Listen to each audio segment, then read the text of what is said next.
By accident, I discovered that the mysterious little tripod left by my grandfather was actually connected to the ancient times. I stared at the dark little tripod, cleaned it and prepared to burn incense, but the sandalwood suddenly disappeared.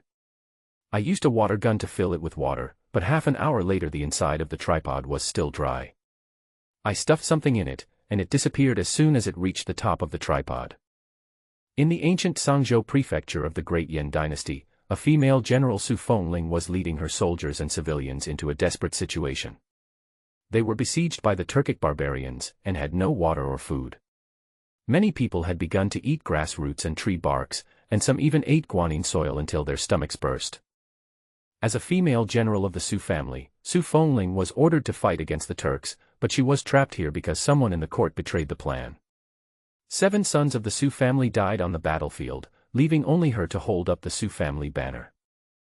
She and her soldiers knelt before a large cauldron similar to the small one in my hand, praying to the gods for rain and food.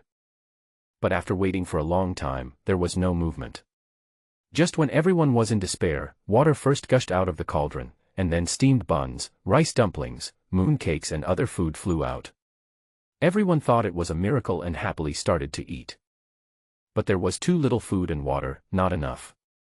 So Su Fengling wrote down the miserable situation and needs of Sangzhou prefecture in blood, wrapped it up with the Su family's token, the black jade unicorn, and prepared to burn it to pray to the gods. But she was weak, and Tanwu helped her throw the blood letter and the token into the cauldron, but forgot to burn them, so the blood letter and the token disappeared. On my side, the blood letter suddenly flew out of the small tripod and fell at my feet. I unfolded the blood letter and realized that the other side of the small tripod was the Great Yan dynasty, and Sangzhou prefecture was under siege. My things were regarded as gifts from the gods. I really want to help, but I can't save myself now.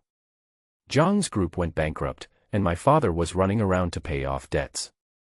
Those former relatives and friends were forcing us to pay back the money. I wanted to find something in the old house to sell to pay off the debts, but I didn't expect this little tripod to be so magical. I saw the black jade unicorn and thought it might be an antique, so I went to Pingguxuan, the largest antique shop on Antique Street. The owner said that the thing was at least 700 years old and he was willing to pay 5 million for it. I planned to use the money to buy food for the soldiers and civilians of the Great Yan dynasty, so I agreed to sell it. After receiving the money, I immediately called the wholesaler to order enough food for 120,000 people to eat for a month. Hearing this, the wholesaler's voice suddenly rose. How much? Sir, are you sure you are right? Do you really need enough food to feed 120,000 people for a month? The wholesaler asked in shock. Jiang Nan responded, that's right, why can't you take it out? How could the wholesaler let such a large order pass by? He immediately patted his chest and assured, customer, you have found the right person. If it were someone else in this city, they really wouldn't be able to handle such a large order, but I can definitely meet your requirements. I just don't know if you have any specific requirements for the food you buy. Jiang Nan thought for a moment and replied, I want the most filling one. I want 5,000 bags of 100 gene packages of rice. I want 5,000 bags of 50-kilogram flour. 500,000 white flour buns, 500,000 naan breads, and 1,000 boxes of noodles. Jiang Nan said everything he needed in one breath. The wholesaler smiled happily, okay, I'll help you with the goods right away. Don't worry, give me 3 days, I will definitely deliver these things to you on time and in the right quantity. 3 days. Jiang Nan frowned and said, it's too long. I want to see these things tonight. Tonight? Sir, you are making it difficult for me. I still have to spend a lot of time to prepare the goods. The wholesaler said with a bitter face. I'll give you an extra 100,000. I want to see the goods before 6 o'clock this afternoon. For every hour earlier, I'll give you an extra 100,000. Jiang Nan gritted his teeth and offered an extremely high price. He can wait for 3 days, but the people of Sangzhou prefecture of the Great Yan dynasty cannot. Don't worry, sir. I will definitely deliver your order first even if it delays other orders. For the extra 100,000 per hour, the wholesaler made up his mind and did it. Sir, there is no problem with the delivery, but you need to pay a deposit of 500,000 first. As soon as he finished speaking, the wholesaler received the news that the deposit of 500,000 yuan had been received. After the call was hung up, the wholesaler couldn't stop smiling. He just calculated that the total value of this batch of goods is 3 million, and rice, flour and other foods are not difficult to get. Even the deposit was paid so readily, it was simply pie in the sky. Notify all employees to work overtime today. Put in your best efforts to get all the goods for me. If you complete this order, everyone will get a bonus. At the wholesaler's command, his employees sprang into action quickly. The food problem has been solved, now we need to solve the water problem. A person can only survive 7 days without food, but if he doesn't drink water, he can't survive 3 days. Jiang Nan rushed to the reservoir without stopping. Fortunately, it is not the rainy season, so the water in the reservoir is relatively clear. So Jiang Nan asked the staff to allow him to pump water here for 1 day in exchange for 10,000 yuan. After doing all this, Jiang Nan went home and moved the small tripod over. He also bought a high-power water pump, connected the water pipes, wrote the message that he wanted to drain the water on a piece of paper and threw it into the small tripod. The note disappeared in the blink of an eye. After a while, when the agreed time came, Jiang Nan decisively started the pump. Crash! The water sprayed into the small tripod, and there seemed to be a bottomless pit inside, without a drop of water spilling out. Great Yan Dynasty, Cangzhou Prefecture. Su Fengling waited anxiously for the god to appear, and finally an hour later, a piece of paper flew out from the cauldron. When she could barely understand the simplified Chinese characters on the note, she trembled all over and said excitedly, "Hurry up and bring a big water jar. The gods are going to give us water." Upon hearing this, the soldiers were overjoyed and placed the large water vat that required 4 people to lift next to the large cauldron. As long as there is water, the morale of the army will be stable. The next second, a column of water spurted out from the cauldron. Everyone hurriedly used large water jars to catch the water, fearing that any water would be wasted. Looking at the endless stream of water that was even thicker than the last time, Su Fengling finally smiled. Tenwu stepped forward and scooped up a bowl of water with his palm leaf fan-sized hands. He raised his head and drank it all in one gulp. He said with great interest, "General, this water is free of mud and sand. Soldiers and horses can drink it." Previously, the water column was small and many people didn't get to drink it. This time, everyone could finally drink to their heart's content, and they drank until their stomachs were full. It's so enjoyable. I feel like my whole body is full of strength now. I can't wait to go into battle and kill a few Turkic barbarians to liven up the fun. Damn God, what if you don't reign? We have the gods to help us. In this battle, the Yen will definitely win the final victory. Everyone cheered excitedly, as if they wanted to vent all the pent-up emotions that had been pent up for some time. "General, drink some too." Tenwu took a bowl of water and handed it to Su Fengling. Su Fengling raised her head and drank it all in one gulp. Water flowed out from the corners of her mouth and flowed down her slender neck. It's really sweet and thirst-quenching. Everyone listen up. Let the soldiers drink up the water first, and then notify the people in the city to get some water. The gods said that the water will be available all day long. After drinking the water, Su Fengling immediately gave instructions. There was no other way. Only when the soldiers drank their fill would they have the strength to resist the Turks. "I have received your order." Everyone shouted in unison. Before leaving, Su Fengling said solemnly, "You must remember not to spread the matter of the gods. Send people to guard this divine tripod day and night." From daytime to sunset, water gushed out continuously from the big cauldron, filling all the prepared large water tanks. This water is enough for them to last for more than half a month. In the evening, the big cauldron that had been spraying water all day finally stopped, and then another piece of paper flew out of the cauldron. "Release the food." Just 2 words are enough to inspire people. The next second, bags of rice appeared from the big cauldron. The soldiers hurriedly piled the rice aside, and soon it was as high as a small mountain. Tenwu drew his sword and cut a hole in one of the bags of rice. Wow! The plump, snow-white and round rice grains instantly spilled out of the bag, making everyone drool. Is this rice? This is really rice. I have never seen rice that looks so good. Not only is it full and round, it doesn't even contain any rice husk or bran. I don't even want to eat it after seeing it, I want to take it home and worship it. I can't even imagine how delicious this rice will be. Tenwu couldn't help it, so he grabbed a handful of rice and stuffed it directly into his mouth and chewed it. His mouth immediately watered, and he praised, even if it's eaten raw, it's sweet and delicious. Compared to this, what kind of shit was the rice I ate before? Even the emperor has never tasted rice this delicious, right? Ha ha ha ha. Su Fengling waved his hand and ordered, Tenwu, you cut open this bag of rice, so today you have to cook porridge for the soldiers yourself. Even though the rice is still flowing out, Su Fengling still chooses to cook the rice into porridge. This way it can last longer than cooking it with rice. But this has already made the soldiers very excited. Compared to grass roots and tree bark, rice porridge is the best thing. And the porridge is made from such good rice. Yes, sir. Tenwu took his men and hurried away with rice to make porridge. For a moment, the morale of the army was greatly boosted. Food was still falling out of the small tripod. The soldiers went back and forth, transporting all the rice, flour, etc. back to the warehouse. Although tired, everyone's face was filled with excitement and smiles. Su Fengling watched this scene and her eyes turned slightly red with excitement. As expected, God will not destroy the Su family. The gods will protect them. They will definitely win this big battle. Su Fengling is usually a person who doesn't show his emotions, but now, he was so excited that his eyes were a little wet. She took a deep breath and gathered her thoughts.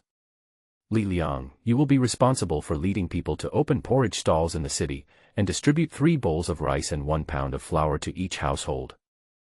The gods sent a lot of food, so in addition to the soldiers, the people could also have food to eat in a short time.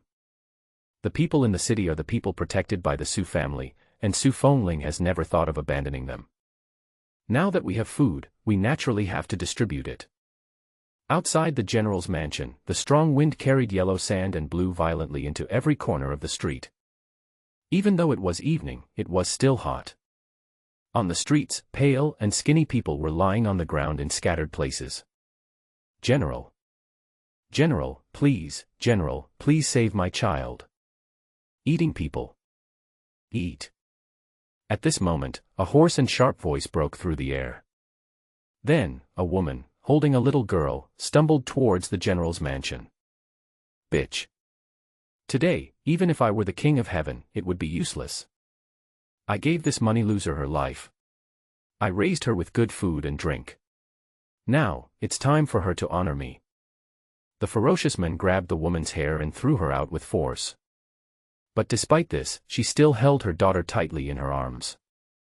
Zhou Lang, if you want to eat, then eat my flesh. Huar is so young, she doesn't even have enough flesh to fill the gaps between her teeth. If you want to eat, eat mine. Eat me. No, don't eat mother, eat me. Daddy, please, let mommy go and eat me. The little girl in the woman's arms was thin and small, and looked only 3 years old. When she heard what the woman said, she immediately struggled and kowtowed to beg for mercy. Don't want. No. The woman protected her tightly. The men looked at the two of them, snorted coldly, and grabbed the little girl. Don't be impatient. I'll eat the little one first and then you. The woman looked panicked and hugged his thighs tightly to prevent him from leaving. Bang. Bang. He kicked her hard again and again. She looked around pleadingly, please, please. The people around looked distressed. A severe drought struck, and they were trapped in the city. They started eating wild vegetables, tree bark, and now, soil. Recently, people in the city have even started to eat each other as they can no longer hold on. Zhou Deidi, this is your daughter after all, why are you doing this? Yes, no matter how hungry you are, just bear with it. It will pass if you bear with it. She's so young, you. Oh, if I don't eat her, then I'm going to eat you. I gave her her life. After her death, it was her blessing to be able to feed me. I will kill anyone who dares to talk too much. For a moment, no one dared to say a word. These days, everyone is starving and will do anything. Zhou Deidi kicked the woman away and walked away with the little girl in his hand. The woman looked at his back with a look of despair. It was only a short distance away, and she would soon reach the general's mansion, where she could save her daughter. Why? Why? Call out. A cold light flashed. An arrow shot out from the general's mansion and hit Zhou Deidi in the chest. Su Fengling jumped up and held the little girl firmly when he fell. Flower. Thank you, General. Thank you, General. The woman came to her senses and hurried to Su Fengling, took her daughter, and they both knelt on the ground, kowtowed repeatedly to express their gratitude. Su Fengling took a look at Zhou Deidi's body. The blood had dyed the yellow sand red. His eyes were wide open, and he died with his eyes open. She glanced at the people around her. The people were so frightened by the aura she exuded that they immediately knelt on the ground. From today on, if anyone in the city is found to have evil intentions, they will eat human flesh. Kill without mercy. The latter sentence added internal energy, making people's scalps numb. The people looked at Su Fengling, then at the dead Zhou Deidi. Fear, dread, but more of anger and despair. There is no food. There is no water. Nowadays, even human flesh cannot be eaten. So what else can they eat? All I can do is wait for death. A strong anger surged in the hearts of the people. Su Fengling had deprived them of the only way to fill their stomachs. General Su is high up, so naturally he doesn't understand us little bastards. If there is food, how can we eat human flesh? That's right. If you have the ability, repel the enemy and let us go out of the city to make a living. That's right. If you have the guts, kill all the Turkic soldiers. Kill your own people in the city. What's the point of showing off? In the past, they would never dare to say such words. But now, they were extremely hungry and could feel their lives slipping away. Their dissatisfaction and fear made them more and more excited as they spoke. More and more people are joining. If they are not appeased properly, there might be a riot. Li Liang and several other men, along with their soldiers, immediately protected Su Fengling in the middle. Presumptuous. General Su worked so hard to defend the city that he didn't sleep a wink day or night. General Su and his men even sacrificed their lives. The Su family army has also gone from having hundreds of thousands to only a little over 100,000 now. No one has the right to question or slander General Su. Li Liang looked at the rioting people around him with a gloomy face and clenched the sword in his hand. He was about to say something, but Su Fengling patted his shoulder. I know that there has been a severe drought, and the city has been without water and food for too long. Everyone has nothing to eat or drink. But fortunately, God bless us, and we are blessed by the gods, who give us food. Li Liang, immediately take people to open a porridge stall, cook porridge, and distribute it. Also, let the people line up to get water. Li Liang put away his sword, yes. The people were confused and thought they were hallucinating. It was not until I smelled the rice porridge that I suddenly came to my senses. It's porridge. White rice porridge. Did I hallucinate that day? Why did I see such plump and white rice? There's water nearby, 4 full vats of water, not turbid at all. What's going on? Didn't you hear what General Su said? This is porridge given by the gods. What are you still standing there for? Hurry up and call your family to get the porridge. This water is sweet. Sweet. Drink it quickly, let me have a sip. Next to the porridge stall, there are several large water vats. Each person can get a large bottle of water and a bowl of porridge. The head of each household can also receive 3 large bowls of white rice on behalf of the family. Su Fengling carried a bowl of rice porridge, walked to the woman and handed it to the little girl. The little girl took it carefully and looked at the woman. Eat it, mother. The woman's eyes were red. Eat the flowers first. Upon hearing this, Hua began to drink in big gulps. Su Fengling's brows softened. She slowly stood up and returned to her mansion. She still has a lot to do. The flowers and the woman looked at her back, their eyes red from crying. Thank you, General. Thank God. The big and the small said at the same time. The task of distributing food and water was left to Li Liang. Li Liang was her confidant. While leading people to distribute porridge, he also told them the source of the food. Where do food and water come from? They are gifts from God. The gods protected the Sioux family army in General Sioux, and when they saw that the Sioux family army was trapped, they gave them food. He knew that this matter had to be handled properly, otherwise, if the people mistakenly believed that there was food in the palace but the food was not released, it would cause a riot. He was also very grateful that the gods protected him and provided him with food and water in time. Otherwise, the people in the city would riot and the Turkic army outside the city would be eyeing him covetously. At that time, General Sioux would be in danger. After hearing what Li Liang said, the people felt guilty and at the same time they were in awe of the gods. The people knelt on the ground at the same time, holding the white porridge in their hands. Thank God for the porridge and water. Thank God, this is the best porridge I have ever eaten. Me too, whoa, it's sweet and fragrant. If my child's father can hold on for a few more days, he won't starve to death and can also eat this sweet porridge. My child's mother is the same. If she holds on for a few more days, she won't die of thirst. Thank God, God saved the lives of the people of Tsangzhou City. Su Fengling could hear the noise coming from outside while she was in the mansion. As she thought about it, she took out a pen and paper and wrote a long paragraph of thanks. After writing, he took out a few pairs of mutton-fat jade pendants and rubies and placed them carefully in the tripod. Su Fengling breathed a sigh of relief only after watching the paper and the things disappear. There is a food shortage in the city now, and the tribute cannot be collected, so she can only use some gold, silver, and jewelry instead. She hopes that the gods will not dislike it. Jiang Nan had been busy all day and was about to go to bed. A jade pendant suddenly shot out from the small tripod and hit him directly on the forehead. He touched his forehead and picked up the jade pendant. But as soon as I picked up this piece, another one popped out. Shouting stopped only when he could no longer hold it in his arms. Jiang Nan looked at the jade pendant and ruby hairpin in her arms and swallowed carefully.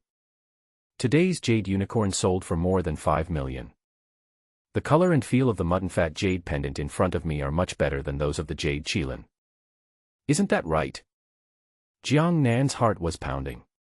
He found a small box and carefully put the things in it. Before closing the box, I took a few photos and then locked the box in the safe. Jiang Nan picked a photo at random and sent it directly to the owner of Pingguxuan. That was the middle-aged man who bought his jade unicorn today. Seeing that he offered a quick price, Jiang Nan added his contact information. As soon as the photo was sent out, I received a call. My dear, would you like to sell this jade pendant? I am willing to pay 6 million to buy your jade pendant. Before Jiang Nan could say anything, an excited voice came from the other side. Jiang Nan knew that the jade pendant would definitely sell for a good price, but he didn't expect it to be 1 million more expensive than the jade qilin. 6.5 million. The boss didn't hear Jiang Nan's voice and thought he felt the money was too little, so he added another 500,000. Jiang Nan was calculating how much he could sell all those jade pendants for, and didn't pay any attention to what he said. The boss gritted his teeth and made up his mind, 7.5 million. My dear friend, I can't give you any more.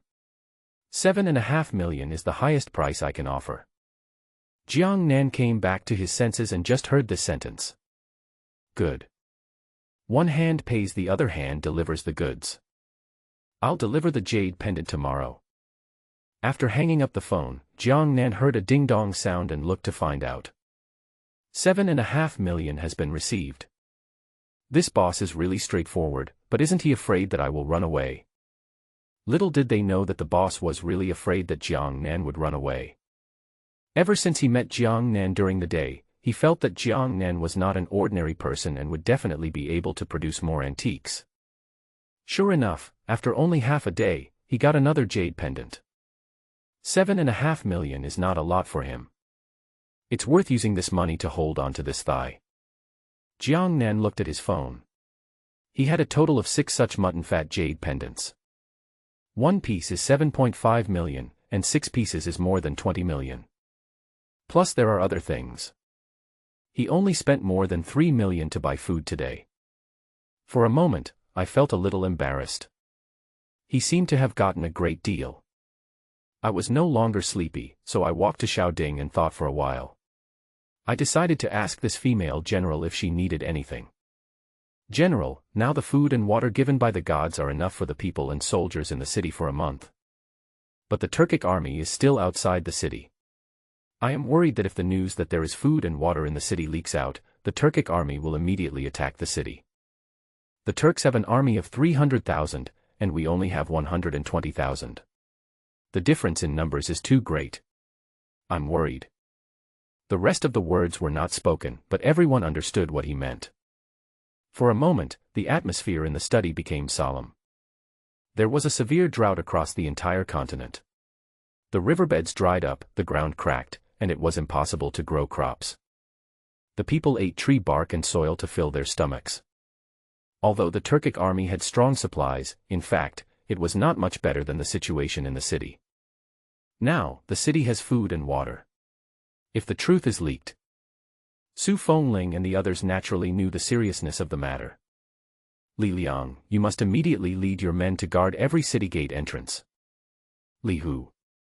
Zhaoan. Su Fengling gave instructions in an orderly manner. Suddenly, a piece of paper ejected directly from the small tripod. Su Fengling picked it up immediately and took a look.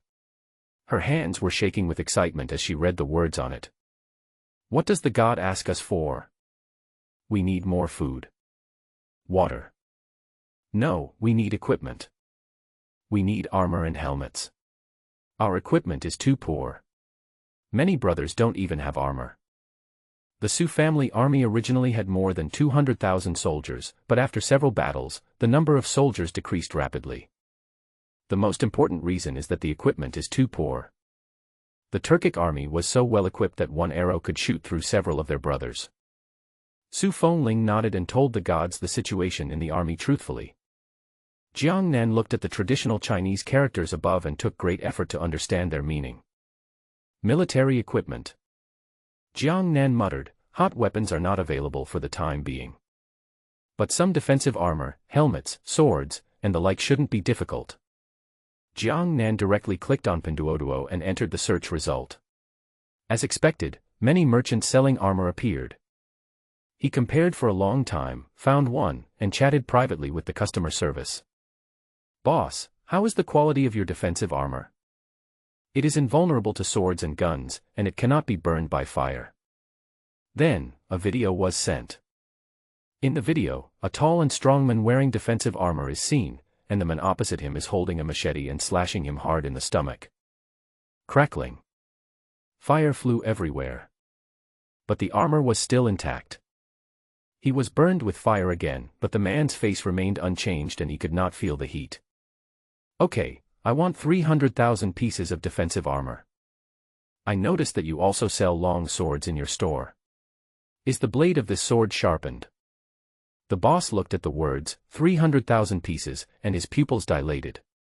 After a long while, he asked cautiously, Boss, is it 300,000 pieces, not 30 pieces?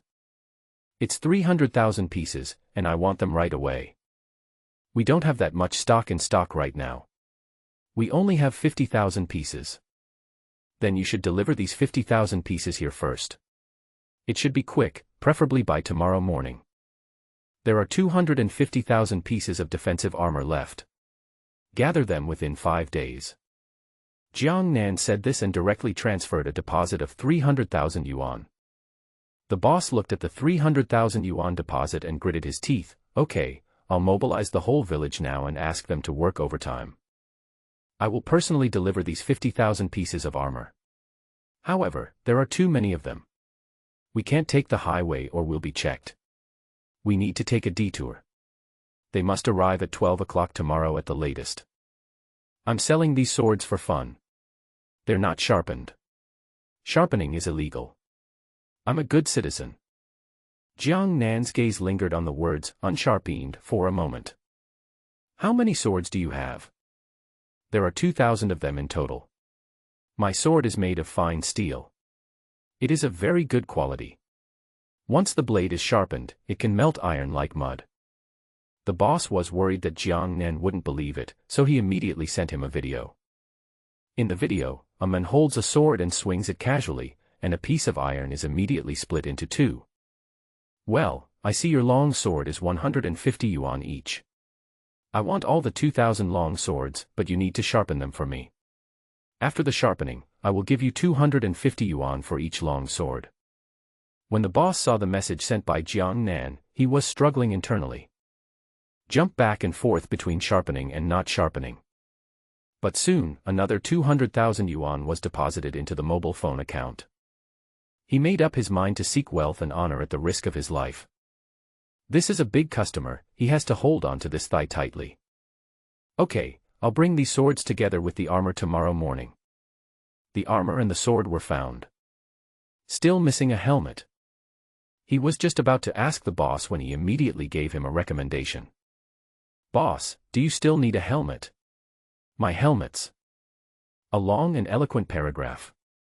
A video was posted later.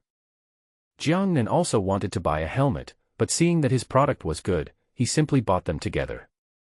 Okay, I also want 300,000 helmets, and I'll send them all over tomorrow morning.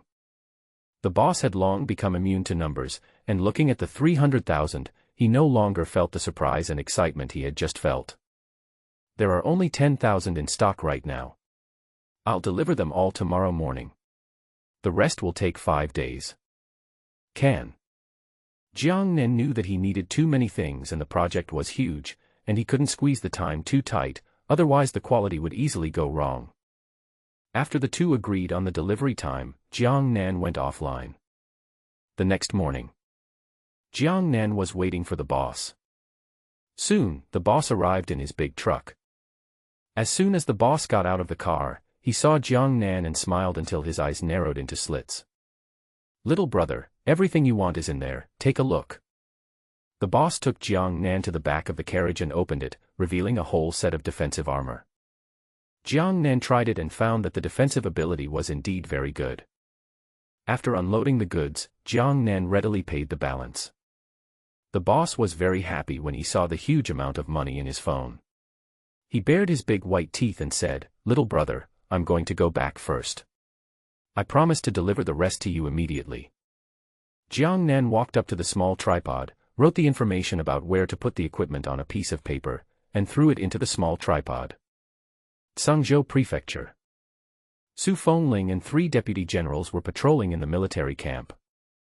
With food and water, the soldiers' faces were filled with smiles and their mental state improved a lot. Su Fengling and the others looked at this scene. They felt happy but also anxious. I don't know if the gods have heard our prayers. Yes, now we have water and food, but we still lack equipment. Those Turkic bastards, their equipment is too good, we can't even get close to them. That's right. Several deputy generals kept talking incessantly. When talking about the Turkic equipment, several people felt both envious and hateful. I envy their excellent equipment.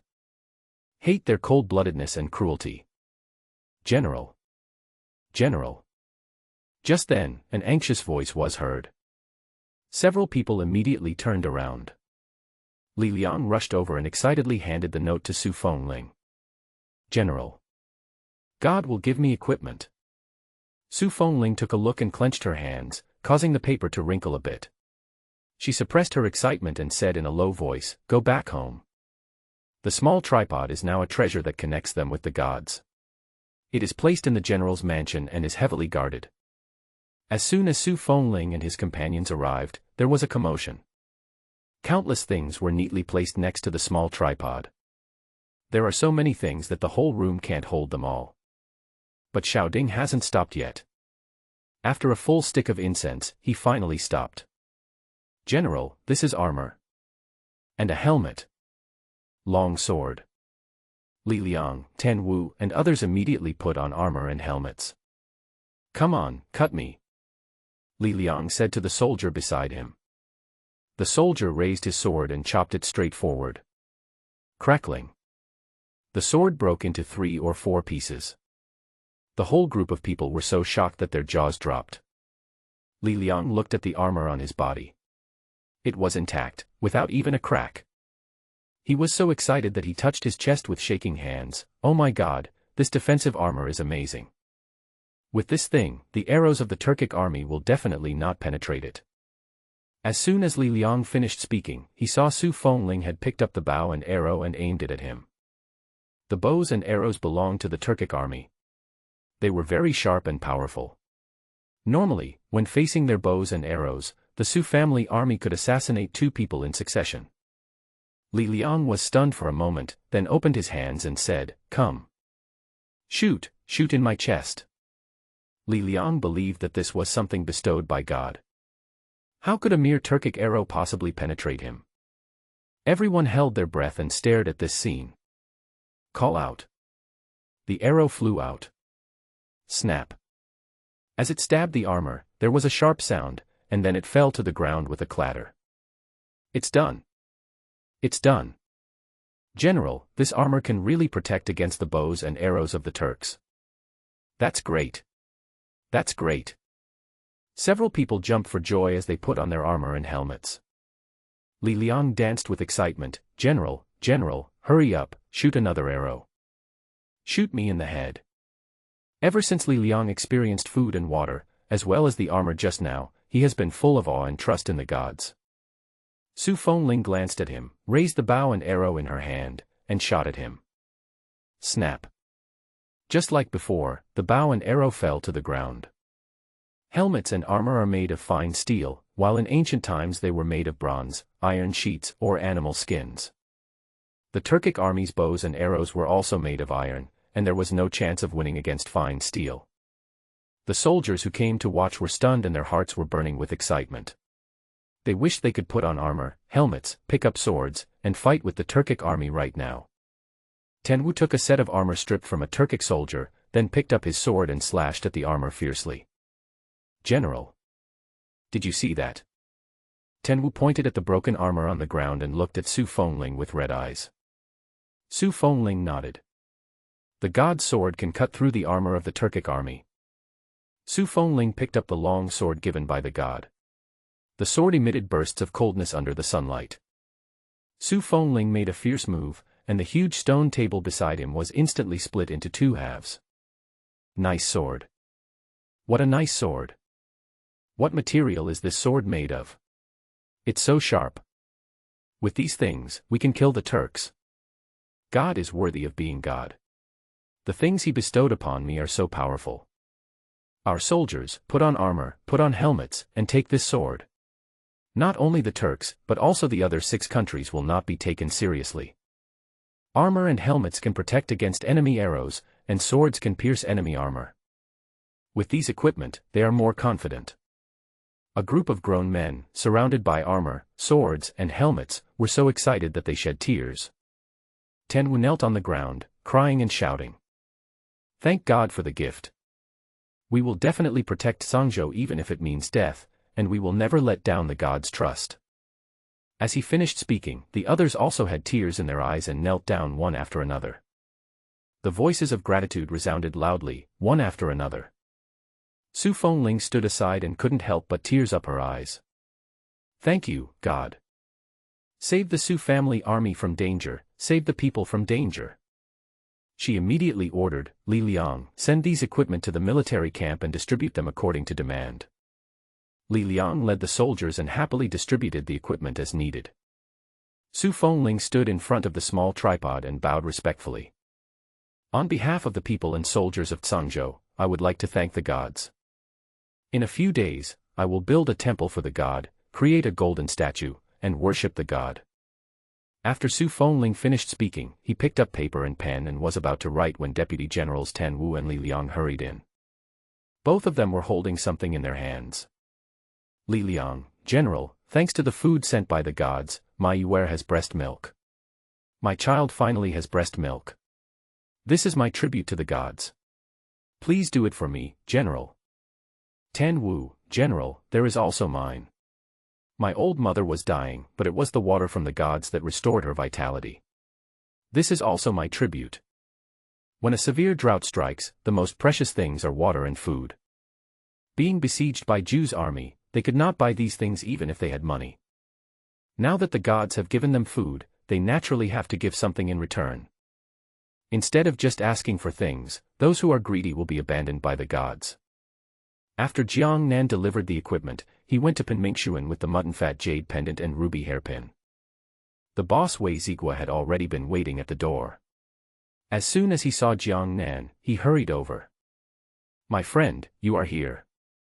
Wei Zigua rubbed his palms, his eyes full of hope. Jiang Nan took out the mutton fat jade pendant. Wei Zigua took it carefully and began to read it. The colors are bright. It feels cold to the touch. The patterns on it are lifelike. Good. Good, good, it's a really nice jade pendant. Wei Zigua said 3 good words in a row, which shows that this mutton fat jade pendant is of great value. Jiang Nan sat aside and silently took out 2 more pieces from his bag, as well as a ruby hairpin that Su Fengling gave him. He also didn't want to take out too much at once.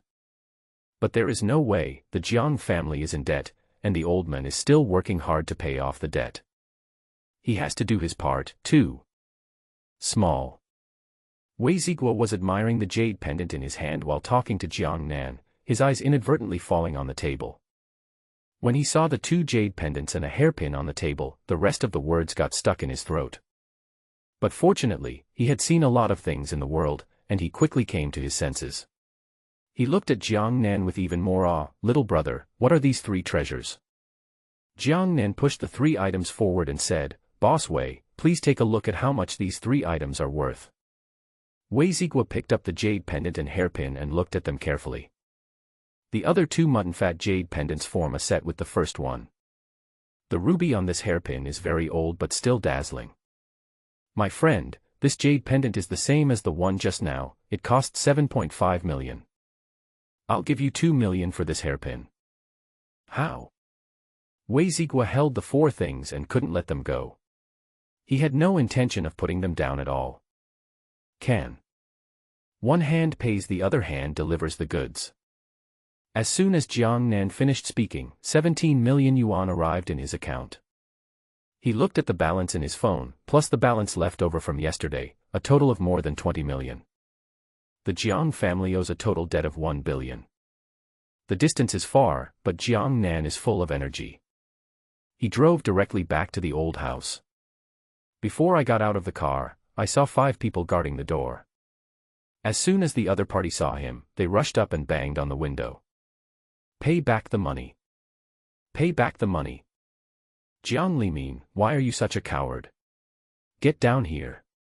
It's only natural to pay back debts. I lent you the money out of kindness, and now you don't want to pay it back. That's unacceptable.' Jiang Limin is Jiang Nan's father. Jiang Nan had no choice but to roll down the car window. The 5 people who were cursing at him frowned when they saw Jiang Nan. The leading man shouted angrily, "Jiang Nan, where is your father? He got into trouble before, and I lent him money out of kindness because of our past friendship. Now, the agreed repayment date has long passed. Could he have run away?" The man had a full beard and looked ferocious. Jiang Nan recognized him. "His name is Li Yi. He is my father's business partner. When the Jiang family's business ran into problems, he lent my father 20 million yuan. Uncle Li, you must know my father's character. He will definitely not run away. So, give me 3 days. After 3 days, I will return it to you immediately. Uncle Li, you watched me grow up, and you know what kind of person I am. I never tell lies. It is true that Jiang Nan now has 20 million in his card, but if he pays back Li Yi, other creditors will get the news. When the time comes, everyone will come together to ask for money, and he won't be able to come up with so much money at once." Li Yi's face turned dark, and he looked at Jiang Nan deeply for a few times. Jiang Nan was someone he had watched grow up, and when she met his sincere gaze, Li Yi sighed. "Okay, for the sake of our past friendship, I'll give you another 3 days. If you can't raise enough money in 3 days, this old house will have to change hands." The Jiang family's old house is a small courtyard with 3 entrances and 3 exits. Although its location is a bit remote, its architectural style and garden landscape are very beautiful. Although it is not worth 20 million, it is better than having no value at all. After Li Yi finished speaking, he left angrily with his men. If it were a day ago, Jiang Nan would have been overwhelmed by these debts.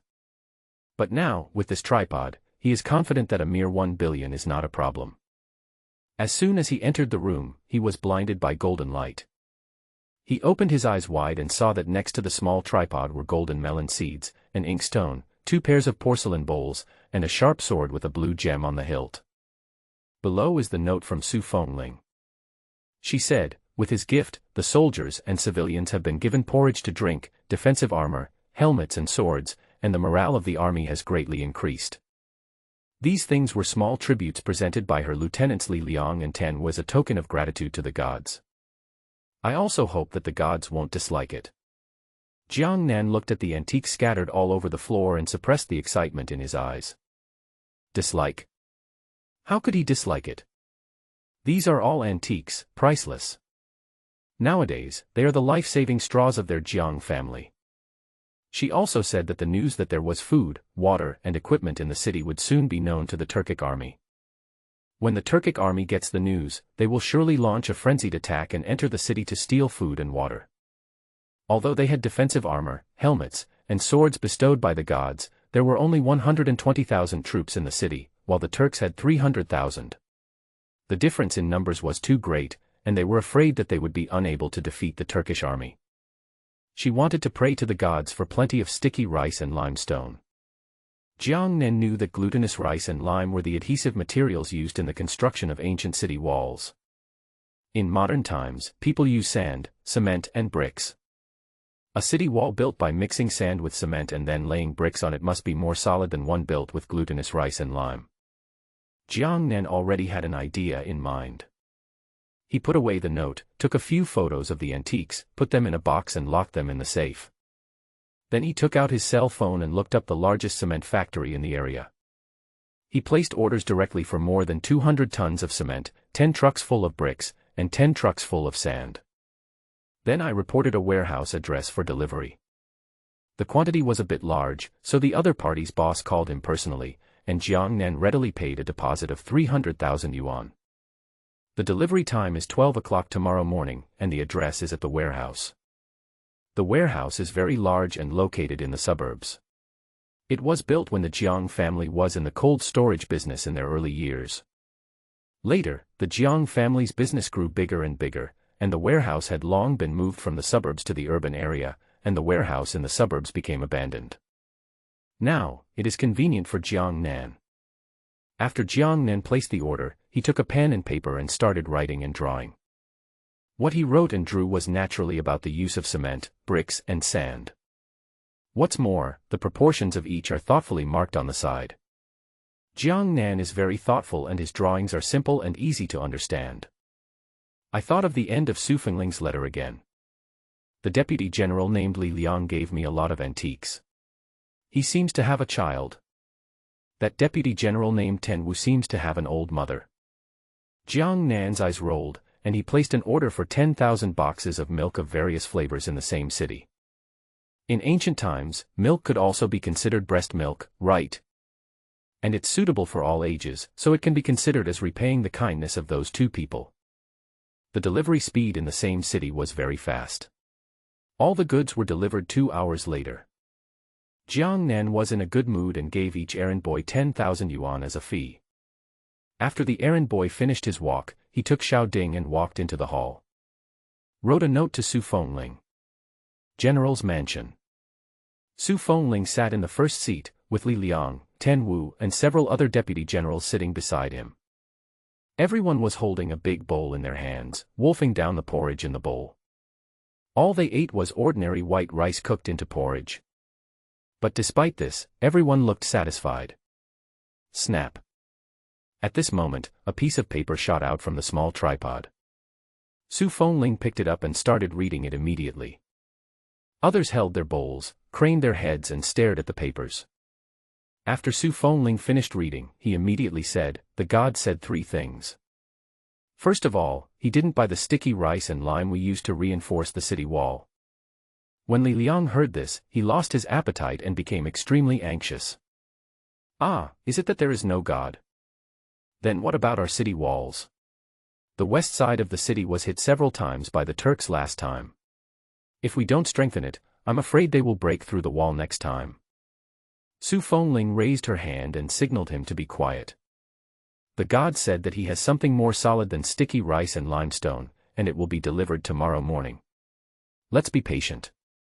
When the deputy generals heard this, they breathed a sigh of relief. Li Liang was even more ashamed. General, I was wrong. I shouldn't have questioned the gods. God is omnipotent.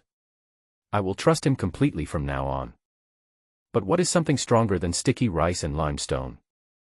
Others were also curious about this thing. The gods are truly so powerful. The rice, steamed buns, and rujiamo he presented as gifts smelled delicious.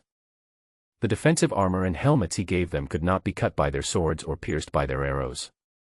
The long sword he gave was even sharper, able to melt iron like mud. Everyone was even more excited about sand and cement. The second thing is defensive armor, helmets, and swords. The gods purchased 300,000 pieces of defensive armor and 300,000 helmets for us. Now, 50,000 pieces of defensive armor and 10,000 helmets have been delivered. The rest are still being rushed to make. The gods said that they will be delivered within 5 days. Very good. 300,000 pieces of armor and 300,000 helmets. Not only will the soldiers be able to wear them, but the civilians will be able to wear them as well, to avoid the flying arrows of the Turkic army. But it will take several days to deliver. During these few days, you must hold on and guard all the entrances and exits, as well as all the secret passages. We must not let anyone know that there is food, water, and equipment in the city. Once a suspicious person is found, he will be killed without mercy. Several deputy generals nodded solemnly. Now, with the help of God, everything in the city is slowly getting better. They must not let the Turkic army break into the city. Su Fengling continued, the third thing. The gods will send a batch of food soon. It contains a return gift to Li Liang and Tan Wu. When Li Liang and Tan Wu heard this, they were excited and shocked. What's going on? You too, have you hooked up with the gods behind our backs? When the other people heard this, they became jealous and walked over to Li Liang and Tan Wu and surrounded them. When Li Liang heard that the gods had given him a gift in return, he was excited and happy. He smiled foolishly, met the gazes of several people, and said righteously, Li Hu, do you know how to speak? What do you mean by hooking up? Your words are really ugly. You are disrespecting the gods. Li Hu's body stiffened, and he quickly walked up to Xiao Ding, clasping his hands together to apologize. My Lord God, I am sorry for my rudeness and my offense. I apologize now. After admitting his mistake, Li Hu walked angrily to Li Liang and Tan Wu. What's going on? We treat you as brothers, are you trying to play tricks on us? Li Hu and Zhaoan were feeling so jealous that their hearts were bubbling with anger. Li Liang touched the tip of his nose, didn't my little Qing just get born not long ago? Because there was no food, Sister Yuera had no milk. Yesterday the gods gave me rice, and after Sister Yuera ate it, she started to have milk. This god saved my wife and my son. I am giving him some tribute to thank him for his gift. Tan Wu also nodded. Zhaoan and Li Hu were filled with hatred and jealousy. He hated himself for being so stupid that he didn't think so much and let Li Liang and Tan Wu please the gods. The two became jealous again, and the gods gave them gifts in return. Everything bestowed by the gods are good things. The two of them were so jealous that their teeth were about to fall out. Just as the four of them were staring at each other, Xiao Ding moved. 100,000 cartons of milk were neatly laid out. The room was full and everyone was forced to squeeze out. After a while, the little tripod stopped moving. Several people looked at the mountains of food, excited and thrilled. The servants in the general's mansion had seen the world before, but they were still staring at the scene in a daze. As expected of a god, the food he sends is always plentiful and novel. These boxes are milk. As for me, God, I know about milk. In the past, the village chief had a dairy cow. When the old village chief was milking the cow, I smelled it nearby. It smelled weird. But why does this milk have so many different flavors? Walnut, peanut, strawberry. What are walnuts, peanuts, and strawberries? No matter what it is, anything sent by God is a good thing. Li Liang pushed him aside, rushed in, carefully opened a box, and took out a small bag of milk. He bit open the bag with his mouth, and instantly, a rich milky aroma spread all around. Li Liang originally wanted to take a sip, but when the milk went down his throat, it was so sweet and mellow that he couldn't control himself. Gurgle, gurgle. Like an old cow drinking water. Everyone around him stared at him and swallowed madly. Is it really that delicious?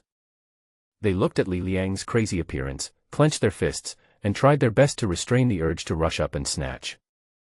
Call. It tastes good. It tastes really good.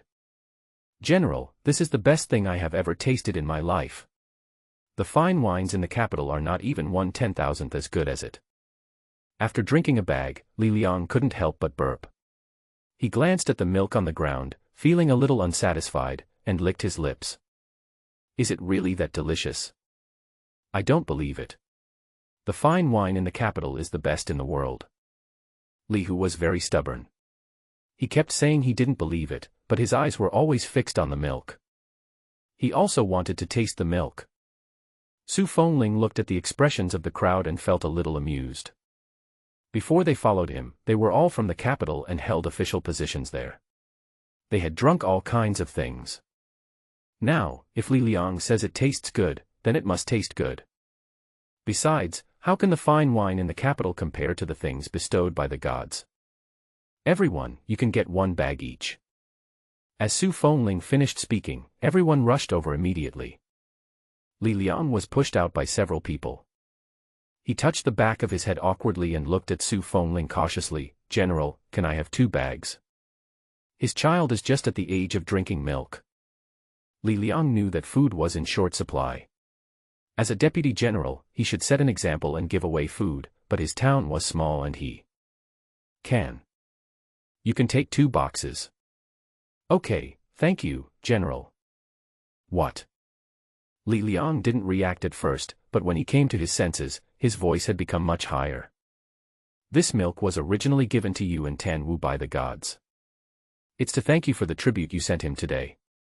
He likes it very much.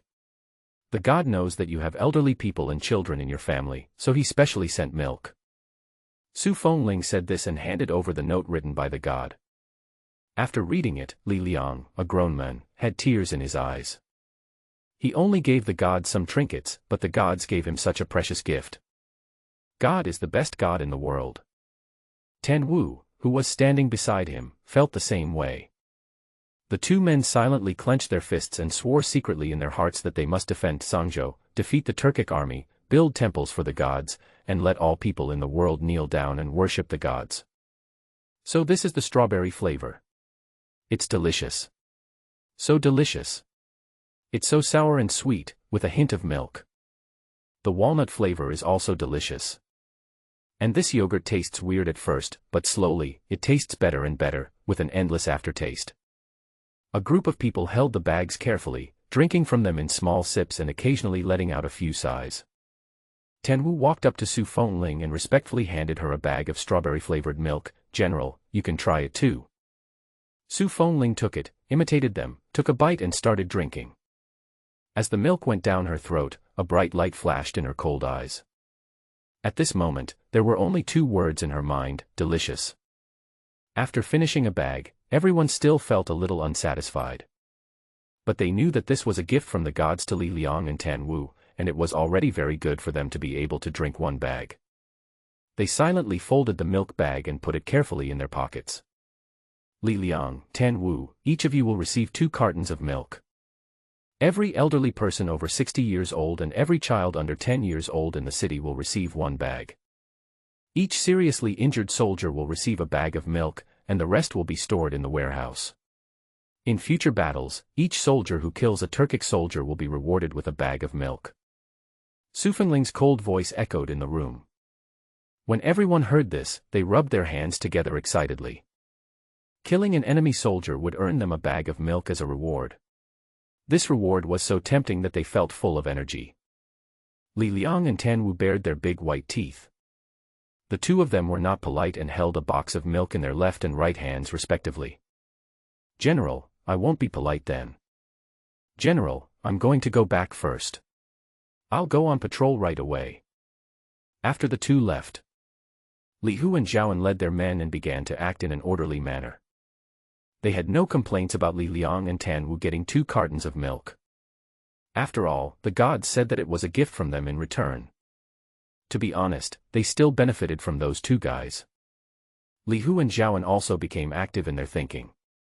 Next time, they would also send some tributes to the gods. The seriously injured soldiers were all placed in a large house. This mansion used to belong to a wealthy businessman in Sangzhou. Before the Turkic army besieged the city, the businessman fled with his family and money. The house was very large, so Su Fengling requisitioned it as a place to accommodate injured soldiers. As soon as they stepped in, they heard painful wails coming from inside. The strong smell of medicine is even more overwhelming. There were many seriously injured soldiers lying in the yard. Some were missing arms and legs, some were covered with knife and arrow wounds, some were blind. Several people were in a heavy mood. Li Hu waved his hand, and his men immediately began to distribute milk to the wounded soldiers. Lieutenant General Li, what is this? Milk. I know milk, but why does it taste like walnuts and peanuts? Everyone looked at the things in their hands with curiosity. This is milk from the gods. General Su asked us to give each of you a bag. God, they know. Because of the gods, they had rice and food. Now, the gods gave them milk again. Even though they were seriously injured and could not leave the yard, they knew that the milk must be very precious. A group of seriously injured soldiers felt warm in their hearts. If they were anywhere else, people like them would have been abandoned long ago. However, here, General Su never thought of abandoning them. He asked military doctors to treat them every day, and food and water were delivered to them immediately. Now, even the gods gave such precious milk, and General Su was thinking of them. They were deeply moved and began to drink the milk with tears in their eyes. But as soon as they took a bite, the tears stopped flowing and they all widened their eyes at the same time. It's so delicious. There is something so delicious in the world.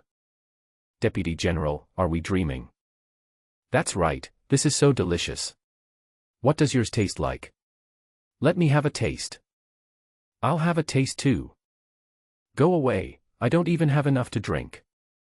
That's enough, just let go. Li Hu and his companions were very happy when they saw that a group of seriously injured soldiers had regained their spirits. General Su has ordered that in the future, anyone who kills a Turkic soldier will be rewarded with a bag of milk. Everyone, I am waiting for the day when you recover from your injuries and go into battle to kill the enemy. After Li Hu finished speaking, he took his men away. Kill. Kill all the Turks. I feel my legs are better now, and it doesn't hurt at all.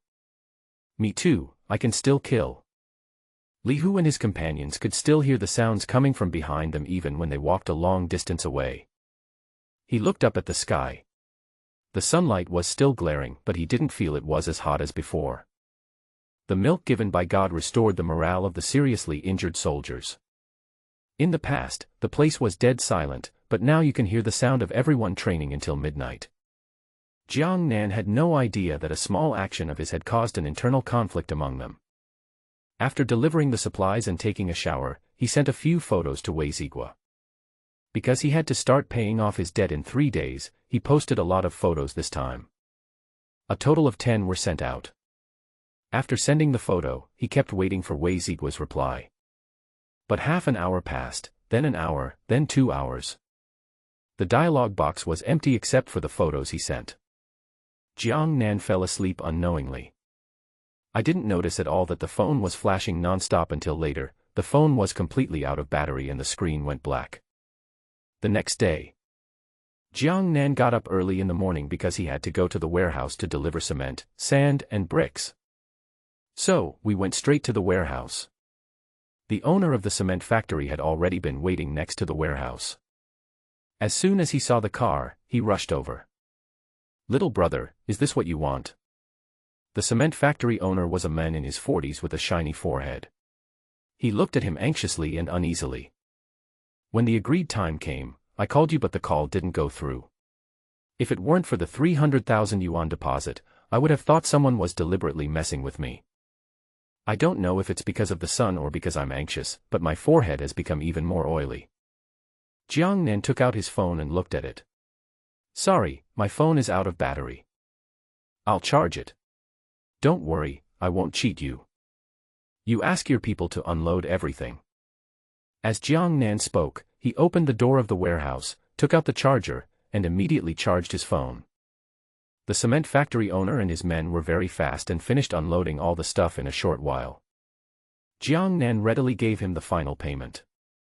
Each truck driver was given $1,000 as a reward. When several drivers saw the 1,000 yuan in their mobile phones, their dissatisfaction disappeared in an instant. The owner of the cement factory was also in a good mood.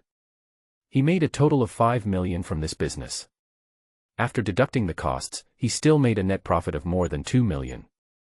Now, he looked at Jiang Nan as if he was looking at the god of wealth. My friend, I'll add your contact information. If you need anything in the future, just tell me and I'll deliver it to your door right away. Jiang Nan agreed immediately. After a few people left, Jiang Nan took the small tripod from the car into the warehouse, and then closed the warehouse door from the inside. He wrote a note and asked them to prepare an open space. After lighting a stick of incense, he started to deliver the gifts. Today it is Tan Wu's turn to guard Xiaoding. As soon as he saw the paper, he immediately took it to the military camp to look for Su Fengling. General. A letter from God. Su Fengling was practicing on the sand table with several other deputy generals. When he heard the voice, he took the note and read the content. Immediately clear an open space. I'll go get Ding now. This tripod is a sacred object, and only Su Fengling can move it. Even if the others tried their best, they couldn't do anything. However, this tripod originally belonged to the Su family, so it was normal that only Su Fengling could move it. Su Fengling was very fast and arrived at the designated location with the tripod. As soon as the tripod was put down, a piece of snow-white paper flew out. She took it immediately, and her expression became more and more serious the more she looked at it. General, does the god have any instructions? Tan Wu, who was standing by, felt his heart lift as he looked at her solemn expression. Su Fengling was just marveling at what was on the paper. The gods said that these three things, mixed together in the right proportions, could build the strongest and most solid city wall. She collected her thoughts and shook her head. Bang! Just then, bricks fell one after another. Soon, it filled up every big corner. This hasn't stopped yet. The sand also fell down. After an hour, the sand disappeared and cement came out. At the end, 3 piles of strange things appeared in front of everyone. Sand, cement and bricks. General, this is what the gods mean by cement, bricks, and sand. Su Fengling nodded. The gods said that the walls built with this stuff are stronger than those built with sticky rice and lime. Yes, this is the formula written down by the gods. Zhaoan, from now on, you will be responsible for following the instructions of the gods and leading people to build and reinforce the city wall. Remember, you have to be fast. Also, Li Liang, pass the order down. For the people in the city who volunteer to join the army, in addition to the monthly salary and rice, their families can receive 5 bags of rice and 50 white steamed buns every month. For those who volunteer to join the construction of the city wall, in addition to the monthly salary and rice each person receives, their families can receive 3 more bags of rice and 30 white flour buns. After Su Fengling gave the order, her eyes inadvertently fell on Zhaoan. Zhaoan just looked at the paper in his hand for a long time without moving. Zhaoan, what's wrong? What doubts do you have? Su Fengling's voice attracted the attention of others, and they all looked at Zhaoan and the paper in his hand. That was a note from God. Could something have happened? Zhaoan came back to his senses and his hands holding the note were shaking. General. I just think that the method written on the divine paper is great. I believe that by following the method God has said, we can definitely build the strongest wall. Zhaoan's ancestors were bricklayers, and he also did bricklayer's work when he was young, so he knew how valuable the method written on this light piece of paper was. He folded the paper carefully and walked over to the brick. He picked up a brick, raised his palm, and smashed it down with all his might. The bricks are intact. His palms turned red. It's really hard. As Zhaoan spoke, he immediately began to mix sand and cement together according to the ratio on the note, and then stirred it evenly with water.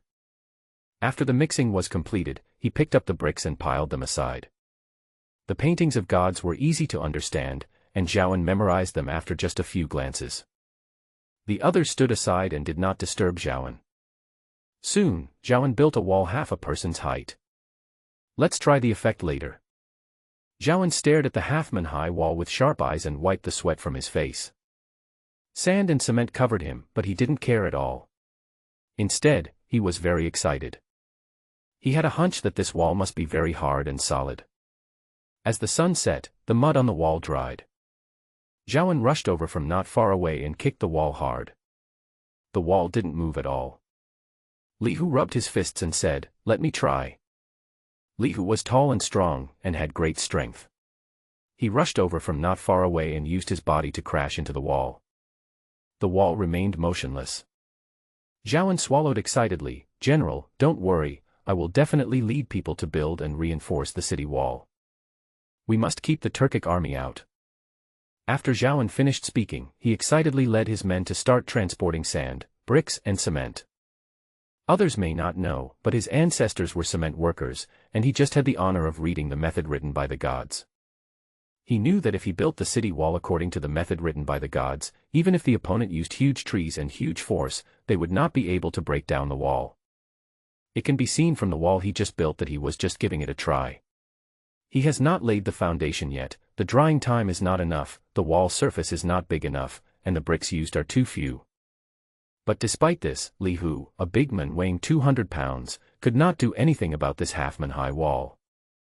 If the city wall was built completely according to the gods' method, it would definitely be indestructible. Zhaowen and his soldiers began to act in a hurry. The others looked at his back with envy in their eyes. The things bestowed by God must be the best. With the help of the gods, they will definitely build and reinforce the strongest wall in the world. Li Hu touched his arm and found that the place where he had hit the wall was still burning with pain. What is it like where the gods are? There are so many amazing and rare things.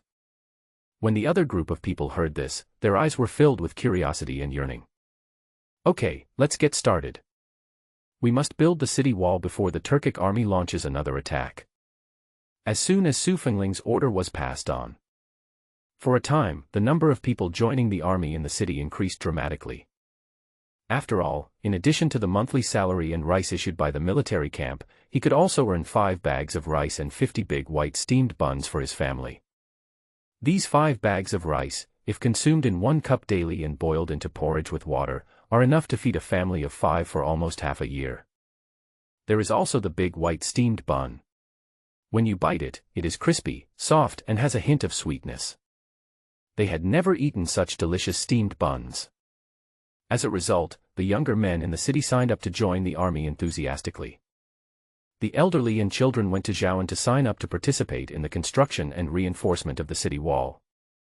Even some women joined the team building the city wall. Su Fengling took Li Hu to the top of the city wall. Outside the city wall, the sky was filled with yellow sand, and at first glance, there was not a trace of green to be seen.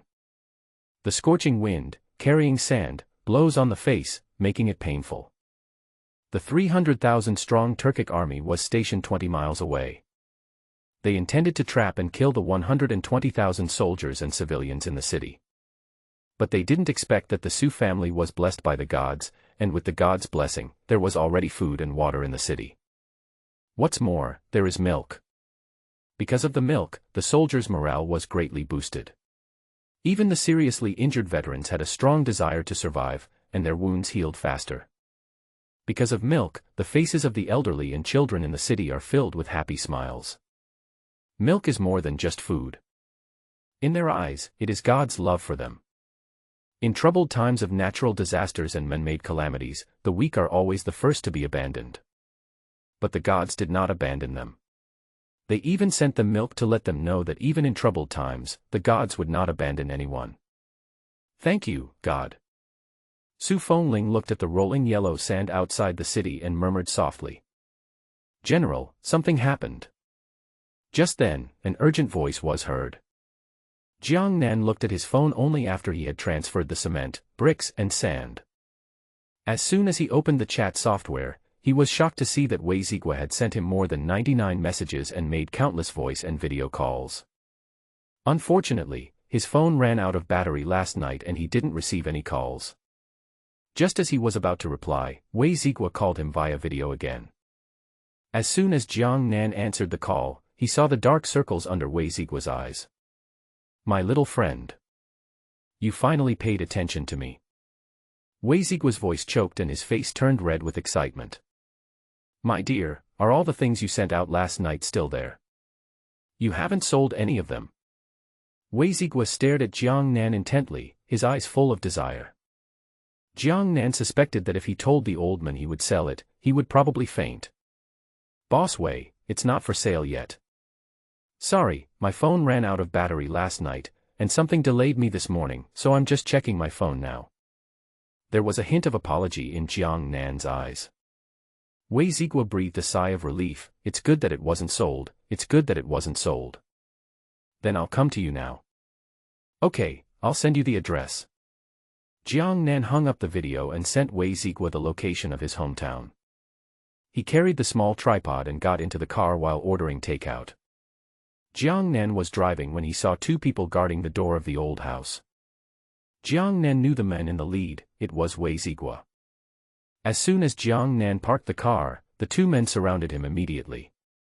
Wei Zigua was extremely excited. "Hello, Jiang Xiaoyou. Let me introduce you.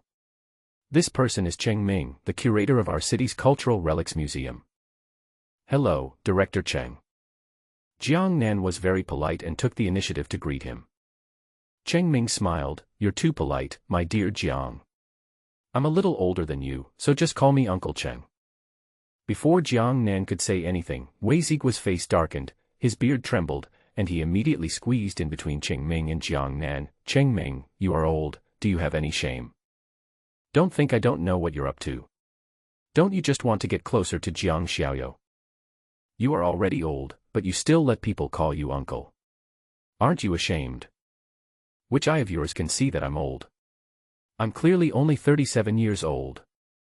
Jiang Nan looked at the two people who were arguing and shook his head helplessly. "How about we go in first, you two?" When the two heard Jiang Nan's words, they immediately shut their mouths and hurriedly followed him. Jiang Nan touched the tip of his nose. "Aren't these two people on good terms? I just saw the two of them arm in arm in the car. How come they changed their expressions so quickly?" Jiang Nan couldn't figure it out, so he simply gave up thinking about it and took the two of them directly to the hall. "You two have some tea first. I'll go get something." After he made tea for the two of them, he went to the backyard. The two kept their eyes on him until they could no longer see his back, and then they withdrew their eyes. Cheng Ming picked up the teacup and took a few sips of tea, still unable to control his inner excitement. Last night, he saw the picture Wei Zigua sent him. There was one photo that particularly caught his attention. It's a sword with a blue gemstone on the hilt. Just then, Jiang Nan came out with something. "Everything is in there," Jiang Nan said as he opened the box. In the box, there were 3 mutton fat jade pendants, a handful of gold melon seeds, an inkstone, 2 pairs of porcelain bowls, and the sword. Cheng Ming took out his glasses from his bag and put them on, then took out a wet tissue and wiped his hands before carefully picking up the sword. The hilt of the sword is made of colored glaze, surrounded by pure gold, with a sapphire inlaid in the middle, which glows under the light. Deep, mysterious, and noble. He turned the sword and soon found a few small words on the hilt. It is indeed so. It's true. Cheng Ming looked at the words above and was so excited that even his hands began to tremble. Wei Zigua also stepped forward and took a closer look. He nodded repeatedly as he looked. It really is. It turns out that there really was a great Yan dynasty in history. Jiang Nan was a little confused as he listened to what the two said. He had looked up the great Yan dynasty before, but found that there was no such dynasty in history. What do the two of them mean now? Wei Zigua noticed his confusion and said with a smile, "Young friend Jiang. Let me formally introduce myself. My name is Wei Zigua, and I am the former dean of the School of History at Kyoto University.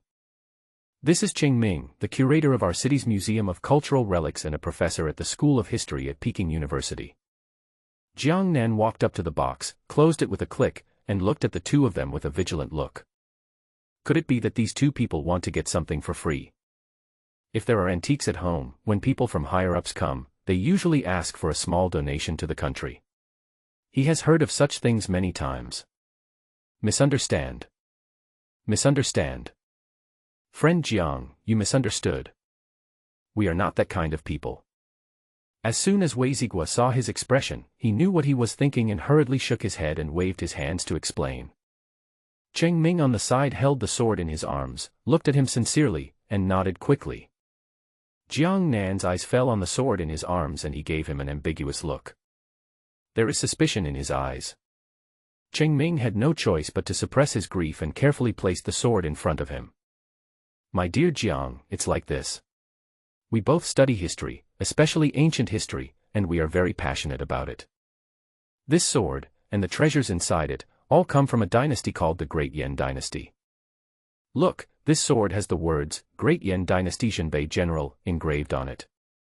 Jiang Nan took a look and his mind moved slightly. He knew that the person who sent the message to him through Xiaoding was General Su Fengling. But he didn't see any records about this dynasty in history books. Wei Zigua seemed to see his confusion. There is no record of the Great Yan Dynasty in the official history.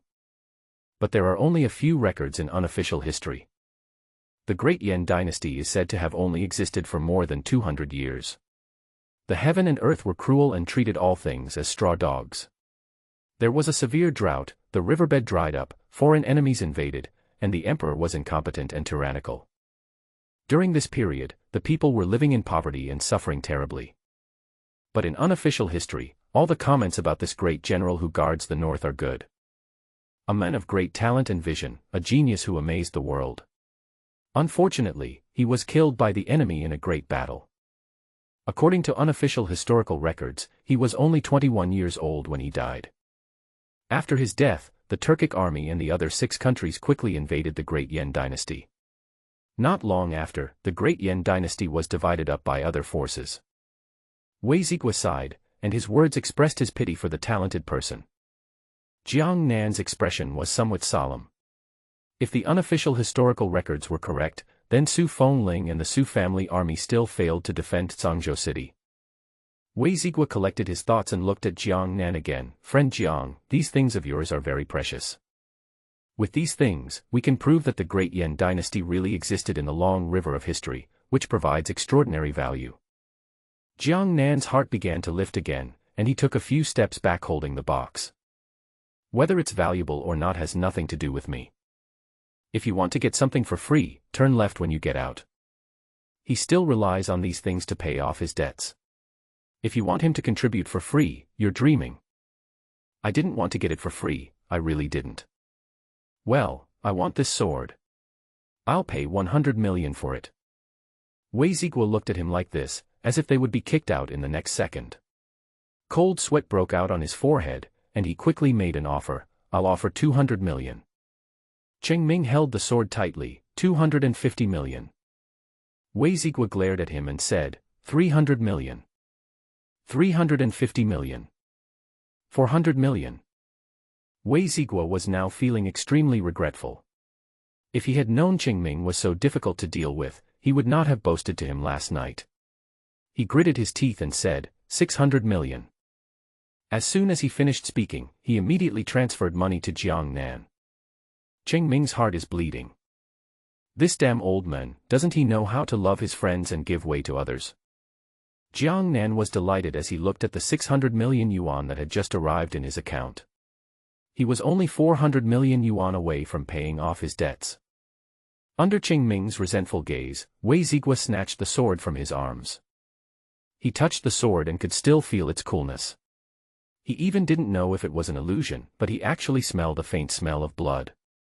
Cheng Ming walked up to Jiang Nan and said cautiously, Friend Jiang, are you selling the things inside as well? Seeing that the two men had no intention of taking advantage of the situation, Jiang Nan opened the box openly. Only then did Cheng Ming look carefully at the things inside. These 3 jade pendants are bright in color and cool to the touch. They are obviously good things. And these golden pumpkin seeds. There seems to be some words here. Look, Dian. Cheng Ming carefully held up the golden melon seeds in his hand, and Wei Zigua also came over. When they saw the word Dian, they were excited. Cheng Ming was faster this time and grabbed a handful of the golden melon seeds in his hand. Friend Jiang, I want these golden melon seeds. 2 million per seed. How about that? And these 3 jade pendants, I'll give you 5 million for each one. Director Cheng is not honest. Boss Wei offered 7.5 million for this jade pendant. How come when it comes to you, there is still a shortage of 1.5 million? Not for sale. Jiang Nan said this and was about to take the jade pendant back. 7.5 million. Just 7.5 million. Cheng Ming said, and hurriedly held his hand. Sure, we'll pay you and get you the goods. 3 mutton fat jade pendants and 20 gold melon seeds, a total of more than 60 million. Cheng Ming paid on the spot. There were also 2 pairs of porcelain bowls in the box, and Wei Zigua paid 6 million to buy them. Cheng Ming paid 1 million to buy the inkstone. Jiang Nan was in a good mood as he looked at the balance on his phone. Today's balance plus the balance from yesterday totaled 700 million. It's very close to 1 billion. Wei Zigua was holding a sword and had 2 pairs of porcelain bowls in his pocket. When he walked to the door, he reluctantly held on to Jiang Nan's clothes. Friend Jiang, if you sell anything from the Great Yan Dynasty in the future, please contact me as soon as possible. I will definitely give you the highest and most conscientious price. Wei Zigua had a hunch that Jiang Nan must have a lot of things from the Great Yan Dynasty in his hands. When it comes to conscience, he glared at Cheng Ming fiercely. Good. Jiang Nan smiled and saw them off. Wei Zigua and Cheng Ming got in the car. The 2 of them held the treasures in their arms, still a little dazed for a moment. Teacher, I didn't expect that the Great Yan Dynasty really existed. Cheng Ming touched the thing in his hand, and it still seemed a little unreal. When he saw the words on the sword just now, he almost cried with excitement. He and Wei Zigua were both studying history. They had also studied the Great Yan Dynasty. Unfortunately, there was too little relevant information, so their research had to come to an abrupt end. But now, with this thing, their research can take another big step forward. Wei Zigua took a deep breath and carefully placed the sword on his lap. The next research task is a long way to go. However, with Jiang Xiaoyou's treasure, we will be getting closer and closer to our goal. Jiang Nan had no idea what the 2 were thinking. After he sent the 2 away, he returned to the car and took the ancestral tripod back to the room. It was so funny. He just saw Wei Zigua and Cheng Ming guarding the door, and he didn't dare to take out the ancestral tripod. The most valuable thing in his house should be this small tripod. After Jiang Nan put the tripod away, the takeaway food arrived. He was eating takeout while surfing the internet. He had been curious about the Great Yan Dynasty before, but now, after listening to what Wei Zigua and Cheng Ming said, he became even more curious. Although he didn't know much about Su Fengling, he only passed notes to her through the tripod a few times. But he could feel from Su Fengling's words that Su Fengling was a good general who cared about the soldiers and the people. Whether it was because of the gold, silver, and porcelain she gave him or her own personal charm, Jiang Nan didn't want her to die. Su Fengling should leave a significant mark in history books. In Sangzhou, the sun is scorching and the yellow sand is roaring. The strong wind brought with it the yellow sand, which hit everyone's faces violently. General. Something happened. We found a secret passage in the back mountain. We are inside and have captured 3 people. We suspect they are spies. Su Fengling's face turned cold, and he immediately went down the city wall with his deputy general. The 3 spies were dressed in ordinary people's clothes, tied up and forced to kneel on the ground. A soldier immediately said, "General, these are the 3 people. The secret passage is in the back mountain. The entrance is very small and blocked by huge rocks. Our people didn't find it before. When we were patrolling today, we heard a quarrel coming from inside. Then we found the entrance to the secret passage and rushed in immediately, and saw these 3 people. They must have tipped off the Turks." Su Fengling looked at the faces of the 3 people, Great Yan people. The 3 of them trembled with fear. "No, we are not spies. General, we are from Dian. How could we be spies?" It must be a misunderstanding. It's all a misunderstanding. Yes, General. We are native Dayan people. Our ancestors have lived here for generations. How could we be spies? The three men were pale and had sweat on their foreheads. When they heard what Su Fengling said, they immediately began to defend themselves. You are indeed not spies. Su Fengling's words made the three of them look happy. It's still General Su Ying. You just want to make some money by stepping on the corpses of your compatriots. Before the three of them finished their conversation, they heard Su Fengling's voice again. The three people's thoughts were exposed, and they became even more panicked. If I'm not mistaken, you want to take the food and sell it to others at a high price. But Tsangzhou City is under siege, and the nearest city to Tsangzhou is 100 miles away. Who do you want to sell it to? The surroundings were silent and the air pressure was low. Su Fengling's dark pupils were filled with coldness. Although the sun was scorching overhead, the three of them could not feel any warmth at all. You want to sell it to the Turks?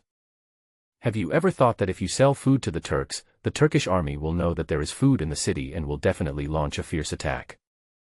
When the time comes, the army will attack the city, and countless people will be killed and wounded. If we are lucky, we will defeat the army and defend the city. If we are unlucky, the army will break into the city, kill all the soldiers and civilians, and steal the food. In this city, there are also your brothers and sisters, and your relatives. You are sinners. The resounding sound was like a heavy hammer, striking hard on everyone's heart. Li Hu kicked the three men. Brute! You bastard! I killed you. General, spare my life. General, we didn't think so much. We just wanted to make some money. Su Fengling didn't have time to listen to their nonsense and said directly, kill. Hang their bodies in the center of the city. Anyone who dares to spread the news will suffer the same fate as those three. Li Hu drew out his sword and waved his hand. The three men died instantly and were immediately dragged away by the soldiers. Li Hu, take your men to check the entire city and see if there are any secret passages that have been missed. Ten Wu, take your men to check and see if there are any spies that have been missed. Also, notify the people and soldiers in the city who find any abnormalities and verify the situation to be true. They will be rewarded with 10 bags of rice. And immediately take people to block the secret passage in the back mountain. General, that secret passage cannot be blocked in a short time. The soldier who discovered the secret passage said hurriedly with a pale face. Su Fengling's face froze, and her dark pupils flashed with coldness. What's going on? General, you will know if you come with us. Su Fengling and his group, led by a soldier, went to the back mountain. The back mountain is to the north of the general's mansion. In the past, the mountain was lush and green, and people could go up the mountain to hunt. Now, there is a severe drought, and all the trees on the mountain have died. The people even dug up tree roots to satisfy their hunger. So, the mountain is bare, and at first glance, it is all yellow sand and huge rocks. General, we're here, said the soldier, pointing to the cave entrance not far away. Before, the cave entrance was blocked by this boulder, and our patrolling personnel did not notice it. The soldiers looked remorseful, thinking that it was their carelessness that gave the spies the opportunity to take advantage. Now, the news that there is food and water in the city has probably spread. They are the sinners of Tsangzhou City. Li Hu rushed over first and looked around. The hole was very small, only reaching his chest. This huge rock is just enough to block it off. But Li Hu is not a fool. If the entrance of the cave could be blocked, these patrolling soldiers would not look so pale. He stooped and entered the cave. As soon as he entered, he immediately lit the torch in his hand, and was stunned after seeing what was inside. The entrance of the cave is narrow, but the inside is very spacious and can accommodate dozens of people walking side by side. Moreover, the entrance outside was only half his height, but the inside was very high, so cavalry could move freely inside. Just then, Su Fengling and others also walked in. Everyone looked at the secret passage in front of them and suddenly understood why the soldiers said it couldn't be blocked. The entrance outside could be blocked, but only temporarily. The Turkic army in the secret passage hit the entrance hard with wooden sticks, and the entrance was immediately broken. When was such a huge secret passage dug? How come we didn't hear any movement? Li Hu clenched the torch in his hand and glanced at his men. His men immediately held torches and moved forward cautiously. Su Fengling raised the torch, looked around, and reached out to touch the mud and sand on it. It must have been dug for a long time. The mud and sand here look very old. It's not something that was dug recently. Li Hu, take some people to see how long this secret passage is. Be careful and don't run into the Turkic army. Yes. After Li Hu finished speaking, he raised the torch and immediately followed the others. General, what should we do? How can we block this secret passage? It's easy to block the entrance, but it's also easy to break through. I want to block the secret passage, but it's so big, I'm afraid I won't have enough time. Also, did those three tell the Turks about the situation in the city? General. There were anxious voices everywhere, and everyone was worried. Su Fengling took a few glances at the secret passage and felt increasingly depressed. Go back to the mansion first and ask the lieutenants to come to the study to discuss countermeasures. Also, block the news. Only you and a few lieutenants know about this matter. No one is allowed to leak it. Anyone who violates this will be executed. The cold voice carried an authority that could not be refused. The dark pupils swept across everyone present. A group of people immediately knelt on the ground, clasped their hands together, and said, "Yes, we obey your command. Strengthen patrols and be prepared at all times to respond to the attack of the Turkic army." After Su Fengling gave the instructions, she hurried back to the general's mansion. The other three lieutenants rushed over immediately. Su Fengling was practicing on the sand table, but no matter how he arranged his troops, the Su army was bound to lose against the 300,000-strong Turkic army. What's more, there is now such a secret passage in the back mountain. General, I heard about what happened. This secret passage in the back mountain is now adding insult to injury for us. Yes, I heard that cavalrymen can move freely in it. When and by whom was such a large secret passage dug? We didn't hear any movement at all. It's our fault. Please punish us, General. As soon as Ten Wu finished speaking, the three lieutenants knelt on the ground with a plop. General Su entrusted them with the responsibility of maintaining security in Sangzhou City, but now, the enemy has built secret passages right at their doorstep, and they didn't even notice it. Sangzhou City was already in a passive position, and now with this secret passage, the situation has become even more unfavorable. This is a capital crime on the battlefield. Okay, everyone get up. What's the point of saying this now? Moreover, I suspect that this secret passage has been built a long time ago. It is estimated that it has been several decades if not hundreds of years. Now, let's think about how to block the secret passage. Ten Wu and his companions stood up immediately. General, why don't we use the cement, sand, and bricks given by the gods to block the entrance of the cave? I think it's okay. That thing is very strong. I'm sure the Turkic army can't break it. Zhaoan, what do you think? Su Fengling also looked at Zhaoan. She had just thought of this idea in her mind. Under everyone's expectant gaze, Zhaoan slowly shook his head. No. Why is that? Ten Wu was shocked. Wasn't the wall very hard and solid? Why didn't it work? No. The hole is too small. Even if cement, sand, or bricks are used, its force-bearing surface is still very small. In this way, the enemy only needs to accumulate force at one point and can quickly break through it. What should we do then? We can't block the cave entrance, and it's too late to block the entire secret passage. The reinforcements have not arrived yet. Could it be that God wants to destroy our Sangzhou city? Ten Wu had a sad face, and his hands holding the sword were shaking. Everything was going in the right direction, so how come something like this suddenly happened? Zhaoan was also extremely anxious. He kept walking back and forth. His eyes accidentally fell on the small tripod. He immediately suggested, General Su, the gods are omnipotent. Why don't you ask him how to solve this situation? How do we block this secret passage? Good. I'll ask right away. Su Fengling immediately wrote a note and passed it into the small tripod. Jiang Nan was surfing the internet, looking up information about the Great Yan dynasty. At this moment, a piece of paper ejected from the small tripod. He immediately picked up the note and started reading it. Su Fengling was thoughtful enough to draw the entrance of the cave and the secret passage on the note. And his words revealed that the Turkic army might get the news and attack the city soon. Jiang Nan could feel Su Fengling's urgency even through the note. He stroked his chin in thought. There is only one way to block this secret passage. That means blowing it up with dynamite. But I can't get any dynamite. I'm busy making explosives today, and I'll be in jail tomorrow. We have to think of another way. As Jiang Nan was thinking, a flash of light flashed through his mind. You can't use explosives, but you can use something else.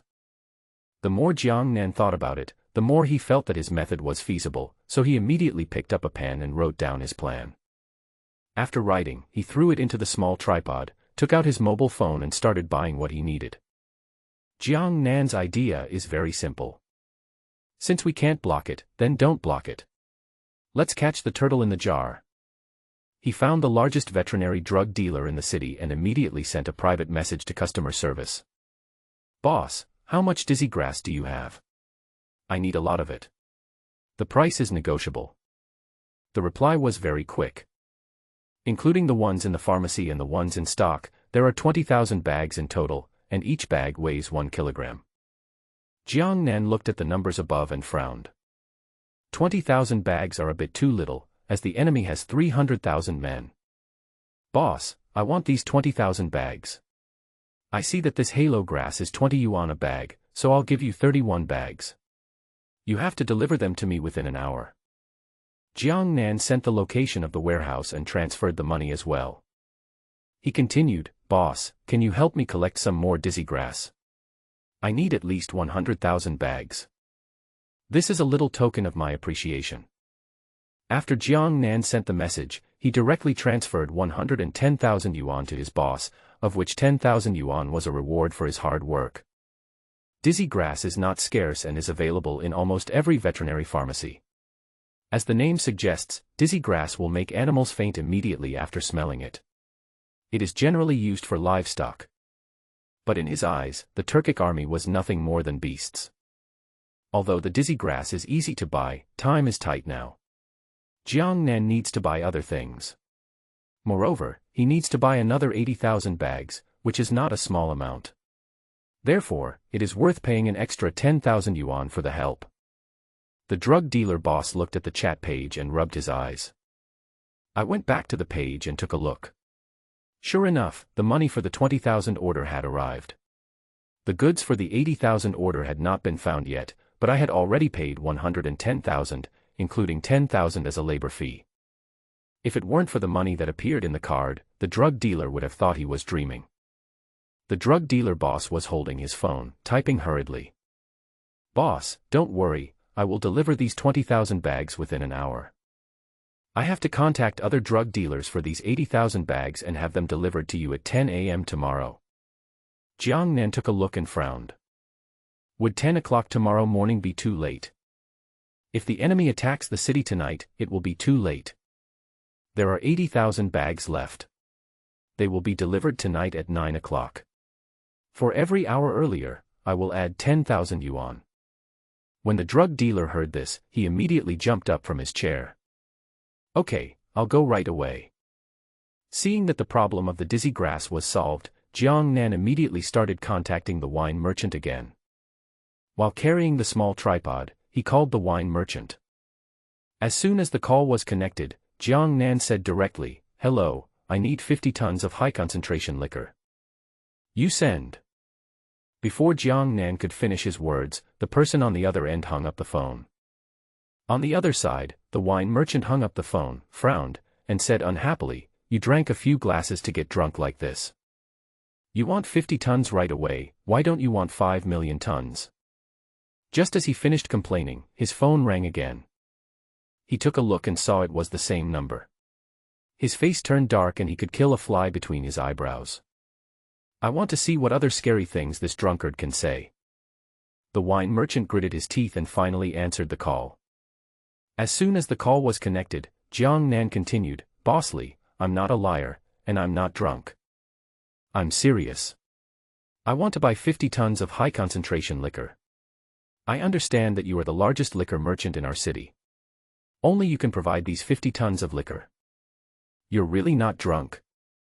The wine merchant held the phone tightly, listening to the eloquent voice on the other end, who did not seem drunk. Of course I'm not drunk. I will transfer 1 million to you now. Send it to the location I sent you before 6 o'clock. The wine merchant took a look at the location, which was in the city, and then looked at the extra 1 million in the balance. He then realized that this was true. 50 tons of liquor were sold for 1 million yuan. He made a lot of money. Jiang Nan didn't know what he was thinking, and didn't hear his voice, so he frowned and asked, "Hello? Hello? Is anyone still there?" When the wine merchant heard this, his face was as bright as a flower. "Yes, boss, I'm here. Don't worry, I will deliver these 50 tons of wine immediately." Jiang Nan heaved a sigh of relief after hearing this. "Okay, but I must have a high concentration. Don't add water to it." "Boss, don't worry, I guarantee it's all high concentration liquor." Jiang Nan then hung up the phone. He drove directly to the warehouse. 50 tons of wine is too much. It would attract too much attention if stored in the old house. It would be more convenient to store it in the warehouse. On the way there, Jiang Nan ordered another 100,000 masks in the same city. When the dizzy grass makes people dizzy, it can't tell friend from foe. It's better to be careful. When passing by a bookstore, Jiang Nan went there and bought 10 sets of Sun Tzu's Art of War. The Art of War by Sun Tzu is the most famous military masterpiece in history. Jiang Nan thought that if Su Fengling read it, he would definitely gain some insights. Su Fengling and others have been guarding the small tripod since they threw the note at it. As time passed, they became more and more anxious. If it gets dark and there is nothing we can do, then the situation will become even more serious. "General, don't worry, God will definitely find a way." Tenwu looked at Su Fengling walking back and forth and comforted her in a low voice. He was comforting Su Fengling and also comforting himself. Now, God is their lifeline. If, even God can't do anything, then they know. As soon as this thought came to his mind, he rejected it immediately. God is so powerful, how could there be no solution? There will definitely be one. Must. As if their prayers were heard, a piece of paper immediately ejected from the small tripod. Su Fengling quickly picked it up and took a look, and his solemn expression gradually relaxed. However, his hands could not help but tremble, and the note in his hand also made a rustling sound. "General. What are you doing?" The 3 people standing by didn't see her expression, they just looked at her trembling hands, their hearts in their throats. Is it possible that even the gods can't do anything about it? There is hope. We are saved. Sungzhou is saved. At this moment, Su Fengling couldn't control her inner excitement and said excitedly. The 3 of them breathed a sigh of relief when they heard this. I knew that God would have a solution. Yes, God is an omnipotent being. General, what does the gods say? The 3 looked at Su Fengling. Su Fengling took a deep breath. God's instructions: if the secret passage cannot be blocked, then don't block it. Send the enemy to heaven in the secret passage. The gods will send supplies over soon. Let's take Xiaoding to the back mountain right now. Tenwu, Zhaoan, you will lead the troops to guard each city gate. Li Liang, you lead the troops and take responsibility. I will take the tripod to the back mountain.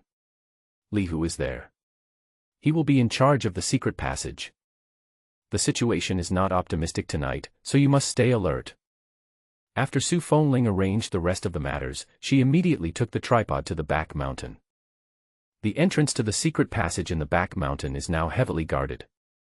As soon as Su Fengling arrived, soldiers came up immediately. General. Su Fengling glanced at the sky and said, well, Li Hu and the others haven't come out yet. The soldier shook his head, Lieutenant General Li and others haven't come out yet. Okay, continue to strengthen patrols, and arrest any abnormal people you find. After Su Fengling gave the instructions, she placed the small tripod on an open space. As soon as she put it down, Li Hu and others came out from the secret passage. Several people looked very bad.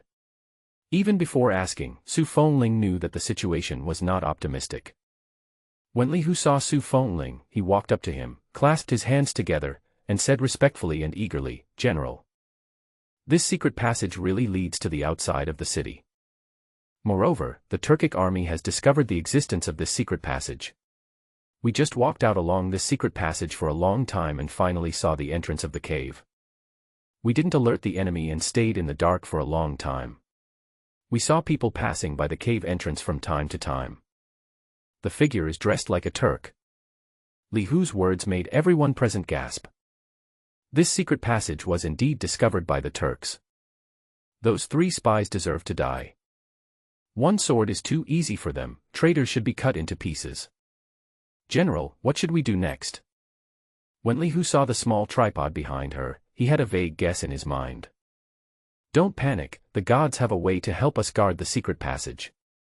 When Li Hu and the others heard this, the solemnity on their faces instantly disappeared. I knew that God would not abandon us. He would definitely find a way. That's right. With the help of the gods, no matter how powerful the Turkic army is, they will only be defeated by us and die under our swords. With God, I feel relieved. Everyone was chattering non-stop, their faces filled with excitement and curiosity. Jiang Nan arrived at the warehouse quickly. The masks were delivered first. 100,000 masks filled an entire truck. After the driver took off his mask, Jiang Nan gave him 1,000 yuan as a reward as usual. The driver took the 1,000 yuan and drove away happily. As soon as he left, the wine merchant arrived. 50 tons of high-concentration liquor were loaded onto 2 large trucks. When the wine merchant saw Jiang Nan at the warehouse door, he immediately stopped the car and walked up to him. "My friend, is this the goods you ordered?" The wine merchant boss suppressed his excitement and asked quickly. "Yes, it's me." "Let them put the wine in the warehouse, quickly." Seeing that it was getting dark, Jiang Nan became a little anxious. Although he had never been to the battlefield, he had read many novels and watched many TV dramas. He knew that the enemy would usually attack the city at night. "Good. I know you're in a hurry, so I brought 10 staff members to help unload the goods." After the wine merchant finished speaking, he waved his hand and 10 staff members immediately began to work non-stop. 50 tons of liquor filled half of the warehouse. After Jiang Nan gave each of them 1,000 yuan as a reward for their hard work, the wine merchant boss and his 10 staff members left happily. Before leaving, he asked Jiang Nan to add his contact information and asked Jiang Nan to contact him next time when buying wine. He guaranteed that the price would be low and the efficiency would be high. After Jiang Nan sent the wine merchant away, he picked up a pen and paper, found a table, and started writing. He wrote about a plan to send the enemy to heaven through a secret passage. Just as he was busy writing, a large truck drove over. This time, the gift was the dizzy grass. When the drug dealer saw him, he immediately trotted over and said, "Boss, there are 20,000 bags of dizziness grass in this car. I have urgently purchased the remaining 80,000 bags from various drug dealers. I promise that we can gather all of them and transport them here before 9 o'clock tonight." Jiang Nan nodded, walked to the back of the car, opened the door and took a few looks. It was filled with a kilogram of halo grass. The drug dealer boss grabbed a chicken out of the driver's seat and said, "Boss, please step back half a step and hold your breath." Jiang Nan had just taken half a step back when the drug dealer immediately opened a bag of dizziness grass and threw the chicken over. But in the blink of an eye, the chicken fainted. The drug dealer puffed out his chest and said proudly, "Boss, don't worry, when I do business, I value integrity. This is all pure dizziness grass. Just a little bit of it can make a cow dizzy." Jiang Nan was very satisfied. "Okay. Unload the goods in this warehouse, and bring the rest here before 9 o'clock. I'll wait for you here." Jiang Nan said as he opened another warehouse. The Jiang family's warehouse covers a large area. Although it has not been used for a long time, it has complete supporting facilities. There are 5 warehouses in total, a lounge, and a security booth at the door. The halo grass was unloaded into the innermost warehouse. The drug dealer was busy gathering the other 80,000 bags of dizzy grass. After unloading the goods, he left in a hurry. Jiang Nan walked to the gate and closed it. Then he took Xiao Ding to the warehouse full of liquor. Jiang Nan threw the note into the small tripod, and casually threw the 10 sets of Sun Tzu's Art of War that he had bought into it. Su Fengling and others were waiting anxiously. Just then, a note popped out. Su Fengling quickly picked it up and started reading. She read very quickly, 10 lines at a glance, and the more she read, the brighter the light in her eyes became. "General, what did the gods say?" Li Hu asked impatiently. Su Fengling suppressed the excitement deep in her heart and said slowly, "There is the ascension plan mentioned by the gods above. The gods said that he purchased a batch of high-concentration liquor and a batch of dizziness grass. He told us to sprinkle dizzy grass in the secret passage to stun the enemy, then pour in white wine and burn it directly." She paused and continued, "Also, when the enemy attacks the city, we can pour the liquor directly down there, then fire rockets and use the fire to burn them to death." With just a few words, their problem was solved. Moreover, even the difficulty of the enemy climbing up the city wall was solved. God is so smart. Why didn't I think of this method? I know about liquor, but how much liquor would be needed to defeat the enemy? And what is the dizzy grass? Is it similar to our knockout drug? After Li Hu was shocked, he had a series of doubts. But at this moment, no one answered him. Because soon, something new appeared in the small tripod. Li Hu hurried forward and picked up the book on the ground. He quickly flipped the page and started reading, "The Art of War. A secret plan. Watch the fire from the other side of the river. A plan to lure the tiger away from the mountain." The more Li Hu read, the more excited he became. What a good book. This is a really good book. General, can you give me a copy of this? Li Hu knew that he looked a bit shameless, but the book in his hand was really good. Although he just glanced at it casually, he saw endless combat knowledge in it. He held the book tightly in his hand, and veins bulged on the back of his hand due to the force. Su Fengling also took a few glances at it. She had the same idea as Li Hu and was shocked by the combat strategies in it. So, she knew that this was a good book, and she also knew that it was a priceless book. Can you, Li Liang, Tan Wu, and Zhaoan each get one copy? Send the rest to my study. Thank you, General. Li Hu grinned when he heard this.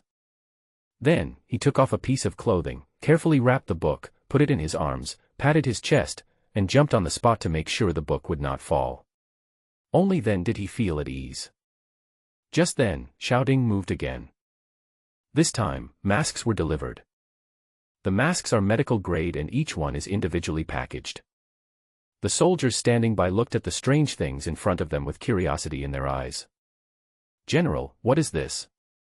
"This is a mask, for wearing on the face.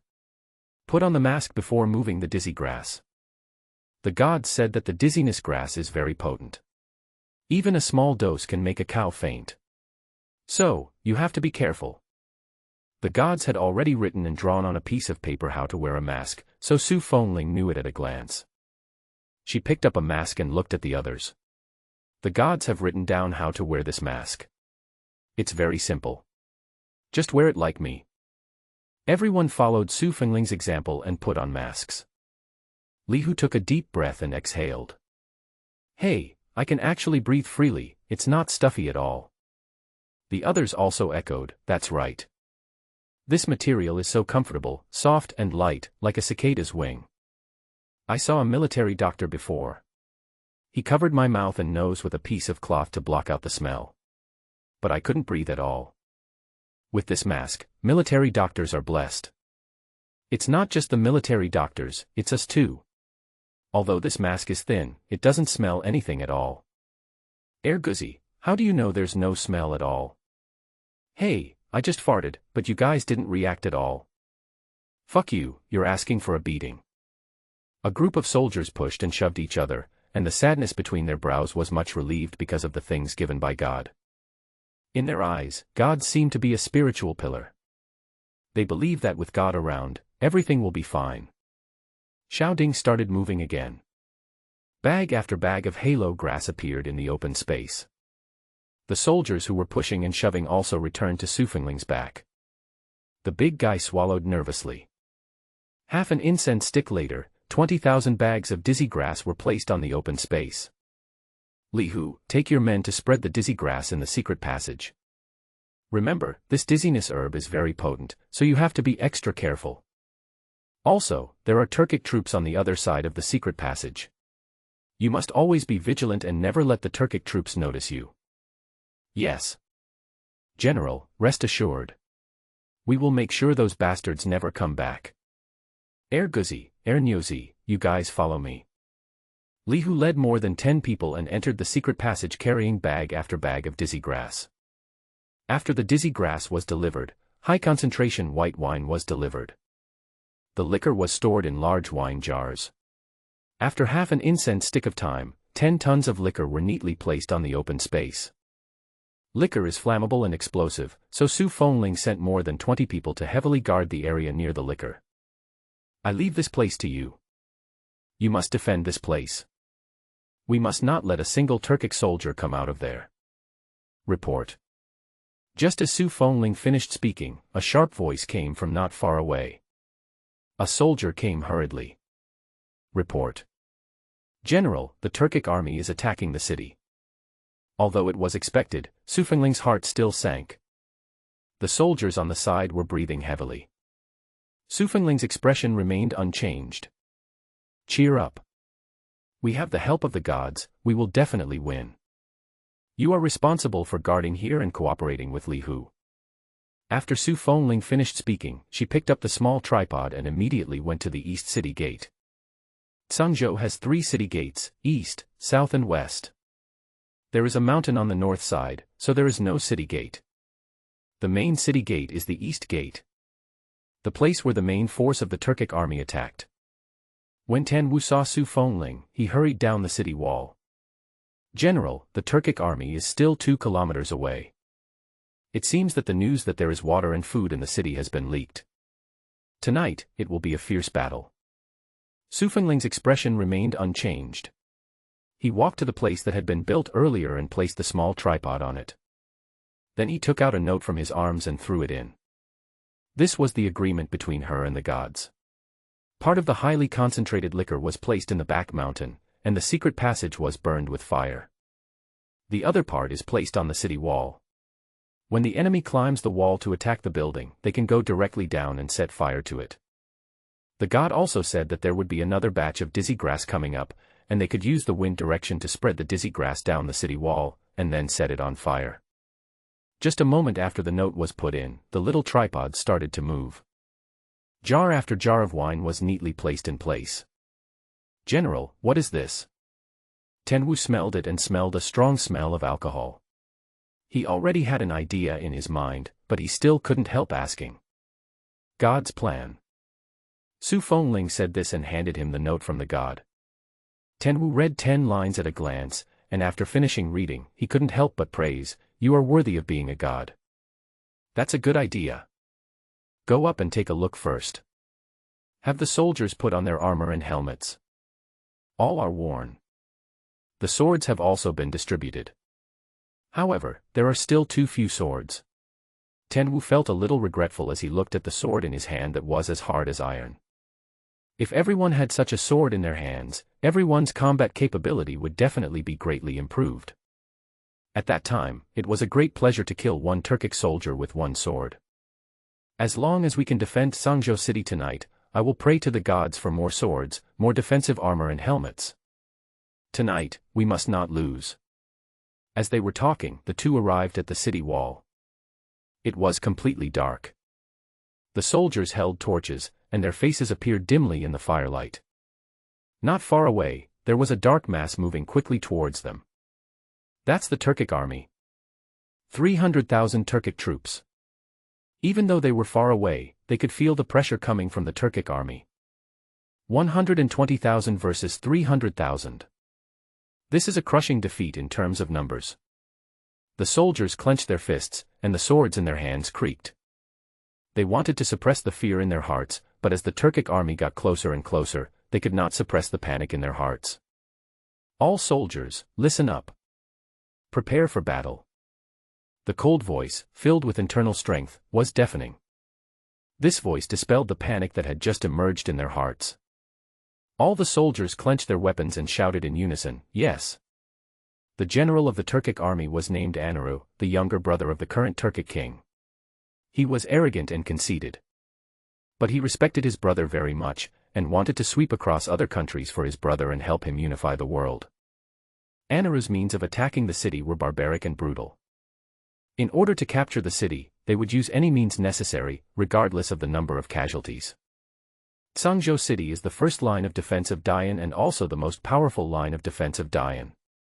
He knew that as long as Tsangzhou was captured, Dayan would be in the hands of the Turks.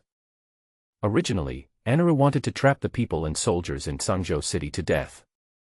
But now, when they heard that there was food and water in the city, they immediately sent their troops to attack. Su Fengling stood on the city wall.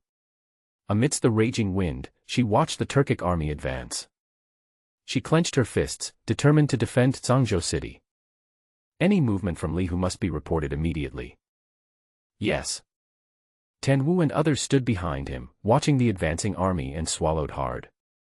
Li Hu, along with Guzi and his group, walked quietly in the secret passage.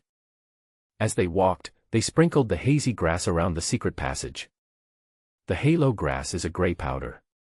When it is sprinkled on the soil, it blends into the soil and cannot be seen unless you look carefully.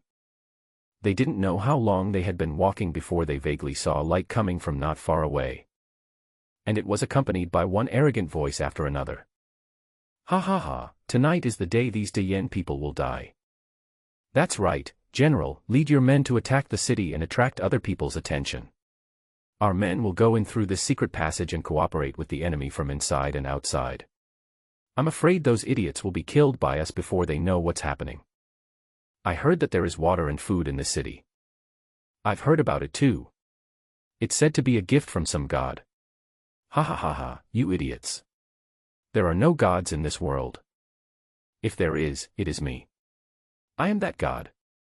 Whether he is a real god or a fake god, we will send him to hell. That's right, if you go against us, you will die. That general is a woman, what can she accomplish? They are bound to lose this battle. Hee hee, I saw General Su from afar once. He's really good looking. If I could sleep with him once, I would die without regrets. Hee hee hee, sleeping with her once is not enough. We will rush in and kill everyone inside. We will perform great deeds and ask the general to give that bitch to us as a reward. Then we can play with her however we want. A lewd and disgusting sound came through the hole. Li Hu and his companions were furious when they heard this. They clenched their fists tightly and gritted their teeth. It was not until they tasted blood in their mouths that they suppressed their anger. He lowered his voice and said coldly, "Retreat. A bunch of beasts, I'll burn them to death in a moment." Li Hu and a few others left quietly. The Turkic soldiers at the entrance of the cave were unaware of the situation, and when they saw that the time was up, they went straight into the secret passage.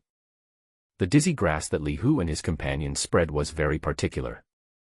The amount of lightning that is closer to the cave entrance on the Turkic army side is small enough to make people dizzy but not unconscious.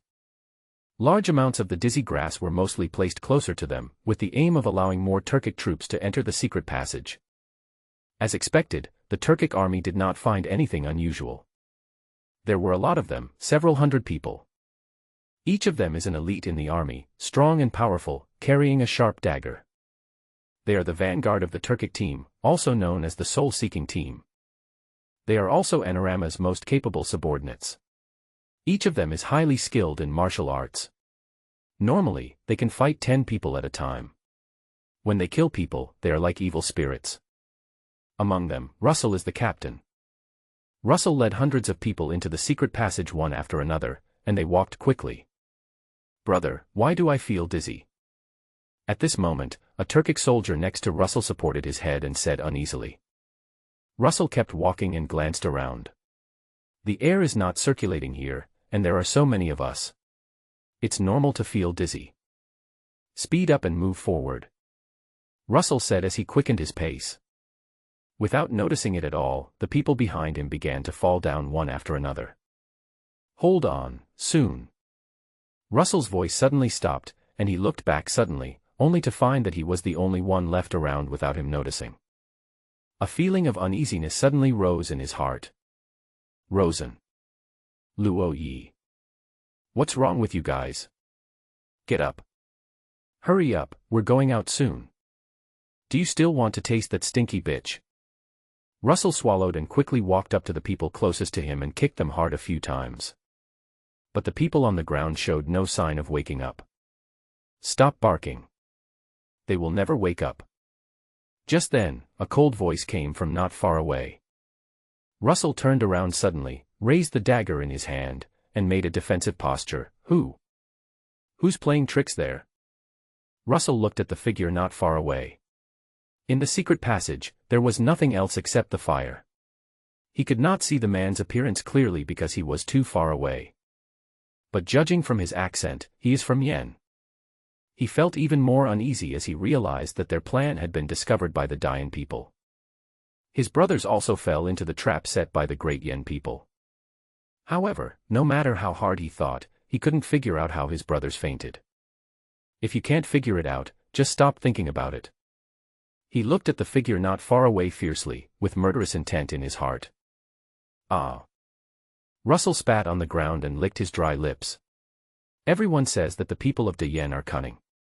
Now I have seen it. If you have the guts, take out your weapon and fight me squarely. What kind of men are you if you use such despicable means here? When Li Hu heard his words, he laughed out loud.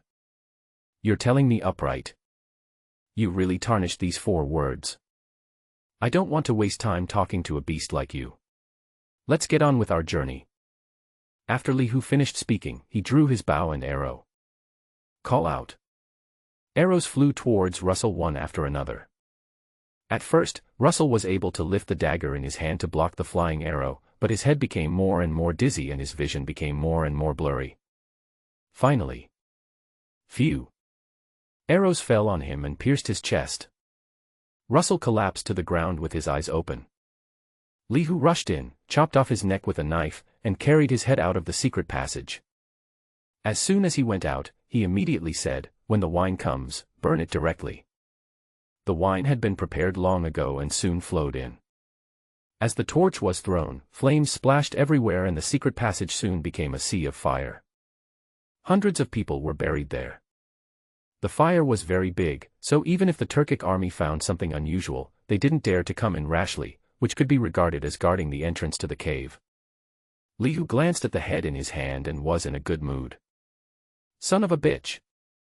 Finally killed this mad dog. Russell was a mad dog raised by Anaru, and countless Sioux family soldiers died at his hands. Now looking at his bloody head, everyone felt that their revenge had been achieved and their blood was boiling. The god's plan is powerful. Without using a single soldier, he killed all the death squads that Anara was so proud of. With the blessing of God, we will definitely win this battle. That's right, Erguzi, send this dog head to the general and make everyone happy. East Gate. The Turkic army was at the gates of the city. A burly bearded man swung a large iron ball in his hand, raised his chin arrogantly, and glanced at the soldiers around the city wall with contempt. Although they were clearly in a lower position, there was no trace of fear in their eyes, but rather disdain. Su Fengling. If you know what's best for you, open the city gate and let us in. Otherwise, I'll smash your head with the hammer in my hand. Ha ha ha. A rough voice, arrogant and presumptuous. The people around him also started laughing. Why don't you speak? Could it be that he was frightened into a fool? TSK, you are not easily scared. Your father Su Hao is indeed quite capable. I thought you, as his daughter, had some ability, but I never thought you were such a coward. Open the city gate obediently. My general is kind-hearted. After we enter the city, we will give you some food. But if you don't know what's happening, haha, I'll smash your head with the hammer in my hand. Boom. As he finished speaking, the hammer in his hand hit the ground with a loud noise. After the yellow sand passed, everyone saw a huge pit under the hammer. The people on the city wall naturally saw it and couldn't help but gasp. This man's name is Luo Gua, and he and the captain of the suicide squad, Russell, are Anarup's right-hand men. This man was extremely strong, and he wielded the hammer with great force. Countless soldiers of the Su family died under his hammer. The Turkic army has always been arrogant, and it is even worse tonight. It seems that they are sure to capture Tsangzhou city tonight. Su Fengling remained expressionless, took out the bow and arrow, and shot directly at Luoguo's forehead. Su Fengling is very good at archery, and the soldiers praised her for her ability to hit the target from 100 paces away.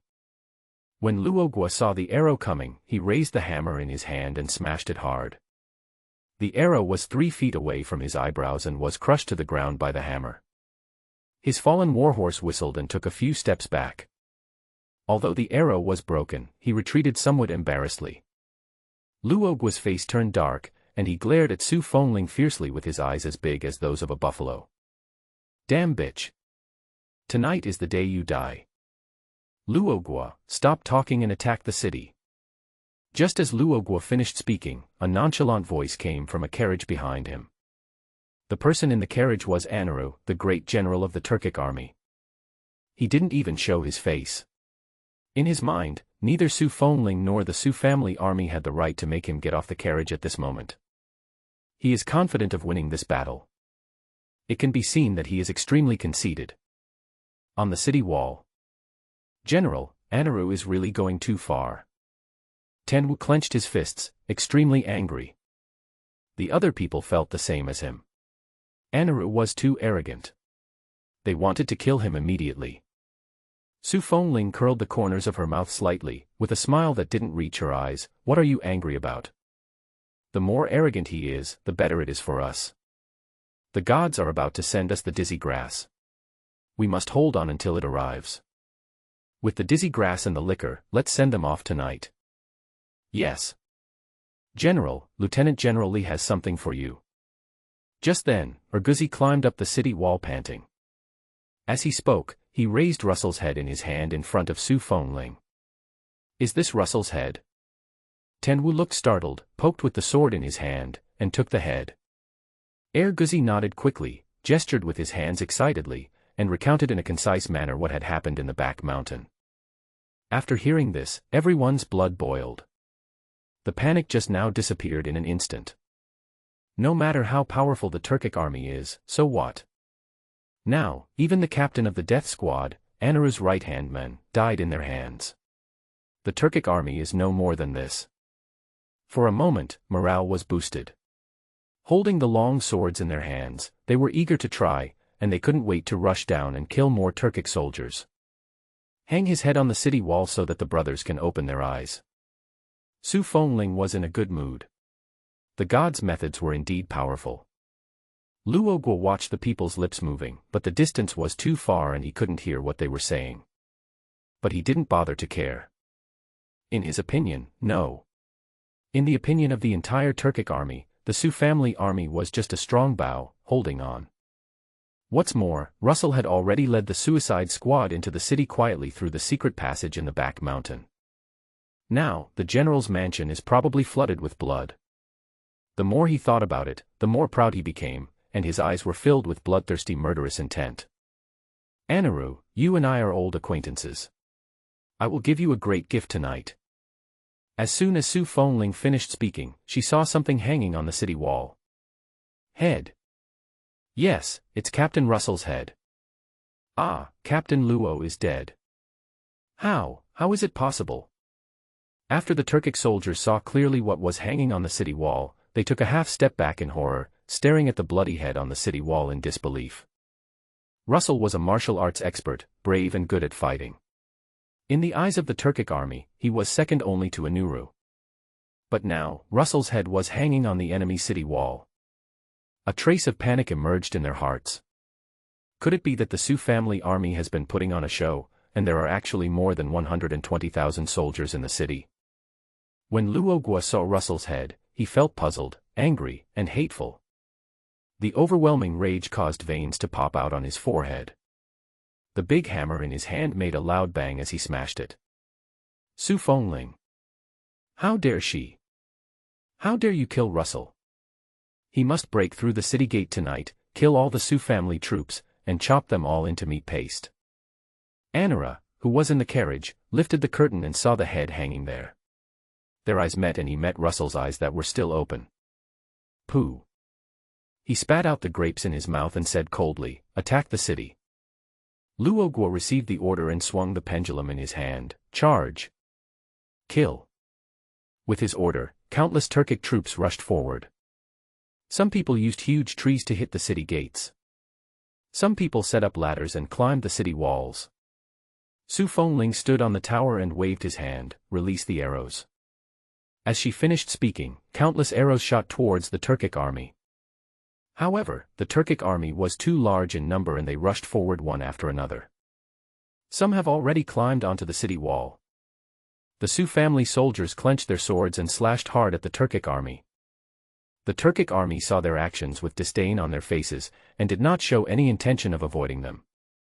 The broken swords of the Su family army couldn't even chop through wood, let alone the armor on their bodies. But before they could feel proud for long, a stream of hot blood splashed on their faces. They stared at their chests in a daze, only to find that their armor had been split in half, and there was a large wound on their chest, with blood gushing out. They looked around in a daze, and saw that the Turkic soldiers around them were all covered in blood, some were killed by a sword, and some were cut in half. When did the Su family army have such sharp weapons? Unfortunately, they will never know the answer. The Su family soldiers kicked the men off the city wall. At this time, the Turkic army also discovered that the swords in the hands of the Su family army were very powerful. So, he stopped dodging and picked up the sword in his hand and chopped it hard. Crackling. The sword hit the armor, making a sharp sound, and my palm was numb, but it couldn't cut it at all. The Turkic soldiers refused to believe in evil, raised their knives and chopped down madly again. But this time, the knives and swords in their hands broke into 4 or 5 pieces. How is it possible? How is it possible that your armor is so powerful? I don't believe it. I don't believe it. The Turkic army went crazy and attacked the Su army. But the result is still the same, the armor cannot be cut and the helmet cannot be split. The Su family soldiers, wearing helmets and armor, seemed to have indestructible bodies. On the contrary, the weapons in the hands of the Turkic army were vulnerable. Tenwu bared his big white teeth and slashed at them with his sword. Go to hell. One after another, the bodies of the Turkic soldiers fell from the city wall. Tenwu and his men killed each of them with their swords, their bodies covered in blood. Although they were very tired, their eyes were frighteningly bright. They haven't had such a thrilling fight in a long time. Previously, due to the huge gap in equipment between the two armies, the Su family army had been fighting timidly. Now, with the equipment given by the gods, they went on a killing spree. The anger that had been pent up in their hearts for a long time was also transferred to the battle, and several of them were bloodthirsty. Countless corpses fell from the city wall. Some were even chopped in half, and some had their heads chopped off. The Turkic soldiers outside the city who had not climbed up the wall felt inexplicably panicked when they saw this scene. Deputy General Luo. Could it be that the Su family army really has the help of gods? How did they become so powerful? Before he could finish his words, Luo Guo hit him on the head with a hammer, and he died instantly. Luo Guo rode on his horse, glancing at the soldiers around him with his eagle-like eyes. Those who disrupt the morale of the army will end up like this man. Oh, God. Even if there really is a God in the world, that God will only belong to the general and will only protect the general. All soldiers, listen up. Kill. Wave after wave of Turkic troops continued to climb up with the help of ladders. The city gate was shaking under the impact of the huge stick. Not only the east gate, but other city gates were also attacked. Su Fengling clenched the sword in his hand and once again killed the Turkic soldiers who were climbing up. Blood was all over her, but her expression remained resolute. Hold on. Pass the order down. For every Turk soldier killed, each person will be rewarded with a bag of milk. Kill 10 people and get 10 bags as a reward. Hold on. They must hold on. The gods will send supplies soon. As soon as the military order was issued, the morale of the Su family army rose again. Even the soldiers who had been recuperating from their injuries joined the battle. Jiang Nan looked at the time, feeling extremely anxious. There was no news coming from the small tripod, so it must be that the enemy has already attacked the city. Su Fengling, you must hold on. We will definitely win. The Turks are just a bunch of barbarians. How can they be your opponents? Just then, the lights of a large truck came from a distance. He stood up quickly and opened the door. A large truck drove in. The drug dealer smiled and said, "Boss, the remaining 80,000 bags of dizziness grass you asked for are all here. It's 1 hour earlier than the original schedule of 9 o'clock." The drug dealer rubbed his fingers together as he spoke. Jiang Nan nodded. "I know, 10,000 yuan has been transferred. Hurry up and unload the goods. I'm sleepy." Jiang Nan yawned as he transferred the money. After receiving the money, the drug dealer boss immediately started unloading the goods and left happily after unloading the goods. After seeing everyone leave, Jiang Nan closed the door and walked into the warehouse carrying the tripod. He didn't write a note, but directly handed the dizzy grass over. Now, with two armies fighting each other, writing notes back and forth would waste too much time. On the battlefield, time is life. After delivering the dizzy grass, Jiang Nan did not leave. Instead, he sat leaning next to the small tripod, his cold brows filled with sorrow at this moment. He didn't want anything to happen to Su Fengling, nor did he want anything to happen to Cangzhou City. The longer Jiang Nan waited, the more uneasy he felt. Suddenly, as if remembering something, he immediately found Wei Ziguo's profile picture, clicked on it, and made a video call directly. The call was answered quickly, and Wei Ziguo's loving voice came from the other end. "Young friend Jiang, do you have any treasures you want to sell?" When Jiang Nan heard his voice, he looked down and was startled by his big forehead. "Boss Wei, I'm not selling antiques tonight. I have something else I want to trouble you with. I remember you said that you had done research on the Great Yan Dynasty before. Can you tell me about the history of the Great Yan Dynasty and the General Zhenbei?"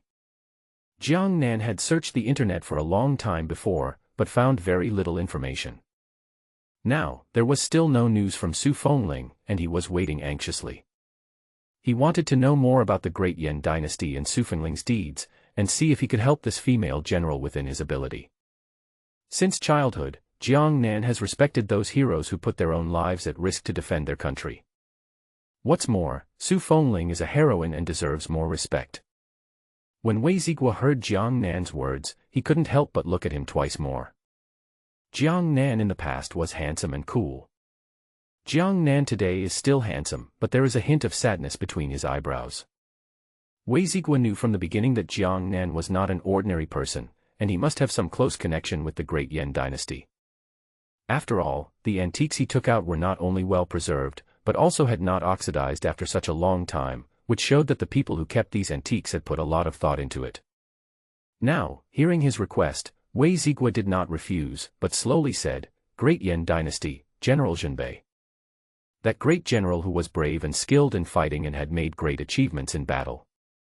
There are only a few records in unofficial history that he died at the hands of the Turks. He was only 21 years old when he died. He had no wife or concubines during his lifetime. After his death, the Su family."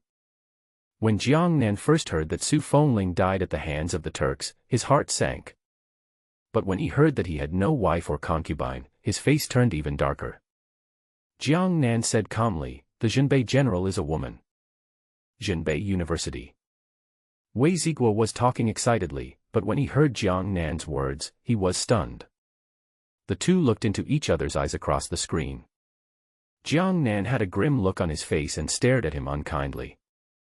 Wei Ziguo swallowed his saliva and said carefully, "According to unofficial history, the Zhenbei general was a burly man, holding a third-rate spear, riding a white horse, and single-handedly took down 3,000 enemy heads, making the enemy terrified. How could this be a woman?" "It's a woman. The Great Yan Dynasty's northern general Su Fengling is a woman. Cangzhou. The sky is full of yellow sand. Rivers of blood flowed. General. General, the supplies sent by the gods have arrived." Just as the two sides were fighting desperately, a soldier ran up to Su Fengling from the bottom of the city wall and said excitedly. Su Fengling's face lit up with joy, and she looked at Tan Wu. "Let the soldiers wear masks. Throw the dizzy grass." As soon as Su Fengling finished speaking, the soldiers immediately put on masks. The Turkic soldiers watched as the soldiers took off their helmets on their own initiative, their hands shaking with excitement. Seeking death. Since the Su family army is seeking death, send them to hell. But as soon as they raised their knives, they felt the wind and sand blowing on their faces, and soon they felt dizzy and dropped their knives immediately. The dizzy grass kept falling down. The Turkic troops kept falling. Highly concentrated liquor was poured down immediately, and before other Turkic soldiers could react, torches were thrown down. In an instant, flames shot up into the sky. The Turkic soldiers who were stunned under the city wall had no power to fight back and were engulfed by the fire. Su Fengling felt the direction of the wind and ordered people to continue spreading the dizzy grass. Archers ready. Shoot. Arrows with fire were shot directly at the Turkic army. Arrows were flying all over the sky. The Turkic army's formation was in disarray and they kept running backwards. Oh! Fire! Fire, quick, save me! I don't want to die. The arrows increased in number and the fire grew in size. The Turkic army became increasingly chaotic. Luogwa swung the hammer in his hand and killed the retreating soldiers on the spot. Who dares to look back? Die. Form a formation. Shield soldiers, advance. As soon as Luogwa finished speaking, the Turkic army immediately took out their shields, formed a battle formation, and rushed forward. The arrow flew over and broke directly on the ground, and was unable to break the formation at all. When Luogwa saw this scene, the smile on his face grew wider. Thinking of defeating him is simply a dream.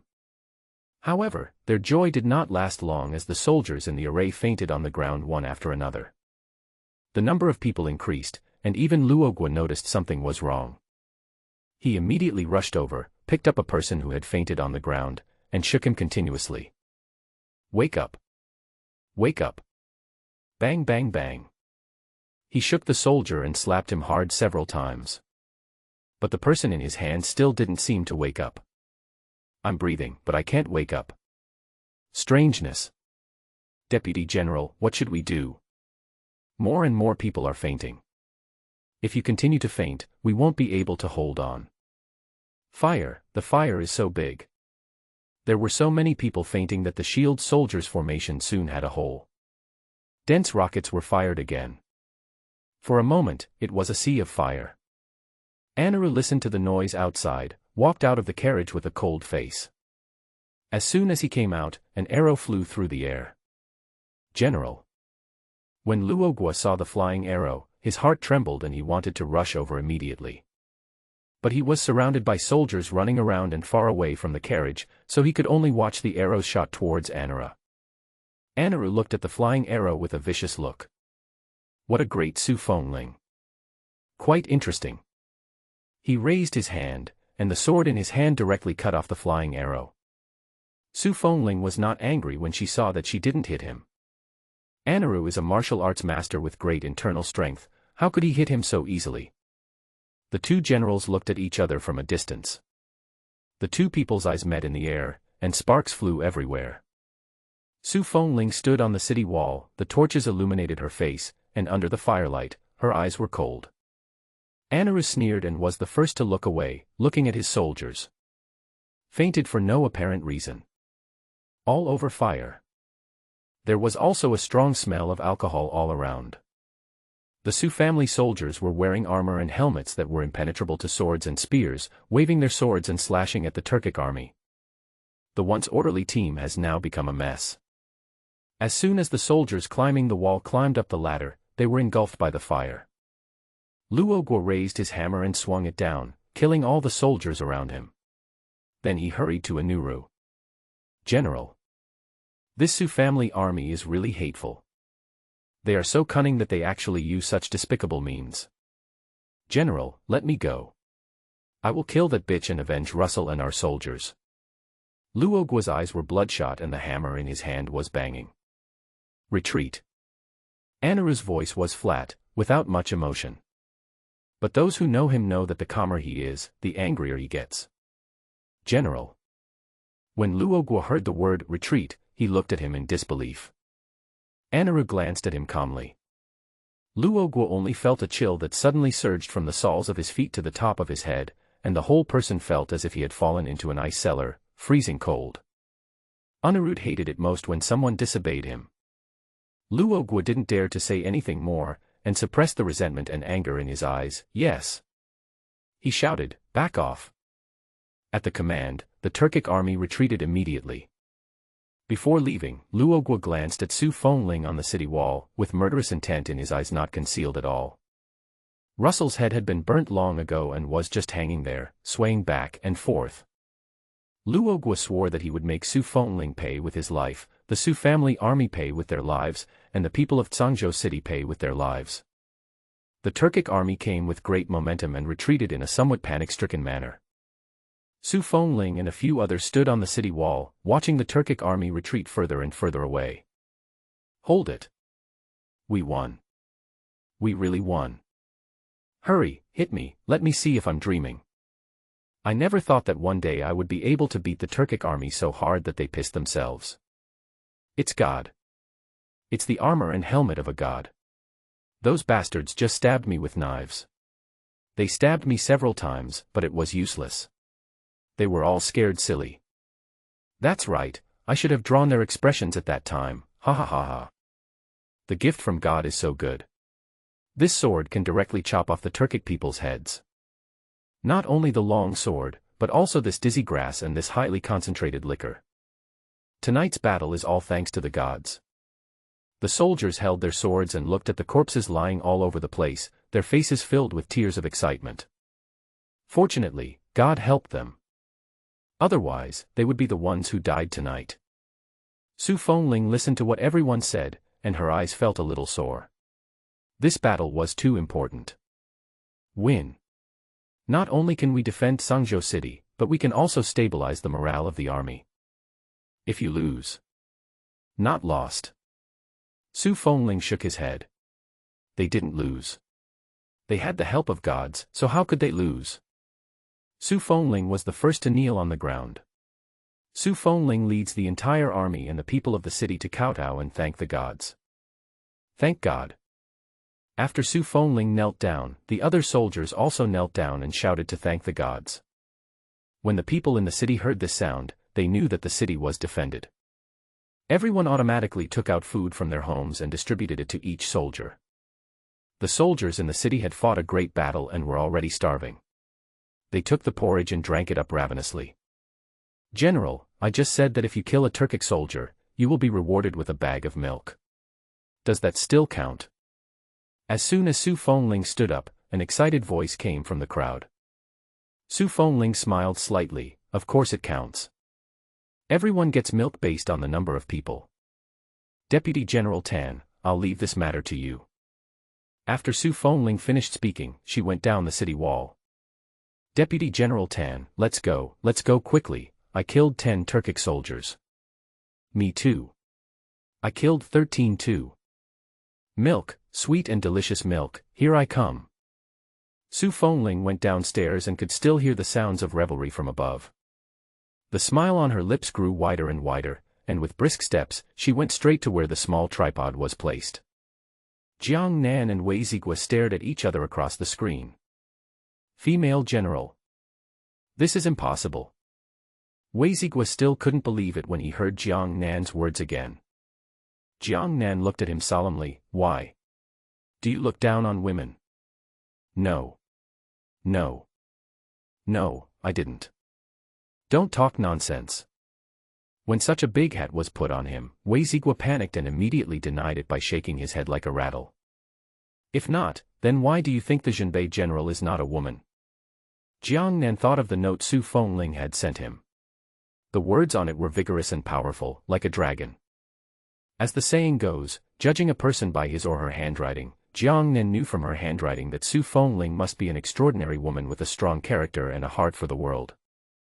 However, such a remarkable woman was misinterpreted as a male in history books. Jiang Nan was very unhappy, even if it was unofficial history.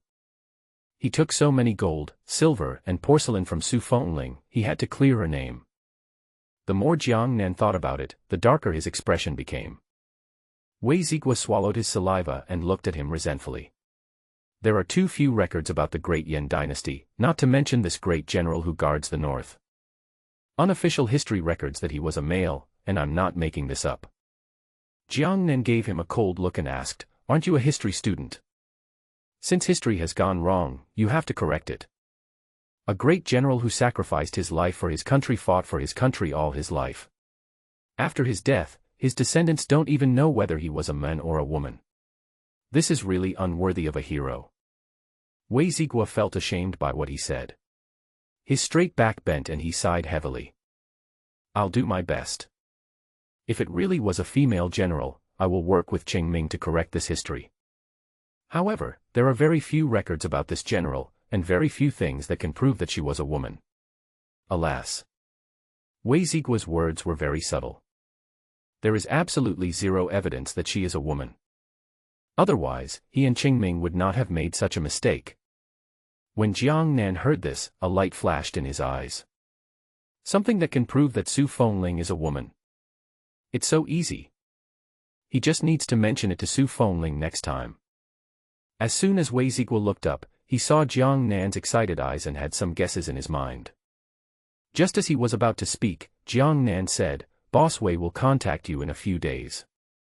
After he finished speaking, he quickly hung up the video and hurriedly picked up the note that had just been ejected from the small tripod. Fortunately, although he was leaning on the small tripod just now, the angle was good and Wei Zigua did not see this scene. Jiang Nan opened the note and the more he read, the smile on his face became harder to suppress than AK. Su Fengling said, the Su family army and the people of the whole city thank the gods for bestowing the dizzy grass and white wine. She also said that they followed his plan and annihilated the Turkic army's death squad in the back mountain and killed the squad's captain. She also said that Sangzhou city was defended and they won. Yeah. When Jiang Nan saw this, he clenched his fists and jumped up excitedly. He knew that Su Fengling was a god of war that the enemy was terrified of, and with his things, he would definitely win. She also said that she prayed to God to give her 100,000 cartons of milk. She said the milk was a reward for the soldiers and that the soldiers liked it very much. Just milk. No big deal. Jiang Nan said this and called the food wholesaler directly. As soon as the call was connected, Jiang Nan said directly, "Hello, I want to buy 100,000 cartons of milk." Jiang Nan thought about it and decided that besides milk, he could also send something else. After all, we won the battle this time, so we have to celebrate it properly. Hello. Hello. How many boxes? The boss's rough voice came from the other end of the phone. Jiang Nan came back to his senses and said quickly, "I want 100,000 cartons of milk, 200,000 eggs, and 200,000 braised chicken legs." The boss owns the largest supermarket in the city, so these numbers are easy for him. "Boss, I'll transfer the deposit to you now. Please quickly deliver the items to the location I sent you. Can it be delivered in an hour?" As Jiang Nan spoke, he added his contact information. After the other party accepted, he immediately transferred 200,000 yuan and sent him the location. The boss looked at the money in his phone and patted his thigh. "Okay. Send it right away." After Jiang Nan ordered the milk, he thought for a while. The braised chicken legs just now gave him an inspiration. Now, the soldiers have just finished the war and it is time to replenish their bodies. He has to send some meat over.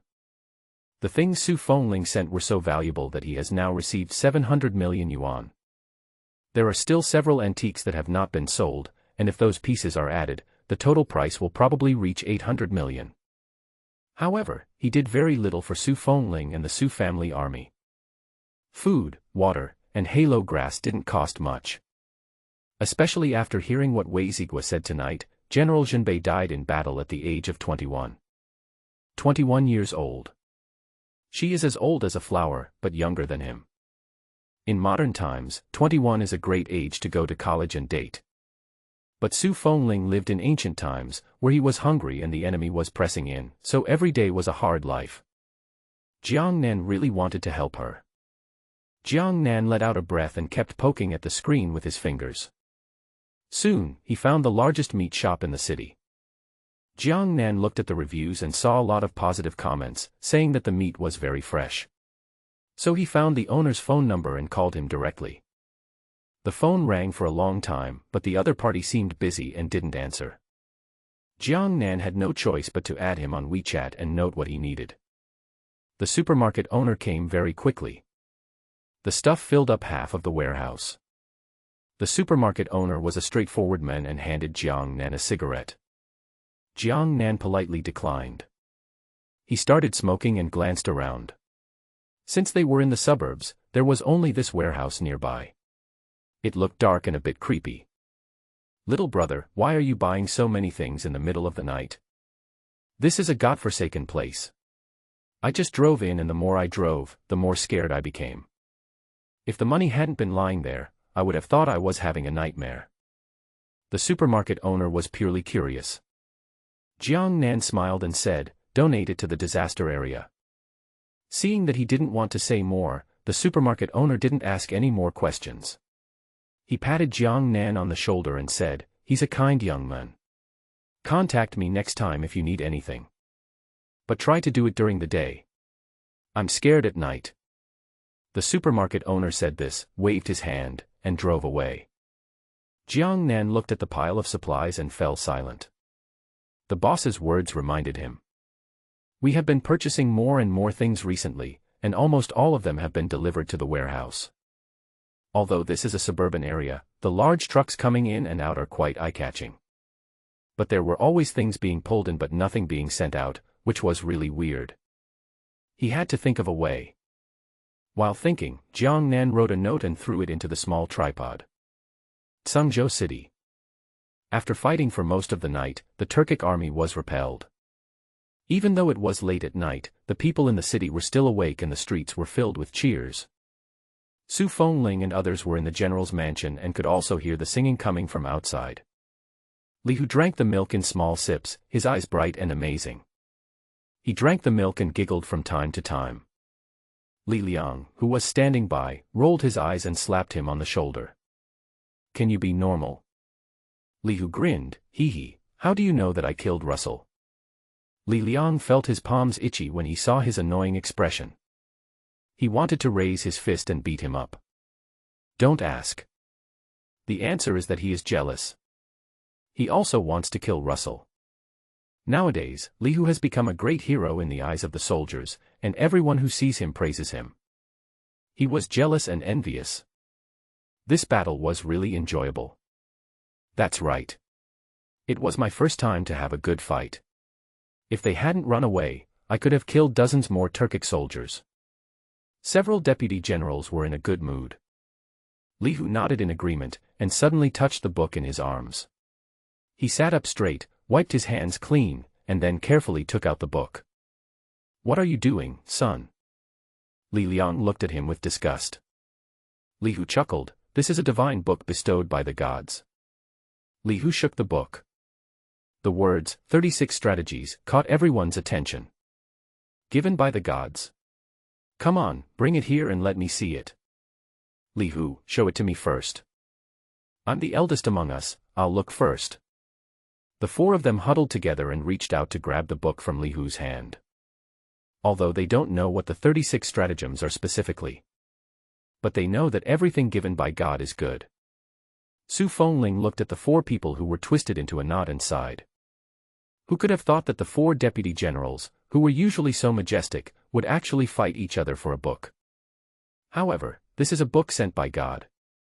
If she hasn't, she will probably join. Su Fengling thought to himself, his eyes fell on the table, and he took out the remaining volumes of 36 strategies from the bookcase beside him. Ahem, stop snatching it. Don't fight over it, everyone has one. The gods have given us 10 sets in total, one for each person. Li Hu was twisted into a ball by several people, his clothes were torn into a mess, and someone grabbed his hair, making his scalp numb. When he found an opportunity to make a sound, he immediately started wailing. The other three stopped what they were doing and asked, "Really?" Li Hu curled his lips and said, "Of course, I can't lie to you. If you don't believe me, ask the general." The three of them immediately looked at Su Fengling. There were 3 identical books on the table. The good guys all let go of their hands and rushed over immediately. Li Hu was thrown to the ground unexpectedly, and his heart felt numb from the shock. The three instigators didn't even look at him, and carefully held the book and started reading. Time passes. They looked at each other, their breathing becoming heavier. General, this military book is so good. I have only read a little bit of the strategies in it, but I have benefited a lot from it. Yes, this military book came just in time. I will study it hard tonight and find a way to destroy the Turkic army. General, this book is priceless. We are unworthy of it. Tomorrow morning, I want to offer a small tribute to the gods. Please do it for me, General. Me too. And me. The four deputy generals looked solemn. They had led troops in battles for many years and had encountered and read countless books on military strategy. But no other book could shock them more than this book of 36 strategies. Su Fengling nodded, okay. As soon as she finished speaking, a piece of paper shot out from the small tripod. Su Fengling quickly picked it up and read the contents. She muttered softly, "It's so late, the gods are still awake." I disturbed him. A trace of self-blame flashed across Su Fengling's face. She was too excited about the victory she had just won, so she was impatient to convey the message to the gods. General, what instructions does the god have? The god said that he purchased supplies for us to celebrate the victory. Su Fengling said this, picked up the small tripod and went to an open place. As soon as the small tripod was put down, boxes of milk were immediately placed neatly aside. After 100,000 cartons of milk were sold, Xiao Ding did not stop. 200,000 eggs and 200,000 braised chicken legs instantly appeared in front of everyone. Is this an egg? Yes, eggs. My goodness, I haven't eaten eggs in a long time. I remember the last time I ate eggs was when I was very young. A group of people looked at so many white eggs spread all over the floor and couldn't help swallowing. Li Liang rushed over, picked up an egg, cut a hole in it, tilted his head back, and put the egg directly into his mouth. Tasty. Tasty. This egg is so delicious. As Li Liang spoke, he licked the eggshell clean. The gods are so kind. They not only send us milk, but also eggs. These eggs are something that only the nobles in the capital can afford to eat. I never thought that one day, I would be able to eat them too. Who says it's not? And this milk, I bet even the emperor has never had strawberry-flavored yogurt. Ha ha ha, not only has he never had strawberry flavor, he has never had peanut flavor either. Hey! And what is this? General, there are chicken legs in this bag. Chicken legs are meat. The group of people became even more excited.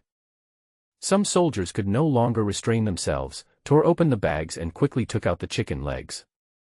The chicken legs are braised and the meat is yellowish. As soon as it was taken out, the aroma of meat instantly hit me. Several big men stared at the chicken leg in his hand like wolves and tigers. I'll take a small bite. I want to eat too. Relax, relax, you agreed to take a small sip. Give me a bite. The grown men knew that food was scarce, so even though they wanted to eat very much, they only opened one bag. Several people struggled and grabbed the food, each taking a bite, and their mouths were full of oil. Woo woo woo, it's so delicious. This is the best chicken drumstick I have ever eaten. Woo woo woo, God is so good, God, God, hiccup, I like God. What a wonderful life the gods live. Fool, you said it was a heavenly day, but that's definitely not what we can imagine. Several people took the chicken legs and ate them with tears in their eyes. Not only did he eat the meat on top, he also chewed the bones into pieces and swallowed them directly. The big guys ate like wolves and tigers, and even the bag of braised chicken legs was licked clean. General, you eat. Tenwu licked his lips and handed Su Fengling a braised chicken leg. Su Fengling took the braised chicken leg and the corners of her mouth curled up slightly. They are right, God is so good. Pass the message, all soldiers, you have worked hard defending the city tonight. Each soldier will receive a braised chicken leg. Each citizen in the city of eggs shall receive one. As for the milk, use it as a reward. 1 bag of milk for each Turkic soldier's head. As soon as Su Fengling finished speaking, the soldiers swarmed over and immediately carried the things out. Even though they had just fought a battle with the Turkic army. Even though they all had wounds to varying degrees. But at this moment, they are full of energy. Su Fengling took Xiaoding back to her room.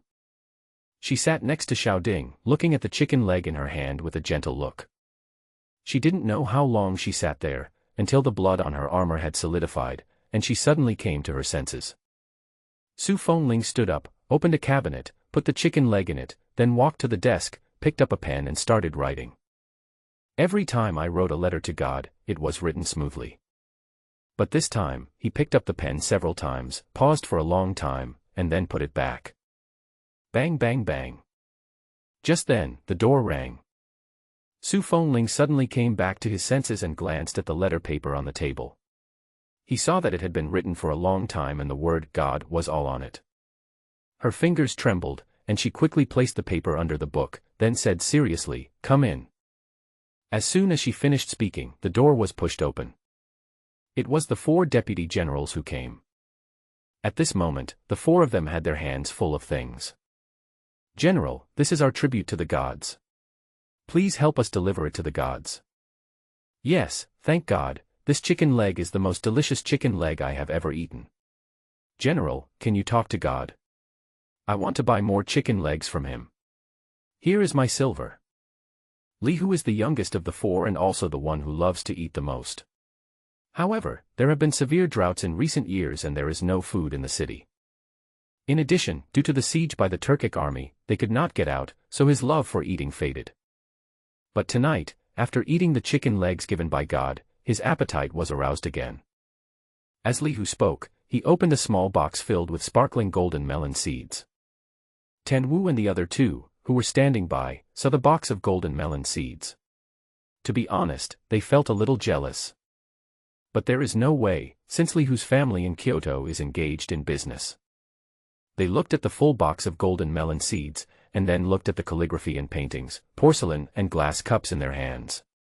For a moment, they felt that what they had was a bit shabby.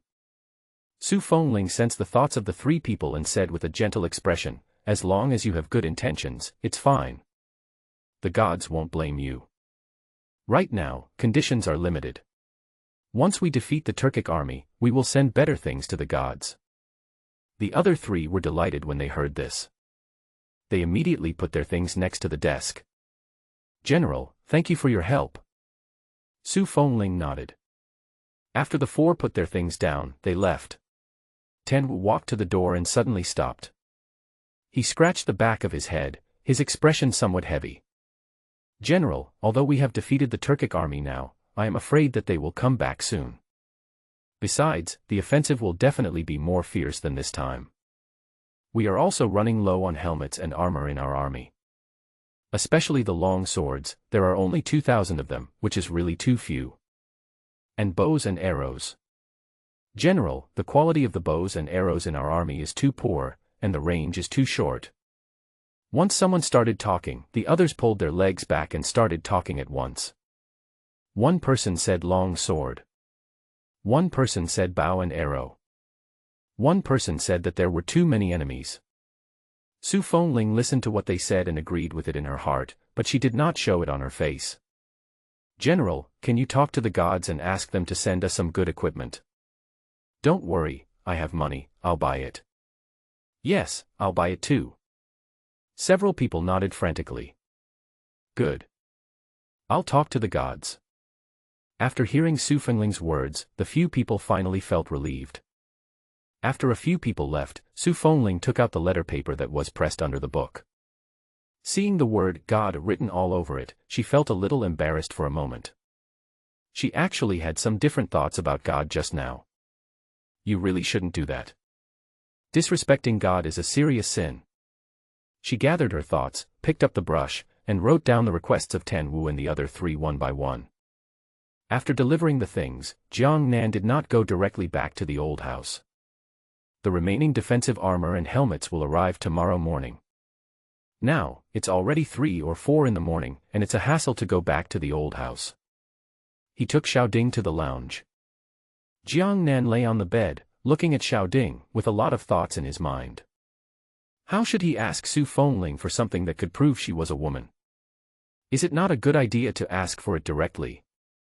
If I use inappropriate words, wouldn't that be disrespecting her? After all, Su Fengling is a famous general. A soldier. Just as Jiang Nan tossed and turned, a piece of paper ejected from the small tripod. In addition to the note, there were 5 other small boxes. The small box is made of mahogany, and there are some patterns carved around the box. 2 of the boxes have patterns inlaid with gold threads. You can tell at a glance that they are very expensive. Jiang Nan placed the 5 small boxes on the bed and opened the note to read it. At the beginning, I wrote a long paragraph to thank him. This General Su is really polite. Little did I know that I was the one who should be thanked. Jiang Nan said this and took another look at the 5 small boxes on the bed. Even though they hadn't been opened yet, he could imagine how valuable the things inside must be. Jiang Nan withdrew his gaze and continued reading. Su Fengling said that the defensive armor, helmets, and swords were not enough, and they wanted to buy a large number of armor, helmets, and swords from the gods. Su Fengling said that the bows and arrows of the Su family army were badly damaged and had a short range, so he begged the gods to bestow bows and arrows with a long range and great power. Su Fengling said. In several long pages, Jiang Nan summarized 2 points. First, purchase military equipment. Second, 4 of the 5 boxes were tributes from her 4 lieutenants to the god, thanking him for the food, eggs, chicken legs and milk. The other box was hers, and contained silver for purchasing military equipment. After Jiang Nan finished reading the letter, he looked at the 5 boxes. Each box had a label on it, with the names of the 4 lieutenants above the label. Tan Wu, Li Liang, Zhaoan, Li Hu. Jiang Nan murmured softly, his eyes full of admiration. The other largest box belongs to Su Fengling. When Jiang Nan opened the box, he saw a pair of hibiscus white jade cups, a pair of green jade vases, and several hairpins and step-shaking ornaments. Jiang Nan didn't know much about antiques, but he knew that the things in here were more valuable than those sent before. He swallowed, took out the hairpin from the box and looked at it carefully. Buyao is a women's item, and he wanted to see if there was any information on it that could prove that Su Fengling was a woman. Unfortunately, after looking at the 4 hairpins and 4 step-shaking ornaments, he still gained nothing. Why? How do I even start this? Although Jiang Nan was sighing, there was no trace of sadness between his eyebrows. These antiques are worth at least hundreds of millions, so why is he worried? He then opened several other boxes one after another, which were filled with some ordinary porcelain, calligraphy, and paintings. But there was one box, which, when opened, was filled with golden melon seeds, sparkling so brightly that it almost blinded his eyes. Jiang Nan glanced at the label and said, "It turns out to be Li Hu. Is this the money for the braised chicken legs?" As expected of someone who has been to the battlefield and seen the world, this box of gold can probably buy all the braised chicken legs in the world. Jiang Nan looked at the box of golden melon seeds and swallowed madly. An hour later. Jiang Nan had just finished admiring the 5 boxes of antiques, closed them all, and put them back in the cabinet in the lounge, planning to take them back tomorrow morning. After he put his things down, he looked at the time and realized that another hour had passed. He quickly wrote a note to tell Su Fengling that he would prepare the things as soon as possible so that they could rest assured. And tell them to prepare to pick up the equipment tomorrow morning, as the armor and helmets that they had ordered previously have arrived.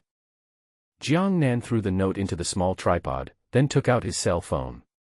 When he opened it, he was surprised to see that it was full of messages from the butcher shop owner. "Little brother, are you sure you want 5 tons of pork? 5 tons of beef? Little brother, don't joke with me. I'll go get the goods for you right now." 10 minutes later, several more messages were sent. But Jiang Nan was busy at the time and didn't hear the sound. Half an hour later, a message came directly from the other side. "The liar will die a horrible death." Jiang Nan looked at the chat history that filled the screen and couldn't help but twitch his lips. He immediately made a video call. The call was answered very quickly. As soon as the video was connected, a round head was seen. The other party was staring at him viciously with a kitchen knife in his hand. Jiang Nan shuddered with fear and said quickly, "Boss, it's a misunderstanding." "Misunderstand?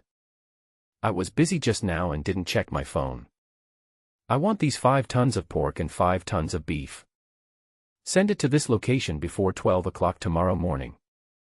After Jiang Nan finished speaking, he directly sent the location of the warehouse to the boss. Then, another 500,000 yuan was transferred. The boss looked at the money in his mobile phone and a smile immediately appeared on his greasy face. Don't worry, little brother. I am the largest butcher shop in our city. But, 5 tons of each is too much. We have to rush to deliver it before 12 o'clock. How about 3 o'clock? I will definitely deliver it on time at 3 o'clock. The boss looked at Jiang Nan as if he was looking at the god of wealth, and smiled so hard that the wrinkles at the corners of his eyes gathered together. No, I need it urgently. If you can arrive at 12 o'clock, I'll give you another 10,000 yuan. The boss gritted his teeth and chopped the chopping board with the knife in his hand. The sudden action scared Jiang Nan. He was about to speak when he heard the boss yell, "Hit! I promised to deliver it before 12 o'clock. I don't love the $10,000, I just want to meet my big customer earlier, he. Jiang Nan pulled the corner of his mouth speechlessly. He doesn't believe you at all. After agreeing on a time, Jiang Nan found the previous supermarket owner again. The two added each other on WeChat, and Jiang Nan directly asked for 500,000 braised chicken legs, 500,000 braised duck legs, and 500,000 braised eggs. Then he ordered another 10,000 watermelons and apples from the supermarket. Don't ask. The reason is that Li Hu gave too much. If he only sent the braised chicken legs, he would seem stingy. The supermarket owner had just returned home and was so excited to see the god of wealth giving him money again that he couldn't even sleep and immediately started asking his employees to prepare the goods. After Jiang Nan ordered the meat and braised chicken legs, he thought of military equipment again. Jiang Nan didn't know much about military equipment. The only way he knew about it was through the 100-man battle, which is more simply the most popular chicken-eating game. He also wanted to send some hot weapons over, but unfortunately, the domestic control was strict and he did not dare or want to take the risk. Jiang Nan found the boss who had ordered the defensive armor before and asked him to recommend it.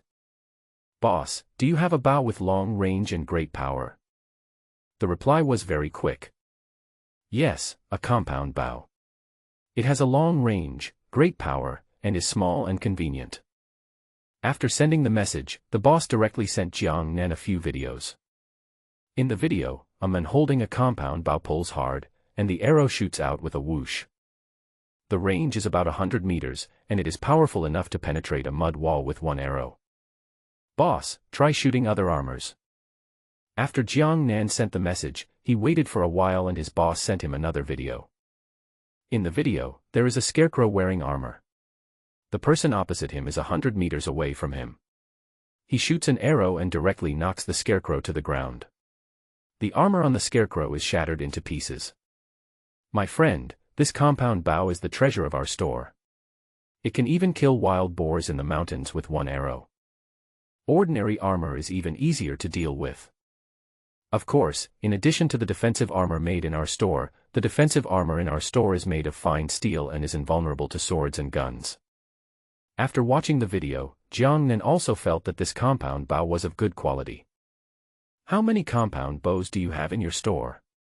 I want them all. 1,000. When Jiang Nan looked at the number, the tea in his mouth sprayed out. 1,000 is really too few. Compound bows are difficult to make, and the country has strict controls now. Private hunting is not allowed, so few people buy them even if we produce them. Over time, we stopped making them. Compound bows can't do it. Can it be made with armor and helmet? The boss seemed to hear his inner complaints and continued to explain, we usually sell these defensive armor and helmets to film crews, and they use them for filming. Hey. Jiang Nan looked at the eye-catching emoticon behind him and automatically ignored him. Boss, I need another 100,000 of these compound bows. Bring your men to make them quickly. Money is not a problem. After Jiang Nan finished typing, he transferred a deposit of 500,000 yuan to his boss. The boss looked at the money in his phone and swallowed madly. The order was too big to handle, but he was unwilling to refuse it. He thought for a second and gritted his teeth. Okay, but the quantity is too large. I need 10 days. Jiang Nan also knew that the compound bow was no better than other bows, and that it couldn't fall behind in quality just because it was fast. Can send it to my warehouse within 10 days. By the way, these 1,000 will be delivered tomorrow morning along with the helmets and armor. After Jiang Nan discussed the details with his boss, he exited the chat software. It was already slightly dawning outside the window, and from time to time I could hear the crowing of roosters. After not sleeping all night, Jiang Nan didn't feel tired at all. He walked to Xiaoding, and suddenly, he wanted to chat with this famous general. He also wanted to know more about their affairs. Jiang Nan found a pen and paper, thought for a long time, and then wrote 3 words. Are you asleep? As soon as he threw the note into the small tripod, he regretted it and wanted to pull the note back, but it had already disappeared. He patted the small tripod angrily and glared at it. Su Fengling had been busy all night.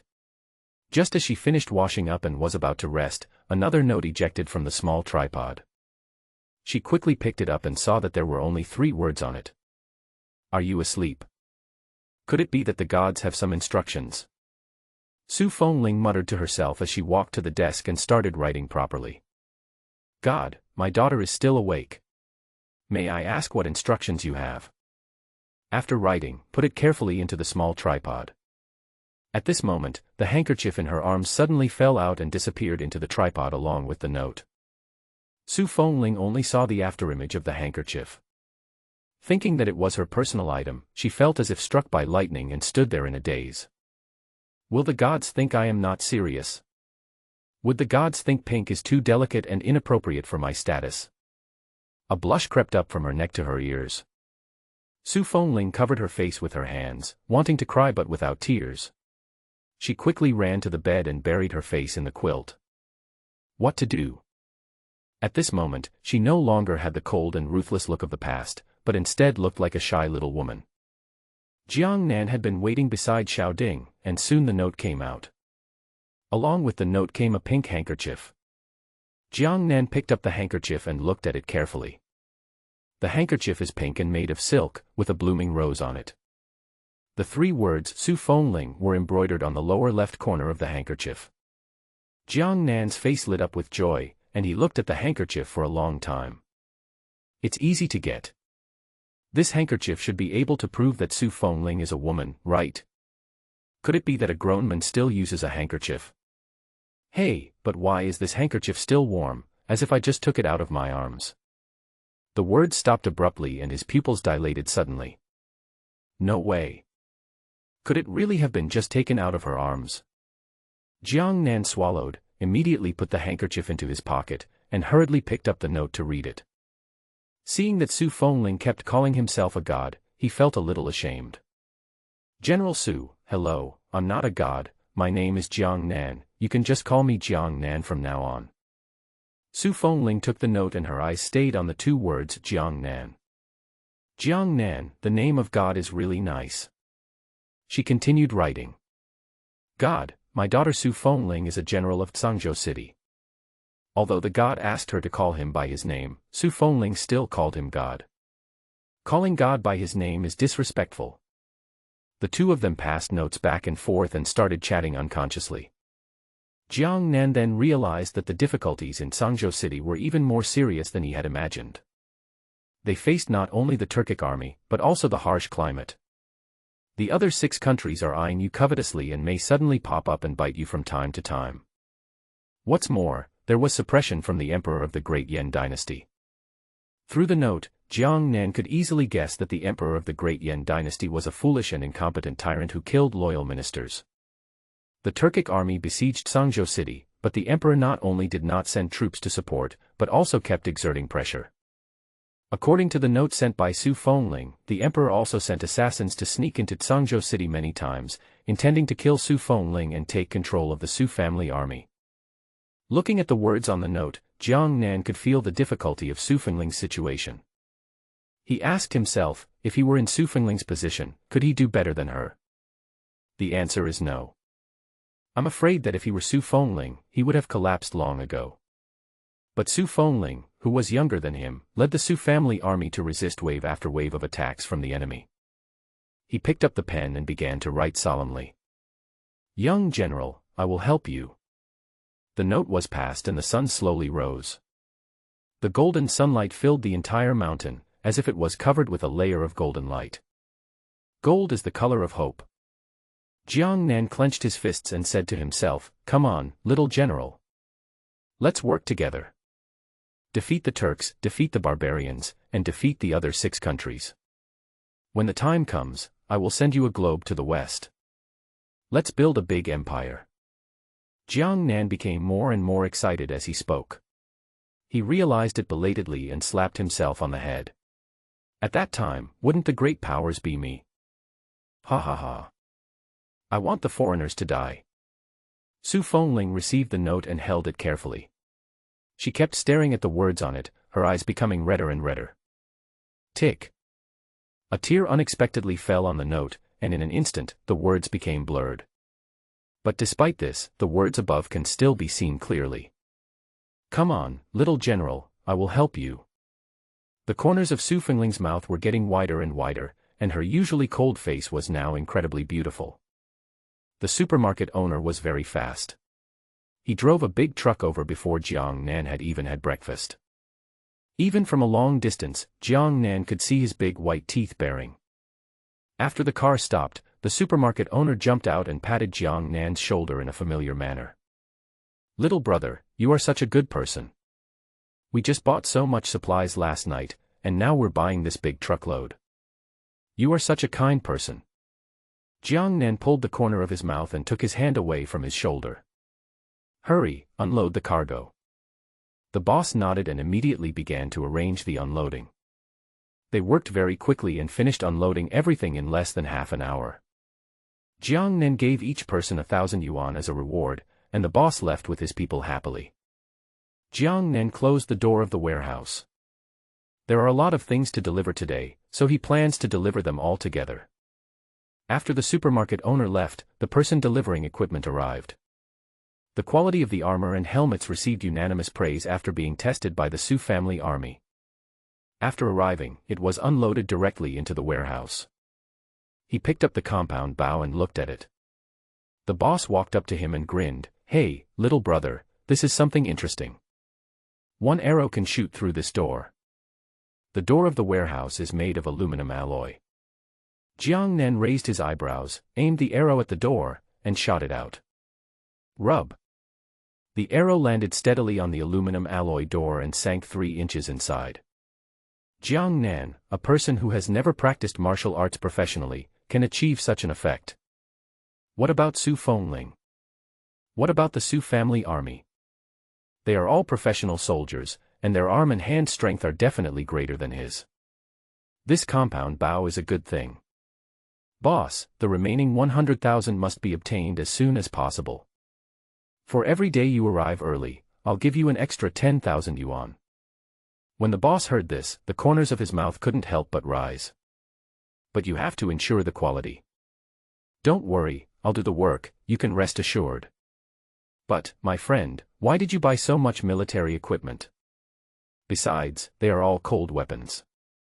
Jiang Nan glanced at him twice, with a somewhat ambiguous look in his eyes. Why?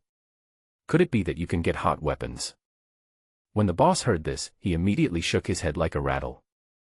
No. No. I don't have it. If I get it, I'll go to jail. That's it. I don't want to go to jail either. Besides, I use these things for filming. Don't ask for details, just get the rest out and ship it here quickly. No problem. Okay, I'll go back right away and ask them to work overtime to get it done. The boss was a smart man, and seeing that Jiang Nan didn't want to say more, he didn't ask any more questions. Jiang Nan put the compound bow back into the warehouse. Looking at the warehouse full of military equipment, he felt for the first time that it was too little. He should do more. The young general is in a difficult situation. In front of the Jiang family's old house. 3 days had passed. Li Yi and his companions stood at the door, looking at the tightly closed door. They rang the doorbell one after another, but it didn't look like the door would open. Li kept calling Jiang Nan, but the other party never answered. Brother, we are not going to be deceived by this bastard, are we? You are kind-hearted and will give him 3 days for the sake of our past friendship. It's a pity that good intentions are not rewarded. He is just like his father, an ungrateful person. That's right. If I had known he would behave like this, I should have pulled him out of the car and given him a good beating. Bah, damn it, don't let me find him, otherwise, I will tear him into pieces. The several grown men around Li were very angry, with anger in their eyes. Li didn't say anything, but his hand holding the phone kept tightening. He watched Jiang Nan grow up and knew that he was a good person and a reliable young man. So, when he begged me that day, I softened my heart and agreed to give him 3 days. But now. They came, but Jiang Nan was gone. Li felt that he had been deceived, and his dark eyes were filled with anger. Just then, the cell phone rang. Brother, it's that bastard Jiang Nan. Catch. Brother, no matter how pitiful he tries to be this time, you can't be soft-hearted. That's right, big brother, this is 20 million. Li nodded and answered the phone with a gloomy expression. As soon as the call was connected, Jiang Nan's voice was heard from the other end. Uncle Li, I'm sorry, I had something to do this morning and didn't have time to go back. Don't worry, I will be back before 1 o'clock. When Li heard this, his face turned even darker.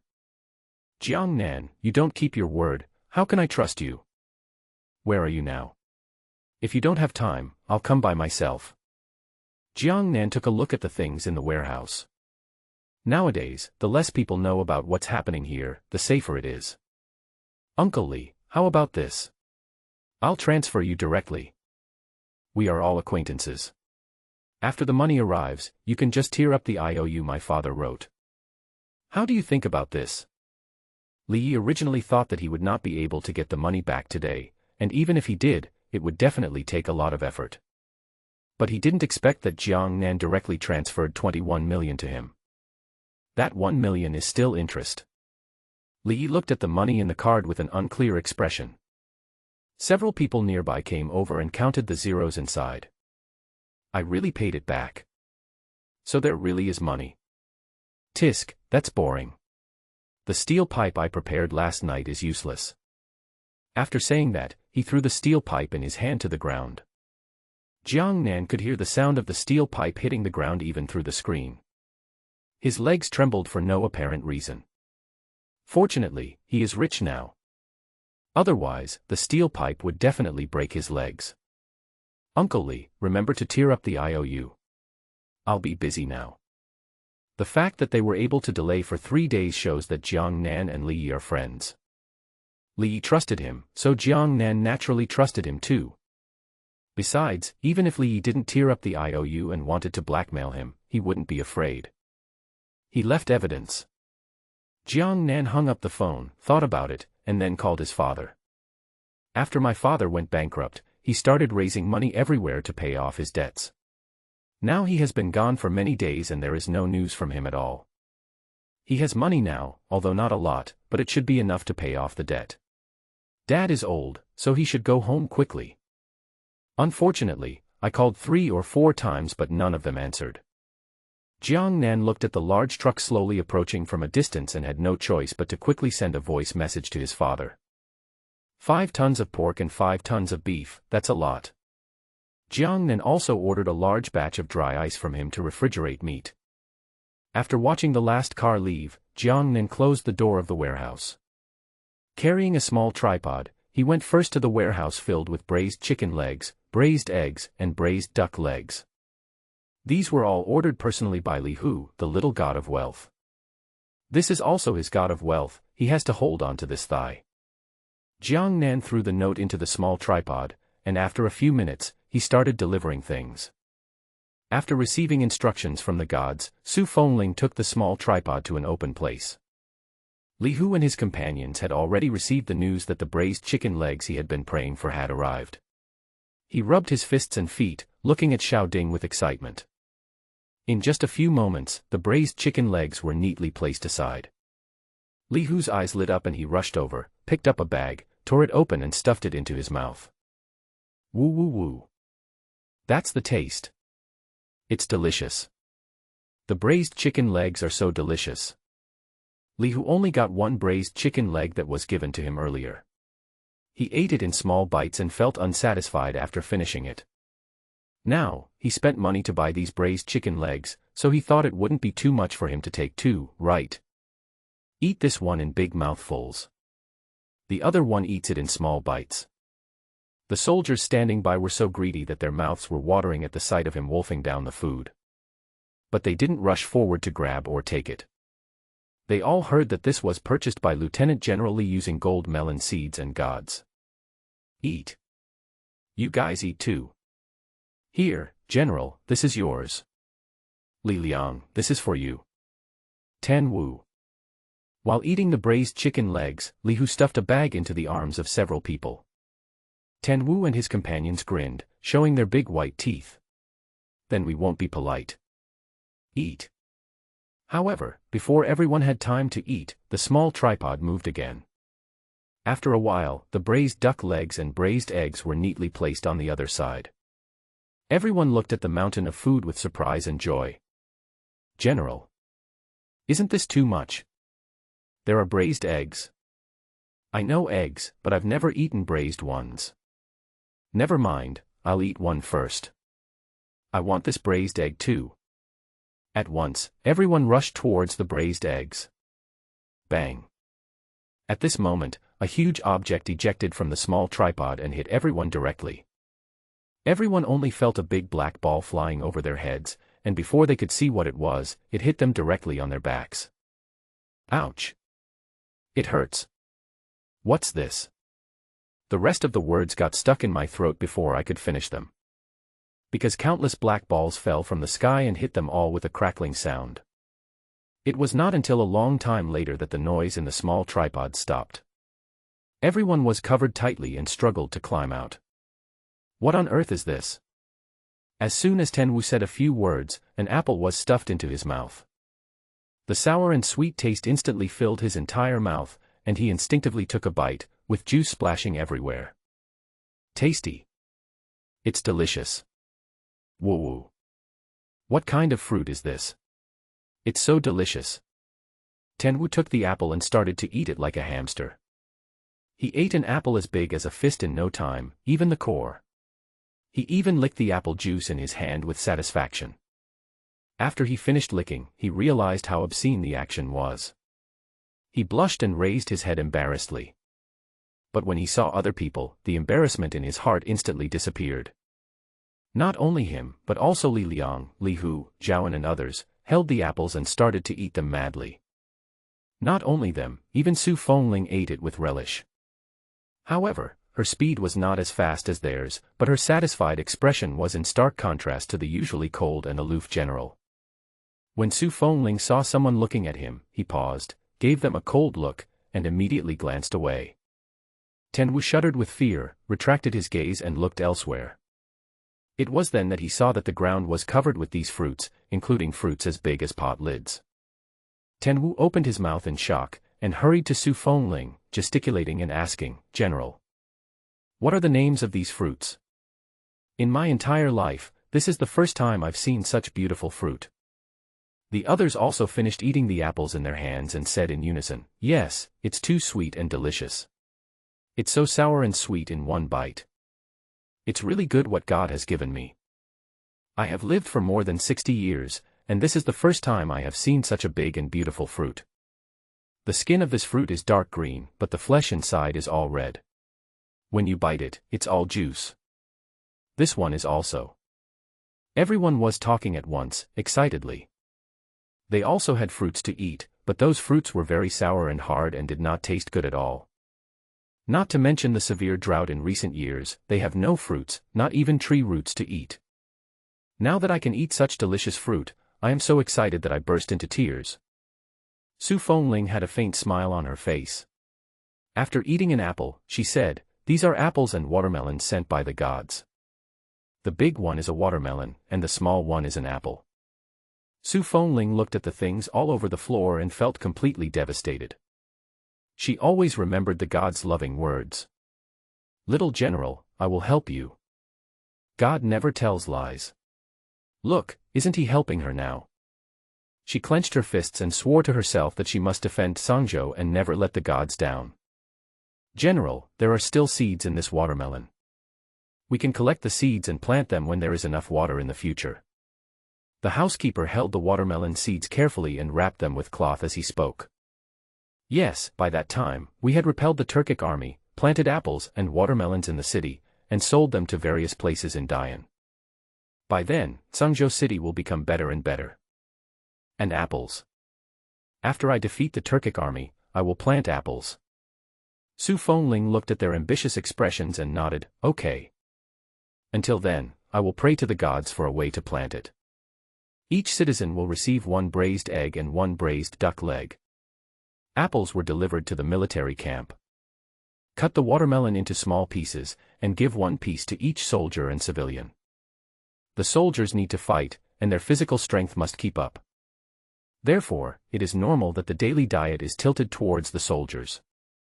This braised chicken leg was purchased by Li Hu from the gods. Li Hu, you can dispose of it yourself. Li Hu was drooling at the watermelon when he heard Su Fengling's words. He wiped his saliva with a smile. General, what's mine is everyone's. Just divide it directly. But can I have 1 more of this watermelon?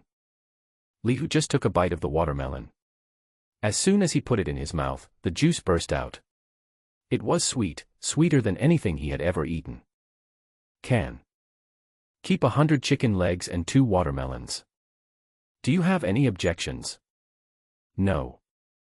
No. This braised chicken leg was given to him by the gods, so naturally no one had any objection. Just as Su Fengling was about to continue speaking, another piece of paper ejected from the small tripod. Li Hu was close to Xiao Ding and immediately handed the note to Su Fengling. After reading it, Su Fengling took a long time to come back to her senses. General. General, what's wrong? Everyone looked at her stunned expression and asked hurriedly. Su Fengling finally came back to her senses and looked at the words on the note a few more times. She knew every word, but when they were put together, she just. Su Fengling took a deep breath and suppressed her inner emotions. Ten Wu, prepare 3 warehouses. The gods are sending meat. Yes. I'll just. What? What? Ten Wu had just said half of his words when he came to his senses and asked, do you want meat? Because of excitement, his voice was raised high. The others also looked at Su Fengling. Su Fengling nodded, yes, that's right. It's 5 tons of pork and 5 tons of beef. The gods also said that they would send dry ice and put it in the warehouse to ensure that the meat would not spoil. They had never heard of the word dry ice. I don't even know what dry ice is. But since the emergence of gods, he has bestowed countless things on them that they do not know. Such as braised eggs, braised chicken legs, apples, watermelons, grass, and now dry ice. It was strange and they had never seen it before, but they knew it was a good thing. But at this moment, everyone's attention was on the meat. General, did I hear you correctly? Really meat? And beef? I never thought that I would be able to eat beef in my lifetime. Okay, hurry up and get the warehouse, the gods will deliver it soon. As soon as Su Fengling finished speaking, a group of soldiers immediately began to clean the warehouse. It was as if the gods had opened their third eye. They had just cleaned the warehouse and put the small tripod in it. Boxes of dry ice packed in wooden containers are stored in the warehouse. Everyone just felt a chill coming towards them, and immediately, they felt refreshed. It turns out that this dry ice is the ice cubes we made before. It seems like that.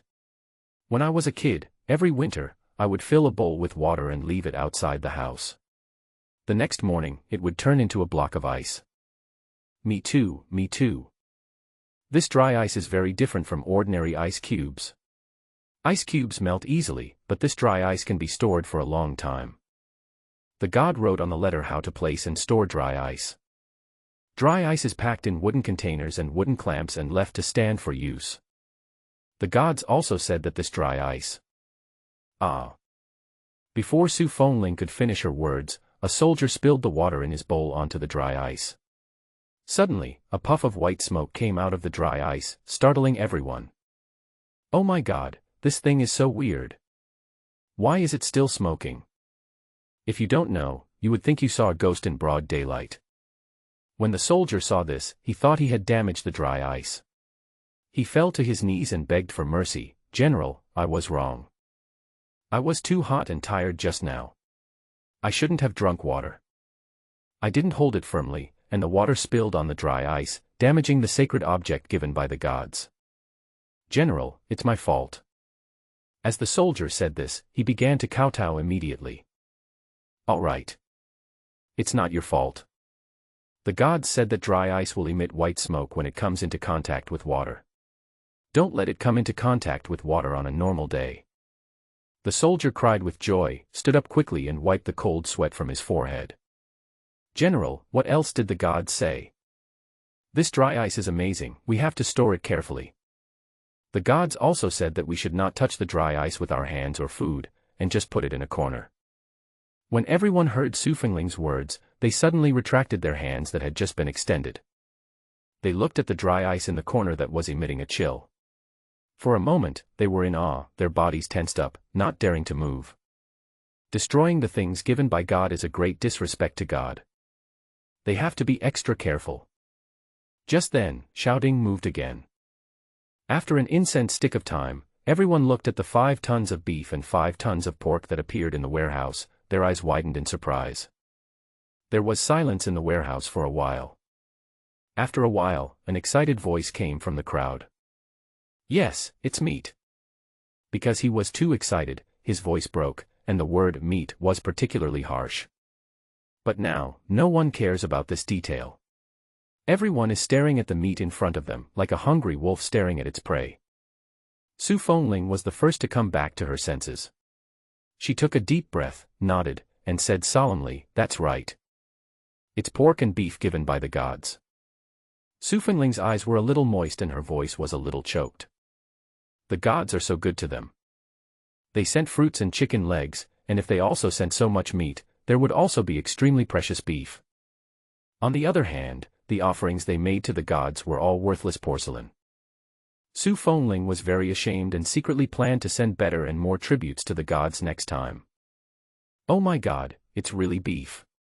I have never eaten beef in my life. Woo woo woo, me too, brothers, I can't control myself anymore, let me take a bite first." A soldier said this before rushing over, taking a bite of the fresh pork and wolfing it down. Blood flowed from the corners of his mouth, but he ate happily and enjoyed the food.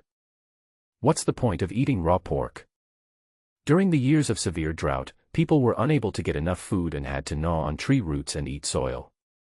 If we can catch the rats in the sewer, it will be considered an improvement in our diet and we can have a good meal.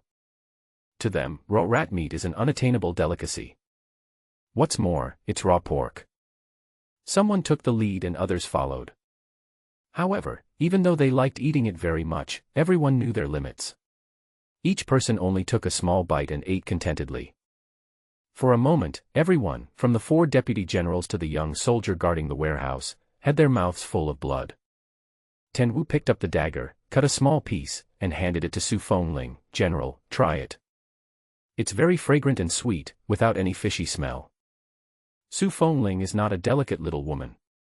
She is a female general who crawled out of the battlefield and from the gates of hell. It is normal for her to eat raw rats and snake meat. She took the pork from Tenwu and started eating. It's delicious. Everything God gave us is delicious. Yeah, a few days ago, I thought as long as I had something to eat and something to drink, it would be fine. At that moment, the gods sent rice and water. It was the most delicious porridge I have ever eaten and the cleanest water I have ever drunk. I thought that time was the best time in my life. But, after we had gods, this was just the beginning. We now have milk of various flavors, fruits, braised chicken legs, braised eggs, braised duck legs, and now, we have pork and beef. I wouldn't have dared to even think about these things a few days ago. Who says it's not? The gods not only gave us food and drink, but also gave me this defensive armor, helmet, and this sword. With the help of God, we defeated the Turkic army and killed that bastard Russell. Yes, since we have gods, our lives have become better and better, and we have more hope. General, the god is the benefactor of our Tsangzhou city. We want to build a temple for him, create a golden statue, and have him worshipped by the people. General, we want to build a temple for the gods. The soldiers knelt on the ground in the warehouse. Su Fengling was very pleased to see them like this. As expected of the soldiers led by Su Fengling, they know how to be grateful. Good. Zhaoan, you are responsible for selecting a feng shui treasure land. The construction of the temple is left to you. Zhaoan just felt that this task was more important than asking him to build and reinforce the city wall. He clasped his hands together and said solemnly, General, rest assured. I will definitely build the best temple for the gods. Su Fengling nodded and her eyes returned to the pork and beef. Pass the order on. Every household can get 1 catty of pork and 1 catty of beef. The rest will be sent to the military camp. The enemy will soon counterattack, and the soldiers' food must keep up. Only when you are full and strong can you fight better in battle. Yes. After Su Fengling arranged the pork and beef, she took Xiaoding out of the warehouse. As soon as she came out, she felt a shaking in the small tripod. She knew that something was coming again, so she immediately led everyone to retreat. As soon as I stepped out, I saw the defensive armor and helmets neatly placed on the ground. Wow, so many armors and helmets. There are so many, not only the soldiers, but also the civilians, that everyone can have one set. That's right. In that case, the people in the city won't have to worry about the random arrows fired by the Turkic army. As they talked, several people took the armor and helmets and studied them excitedly. This armor and helmet are still the same as before, invulnerable to swords and guns. The things that gods give us can only be better, how can they be worse? Don't let gods hear you, you are being disrespectful. The soldier who had just spoken turned pale and began to tremble with fear. What to do? Did the gods hear it? What if the gods hear this and no longer help them? Then he is the sinner of the entire Su family army. In just a short moment, the soldier imagined dozens of big scenes in his mind. Su Fengling looked at his appearance, patted his shoulder, and said comfortingly, Don't worry. God is a good person. He won't bother with you even if he hears you. The soldier swallowed and asked fearfully, Really? Su Fengling nodded, Of course, God is the best God. Don't think about it, just distribute these armors and helmets. Yes, General, I'll go right away. Upon hearing this, the soldier was delighted and ran out with his armor and helmet. But just halfway through, he hurriedly ran in front of Su Fengling. He took out a few copper coins from his pocket and said in an embarrassed tone, General, can you offer these copper coins to the gods for me? I only have this little silver now. When I save more silver in the future, I will offer it to the gods. I want to thank him for sending us such delicious food. I really like eating that watermelon. The soldier looked at Su Fengling nervously. He also wanted to give the gods better and more things, but he was just an ordinary soldier who received a monthly salary. These few copper coins were saved by him with great difficulty. Su Fengling looked at him with a sincere face. The back of his hands, face, and clothes were all covered with yellow sand, but the few copper coins in his palms were wiped clean by him. She was deeply touched. She took a copper coin and patted his shoulder.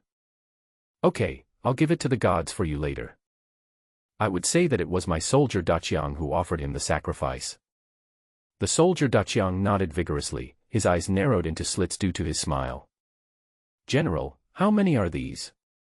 Su Fengling glared at him and said, Keep saving these coins and use them to marry a wife in the future. When the time comes, I will offer a jar of your wedding wine to the gods. Hey, okay. Good wedding wine, good wedding wine. Hurry up and get to work. General, I'll go right away. I'll go right away. Su Fengling looked at the soldier Daqiang jumping around, and the copper coin in her hand felt a little hot. This is not just a copper coin, but also Daqiang's desire for life and confidence in the future. Before the gods appeared, although they were alive, they had lost hope long ago due to the siege of the city by the Turkic army, severe drought and an unkind emperor. They were like living zombies. However, with the gods, everything changed. They had faith and hope. God is like a spring breeze, blowing into everyone's heart, taking root, sprouting, and blooming. General. Besides, there's more. Just at this moment, a sharp voice brought Su Fengling back to his senses. She turned her head and saw something coming out of the small tripod. When she saw clearly what it was, her pupils shrank and she took big steps forward. Bow and arrow. It's a bow and arrow. Su Fengling picked up a bow and arrow. The bow was small and light, but it was made of a special material. It felt cold in his hand. It was different from the bows and arrows they used in the past, nor like the bows and arrows of the Turkic army. Su Fengling held the bow and arrow, aimed at the target not far away, and shot it fiercely. Call out. The arrow flew through the air. Bang. The arrow pierced through the target and fell to the ground along with the target. Hiss. So fierce. I even shot through the target. Oh my God, this bow and arrow is so small, but it's so powerful. It's really small, but it's very deadly. Even the Turkic bows and arrows can't penetrate our targets, right? If you can't shoot through it, the most you can get is 5 points, no more. Let me try. Let me try too. At one moment, more than a dozen people held bows and arrows and aimed at the target. Whoosh whoosh whoosh. Under the gazes of everyone, the arrow pierced through the target, and the target fell directly to the ground due to the force. Ha ha ha. With this thing, what can the Turkic army do to me? Don't say that. I feel so strong right now. I think I can shoot an arrow away with one arrow. Come, try the armor of the Turkic army. The Turkic army's armor can even be cut through by our swords, not to mention the bows and arrows. Although he said this, his hands' movements were not ambiguous at all. The armor of the Turkic army was put on a scarecrow, and then placed dozens of meters away. The arrow feathers were placed on the bow and the hand loosened. The arrow feathers pierced through the armor and the scarecrow fell to the ground. Ha ha ha, it really works. Come one, shoot one. Come one, shoot one. Let's see how arrogant these bastards can be. Yes, with this bow and arrow, it's like divine help.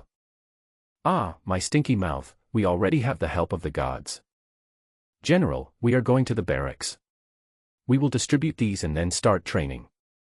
This time, there was no need for Su Fengling to arrange any tasks. Several people were grinning from ear to ear and took their men to deliver all the bows, arrows, armor, and helmets to the military camp. They are very fast. Not long after, the people in the city received watermelons, pork, and beef. They were holding the things in their hands, still a little dazed. Before, they used white rice to make porridge, and they thought it was the most delicious thing in their life.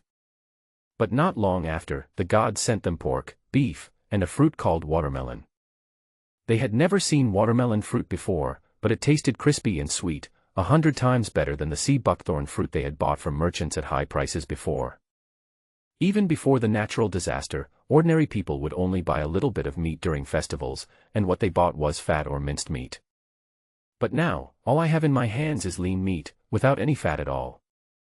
Pork is already precious, not to mention beef. That beef was something that only wealthy families could afford. Some of them had never tasted a bite of beef, but now, a whole pound of beef was heavy in their hands. Bang. At this moment, a man slammed hard against the wall beside him, making a loud noise. The people were frightened by him and hurriedly held the things they had received in their arms, looking around vigilantly. He discovered that the sound was made by their philtrum and patted his chest with lingering fear. Yang Huzi, what are you crazy about? You scared me so much that I thought those Turkic bastards had come back to fight. Me too, I was so scared. I finally got the pork, beef, and apple given by the gods, but I didn't eat a single bite. I don't want to die. Yang Huzi held the thing in his arms tightly with one hand and touched his forehead, which was in unbearable pain, with the other hand. It just doesn't feel real to me. I thought I was dreaming. I didn't expect it to be true. Ha ha ha, I have meat to eat, I have meat to eat. Sheepbeard came to his senses belatedly, holding the meat in his hand and laughing crazily. The people around twitched their lips but did not utter any curses. Just like Yang Huzi, they thought all this was a dream. The wind was raging, the sun was shining brightly, and the wind carried sand, which hit everyone violently and mercilessly. But they didn't feel any pain at all. Everyone's face was filled with smiles and their eyes were incredibly bright. I have decided. I will join the army, I will fight back the Turks, and I will protect Sangzhou City. Me too. Sangzhou City is so great. I will defend it to the death and never let the enemy get in. That's right. Sangzhou City has General Su. General Su is blessed by the gods. Only with the blessings of the gods can we eat so many delicious foods. We must defend this place. Add me one. I'm going to help build the city tower. Me too. For a time, the number of people joining the army and building city walls increased dramatically. The people in the city, regardless of gender, age or status, do nothing but eat and sleep every day. Or they are in the barracks, training with the soldiers. Or they could help reinforce and build city walls. In just a few days, the mentality of everyone in Sangzhou City, from soldiers to civilians, from the elderly to children, has undergone a drastic change, and it has truly become a country where every citizen is a soldier. Turkic camp. Luogua sat at the door of the tent with his upper body naked, eating raw horse legs and drinking raw horse blood. Blood dripped from the corners of his mouth onto the ground and was quickly absorbed by the yellow sand. The soldiers not far away saw this scene and couldn't help swallowing. They had been on the march for 6 months. Although they had strong supplies, food was still very tight in the military camp, especially water. They had no water left. Before the next supply arrived, they could only kill war horses, eat horse meat and drink horse blood. But horse meat and horse blood are not something that ordinary soldiers can eat. All they could eat was to lick the bowls and utensils used by Luogua after he finished eating every day. After eating, Luogua went to Anuru's tent with his arms swung. As soon as he left, the soldiers swarmed over, some licking the bowls and utensils, some licking the sand. General. Luogua called out respectfully outside the tent. Enter. He dared to go in only after hearing a sound from inside. As soon as you enter, a cool breeze blows towards you. Anuru's tent was very big, like a luxurious small palace. It had everything you could need, and the table was filled with grapes and fine wine. 2 maids knelt beside his legs and massaged his legs. 2 maids stood behind him, fanning him with fans to create a breeze. There was a beautiful maid sitting in his arms, peeling grapes for him. Luogua took a look, then looked away, lowered his head, and asked in a muffled voice, General, when will we attack the city again? I want to kill that bitch Su Fengling and avenge Russell. Thinking of the heads hanging on the city wall, Luogua became so angry that his eyes turned red and veins bulged on his forehead. Anaru waved his hand, and the 5 women walked out obediently. I heard that a god appeared in Sangzhou City. Anaru touched the jade ring on his thumb with an unclear expression. Luogua didn't take it seriously. Oh. God. I don't believe it. This must be something that Su Fengling, that bitch, fabricated to stabilize the army's morale. In my opinion, Su Fengling and her soldiers are already well prepared.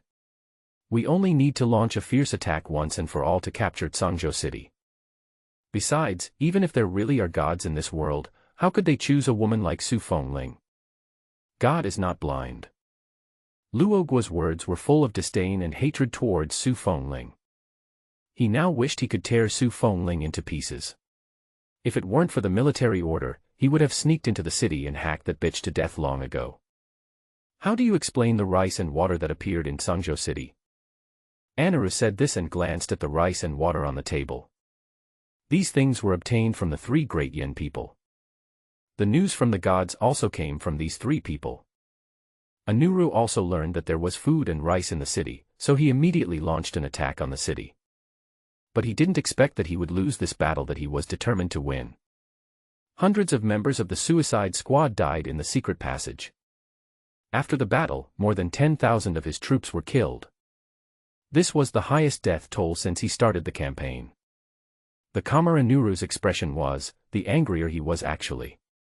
Luogua's heart skipped a beat, and under his pressure, some cold sweat broke out on his forehead. General, did Russell die in vain? Did hundreds of people from the death squad die in vain?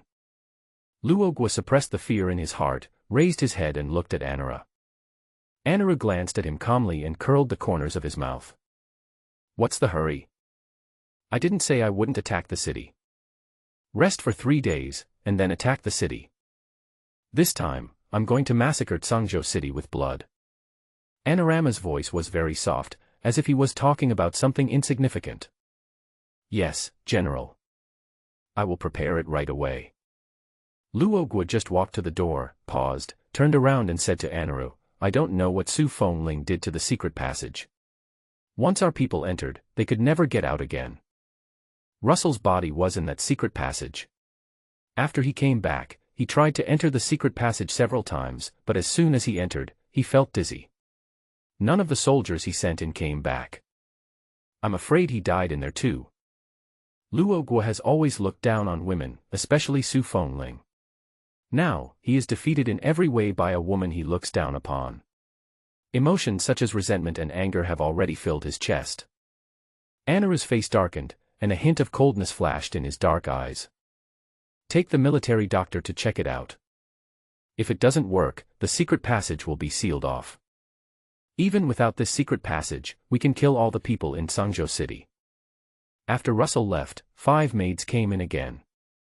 Anaru lay on the recliner, looking at the white rice on the table, his eyes deep. After delivering the things, Jiang Nan returned to the old house feeling exhausted. After returning to the old house, he didn't even wash his face and just lay down on the bed and fell asleep. I don't know how long I slept, but I heard the doorbell ringing one after another. From time to time, there were sounds of verbal abuse and vandalism. Jiang Nan slowly stood up, rubbed his brows, opened the window, and saw that the gate was surrounded by people. These are all here to collect debts. Jiang Nan knew that as long as he started to pay back the money, the other creditors would get the news and come to collect the debts. After deducting expenses, he still had more than 600 million in his card. There are still 400 million left to reach 1 billion. As Jiang Nan walked downstairs, he sent a message to Wei Zigua. He sent 2 photos to Wei Zigua. The first one was a pair of white jade cups with hibiscus patterns, and the other one was a green jade vase with twine branches. Afterwards, he asked Wei Zigua for an advance of another 400 million yuan. 400 million is not an ordinary number, but when Wei Zigua saw it, he didn't ask anything and directly transferred 400 million to Jiang Nan. Moreover, I sent him a message. Friend Jiang, the 2 treasures you gave me are not ordinary items. They are definitely worth more than 400 million. I'll come and see for myself how much it's worth when I get back from my business trip. These 400 million are my deposit. I want both of them. You must not sell them. Especially that brat Cheng Ming, he's very cunning and stingy, you must not sell it to him. Wei Zigua seemed still worried and reminded him several times, with the whole screen filled with, don't do it, don't do it. Jiang Nan looked at his message and curled the corners of his mouth. Boss Wei is a good man. He muttered something and replied to Wei Zigua, reassuring him. Only then did he go downstairs and open the door. The crowd, who were originally making a lot of noise, suddenly saw the door open, and for a moment, they were unable to react. Jiang Nan stood at the door of the living room and yawned. Uncles and aunts, aren't you here to collect your debt? Come in, everyone. Jiang Nan finished speaking and returned to the living room nonchalantly. The group of people at the door looked at each other. Could it be that this brat is really rich? Humph, is he really rich or just pretending to be rich? You'll know after you go in and take a look. Jiang Limi owes me 50 million, and he has to pay it back today even if he doesn't want to. Otherwise, I will throw this brat to northern Myanmar. That's right. Whose money was blown by the wind? We lent money to Jiang Limin out of kindness, but this bastard ran away. He must pay back his debts. A group of people walked into the living room angrily. Jiang Nan took a look and saw that every bodyguard was holding a thick steel pipe in his hand. If this steel pipe hits me, I'll probably be crippled if not killed. Jiang Nan, where is your father? Ask him to pay back the money. That's right, pay the money back quickly, otherwise, don't blame us for being ruthless. As they were talking, the bodyguards behind them were waving steel pipes. Jiang Nan's expression remained unchanged, and he said with a smile, Dear uncles, please be patient. I will definitely return all the money you received today. Sit down and have a cup of tea. Jiang Nan said this and poured a cup of tea for each of them. Several people looked at each other and had some guesses in their minds. Jiang Liming probably didn't dare to come back. This brat was trying to delay time. That's right, in their eyes, Jiang Nan was just a poor boy who couldn't afford any money, let alone that much money. The leading man snorted coldly, sat down directly, and stared at Jiang Nan with a cold gaze. His dark pupils, with a fierce look, looked deeply at Jiang Nan for several times.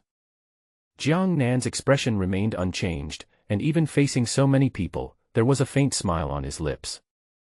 Could it be that he really has money? As soon as this idea came into his mind, he rejected it. Jiang Liming has no money, how could his son have money? He gathered his thoughts and said in a cold voice, Jiang Nan, don't do these useless things. We are here today with only one purpose, which is to get back the money that belongs to us. No matter what you do or say, it's useless. Uncle Li, I know. I will pay you back today. You all brought the IOU, right? Jiang Nan said, looking at a few people. The man called Uncle Li was named Li Long. He snorted coldly and stretched out his hand.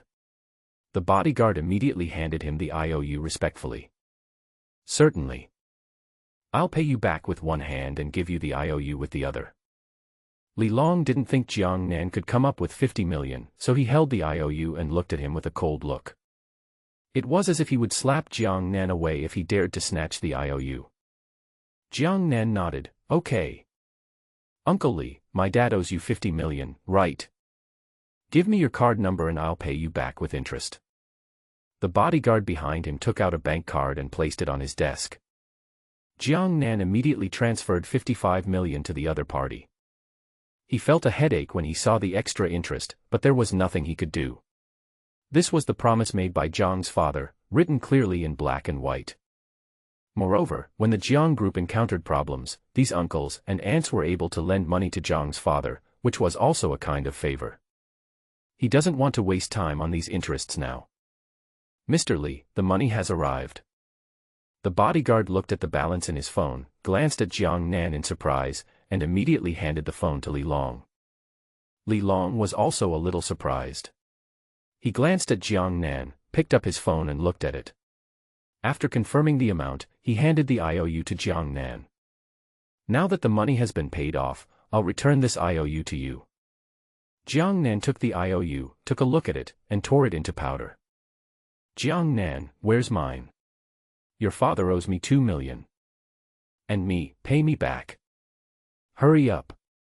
When the others saw that Li Long's money had arrived, they crowded in front of him and put the IOUs in front of him. Good. Come one by one. Let me take a look at the IOU and I'll transfer the money to you. Jiang Nan was very quick. After verifying the authenticity and amount of the IOUs, he transferred the money to them one by one. When the group of people walked out of the door, they were still a little dazed. Mr. Li, am I dreaming? Can I get this money so easily? Yes, I called that old man Jiang Liming dozens of times but couldn't get in touch with him. I didn't expect that his son would pay me back the money. This Jiang Nan is really a person who can't be judged by appearance. He is dressed shabbily, but I didn't expect that he is actually rich. Not only is he rich, but when he faced us just now, he was calm and not afraid at all. Yes, normally when other people see us, they are all trembling with fear, but Jiang Nan is the only one who remains calm. You think too much. In my opinion, he is just a rich second generation who doesn't know what he is talking about and is arrogant. Oh, now that the Jiang family is bankrupt, he is a real second generation rich man. That's right, Mr. Li, you guys just think too much. Let's go, let's go. The group of people got the money and left satisfied. Li Long turned his head and took a deep look at the living room. Boss Li, let's go too. Li Long nodded and got into the car quickly. Watching the old house getting farther and farther away, Li Long sighed, hoping that he was overthinking it. Mr. Li, a car just passed by. It seems to belong to President Wei. Just then, the bodyguard suddenly spoke. Li Long looked back through the window. The car had gone a long way and it was not clear. He recently had a big project to cooperate with Wei Zigua, but he made several appointments with the other party, but the other party always said that he didn't have time. He knew that in such situations, the other party would usually decline politely. "Are you sure this is Dean Wei's car?" The bodyguard sensed the coldness emanating from him and his fingers gripping the steering wheel continued to tighten. "No, I didn't see it clearly. It was going so fast. I just thought it looked a bit like them, but there were so many similar cars that I guess I must have seen it wrong. Besides, Dean Wei's assistant didn't say so. Didn't Dean Wei go on a business trip to City A? Then this car is definitely not his." When Li Long heard this, he felt that there was some truth in it. He leaned back in his chair and rubbed his eyebrows tiredly. He was probably too tired and actually thought that the car belonged to Wei Zigua. This road leads to the Jiang family's old house. How could Wei Zigua be connected to the Jiang family? Before the Jiang family went bankrupt, it was considered a well-known company in the city, but in front of Wei Zigua, it was nothing. After all, Wei Zigua was not only the former dean of the Faculty of History at Kyoto University, he was also the head of the Wei family. The Wei Group is the leading enterprise in the city and one of the best in the provincial capital. Moreover, it is said that Wei Zigua also has a high status in Kyoto. How could such a big boss be related to the Jiang family? After Li Long figured it out, he put the matter behind him. After Jiang Nan paid off his debts, only a few million were left in his card. He sighed and decided that he would have to work harder to make money in the future. He called his father several more times, but still couldn't get through. "Is something wrong with Dad?" Jiang Nan's heart began to lift. Just then, a luxury car suddenly drove in. As soon as the car stopped, Wei Zigua rushed over. "Friend Jiang. Friend Jiang, long time no see. Let's go and take a look at your two treasures." Wei Zigua said this while pulling his arm and walking into the living room. "Boss Wei, aren't you on a business trip in City A?" Jiang Nan looked at Wei Zigua, who suddenly appeared in front of him with a confused look on his face. Wei Zigua held his arm tightly and kept leading him to the living room. Hearing Jiang Nan's words, he grinned and smiled kindly. "Little friend Jiang's matter is the most important." Jiang Nan gave him an ambiguous look and looked at his sleeves, which were wrinkled by his pinching. It was obvious that his antiques were important, but considering that he had just advanced himself 400 million yuan, Jiang Nan did not expose him. "Walk. Let's go in quickly. It's too hot. I'm sweating all over." Wei Zigua felt a little embarrassed under his gaze. He wiped the non-existent sweat from his face and immediately took Jiang Nan into the living room. "Boss Wei, have some tea first. I'll go get something down." After entering the living room, Jiang Nan poured him a cup of tea and went upstairs. Wei Zigua sat on the sofa. His eyes fell on the tea table, where he saw several teacups that had just been used. It seems that someone just came. Thinking back to what he had asked someone to investigate before, it was said that Jiang Liming owed 1 billion yuan, plus Jiang Xiaoyou had just advanced him 400 million yuan. "I'm afraid someone just came to collect a debt." Wei Zigua glanced at the living room. The layout of the living room was low-key yet luxurious. Logically speaking, the antiques that Jiang Xiaoyou took out are worth hundreds of millions. The Jiang Group shouldn't go bankrupt so easily, right? While he was thinking, Jiang Nan came downstairs with some things. Wei Zigua collected his thoughts, immediately took out a handkerchief to wipe his hands, and carefully took the box from him. As soon as the box was opened, a pair of hibiscus white jade cups and a pair of green jade vases caught his eye. He looked at the two things in front of him and his pupils shrank suddenly. "Nice one. It's a good thing. Just by looking at the photos, I knew these two pieces were not vulgar. Now that I see the real thing, it is even more shocking." Wei Zigua picked up a hibiscus white jade cup and examined it carefully. The hibiscus white jade cup is translucent in color. Around the cup, there are two crucian carps playing in the water, sparkling as if it were real. Wei Zigua hurried to the tea table and poured half a cup of tea into the cup. At this moment, the color around the cup began to change, from the original white to sky blue, and the color of the two crucian carps on the teacup seemed to be darker. At first glance, it looked like two crucian carps were playing in the stream. Even Jiang Nan was a little surprised at this moment. He didn't expect that the cup would contain such a surprise. Magic. It's amazing. I have only seen this hibiscus white jade cup in ancient books. I never thought that now, the real thing is right in front of me. The wisdom of the ancients is unfathomable. Who would have thought that such a cup was made by the ancients? Wei Zigua was extremely excited, with tears in his eyes. He was an antique lover and a senior antique collector. In his mind, antiques were like his own children. This hibiscus white jade cup is the proudest child in his heart. Wei Zigua raised the hibiscus white jade cup and glanced at the bottom. The Great Yuan Dynasty. Imperial gift. Although Wei Zigua had already prepared himself mentally, his heart couldn't help but skip a beat when he saw these words. The Great Yuan Dynasty, a country that only existed for a few hundred years in history. Who would have thought that the techniques and craftsmanship they used to make porcelain at that time were even better than ours today? Ha ha ha.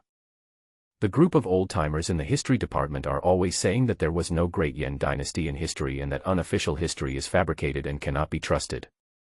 Now, with all the treasures placed before them, let's see what they have to say. Ha ha ha. Wei Zigua seemed to see the dark and deflated looks on the faces of those old guys, and his laughter gradually became crazy. The corners of Jiang Nan's mouth curled up slightly. These things were all given to him by Su Fengling. Naturally, he hoped more than anyone else that Su Fengling and the Su family army would be known to future generations. It also lets future generations know that the famous General Zhenbei of the Great Yuan Dynasty was a woman. Friend Jiang. I want this pair of hibiscus white jade cups. Well, how about I give you this number? Wei Zigua said this and stretched out 6 fingers. Jiang Nan took the hibiscus white jade cup back from him. Boss Wei, this is a good thing. I won't sell it for 600 million. Jiang Nan is not a fool. He can guess something from Wei Zigua's reaction just now. This hibiscus white jade cup is worth a lot of money. 600 million, less. Wei Zigua watched eagerly as his hibiscus white jade cup was put into the box. Just as he was about to close the box, he immediately rushed over and grabbed his hand. Friend Jiang, the 600 million I mentioned does not include the 400 million I mentioned before. So, this pair of hibiscus white jade cups is worth 1 billion. How? Wei Zigua really liked this pair of hibiscus white jade cups. Apart from the fact that they were antiques from the Great Yuan Dynasty, the design and craftsmanship of the cups all suited his aesthetic taste. He had never seen such a beautiful cup. If he couldn't get it, Wei Zigua would be so itchy that he would probably not be able to sleep well every night. Jiang Nan took his hand away from the back of her hand. Boss Wei, we have cooperated many times. You can't treat me as a fool. Wei Zigua gritted his teeth and said, 1.2 billion. No more. Friend Jiang, since we are old acquaintances, 1.2 billion is already a very good price. Jiang Nan thought for a moment, then let go. Okay, I'll pay with one hand and deliver the goods with the other. Wei Zigua immediately took the hibiscus white jade cup in his arms and glanced at the bodyguard behind him. The bodyguard immediately transferred 800 million to Jiang Nan with ease. The 800 million this time plus the 400 million just now is exactly 1.2 billion. Jiang Nan looked at the balance in the card and breathed a sigh of relief. I don't know if he's getting too proud, but when the balance on his card is less than 100 million, he'll feel anxious, just like just now. Fortunately, he has earned another 800 million yuan now, which is enough for him to live comfortably even if he does nothing in the future. However, as soon as this idea came into his mind, he suppressed it. The young general is still working hard, how can he relax? Make money. Gotta get more money. Wei Zigua held the hibiscus white jade cup in his arms and couldn't let it go, not noticing Jiang Nan's little thoughts at all. After a while, he turned his gaze to the green jade vase beside him. The green jade coiled branch vase is over 100 millimeters high and 80 millimeters in diameter. It is made of the finest jade. It is carved with coiled branch patterns all around and is paired with a mahogany base. This pair of jade vases is made with perfect workmanship. Even in later generations, many people cannot make such perfect jade vases. I didn't expect that the ancient craftsmanship was so amazing. Don't underestimate them because they are just 2 bottles. In fact, making a jade bottle with winding branches is a great test of the craftsman's skills.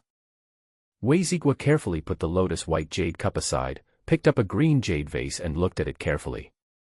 During the production process of the jade vase, the original stone cannot be broken in the slightest. Once it is severed, all the previous efforts will be wasted. So, once this jade vase is made, it will be the highest honor. There is a saying in the antique business that describes it: there is gain and loss, and between the gains and losses, there is glory. At the same time, it is both priceless and valuable. As Wei Zigua spoke, he carefully touched the patterns on it.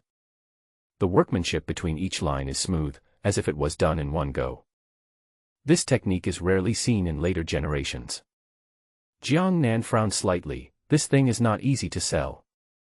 Wei Zigua saw what he was thinking and put the things back into the box. Friend Jiang, I am also very moved by this pair of jade vases with winding branches. But I can't offer a suitable price right now. So, I will hold an auction at Wanbao Pavilion in the evening of 7 days later. If you trust me, Wanbao Pavilion can bid for this treasure on your behalf. Wei Zigua said this and took out an invitation from his pocket. Jiang Nan looked at the invitation in front of him, then glanced at Wei Zigua. It was hard for him not to suspect that this old guy came prepared. Jiang Nan was not in a hurry to use the money now, and the 800 million yuan in his hand could last for a long time to buy supplies. Without thinking too much, he nodded in agreement. Can. But how much percentage do you want to take? Wei Zigua waved his hands quickly. No money, no money. Jiang Xiaoyou, you are my friend and a distinguished guest of my Wanbao Pavilion. How can I take your commission? Whenever you need to sell antiques in the future, just think of me first. Is it possible that you would not agree to such a small request of mine? All right. Don't worry, if I need anything in the future, I will contact you as soon as possible. Good. Then I will take this jade vase back with me. It will be the highlight of this auction. The two chatted for a while, and then Wei Zigua hurriedly left with the green jade vase.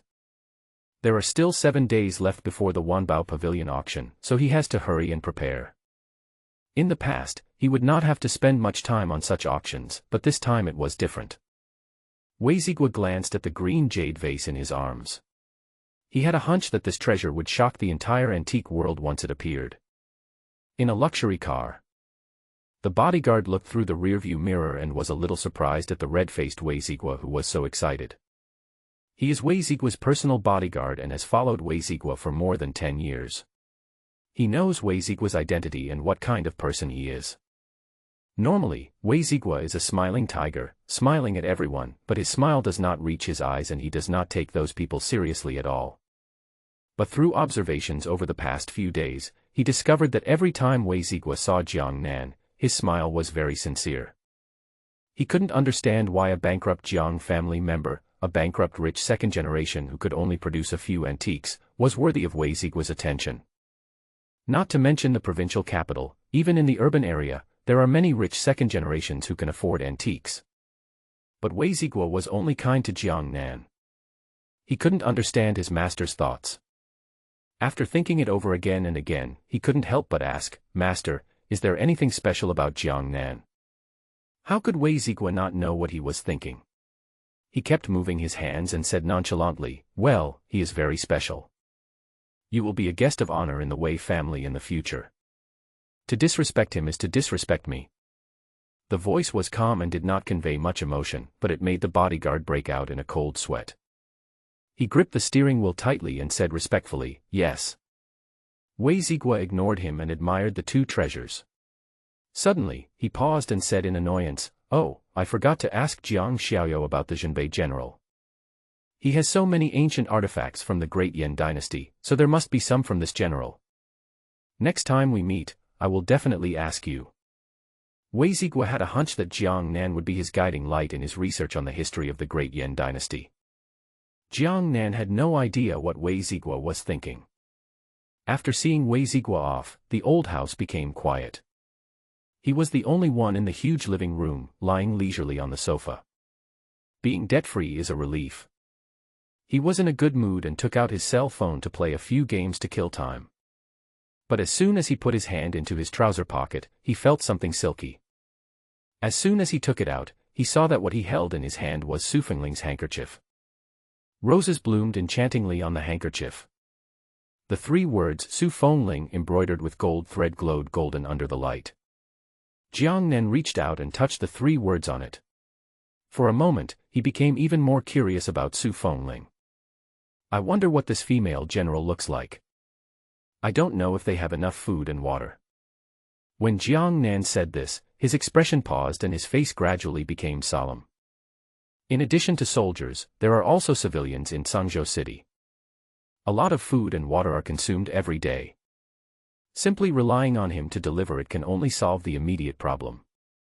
But if they want the entire Changzhou City to revive, they need to stand up on their own. There was a severe drought and he couldn't send them rain, but he could provide them with a steady supply of water. We delivered water and seeds to help them resume planting. And there are the Turkic troops who are eyeing us covetously. I remember the young general said that the disparity in numbers between the 2 sides was too great. But in history, there have been many wars where the few defeated the many. I'll search the internet for these battle plans for defeating the enemy with fewer troops, and send them to the young general. The more Jiang Nan thought about it, the more he felt that there were too many things he had to do now. But no matter what, he couldn't let the little general fail, nor could he let her die. After Jiang Nan took a quick bite of the meal, he started to take action. The first step is to deliver water. Although water was delivered once before, after all, Changzhou City has a large population and the demand for water must be very large, so they must be very economical. Saving is a good thing, but being too frugal with water will lead to various problems. For example, if you are too frugal and do not drink enough water every day, problems will arise in your body. For example, people are too frugal and recycle water over and over again. In ancient times, there were no filters, so the repeatedly used water could easily breed a lot of bacteria. For example, not only people need to drink water, but war horses also need to drink water. The more Jiang Nan thought about it, the more urgent he felt. He immediately searched on his phone. Soon, he found a stream in the mountain behind the warehouse. The stream water is cleaner and sweeter than the water in the reservoir. It is behind the warehouse and unattended, so it won't be discovered. I'll be leaving right away. Jiang Nan put away his phone and immediately wrote a note to Su Fengling. This time he transferred a lot of water, and the previous water tanks were definitely not enough, so he had to give them some time to prepare in advance. Changzhou City. General's Mansion, Study. Led by Su Fengling, several other deputy generals stood below, looking at the sand table on the table, and fell into deep thought. After a while, Tenwu said, "We defeated the Turkic army this time, killed Russell, and wiped out the death squad. Anaru will definitely launch a counterattack immediately." That's right, and this time, it will definitely be more violent than before. Su Fengling's face was solemn. "Zhaoan, how is the city wall reinforcement going?" Reporting to the general, the city walls on the east, west, and south sides have been reinforced according to the gods' method. Our walls are thicker, higher, and more solid than the original ones. Moreover, we have done tests. Dozens of people carried huge logs and slammed into the city wall, but the wall did not collapse. When they heard this, a smile appeared on their solemn faces. God's way is good. The city walls have been reinforced, so even if they want to climb up, it will take them more time. We can use this time to wipe them all out. It's just that the dizzy grass and white wine are almost gone. General, can you please talk to God? This is the money I need to buy liquor and dizzy grass. As Zhaoan spoke, he took out a gold ingot from his arms. The gold ingot is very new and has been wiped clean, which shows that the owner wipes it frequently on a daily basis. Old Zhao, isn't this the money you used to marry your wife? Keep this for yourself, we have other things. That's right. Even if we are poor, we can't take your wife's money. As Li Liang and his companions spoke, they stuffed the gold ingots back into Zhaoan's arms. They knew Zhaoan's situation well, and this gold ingot must have been stored for a long time. Su Fengling also nodded, that's right. You keep the gold ingots. I'll pay for the silver. You just need to fight well and protect the people of Changzhou City. Su Fengling had already spoken. Zhaoan opened his mouth and finally nodded. However, Zhaoan secretly swore in his heart that if he couldn't give gold ingots as a gift, then he would give something else. In the past, he traveled far and wide and collected some strange and eccentric things. Even if they were not valuable, it would be good if they could make the gods smile. With the dizzy grass and white wine, the pressure on the soldiers on the city wall will be much less. Yes, now it's a question of numbers. The Turkic army is too numerous to be killed. Although we have bows and arrows, we only have a few 100,000 arrows, which is not enough. It would be great if the gods could send us some more arrow feathers. As soon as Tenwu finished muttering this, he felt a cold gaze staring at him. He immediately realized that he had said the wrong thing and fell to his knees with a thud. "General, I know I was wrong. Tell me, what's wrong?" Su Fengling's voice was very light, with a hint of coldness. People who knew her knew that she was very angry now. Tenwu immediately said, "I shouldn't just turn to the gods for help all the time. It is our job to defeat the Turkic army.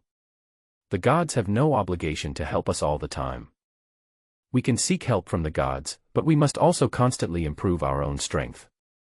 When Su Fengling heard this, her expression eased a lot. "Well, get up. It's good to realize your mistakes. Although we have the help of gods, we cannot always rely on them. If you are greedy and want more, you will be abandoned by the gods. We must also become stronger, and with the help of the gods, we will be invincible." After hearing Su Fengling's words, several people nodded solemnly. "Yes. General, I understand. General, something happened." As soon as the four people finished speaking, an anxious voice came from the door. Su Fengling's face darkened and he hurried out. "What happened?" "General, the people and soldiers in the city have all started to have diarrhea. There are too many people. The military doctor asked me to tell you that the situation is not optimistic." As soon as these words were spoken, two words suddenly popped up in everyone's minds: plague. Su Fengling's fingers trembled, but she quickly calmed down. "Take me to see it." "General, you can't go. The military doctor hasn't found the specific cause yet. If it's, then you can't go." He didn't dare to say the word plague. Plague represents death. More terrifying than a natural disaster. In the face of natural disasters, some people may still be lucky enough to survive. However, once someone in a city is infected with the plague, there is almost no chance of survival for the people in that city. The soldier who came to deliver the message had deep despair in his eyes, and his small body stood in front of Su Fengling. Su Fengling's throat felt a little dry. Was it a plague? She doesn't believe it. She didn't believe that God would be so cruel to the Su family army and the people of Zhangzhou City. At present, it has not yet been determined what caused everyone to have diarrhea. Before the results come out, no one can make random comments. We must not disrupt the morale of the army or the people. Anyone who deliberately creates chaos and anxiety will be killed without mercy. A strong murderous intent flashed in his cold eyes. "Yes. Get out of the way. I have to go. Otherwise, the army and the people will be unstable, and Zhangzhou City will be in chaos again." Su Fengling looked at the soldier in front of her expressionlessly. She could kill him with one sword, but she knew that this man was doing this for her own good, so she gave him a chance. The soldier looked at her several times, wanting to say something but stopping himself, and finally had to move away. Su Fengling hurried out, and as he walked, he quickly ordered, "Tenwu, take your men to patrol the city. If you find anyone deliberately taking advantage of this incident, kill them immediately. Li Liang, take your men to the military camp and count how many people have diarrhea. Li Hu, take your men and cooperate with the military doctors to bring all the medicinal materials in the city to Yongshan Hall. Zhaoan, keep an eye on them at all times. Report any unusual movements by the Turks immediately." "Yes, I obey your command." Su Fengling and the others immediately started working in an orderly manner. Su Fengling went directly to Yongshan Hall. "Along the way, I only met a few people here and there occasionally. This is the first time the streets have been so deserted since the gods bestowed water and food." Su Fengling quickly arrived at Yongshan Hall. As soon as she entered, she saw weak people lying on the ground. He seemed to have had diarrhea several times, his face and lips were pale, and there was cold sweat on his forehead. General. Am I going to die? Just then, a weak voice came from the corner.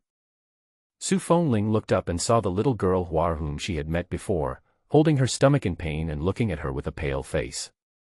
Just as Su Fengling was about to speak, Hua's mother hurried over, hugged Hua, retreated to a corner, and covered Hua's mouth and nose.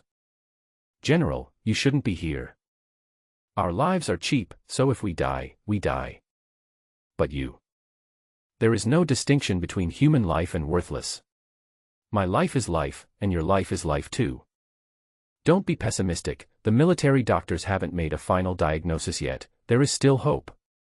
Besides, we have gods. The last sentence was like a reassurance. The noisy environment instantly quieted down. The crying child also shut up and looked at Su Fengling with hope.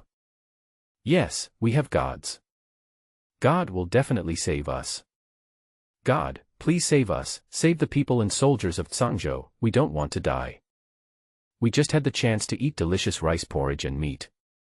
I don't want to die. The sounds of wailing and praying were endless.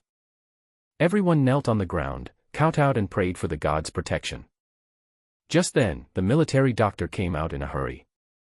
He saw Su Fengling was about to salute, but Su Fengling raised her hand and stopped him. What's the situation? In reply to the general, apart from repeated diarrhea and physical weakness, there are no other symptoms. Now, we can rule out the possibility of plague. After hearing this, several people felt relieved. Have you found out what caused it? I think it's probably water. Water. Could it be that the enemy poisoned it? As soon as these words were spoken, everyone felt as if they were facing a formidable enemy. Even though Tsangzhou City was under their strict defense, there were actually spies there. This was too terrifying. The military doctor shook his head and said, I didn't see anything poisonous in their bodies or feces. I think it's because there's too little water and everyone is being too frugal, using it back and forth, which leads to stomach upset. I will pray to the gods for the water. Their bodies need to recover as soon as possible, and the medicine has been delivered. The military doctor pulled the corners of his mouth, with a bit of bitterness. General, our herbs are useless. I've been making medicine for them, but after they drink it, it doesn't help at all. Besides, there are too few medicinal herbs in the city. Even if each person gets a bowl, the demand still cannot keep up with the supply. It's very difficult to get them all healed. Now, more than half of the soldiers and civilians in the city have diarrhea.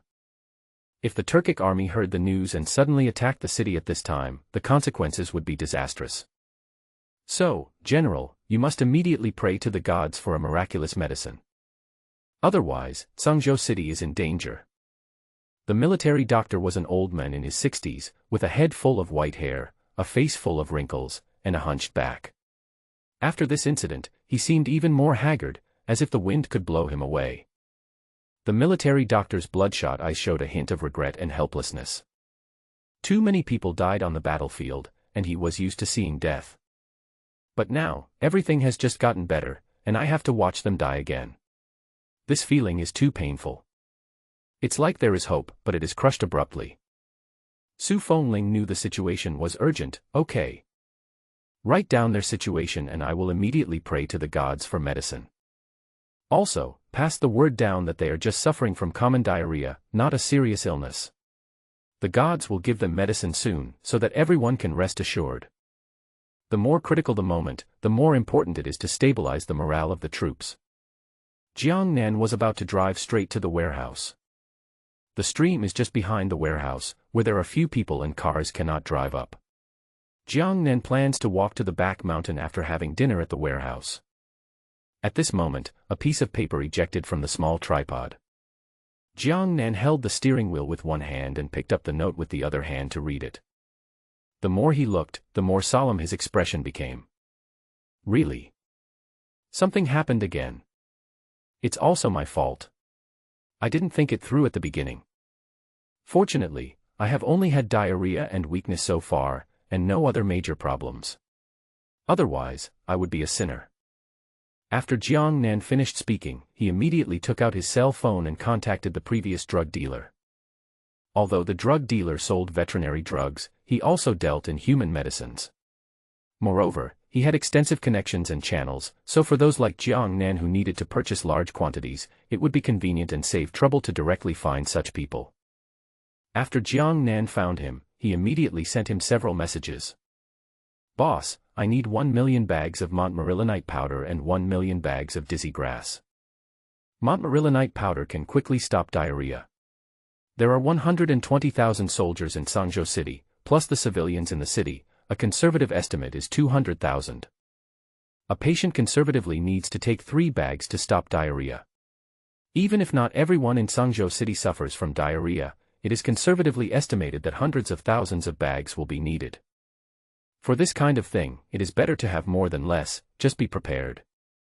"So, is 1 million bags a lot?" "Not much at all." The drug dealer replied quickly. "Boss, I sell veterinary medicine." He also attached a crying emoticon. Jiang Nan automatically ignored the emoticon and said, "Veterinary medicine is also medicine. You must have connections. Deliver it to the warehouse before 6 o'clock tonight. This is your hard work fee." After Jiang Nan sent the message, he directly transferred him 100,000 yuan for the medicine and 10,000 yuan as a reward for his hard work. The drug dealer boss looked at the money lying there and patted his thigh. "Start. It's just 1 million bags. It's no big deal. It's only 5 o'clock now. It will definitely be delivered before 6 o'clock." After Jiang Nan placed the order for montmorillonite powder and dizziness grass, he sent a message to the supermarket owner. He also had diarrhea, and after that he felt exhausted and weak, like a little loser. But the soldiers of Sangzhou City cannot be treated as useless. They had to recover immediately and be ready to fight the Turkic army at any time. After the electrolyte water becomes diluted, it can quickly replenish water and restore physical strength. So he ordered another 1 million bottles of electrolyte water from the supermarket owner, also asking him to deliver them before 6:30. After ordering these, we ordered another 50 tons of high-concentration liquor from the wine merchant. After Jiang Nan placed the order, he stopped the car on the side of the road, picked up a pen and paper, and wrote a reply to Su Fengling. "Young general, you must stay calm. The medicine will arrive soon, and I guarantee it will cure your illness. I'll bring you some water at 8 o'clock tonight. You can put some cartilage powder or something like that in the water so that the water can flow directly out of the city. When the Turkic army sees the water, they will definitely lose control and their morale will be in chaos. After the battle tonight, have someone clean up the dried-up lake. The amount of water delivered this time is huge. From now on, everyone will drink flowing water to avoid similar situations from happening again." After Jiang Nan threw the note, he drove to the warehouse immediately. The waiting time was extremely long, both for Jiang Nan and Su Fengling. It was only an hour, but Jiang Nan felt like a century had passed. Jiang Nan breathed a sigh of relief when he saw the big truck coming from a distance. The medicine arrived quickly. "I hope nothing happened in Sangzhou City." Sangzhou City. Su Fengling and a few others stood on the city wall, looking at the large, dark Turkic army not far away, feeling extremely heavy. The sun sets in the west and the wind rages violently. The soldiers on the city wall had tense faces and panic and despair in their eyes. They didn't expect that the Turks actually got the news and suddenly sent troops. At present, half of the soldiers and civilians are still suffering from diarrhea, and some have even fainted from diarrhea. The situation in the city is not optimistic. "General, all archers are ready. All soldiers and civilians are wearing protective armor and helmets." But Tenwu opened his mouth, looked at the Turkic army approaching the city, and swallowed the rest of his words. "But what?" However, we didn't catch the spy who secretly passed the message. When Tenwu said the word spy, he clenched his fist tightly, his nails dug into his flesh, blood flowed, and the piercing pain made him regain some composure. Su Fengling looked at the Turkic army not far away, her eyes deep and dark. "Fine. We'll catch him sooner or later. What does the god say?" "The god said to send the magic medicine at 6 o'clock. The dizzy grass and high-concentration liquor we need will also be delivered. Also, the gods said they would send us water, so we..." As Tenwu spoke, he he handed the note to Su Fengling. After reading it, Su Fengling immediately shredded the note. Take your men to find the military doctor. He must have cartilage powder. Immediately dig a small hole in the corner of the wall to ensure that all the water can flow out. Su Fengling immediately arranged everything clearly. Tan Wu and his men immediately went down from the city wall. At this moment, the Turkic army arrived at the foot of the city wall. Luo Guo rode a Fergana horse and swung the hammer in his hand, making a bang-bang sound. Luo Guo looked up at Su Fengling on the city wall. Su Fengling, today is the day you die.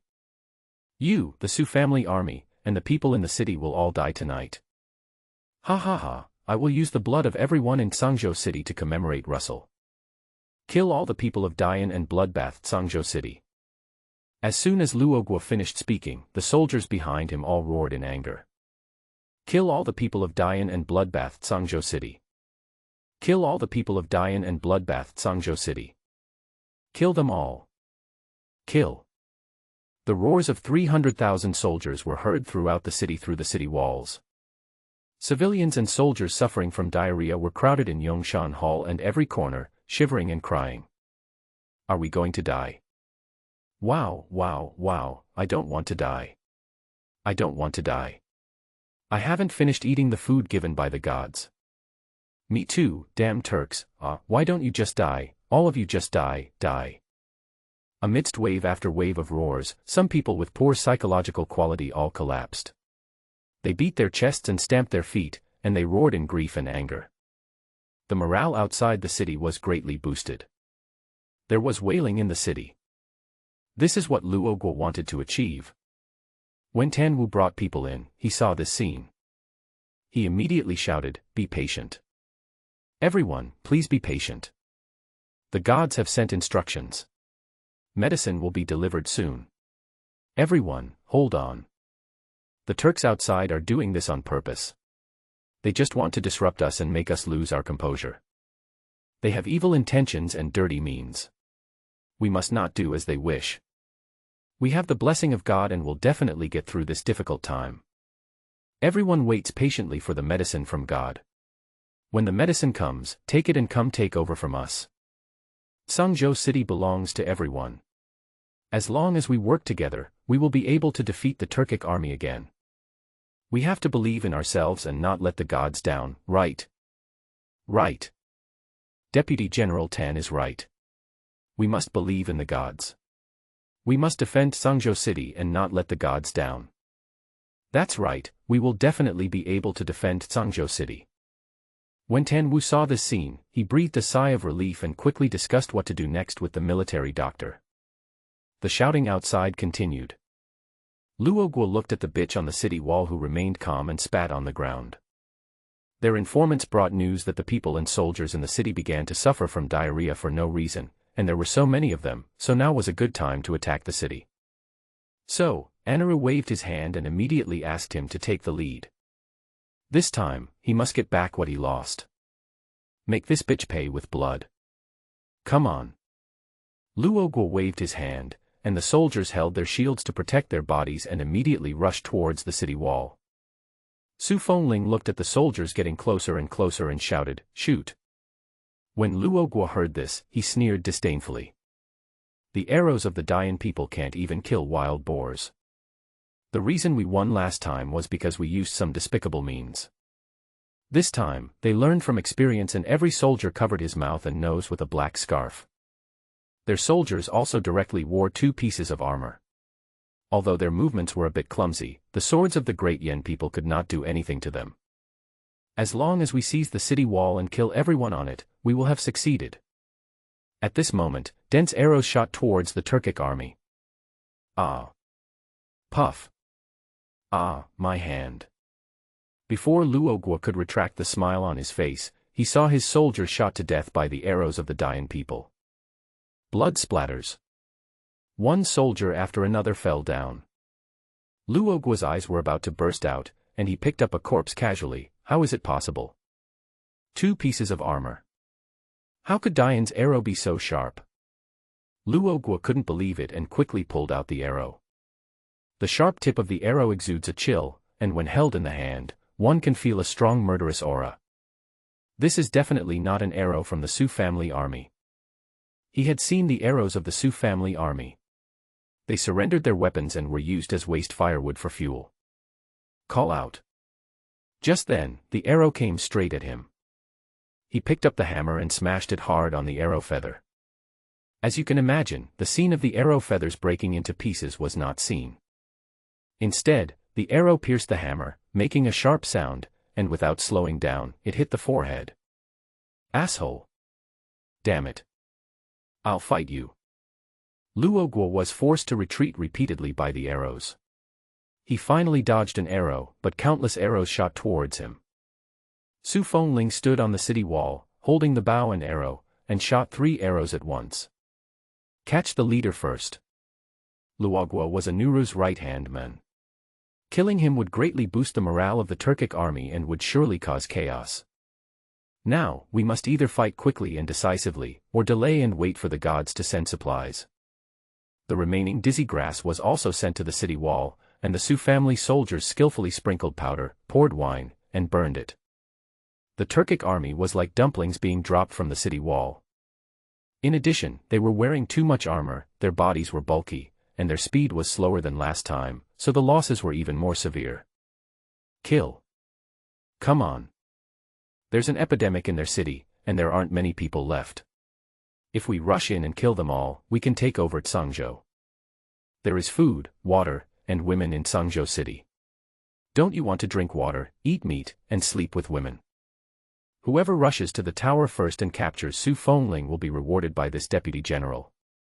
As Luoguo finished speaking, the soldiers became even more excited. Food, water, women. Their favorite things. The Turkic army rushed forward with bloodshot eyes. Time passes. The sun slowly set over the mountain and the sky gradually darkened. Su Fengling killed the Turkic soldier in front of him and kicked his body away. Have the medicines arrived? General, the magic medicine has just arrived. Don't worry, the people in the city have organized themselves to feed medicine to the sick soldiers. Moreover, the people took the initiative to let the soldiers drink the medicine first. Su Fengling nodded. I believe in God. The medicine he sent must be useful. Hold on, everyone. We will definitely win. Yes. The roar, accompanied by blood, surged everywhere. Arrows were fired one after another, people fell down, and the people behind him immediately took over, and the cycle repeated. In the city, the soldiers with diarrhea finished taking their medicine one after another. It seems to be really useful. Really, I don't have diarrhea anymore. Me too. I used to have it every half an incense stick, but now it's only once an incense stick, and I'm fine. That's great. My stomach doesn't hurt anymore. It's worthy of being a medicine sent by God. It's a small packet. It tastes sweet when mixed with water. I drink it in one gulp and my stomach feels better. Yes, the medicine brewed by the old military doctor is bitter and hard to drink, and it has no effect. It would take a god to cure it. When the soldiers and civilians of Yongshan Hall realized that they no longer had diarrhea, their previous decadent expressions changed and everyone looked excited and thrilled. The gods also sent tonic medicine. 1 bottle per person. This electrolyte water is used to replenish water and restore physical strength. After everyone drinks, those who can muster the strength will immediately join the battle. Those who can't muster the strength to go to the city gates immediately and defend them with all their might. The electrolyte water is piled aside. The soldiers and civilians immediately took a bottle and started drinking it. The water tasted sweet, and as soon as it went down their throats, they felt refreshed and full of energy. This electrolyte water tastes really good. Mine still tastes like peach. Mine is lychee flavor. The things sent by the gods are good. I have indeed recovered my strength. I will go into battle and kill the enemy now. Me too. God has given us such a good thing, how can we let him down? Turkic bastard, give me your life. The soldiers carefully put the remaining half bottle of water into the belts on their backs, raised their weapons, and rushed forward. And us? We have been training with Brother Guzzi for several days, and we also have to go into battle and kill the enemy. That's right, kill all the Turks. The Turkic army saw that more soldiers suddenly appeared on the city wall. It seemed that with their appearance, the Su family army's offensive became more fierce. Moreover, morale seemed to be very high. We were clearly fighting, but why did the other party look like he was laughing wildly? A feeling of uneasiness emerged in Luoguo's heart. However, he quickly suppressed this uneasiness. Impossible. The Flying Eagle letter clearly stated that most of the soldiers and civilians in the city had diarrhea and were completely unable to fight. All this must be a trick they are playing to confuse us.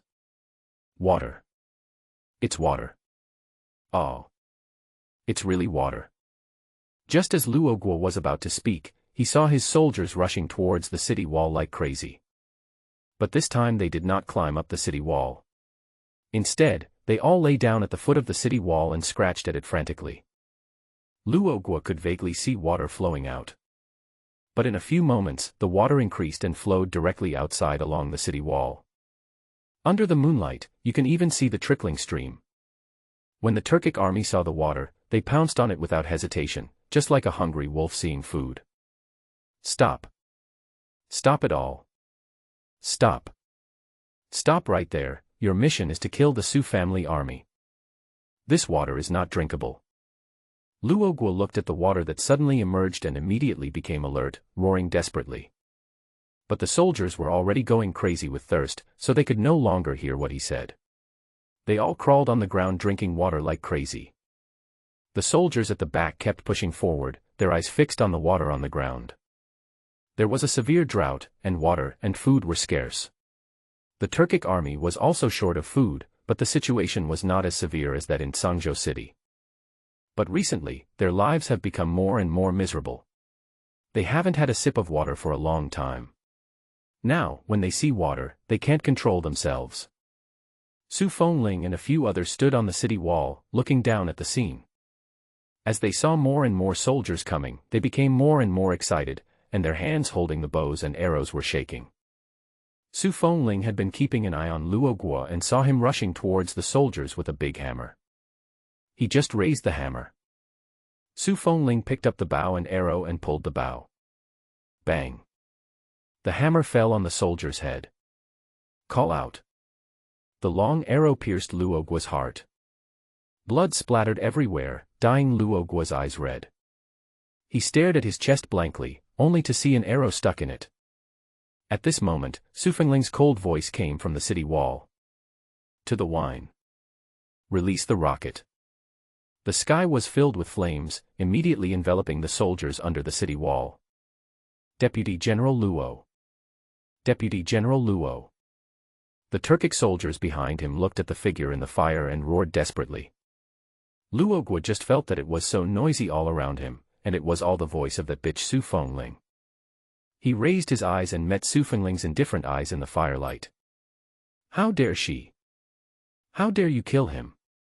The flames swept over and enveloped his body. He could no longer hold on and collapsed. When the Turkic soldiers behind him saw that Luoguo was dead, they dared not stay any longer and began to retreat immediately. This time, it was the Deputy General Luoguo who led the troops to attack Sangzhou City. Anuru did not come in person. All Turks thought that they would win this time. But now, Luoguo is dead, killed by that female general. After the Turkic army retreated, the soldiers who had survived the disaster sat slumped on the city walls. In fact, they were already at the end of their strength and were just holding on to scare the Turkic army. Oh my God, that was close. I almost couldn't hold on any longer. Who said it wasn't? I was half dead from diarrhea. I finally took the medicine from the gods and stopped having diarrhea. Now I have to pull the bow and arrow again. Fortunately, I have the magic water given by the gods, otherwise I would have died long ago. Me too, I even drank several sips of the magic water on the way. What flavor is your magic water? My lychee flavor. Mine is lime. Ah, mine is white peach. What magic water? What are you holding in your hands? You have become so strange after not seeing each other for a few hours. What do you mean strange? This is the magic water. The gods said that drinking it can restore your strength. It tastes delicious. Delicious. I don't believe it. Let me have a sip. Roll. The soldiers changed their usual tired appearance and began to fight for the electrolyte water in their hands. When Su Fengling got down from the city wall, she saw supplies neatly stacked next to the small tripod. This time, because she shot and killed Luogua, and Anura was too arrogant and did not come to command personally, the Turkic army saw that Luogua was dead and they were leaderless and immediately retreated. Therefore, the fight between the two sides was not as long as the last time. This time, with the water from the gods as bait and the cartilage powder from the military doctor, not much other supplies were consumed. There is still a lot of the newly delivered halo grass and high-concentration liquor left. Send all the remaining supplies to the military camp warehouse. As always, these high-concentration liquors must be stored with care and caution, and away from candles and high temperatures. Yes. General, this is the magic water they call it, please try it. Su Fengling took the magic water and could feel a hint of coolness through the bottle. She didn't drink it immediately, but held it in her hand and looked at it. Lychee flavor. Lychee should also be a fruit. General, drink it quickly.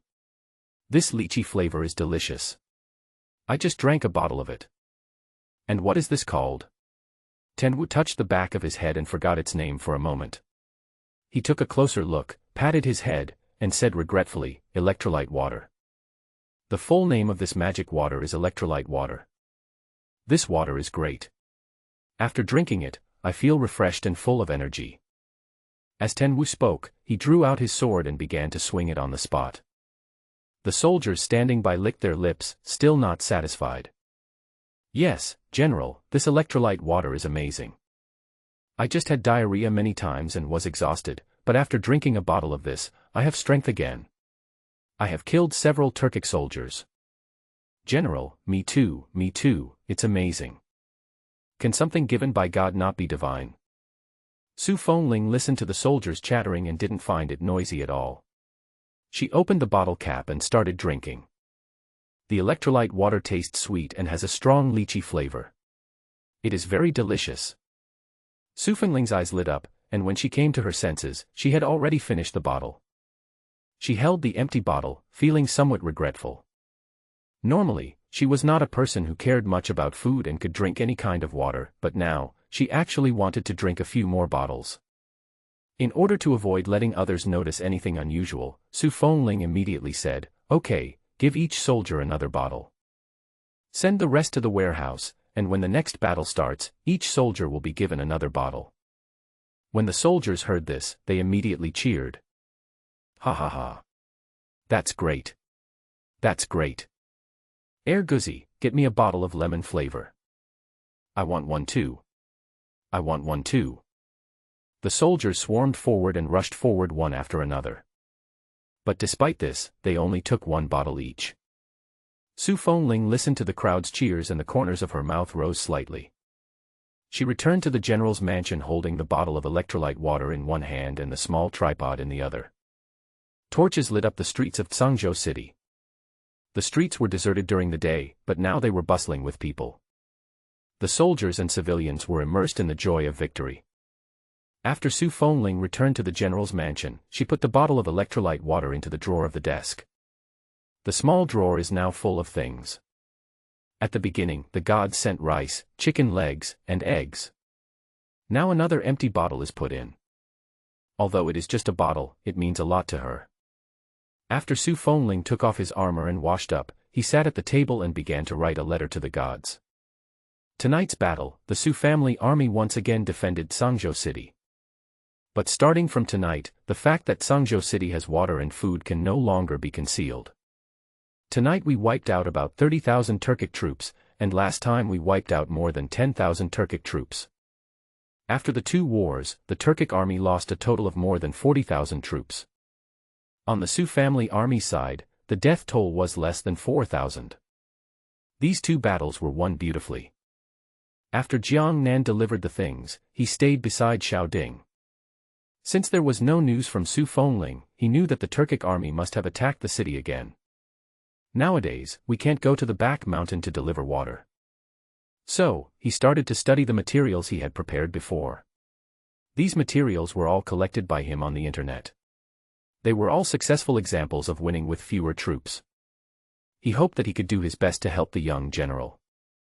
The moonlight is like water, and the cold moonlight shines through the window and falls on two people in different time and space. Snap.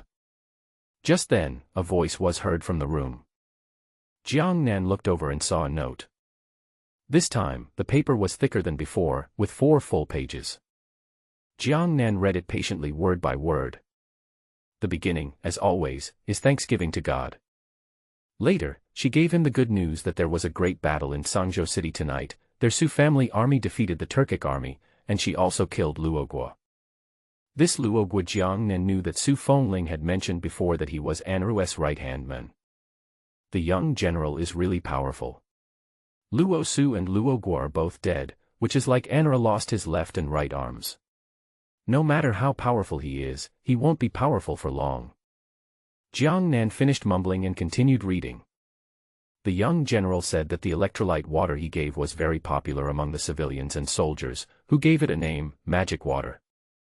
The young general also said that they would build a temple for you, the god, so that everyone could worship you. The young general also said that he wanted to ask the god for a portrait. They wanted to create a real body for the god in the god's image. Jiang Nan looked at the 2 words portrait and his eyebrows twitched slightly. My goodness, before he even had the chance to ask her for a portrait, she took the initiative to ask for one from him. This is simply the opposite of Tiangang.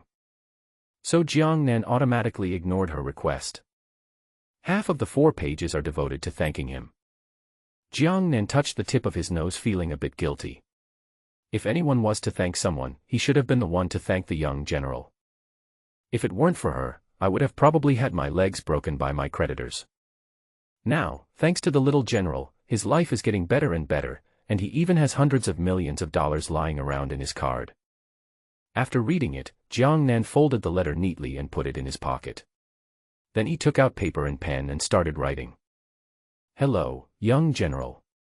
Let me formally introduce myself again. My name is Jiang Nan. From now on, just call me by my name. Don't call me God anymore. God sounds so unfamiliar. Besides, I am not a god, just an ordinary person. I send you supplies, and you give me porcelain, calligraphy, and paintings. We have an equal cooperation relationship.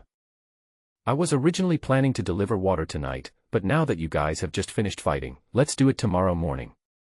You take people to clean up the dried-up lake tomorrow morning, and I'll deliver the water. This time we will deliver a lot of water. I will also deliver water at any time in the future to ensure that there is always enough water. When you have almost finished fighting, I will give you seeds and you can start growing food. Oh, by the way, I have some battle strategies here. You can take a look at them. If they are suitable, use them. If they are not suitable, forget it. Jiang Nan wrote 3 long pages in a very eloquent manner, and then threw the battle strategy he had compiled into the small tripod. After he finished all this, he yawned loudly. He had been busy all day and it was already midnight, so he fell into a deep sleep. He slept very comfortably, but he didn't know that after Su Fengling received his note, the candles in the entire general's mansion burned all night. The sky turned pale, and a gust of wind leaped through the window and landed on Su Fengling. She snapped back to her senses, rubbed her sore shoulders, and glanced out the window. Only then did she realize that she was so engrossed in reading the military strategy given by God last night that she did not sleep the whole night. General. General. Just then, the door rang. Su Fengling rubbed his brows and said, "Come in." As soon as she finished speaking, Tan Wu and others hurried in. "General, I have completed what you ordered last night. The river has now been cleared." After Su Fengling received the note from the god, she asked Tan Wu and others to organize people to clean up the river overnight. After experiencing this collective diarrhea incident, everyone pays more attention to the issue of drinking water. Su Fengling nodded, "Okay. Then we will wait for the next instruction from the gods. By the way, this is the battle plan given by God, you all can take a look." Tan Wu and his companions wiped their hands on their clothes and then carefully took the paper. Each person took one and looked at it carefully. The study was silent, with only the occasional sound of papers rubbing against each other. When the enemy advances, we retreat. When the enemy camps, we harass. When the enemy is tired, I attack. When the enemy retreats, I pursue. To lead troops in war and win a battle, the number of people is important, but the most important thing is not the number of people, but the strategy. A single spark can start a prairie fire. Guerrilla warfare. When Jiang Nan wrote these strategies, he did not simply write them down, but also copied down typical cases. In those few short sentences, Jiang Nan briefly wrote down the great anti-Japanese war in Chinese history. What he wrote was easy to understand, and after reading it, Tenwu and his companions were stunned for a long time. It was not until a long time that they raised their heads and looked at Su Fengling in a daze. "General, this God thing has arrived just in time."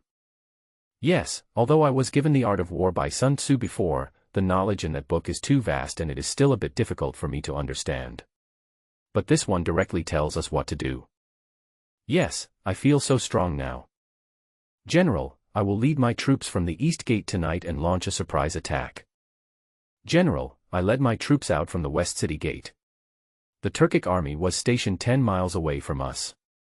I went straight to their warhorse area, used the dizzy grass to stun the soldiers, and then got all the warhorses back. The four of us will work together to launch sneak attacks from different locations, leaving them confused. Also, we can learn how to borrow arrows from a straw boat in the future. Although we have compound bows now, we still have too few arrow feathers. Although the Turkic arrow feathers are not as good as those of compound bows, they are sharper than ours. That's right. After reading the note, the four of them suddenly felt enlightened. They looked at Su Fengling with excitement, as if they were eager to try. Su Fengling raised her eyebrows. It was not impossible to take the initiative. They have been counterattacking passively all this time, but now we are taking the initiative to attack and catch them off guard. It's a pity that they sealed the entrance to the secret passage. Otherwise, our people could have gotten out through the secret passage. The 5 parties have made them lose their minds. Li Hu thought of the secret passage and felt a little regretful. He wanted to use the secret passage to capture a few more Turkic soldiers, but he didn't expect that the other side was so cowardly that they actually blocked the entrance to the secret passage on their side. Good. Okay, we still have a lot of dizzy grass, you can take them all tonight. Also, bring some high concentration liquor with you. After knocking them out, pour it on their tents. Their tents are very close to each other. Once a fire breaks out, it will be impossible to control the fire without water. After Su Fengling and a few others worked out some battle plans, a note from Jiang Nan came through the small tripod, asking them to prepare to get water. Su Fengling immediately took Xiaoding to the upstream of the river. The source of this river is in the back mountain. In the past, the water in the city flowed out from the back mountain, but due to the severe drought, the water source has long been cut off. The main river channel of Zhangzhou City runs from north to south, dividing the city into 2 parts, and the other branches flow in all directions. The water from the river originally flowed out of the city, but due to the previous severe drought, they had blocked the outlet. Last night, Tenwu brought people to reinforce all the water outlets leading out of the city. They used cement, sand, and bricks bestowed by the gods. Now they are tightly sealed and not a drop of water can flow out of the city. Moreover, they modified the route of the river channel and divided the areas last night. For example, the water from upstream is used for drinking. The water in the middle reaches is used for washing vegetables, meat, and cooking. The water downstream is used for washing clothes and bathing. Each area was strictly divided, and there were also citizens in the city guarding there to monitor everyone in the city.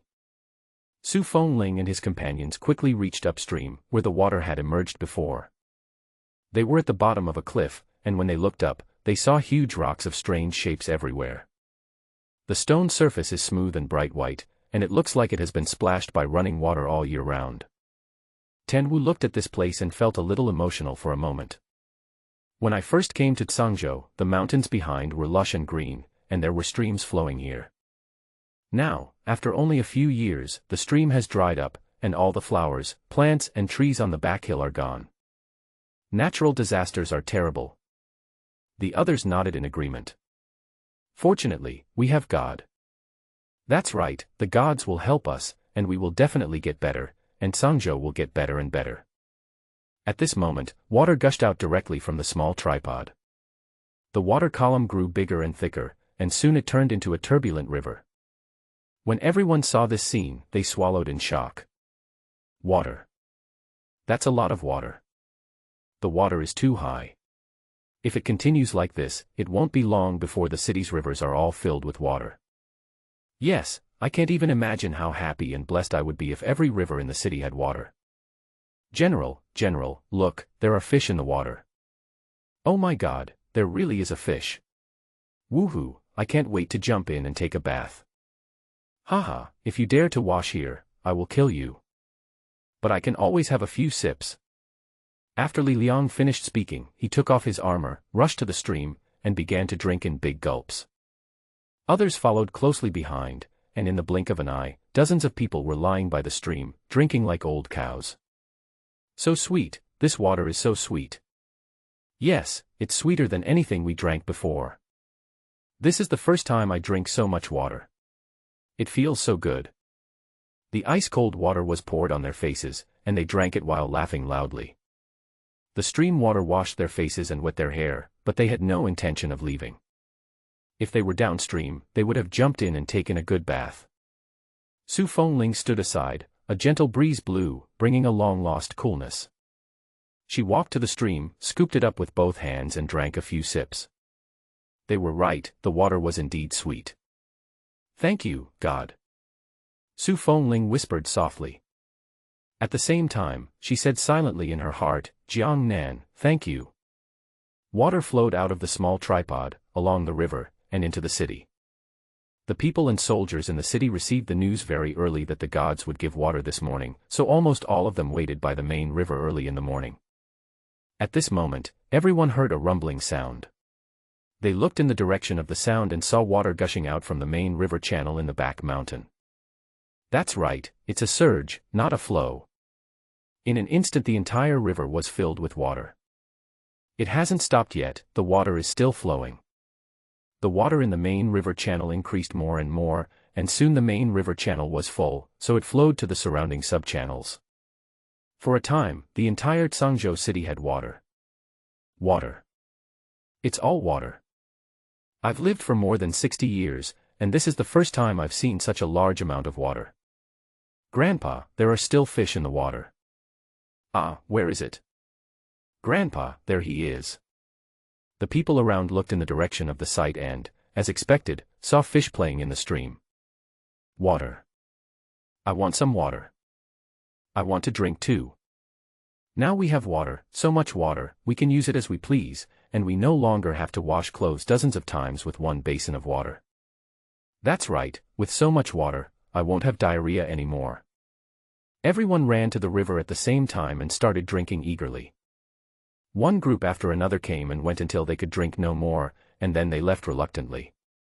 But they didn't leave, but went directly downstream. The water source is upstream. After yesterday's diarrhea incident, they also know that they need to drink clean water. So, after drinking their fill, they all went downstream, without even taking off their clothes, and jumped directly in. Once someone starts something, countless others will follow. Soon, the river downstream was full of people. They were playing and playing while taking a bath. The water splashed here and there, splashing on everyone's face.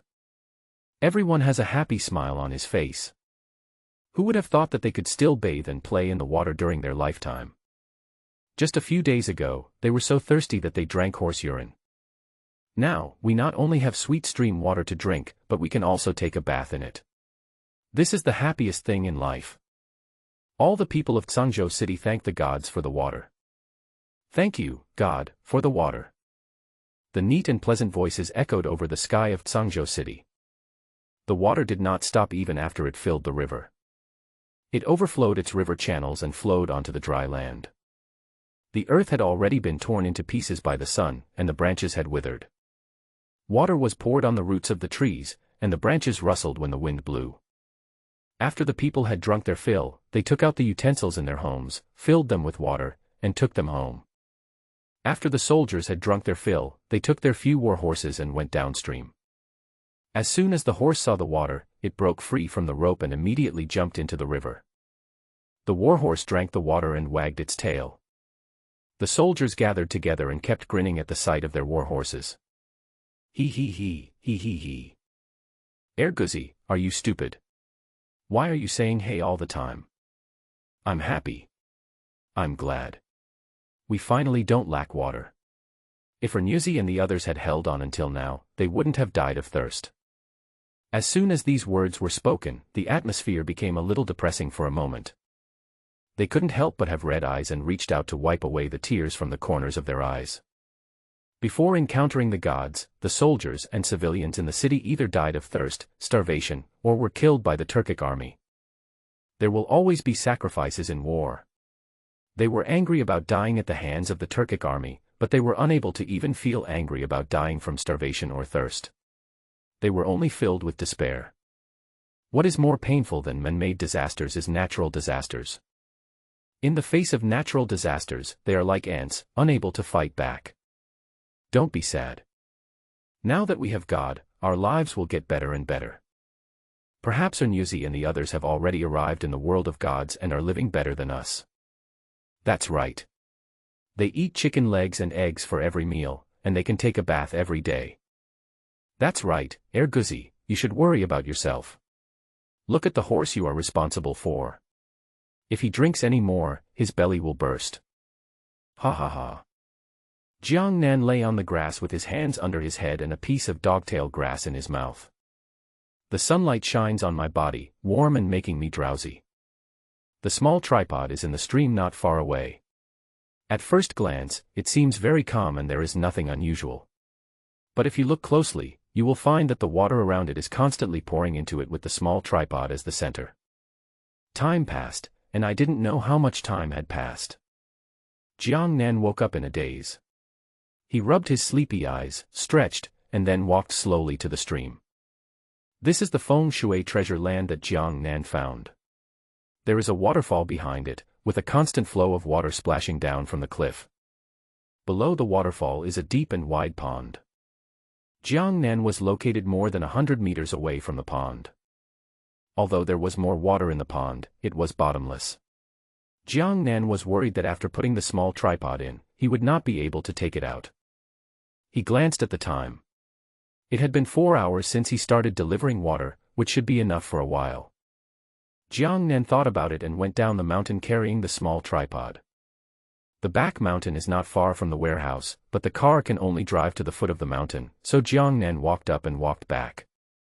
Fortunately, the road is not rugged, and the scenery on the mountain is even very beautiful. Lush trees, green grass, and enchanting blooming flowers everywhere you look. But the most amazing thing is the stream. The stream flows from the mountains into the valley, dividing the mountains into two sides. On both sides of the stream are small hills one after another, staggered and orderly. Flowers were in full bloom, climbing all over the branches and cliffs. He could smell the fragrance of the flowers from a distance. Jiang Nan also discovered that not only was the scenery on the mountain beautiful, but the scenery looking down from the mountain was also beautiful. Standing here, he can see the scenery of the entire city, and has a feeling of looking down on all the mountains. A breeze blew in, ruffling his hair. Jiang Nan glanced around and his mind moved slightly. Would it be feasible to build a resort here? At that time, it will be more convenient for him to come here to deliver water. Moreover, the resort needs more food and supplies. At that time, I don't have to worry about anything going wrong when I buy a large amount of supplies. The more Jiang Nan thought about it, the more he felt that this method was feasible. The mountain already had beautiful scenery and unique landscapes. After the resort was built and operated a little bit, it would definitely be profitable. At that time, the resort could both make money and provide a cover for his transportation of supplies, thus achieving the best of both worlds.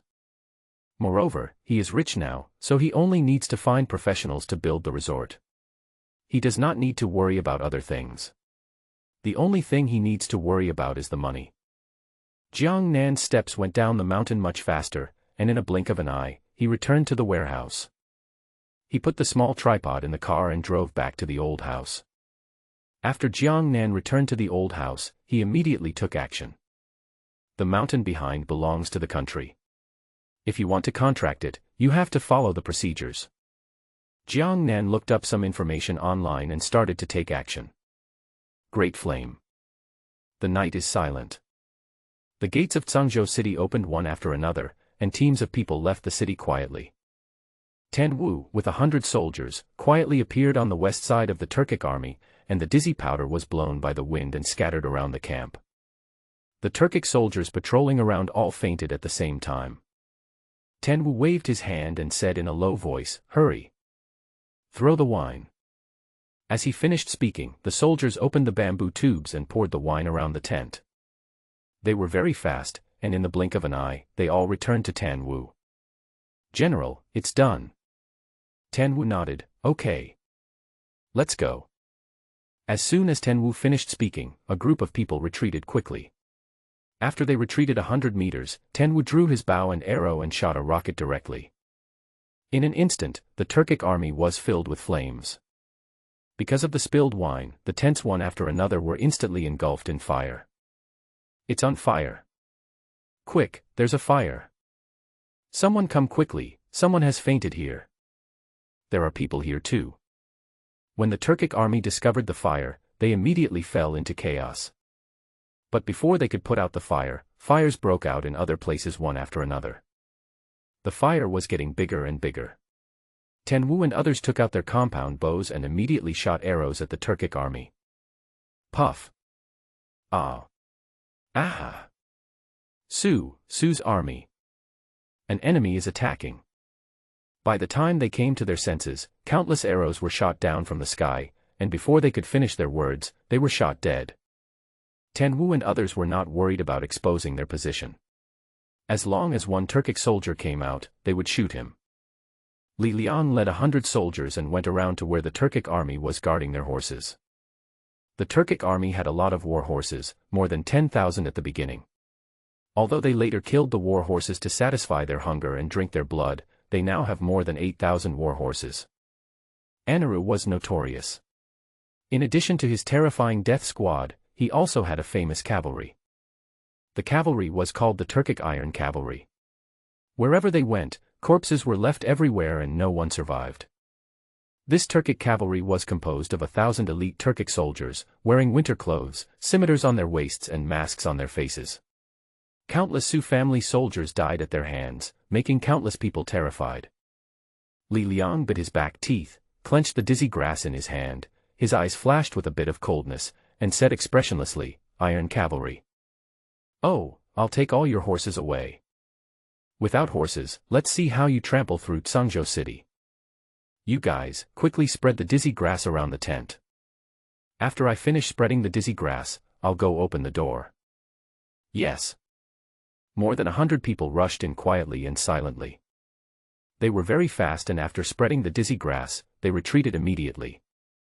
When Li Liang saw that all the patrolling and gatekeeping soldiers had fallen down, he immediately walked to the stable, opened the bamboo tube, and poured water close to the warhorse. It hadn't rained in Tsangzhou City for several years. Not only did people have no water to drink, but there were even no warhorses. As soon as the warhorse saw the water, it immediately lowered its head to drink. Seeing this, Li Liang directly cut open the door of the stable with his sword and retreated to the side. Without resistance, the war horses rushed out one after another. Each of the soldiers brought by Li Liang carried not only the dizzy grass, but also a bamboo tube of water. Seeing the war horses running out, the Su family soldiers ran towards the city frantically, shaking the water in their hands from time to time and splashing it on the war horses. The war horses are intelligent and all follow behind the Su family army. At this moment, someone in the Turkic army discovered something unusual, and made a sharp sound as they looked at the dark war horses running out. Warhorse. The warhorse ran away. Quick, tell the general that the horse has run away. War. But before he could finish his words, an arrow pierced his chest. Boom. Flames splashed everywhere and the fire quickly spread around. Seeing that his goal had been achieved, Li Liang left quietly. For a time, the Turkic army was in chaos. General, the eastern camp was attacked by the enemy. The soldiers all fainted on the ground for some reason. By the time we found out, everything was gone, and the fire was getting bigger and we couldn't control it at all. General, the western camp was attacked by the enemy. General, something happened to the warhorse. Anaru stood up immediately, rushed to the soldier, grabbed him by the collar, and shouted, "What did you say?" The soldier was trembling with fear. The warhorse has an accident. General, I don't know what tricks the Sioux family army used. Those beasts actually chased the Sioux family army towards Sangzhou City. When we found them, we only intercepted more than 5,000 horses. The rest have now entered Sangzhou City. The soldier turned pale with fright and cold sweat kept coming out of his forehead. He still couldn't figure out what method the Sioux family army used to make the warhorses follow them on their own initiative. Their warhorses were all specially trained and only recognized the Turkic army as their masters, but now, the other 3,000 warhorses were gone. Moreover, he was sure that if they had not discovered it quickly and immediately intercepted the remaining 5,000 horses, he was afraid that the remaining 5,000 horses would have also followed them to Sangzhou City. Could it be that there really are gods in Sangzhou City? Does the Sioux family army really have help from gods? Anaru's hand loosened and the soldier fell to the ground. Before the soldier could come to his senses, he felt a chill on his neck and blood spurted out. He died instantly. Anarama threw the bloody sword to the ground, his face darkening. Waste. He walked out of the tent and looked around. Flames shot up to the sky all around, the Turkic army wailed, and Anaru's eyes were full of ferocity. Su Fengling. I'm going to make you live a life worse than death. Li Liang and his men returned to the city with more than 3,000 warhorses, and the city gates were immediately slammed shut. As soon as the warhorses arrived in the city, they rushed to the river, drinking water and neighing continuously. Deputy General Li, that's great. You just snatched more than 3,000 warhorses from the Turkic army. Anaru was most proud of his death squad and the Iron Cavalry. Now, Luo Su is dead, Luo Guo is also dead, and more than 3,000 warhorses were lost. I'm afraid Anaru must be so angry that he will vomit blood. That's right, let them be arrogant, let them be arrogant. In the past, they even boasted that they would annihilate our 120,000 Sioux family troops and conquered Sangzhou City without a single soldier. Now, haha, go to hell. It seems that the Turkic army doesn't have much food or water left. This warhorse is much thinner than before. Is this weight loss? It's obvious that they are about to die. Look, those warhorses are crying while drinking. Really? With the help of the gods, our Sangzhou City is getting better and better. Otherwise, we would be worse than these warhorses. Deputy General Tan, Deputy General Li, Deputy General Zhao, they are back. At this moment, a cheer rang out, and then hundreds of people rode on horses and quickly entered the city. Tan Wu and his companions bared their big white teeth, and their hearty laughter could be heard before anyone got close. Li Liang walked forward and glanced at a few people. No one was missing and no one was injured. Ha ha ha ha, at least 10,000 Turkic soldiers will die tonight. Tan Wu threw the rope away, jumped off his horse, and ran straight to the river. Just as he was about to drink some water, he saw horses all over the river. He shuddered with fear and looked at Li Liang a few times. Brother Li, did you bring all these back? Li Liang nodded. Well, conservatively speaking, more than 3,000 horses. If the fire over there was a little bigger, maybe there would be a few hundred more horses. Tan Wu looked at his annoying expression, curled his lips, and didn't bother to pay attention to him. After they rested, they went directly to the general's mansion. Su Fengling had been waiting for them, and after seeing them return safely, she finally breathed a sigh of relief. This was the first time in so many years that they took the initiative to attack, and fortunately, they won. General, the Turkic army lost more than 3,000 horses tonight. General, I led my troops to attack the southern camp of the Turks, and more than 5,000 Turkic soldiers were killed. General, more than 10,000 Turkic soldiers on my side died. General, more than 5,000 people died on my side. They are veterans of many battles, have rich combat experience and sharp eyes. After the successful sneak attack tonight, they hid in the dark and roughly estimated the death toll. The actual death toll of the Turkic army will only be more, not less than they estimated. Good. Good. Very good. In just one night, we wiped out more than 20,000 Turkic troops and seized more than 3,000 war horses. This fully demonstrates that the gods' combat strategy is correct and completely feasible. Su Fengling was so excited that she said, "Okay," 3 times in a row, and she immediately poured a glass of wine for the 4 people. "Everyone, I salute you. You are the heroes of the Su family army." The 4 lieutenants raised their glasses and drank them all. Su Fengling filled up the glass of wine again. The 5 of them raised their glasses at the same time. "This is a toast to the gods. Thanks to the blessing of the gods, Tsangzhou City is getting better and better.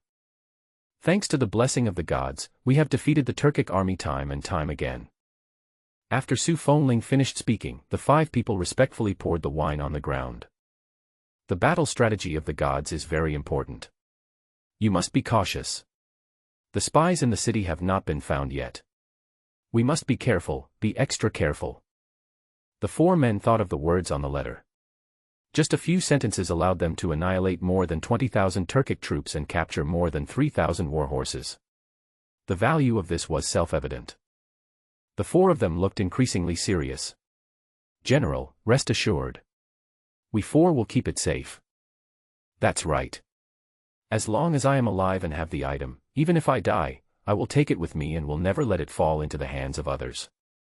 Su Fengling nodded. These 4 people had always followed her. They were her confidants and the people she trusted the most. She believed what they said. "General, the people are all at the gate of the general's mansion." Just then, a voice came from outside the door. Su Fengling and the others looked at each other. Could it be that something happened again? They were all worried. Su Fengling immediately opened the door and walked out. "What happened?" The butler said with a smile on his face, "General, the people are all outside the door. They want to give some tribute to the gods. They all want to thank the gods. They would like you to give the tribute to the gods." Upon hearing this, several people breathed a sigh of relief at the same time. Su Fengling smiled slightly. "Okay. Then let's go out and take a look." After Su Fengling finished speaking, he took a few people out of the general's mansion. There was a huge crowd outside the gate, including all the people in the city. The people were holding something in their hands, most of which was a copper coin. Although a copper coin is small, it is the most valuable thing for the common people. Huar, who was standing at the front, holding a clean copper coin, walked obediently to Su Fengling. "General, this is a little gift from my mother and I. The god gave us food and drink, and also sent us meat. My mother and I want to thank him." Huar's eyes were sincere, her face was honest, and her voice was sweet, spreading to every corner of the street. Su Fengling touched her head and looked at the others. The people before him were still the same as before, wearing ragged clothes and looking dusty. But it is different from before. Before, they were numb and desperate and could only wait for death. Today, they are full of hope and energy, and they just want to live. "General, 1 copper coin is a little less, but it is the only thing we can offer. Once we defeat the Turkic army, I will work hard to do business and make money. Then I will give the gods more and better tributes. Yes, I am the same. I work hard on the farm. When the time comes, I will let the gods taste what I grow. I can embroider. Once we defeat the Turkic army and can leave the city, I will go buy some cloth and embroider clothes for the gods. I can." The people chattered non-stop, vying with each other to express their sincerity to Su Fengling and the gods. Seeing that Su Fengling hadn't said anything, everyone thought that the things they had were too shabby. For a moment, they didn't dare to speak anymore, and their voices gradually became weaker. Su Fengling looked at the scene in front of her, her nose felt a little sour and her heart was swollen. Although she felt a little uncomfortable, she was very happy. Protecting Tsangzhou City is the Su family's mission. Her parents and brother all sacrificed their lives to protect Tsangzhou City. In the past, she had only a vague understanding of the word mission, but now, seeing the people in front of her, Su Fengling suddenly understood the meaning of the word mission. Huar mustered up her courage and carefully took Su Fengling's hand. "Sister General, can you give the copper coins to the gods?" Huar's words brought Su Fengling back to his senses. Su Fengling collected his thoughts, took her hand, and shook his head. Can't. When Hua heard this, the light in her eyes dimmed, but soon it brightened again. Fine. When she earns a lot of money in the future, she can give it to the gods. Hua secretly vowed to herself that she must make a lot of money in the future. I know what everyone is thinking. But if the god knew that you spent all the money in your house on offering him sacrifices, he would be unhappy. Our God is the best God. When we were out of food and water, he came down from the sky and saved us from the water and fire. Now, with the help of the gods, our Tsangzhou city is getting better and better, and we have been defeating the Turkic army. For the gods, our defense of Tsangzhou city and defeating the Turkic army is the greatest thank you to them. So, keep these copper coins for yourselves, eat your fill, and rest your spirits to protect Tsangzhou city together. After you defeat the Turkic army, you will show your skills. At that time, you can give me whatever you want. Li Tiedan, you said that you would give the gods the things you grow in the future. Li Yin'er, you also said that you would embroider clothes for the gods. I have remembered what each of you said just now. I will tell the gods. You must keep your word. When everyone heard this, they became even more excited. Su Fengling returned to the study, the smile on her lips still there. She was in a good mood when she saw that the people in Tsangzhou city were very respectful to the gods. Nowadays, everything is moving in the right direction. She believes that Tsangzhou city will get better and better. Su Fengling was in a good mood. He picked up paper and pen and wrote another letter to the gods. Jiang Nan has been busy with the resort's affairs these days. Fortunately, he is rich now and does not need to do many things himself.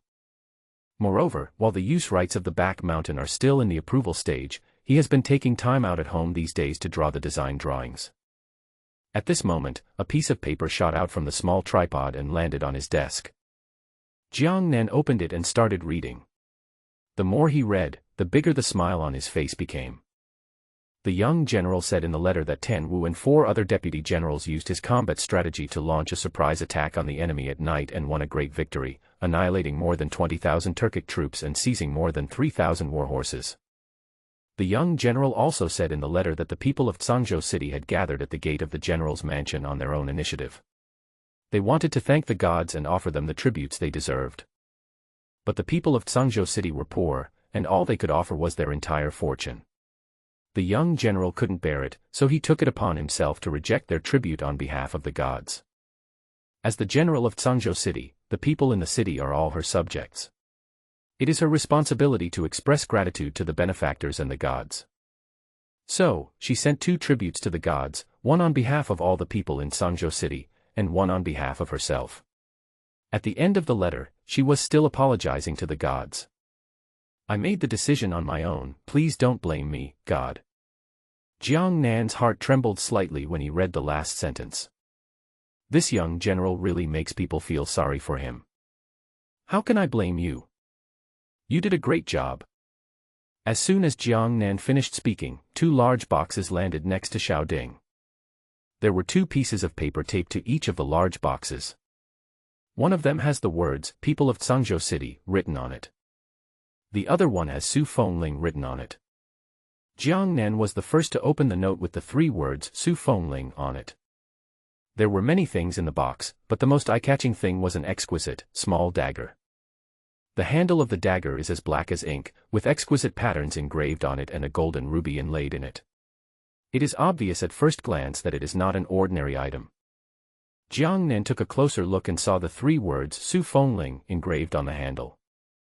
He touched the lines of the 3 words, and his fingertips felt strangely hot. He immediately pulled out a dagger. The blade was more than 3 feet long and as thin as a cicada's wing. The blade was green in color, shining coldly and extremely sharp. He took out a piece of paper, placed it on the blade, and cut it in 2. Jiang Nan gasped when he saw this scene. It's really sharp. He quickly closed the dagger and weighed it in his hand. The dagger is very light but very powerful. Moreover, it looks well maintained, and it is obvious that it is a treasured item by its owner. Jiang Nan carefully put the things back into the box and looked at other things. A purple jade wall with dragon pattern, a pair of phoenix singing glazed cups, and a hibiscus stone incense burner. At first glance, you can tell that each one is of great value. Especially the hibiscus stone incense burner, which is pink all over, crystal clear, and feels cool to the touch. Jiang Nan took photos of the 3 antiques and carefully put them back into the box. When he saw the dagger inside, he paused and took the dagger out again. This dagger belongs to the young general, so don't sell it for now, he muttered as he opened another large box. As soon as the box was opened, I was blinded by the golden light inside. All I saw was neatly stacked gold ingots inside.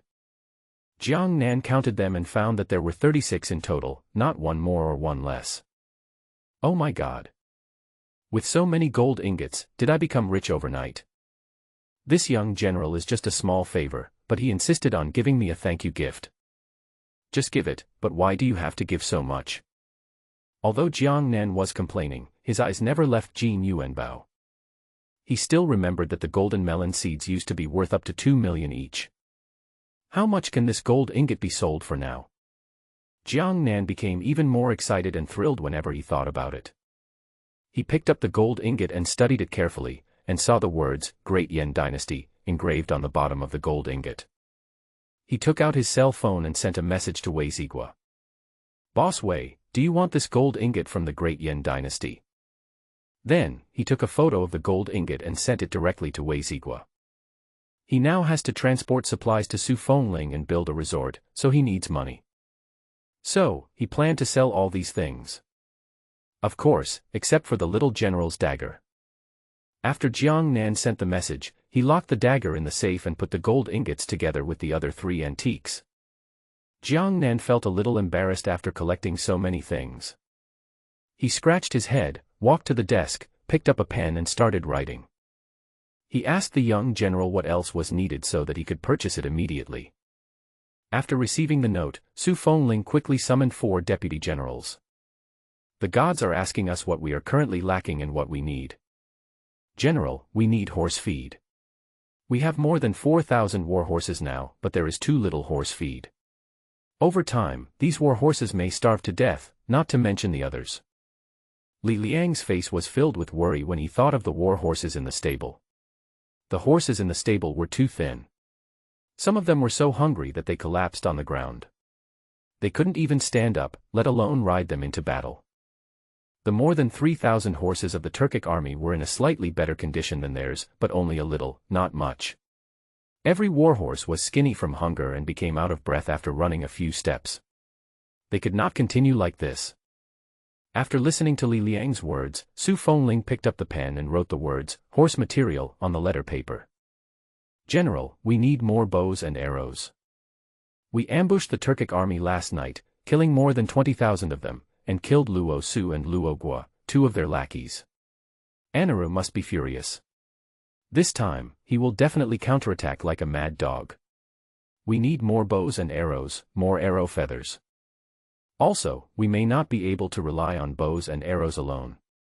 The Turkic cavalry is not afraid of bows and arrows. In the previous 2 battles, Anaru did not use this army. This time, he will definitely use it. We must be prepared. Hearing about the Turkic cavalry, they all fell silent for a moment. The winter clothes of the Turkic cavalry were made of special materials, which were invulnerable to swords and guns, and immune to water and fire. They were similar to the defensive armor sent by gods. They rode on Fergana horses, and both men and horses were extremely brave and good at fighting. Wherever they went, no grass grew and blood flowed like a river. This shows how powerful and difficult this army is. Su Fengling's brother died at the hands of this cavalry army that year, and his body was never found. General Su hated and feared this cavalry army, but after so many years, he still had no way to deal with it. When the other people heard this, their faces instantly became serious. This cavalry army is indeed a major concern for everyone. The Iron Cavalry are brave and good at fighting, and they are well equipped. I wonder if our composite bows will be of any use to them. Our most powerful equipment right now is the compound bow. If the compound bow can't do anything, then we're doomed. Yes, General, why don't you ask God? Does he have any weapon more powerful than the compound bow? That's right, General, just ask. Su Fengling picked up the pen and wrote down, equipment that is more powerful than the compound bow, under the bow and arrow. Now, we have the fodder for the war horses, and we have bows and arrows. The cavalry is just waiting for the gods' response. What else do we need? The dizzy grass and white wine are almost gone. Can the gods send some more? And can we ask the gods to send us some shoes? Su Fengling was taking notes. When she heard what Tenwu said, she suddenly looked up at him. The other three people also looked at him. Tenwu scratched the back of his head and said somewhat embarrassedly, "Since the siege, the soldiers can't leave, the merchants outside can't come in, and there is nothing in the city. The soldiers only have a few sets of luggage. Clothes are fine. If they are torn, they can be patched up. Even if they can't be patched up, they can wear defensive armor. But without the shoes on my feet, I can only go barefoot. I'm a rough guy, so it's okay for me to walk barefoot or fight barefoot. It's just that there are some young people in the military camp, and it makes me feel bad when I see them. They were only in their teens and were not even as tall as my shoulders. Seeing them fighting the enemy barefoot, I felt very uncomfortable. Teens should be at home studying. It's us who are useless and failed to protect them. We forced them to join the battle. We are sorry for them. I just thought, can I do my best to make their lives more comfortable?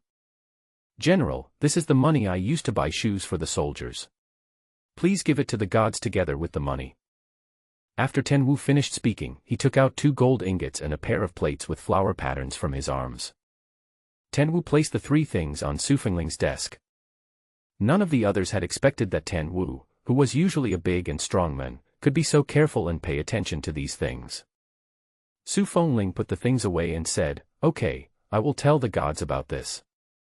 This is a good suggestion. I usually neglected it. Fortunately, you found it. Now that we have shoes, let's buy some clothes as well. General, I'll pay for the clothes. I'll go. I'll come out." As soon as Su Fengling finished speaking, Li Liang, Li Hu and Zhaoan immediately spoke impatiently. As the 3 of them talked, they kept taking things out. But Li Liang and Zhaoan were not prepared. After searching their bodies, they found that the most valuable thing was the sword in their hands. The 2 were a little embarrassed for a moment. Zhaoan pushed the 2 aside and took off the jade ring on his thumb. "General, this is the money I need to buy clothes for the soldiers. Oh, by the way, since the soldiers have them, let's buy some for the civilians as well. This jade ring is the silver for the soldiers' clothes. This is for the people." As Li Hu spoke, he took out 4 gold ingots from his pocket, clothes and shoes for the people. Su Fengling put the things aside and wrote them down one by one. "Good. I'll tell God everything. You guys are thoughtful. The people and soldiers of Tsangzhou City will be grateful to you. I thank you on their behalf." Su Fengling stood up and bowed to the 4 people. Li Hu, who was standing in front of her, gave her a helping hand, and the other 3 immediately stepped back half a step to avoid her gift.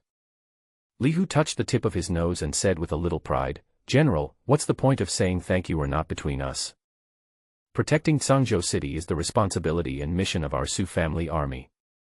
You are a general, and you have a lot of things to worry about every day. We will take care of these small things for you. Moreover, for so long, you have been fighting in the front for us. Now we are just doing what we can to share the worries for you, the soldiers, and the people." The 4 of them had sincere eyes and honest words, and everything they said came from their hearts. Su Fengling looked at the 4 people in front of her, her heart felt warm and her nose felt a little sour, but in order to prevent the 4 people from seeing her vulnerable side, she suppressed the sourness in her heart. "Good. In the days ahead, let us fight together. Defeat the Turkic army and protect Tsangzhou City." "Yes, General." A high, excited voice echoed in the study. Su Fengling glared at the 4 of them and patted the desk. "Okay, let's get back to business. Now, we have horse feed, bows and arrows, luggage, and shoes. Is there anything else you want to add?" The 4 of them thought about it and shook their heads. "General, that's all I can think of right now. Let's ask the gods to send us the bow and arrows. Yes, there are also weapons that can punish the iron cavalry. That's right, Anaru won't give us much time. Besides, the fact that there is food and water in the city must have leaked out. There has been a severe drought in the past few years, and it's not just us in Sangzhou who have nothing to eat or drink. People in other places of Dayan have already been living in poverty, and the same is true for the other 6 countries. Sangzhou City is in a special location. I am worried that Anaru will unite with the other 6 countries to attack us. After all, General, you now have the power of God in your hands. Many people are eager to get this thing. What Zhaoan said made sense and was very realistic. Everyone's expressions became more solemn. Li Hu patted Zhaoan on the shoulder and said, Zhaoan, what you said makes sense, but you are wrong about one thing. Nowadays, General Su has become a hot commodity. The other 6 nations and the Turks all want to capture her and snatch the god from General Su. But do you think that the Emperor of Great Yen will just sit there and wait for death? When Zhaoan heard this, his brows furrowed even tighter, Your Majesty. Well, the Emperor must want General Su to die. Before Zhaoan could finish his words, he was interrupted by Li Hu. Li Hu, have you heard any news? Zhaoan's heart skipped a beat and he looked at Li Hu suddenly. Among the 4 of them, Li Hu had the best family background, not only because the Li family was a wealthy family, but also because Li Hu's sister was the emperor's concubine. Now, hearing what Li Hu said, they instinctively sensed something was wrong. Sangzhou City was besieged, and all the memorials written by Su Fengling fell into oblivion, and no reinforcements were sent. At that time they knew that the emperor wanted the Su family to be extinct and wanted Su Fengling to die at the hands of the Turks. In order to kill Su Fengling, he was willing to sacrifice one of his own cities. Under the gaze of everyone, Li Hu took out a piece of letter paper from his pocket. This is the order the emperor gave me before, asking me to take the opportunity to kill General Su during the war. As soon as he finished speaking, Ten Wu immediately grabbed his collar and lifted him up. Okay, Li Hu. We treated you as a brother, yet you actually did something so treacherous. Li Hu's face turned red from being strangled. He struggled to break free from Ten Wu's grip, rolled his eyes at him, and kicked him on the leg. Can you speak? Who broke their promise? The emperor gave me this order before I left the capital. After I came to Sangzhou City, I did not obey General Su for a while and thought I could do better than her. But the fact is, I was slapped in the face. General Su is a man of extraordinary military strategy and a kind-hearted person. She is a rare good general. I was impressed by her, so I was willing to serve under her. Besides, after all this time, have you ever seen me do anything to hurt General Su? I am speaking out about this today and showing you this secret letter because I want General Su to be prepared in advance. The emperor has never changed his mind to eradicate the Su family. Now, the general has the help of the gods. If this matter is reported back to the capital, the emperor will not tolerate you even more. General, you need to make plans early. Li Hu's words were like a heavy hammer, hitting everyone's heart hard. For a moment, the room was silent. Everyone's eyes fell on Su Fengling. Su Fengling looked at the secret letter in her hand. The jade seal was clearly visible in the lower right corner of the letter. This secret order is real. The emperor wants her dead. When the birds are all gone, the bows are put away. When the rabbit is dead, the dog is cooked. Although she had long known that the emperor would not tolerate the Su family, at this moment, looking at the secret letter in her hand, she still couldn't help but feel sad. Her father and brother were loyal all their lives, but this was what they got in return. She hates. She is unwilling. She clenched the secret letter in her hand, and a hint of coldness flashed across her eyes. Li Hu looked at the wrinkled secret letter and his heart rose to his throat. He hurriedly said, General, I am loyal to you and have no second thoughts. I haven't reported anything about what happened here back to the capital. Yes, General, I can testify for Li Hu. Although he is a bit mean, weak, and cowardly, he has definitely not betrayed you. General, I am with Li Hu every day and I have not noticed anything abnormal with him. Yeah, except for his stinky shit, he's pretty normal. Li Hu looked at the 3 people who spoke for him, clenched and unclenched his fists, and loosened and clenched them again. He wanted to rush up and give these 3 people a hard punch. Are they speaking for themselves? Why does it sound like you're belittling him? Su Fengling looked at the nervous expressions of the 3 people and smiled slightly. Well, I know Li Hu won't betray me. Besides, if he wanted to kill me, He would have done it a long time ago and would not have waited until now. When Tan Wu and the other two heard this, they finally felt relieved. They glared at Li Hu and stepped aside. Li Hu, thank you for telling me this. Li Hu scratched the back of his head. Hey, you're welcome, you're welcome. But, General, if you really want to thank me, you can ask the gods to give you some watermelons. The watermelons are so sweet. Li Hu said this while licking his lips. When the other four saw his look, they curled their lips and looked away with disgust. General, if there is nothing else, please contact the gods immediately. We will leave first. After Tan Wu finished speaking, he grabbed Li Hu's armor and dragged him away. Su Fengling was the only one left in the study. She sat back at the desk, took a look at the words on the letter, and after finding nothing missing, she threw the note along with their gold ingots and other things into the small tripod. After Jiang Nan packed up his things, he heard another voice behind him. He took one look and was stunned. Next to the small tripod were 6 gold ingots, a pair of plates with flower patterns, and a jade ring. Why is it sent again? Isn't this too much? No merit, no reward. The previous boxes were Su Fengling's thanks to him for the military strategy, as well as the people's kindness. Now what are these? Jiang Nan automatically ignored the priceless treasures on the ground and directly picked up the letter paper. So you want to buy horse feed, bows and arrows, dizzy grass, and high-concentration liquor. And the clothes, trousers and shoes of the soldiers and civilians. Iron Cavalry. Wherever the Iron Cavalry went, no grass grew and blood flowed like a river. Is this Iron Cavalry army so powerful? If that's the case, then ordinary weapons really can't do anything to them. Never mind, let's send the ones that are easy to get first. Jiang Nan stuffed all the treasures on the ground into the box in an instant. Then he took out his cell phone and started contacting the boss who used to sell veterinary drugs. Jiang Nan's idea was very simple. Since he was selling veterinary medicine, horses were also animals. One was used to treat diseases, and the other was simply used for food, but they were both animals, and there was not much difference between the two. He must have some knowledge and connections. It would be convenient to buy through him, and it would also save him time. After Jiang Nan found him, he called him directly.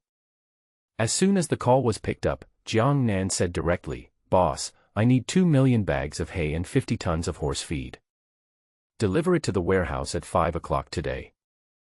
When the drug dealer heard about the 2 million bags of dizziness grass, his expression remained normal, but when he heard the word horse feed, he collapsed. His fingers trembled as he spoke word by word. "Boss, I'm a veterinarian. I sell medicine, not food. How can I have horse feed in my shop? 10,000 for hard work."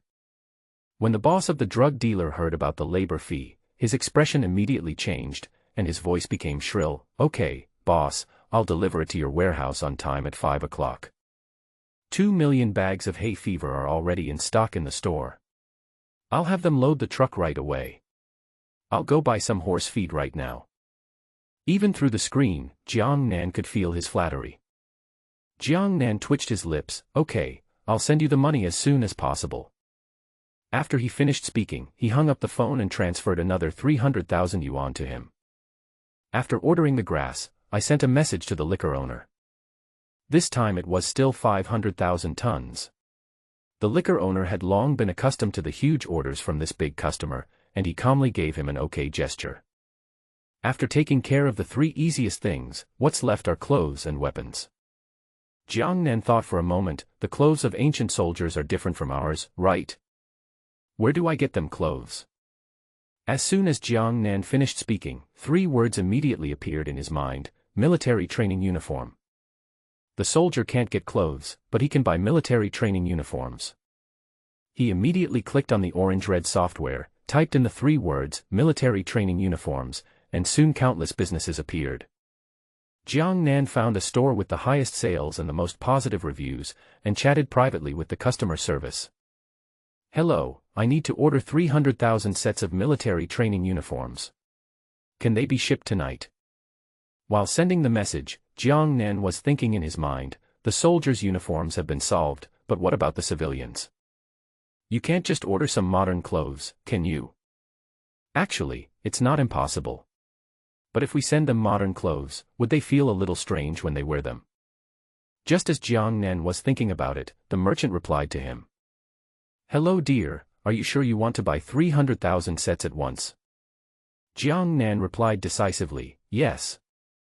Also, they must all be in stock. I want them shipped tonight. Okay, because the order quantity is too large, I am contacting the boss now. Please leave a contact number so that our boss can contact you directly later. Jiang Nan immediately sent his cell phone number. A moment later, the other party called. Just as he was about to speak, a woman's voice came from the other side. Hello, are you sure you want to buy 300,000 sets of military training uniforms? Yes, that's right. I need 300,000 sets. I want them shipped tonight. It would be best if they could be delivered tomorrow morning. The price is negotiable. Okay, I'll deliver it to you personally, but the quantity is too large, so you need to pay a 20% deposit in advance. A set of military training uniforms is sold for 120 yuan on our official website. Since you ordered too many, we will sell them to you for 100 yuan. 300,000 sets, a total of 30 million. The deposit should not exceed 20% of the total price.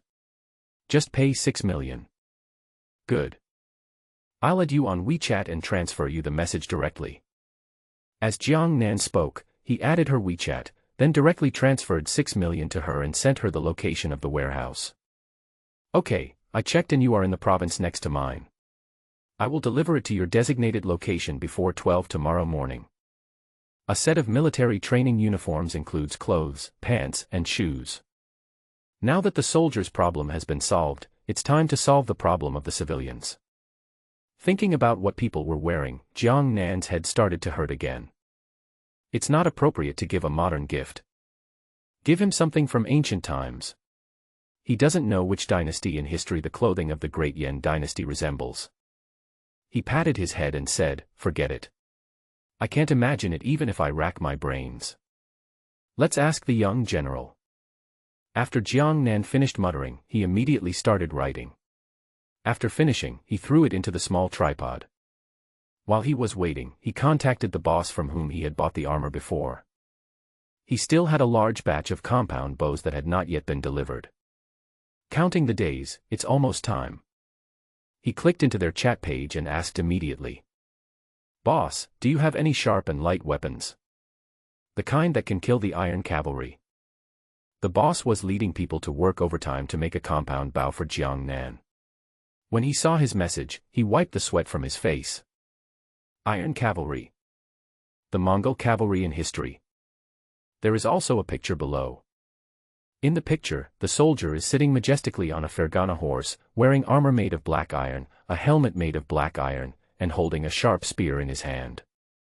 Moreover, even the horse was wearing armor. At first glance, even through the screen, one could feel the murderous aura coming from him. Jiang Nan took a few glances and recalled the words in Su Fengling's letter. They were exactly the same. His expression instantly became serious. Yes, that's it. Is there any weapon that can pierce their armor? After Jiang Nan sent the message, there was no news from the other end for a long time. He was getting a little anxious waiting and just tapped his profile picture. Your big money sponsor patted you on the back and gave you 1 billion. Jiang Nan looked at the string of small words on the chat page and fell silent. Have. Mo Dao. A sharpened Mo Dao can cut off a horse's legs, and it can also cut through their armor. Mo Dao. Do you have any for sale? I want all of them, no matter how many you have. The boss looked calm as he watched Jiang Nan behave as usual. Nowadays, he thinks it's normal for this big customer to ask for anything. Of course, it wasn't because he believed the lies told by the crew provided by Jiang Nan. It's because Jiang Nan always says shocking things and asks for more and more things each time, and he has gotten used to it now. Just don't let him get involved in hot weapons. I have 1,000 Mo Dao in my warehouse. All of them are sharpened. Okay, I want all of these 1,000. Have them delivered before 12 o'clock tomorrow morning. By the way, please send me the compound bows you made. I also need arrow feathers. Send me all the arrow feathers you have in your store. After Jiang Nan sent the message, he directly transferred 5 million to him. The boss looked at the money in the balance card and couldn't suppress the smile on his face. His store was about to close down, but after he met Jiang Nan, his store was revived in just a few days. Okay, half of the compound bows are completed, a total of 50,000, 1,000 mo Dao, and 5 million other arrow feathers.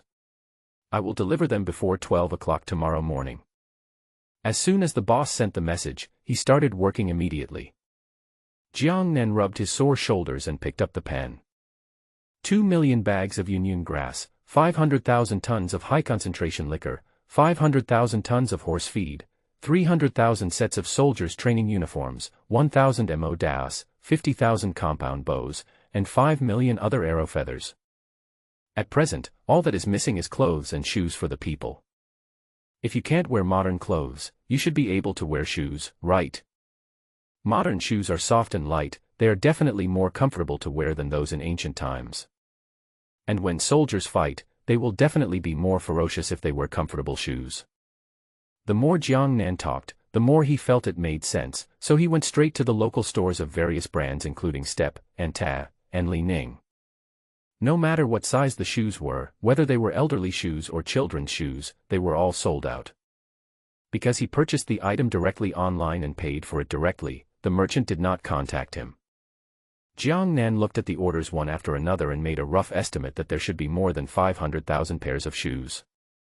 After all, there are more than one store of each brand in the entire city. Jiang Nan has basically cleared out all the stores, so this number is normal. After ordering the shoes, Jiang Nan began to wait patiently for Su Fengling's reply.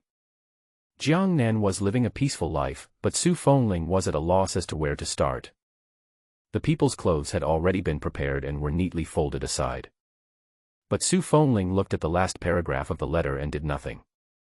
Little General, you still have the clothes you usually wear. Give one to me and I will make a few pieces for you according to your style. Su Fengling really wanted to say no, but when she looked down, she soon saw the second sentence. I can't say no. You've given me so many good things and I have no way to repay you. I can only make you some new clothes. You can't refuse. Su Fengling supported herself on the desk with both hands, and her palms felt hot. Just some ordinary clothes I wear. I'm a rough guy who crawled out of a pile of dead bodies and fought with other soldiers. I'm not a delicate girl, so why am I being so pretentious now? I'll get it right away. After Su Fengling finished speaking, she took a deep breath, walked into the house, and casually found a set of clothes she usually wore. She held the clothes and immediately threw them into the small tripod.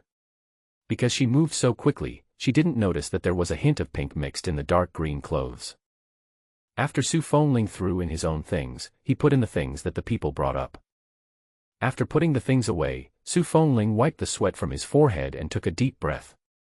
She frowned slightly, feeling strange. Normally, she was a carefree person.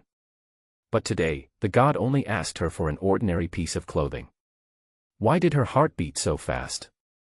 She covered her chest and tried to calm herself down, but her heart beat faster and faster, as if it was about to burst through her chest. General, Tenwu rushed in and had just said half of his words when he saw Su Fengling with a flushed face and covering her chest. He was startled and quickly walked to Su Fengling, supporting her. General, what's wrong with you? What's wrong?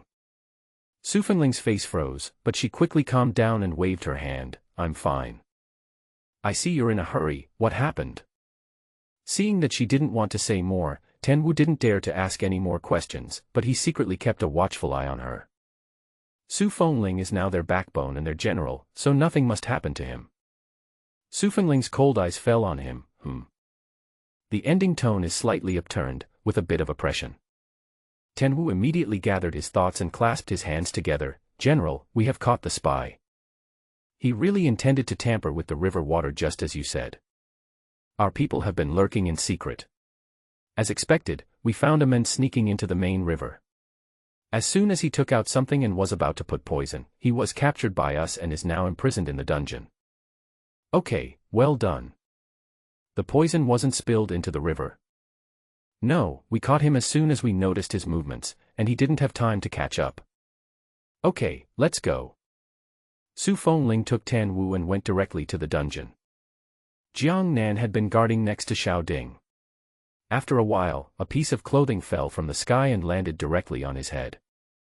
A fresh fragrance instantly hit his nose, and he immediately took off his clothes, but that was not the end.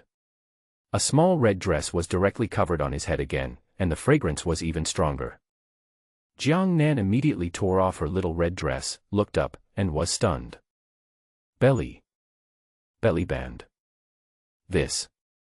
Jiang Nan swallowed, and for a moment, the clothes in his hands felt like a hot potato, not knowing whether to throw them away or not. Jiang Nan took a deep breath, picked up the belly band, and immediately put it on the clothes beside him. This suit should belong to the young general. This Su Fengling is indeed a great general, he is really tough. They even sent me a belly band. Jiang Nan said as he glanced twice. He discovered that this brave and warlike general was particularly fond of roses. The handkerchief she wore before was embroidered with roses. Now the belly band is decorated with rose flowers. Don't tell me yet. This rose is indeed very beautiful. As soon as Jiang Nan finished speaking, a picture of a beautiful woman automatically emerged in his mind. In the picture, large tracts of roses were blooming enchantingly. Jiang Nan suddenly came to his senses and patted his head. What a sin! What a sin! Just then, several sets of clothes appeared next to Xiao Ding again. Jiang Nan picked it up and looked at it carefully. This should be the clothes that ordinary people wear. It is very ordinary, the fabric is very rough, and it is a bit rubbing when you hold it in your hands. The style is also very simple. These two sets of clothes, one for men and the other for women, were obviously worn by their owners for a long time. The fabric had turned white from washing and there were many patches sewn on it, but they were washed very clean and there was not a trace of odor. The clothing styles of the Great Yan dynasty were somewhat similar to the clothing worn by the people of the Song dynasty in history. After Jiang Nan looked at them, he put them neatly in order and then took a few photos. After taking pictures of the people's clothes, he went to the side and stacked the clothes neatly. He took off his belly band and spread his clothes flat. The clothes were dark green in color, and except for the fabric being better than those of ordinary people, everything else was no different from those of ordinary people. They are all washed white, with patches all over them. When Jiang Nan looked at the clothes in front of him, he knew how hard their lives were. His face became serious and he felt a little depressed. He quickly took the photos and immediately contacted a large tailor shop in the city. I just found a tailor shop, contacted the owner, and paid the deposit. Now, just send the photos directly. After Jiang Nan posted the picture, he immediately gave another reminder. All require the finest fabric. The styles in the first two pictures require 10,000 sets each for men, women, young and old. For the next picture, I measured the size. The shoulder width is 41, the chest is 96, the waist is 72, the arm length is 54, and the leg length is 110. Jiang Nan measured the clothes using a mobile phone app. Make me 200 pieces of this style of clothing, based on this size. Okay, boss. But since you said you wanted the best fabric, the price will be 5 million more than the amount you just mentioned, and the deposit will also have to be 1 million more. Okay, I'll transfer it to you now. You guys should hurry up and finish it within 3 days. Okay, boss. Jiang Nan exited the chat page, let out a breath, and put several pieces of clothes in the closet. Just then, the shoes he ordered arrived. Because Jiang Nan ordered so many goods, each brand was transported by large trucks. The employees had a good service attitude, everyone had a smile on their face, and they neatly stacked the shoes in the living room in an orderly manner. Because Jiang Nan ordered so many, each brand gave him a gift. Step gave away 20 jackets and 20 sets of sportswear. And Tag gave away 20 sets of sportswear and 500 pairs of socks. Li Ning donated 500 pairs of socks and 100 backpacks. The freebies alone filled up a small corner. Jiang Nan was in a good mood and gave each employee 1,000 yuan as a reward for their hard work. For a moment, the employees' eyes brightened. They looked at Jiang Nan as if he were a piece of Tang Monk's flesh. When they left, they looked at Jiang Nan reluctantly. Jiang Nan sent them away expressionlessly and immediately closed the door. Jiang Nan took the small tripod out from the next room. It will take 3 more days to get the people's clothes, and the military training uniforms, bows and arrows, and Mo Dao will not arrive until tomorrow morning. At 5 o'clock, grass, horse feed and white wine arrived. He would deliver the shoes first, and then go to the warehouse after dinner to deliver the hay, horse feed and liquor. We will continue to deliver other items tomorrow morning. There is a water source at the warehouse and he can deliver water at night.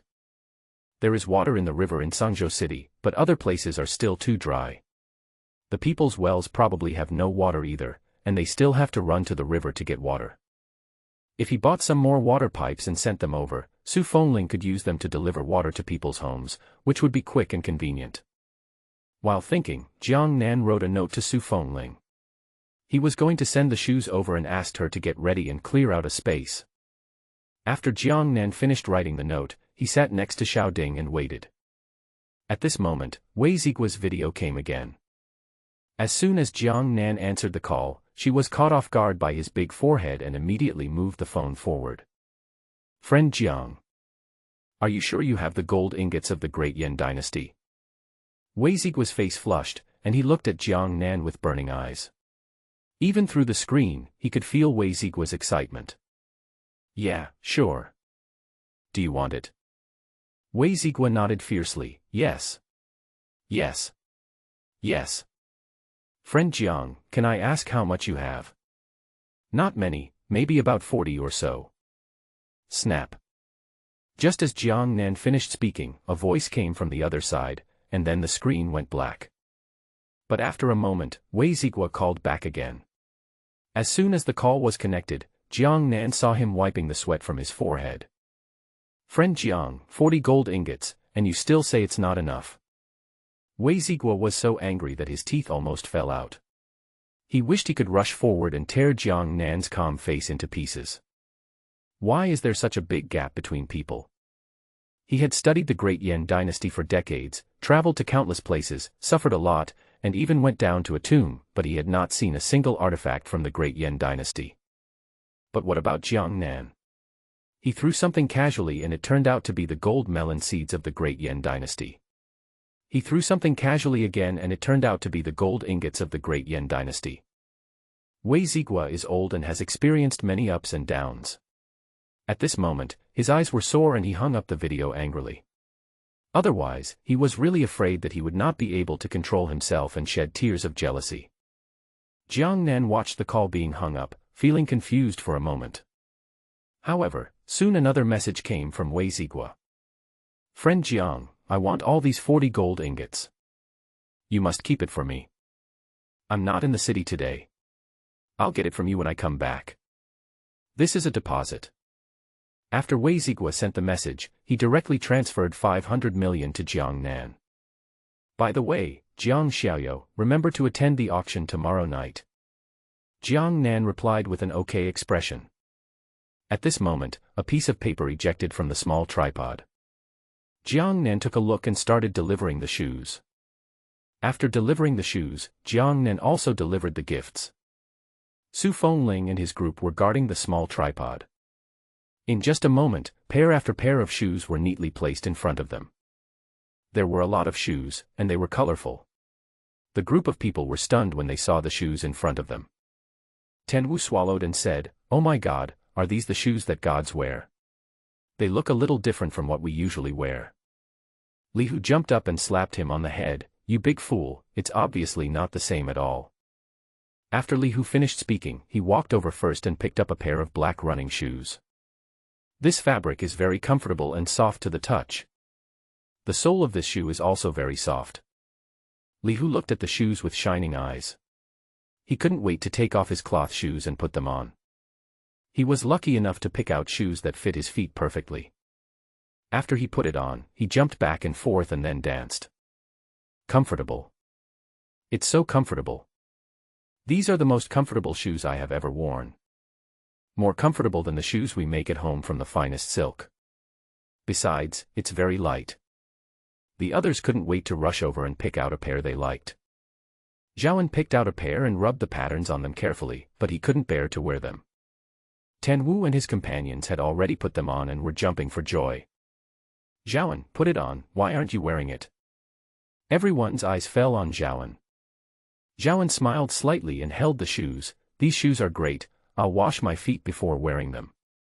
As soon as he finished speaking, the others glanced at their shoes and feet. My feet were dirty and covered in mud. The shoes I had just received were covered in mud. Several people had grumpy faces and looked at Zhaoan unfriendlily. They looked at each other and rushed to Zhaoan. Li Liang and Tan Wu were responsible for massaging his feet and hands respectively, and Li Hu was responsible for putting on his shoes. Let me go. Let me go. You bastards. I'm going to beat you to death. Wow, the shoes God gave me are dirty. The three men automatically ignored his wailing and quickly changed his shoes. Li Hu patted his chest and said, if I tell you to wear it, just wear it. I have money. I will buy more shoes from the gods in the future. That's right. When we defeat the Turkic army in the future, I will buy 10 pairs for you and the gods. Zhaoan glared at a few people, too lazy to pay attention to them. He stood up and stretched his legs, feeling a little dizzy. Zhaoan was born into poverty, and the best shoes he wore on a daily basis were the cloth shoes issued by the military camp. Although they are called cloth shoes, they are just shoes made of a thin layer of cloth. They are very uncomfortable to the feet on weekdays. In winter, it is so cold that people shiver when they step on the ground. In summer, they are also very hot to the feet. Now, the shoes given by God are made of soft fabric, as if walking on clouds, and no matter how I jump around, they don't hurt my feet at all. Ha ha ha. It's comfortable to wear. It's really comfortable to wear. The shoes sent by God are so comfortable to wear. With this pair of shoes, I am not afraid of the heat or the cold at all, and I have more strength to kick the Turkic army. Ha ha ha. Zhaoan's hearty laughter echoed in the yard. The other soldiers stared at the shoes on their feet, their eyes full of envy and desire. Su Fengling's lips curled up slightly. Soldiers and civilians in the city, regardless of gender, age or status, everyone can take a pair of shoes that suits them. Divide these shoes into 2 parts, send one to the military camp, and leave the other at the gate of the government office for the soldiers and civilians to choose from. Hurry up. The gods will send other things later. When the soldiers heard that they also had shoes, they smiled so hard that their mouths stretched to their ears. Yes. After receiving the order, he immediately started to get busy. They were very fast, and in just a few moments, all the shoes were delivered to the door. As for the gifts, they were piled aside. Tan Wu was somewhat curious and took a piece of clothing and put it on. Hey, this piece of clothing is actually called a windbreaker. It's a pretty impressive name. General, this dress is weird. I've never seen one. Li Hu also pulled off one and put it on hastily. This is something from the world of gods. How could you possibly have seen it? You big fool. Tan Wu had no room for rebuttal. General, this dress doesn't seem to make me feel as hot as before. Li Hu pulled his clothes, put on his hat, glanced at the scorching sun above his head with a look of surprise. Don't tell me. It really doesn't dry. Tan Wu also reacted belatedly. General, come and try it. Li Hu took a windbreaker and rushed to Su Fengling quickly. Su Fengling put on his windbreaker and hat, stood in the scorching sun for a while, and his eyes lit up. It seems so. It's really not as sunny as before. Besides, the wind doesn't make me feel hot anymore. This dress is really nice. Su Fengling touched the clothes on her body, being very careful with each touch. She had never seen clothes of this material and style before, but when she wore them, they could actually withstand the scorching sun and strong winds. What does the world of gods look like? There are actually such nice clothes. The others also nodded vigorously. For a moment, everyone became more curious about the world of gods. Each of you pick one of these clothes. As soon as Su Fengling finished speaking, the 4 deputy generals had already put on their windbreakers neatly, and all of them put on their hats, baring their big white teeth and grinning foolishly. Su Fengling shook her head, look at the others and take whatever you need. I can't wear that much by myself. Uncle Li, ask the servants in the mansion to get the shoes too. Su Fengling took a windbreaker, a set of sportswear, and a pair of socks, then entered the room. Tan Wu and his companion stared at the sportswear. This is too small. If you wear it on your body, won't you be able to see everything? Tan Wu took a set of sportswear and tried it on. The sportswear was a one-size-fits-all style, but Tan Wu was tall and strong, so the sportswear made him look very small. Li Hu looked him up and down, his gaze lingering on his crotch for a while. Fine. It's too small to be seen. Damn you, Li Hu, I'm going to beat you to death. Li Hu picked up the things and ran out immediately. Tan Wu chased after him madly. Li Liang and Zhaoan shook their heads, each chose one, put the rest back into the carton, and put it back into the warehouse. The news that the gods had bestowed shoes spread throughout Sangzhou City. In the military camp, the soldiers lined up in a long queue and began to receive shoes. The soldiers standing at the back stretched their heads and looked around. God is so kind that he gave us shoes again. Who says it's not true? Before, they sent us rice, meat, and compound bows. Now, they sent us shoes. The gods are really kind. Since the city was besieged by the Turkic army, I have never worn shoes again. I have been barefoot every day, going out in the wind and rain. The Turkic army even cut off 4 of my toes. To be honest, I have long forgotten what it feels like to wear shoes. Me too. I used to just want to live, but after I became a god, I became a little greedy and wanted to live a better and better life. It will be fine. We have the help of the gods. We will definitely win. The soldiers chattered non-stop, their faces filled with happy smiles. There were many soldiers, but they acted quickly, and before long, every soldier had a pair of shoes in his hands. Everyone looked at the shoes in their hands, feeling a little dazed. Have I not worn shoes for too long? Shoes are so soft nowadays. This fabric is so comfortable. Wearing it feels like walking on clouds. The ground isn't hot at all. How can these shoes have this function? The things God has given us are extraordinary. Brothers, we must defeat the Turkic army and protect Sangzhou City. Otherwise, we will not be able to face the gods even if we die. Yes, we must defeat the Turkic army. In the military camp, the soldiers' morale was high. They jumped around wearing the shoes given by God. Some soldiers even walked onto the ring to fight with others, but what they were competing for was actually their leg skills. To put it bluntly, it means showing off the shoes on your feet. The situation of the civilians was the same as that of the soldiers. After receiving the shoes, they knelt on the ground, crying and thanking the gods. Thank God for giving us shoes. God, I will definitely serve you well in the future. My Lord God, I cannot repay your kindness. From today on, all of us in our family will worship you as our ancestor.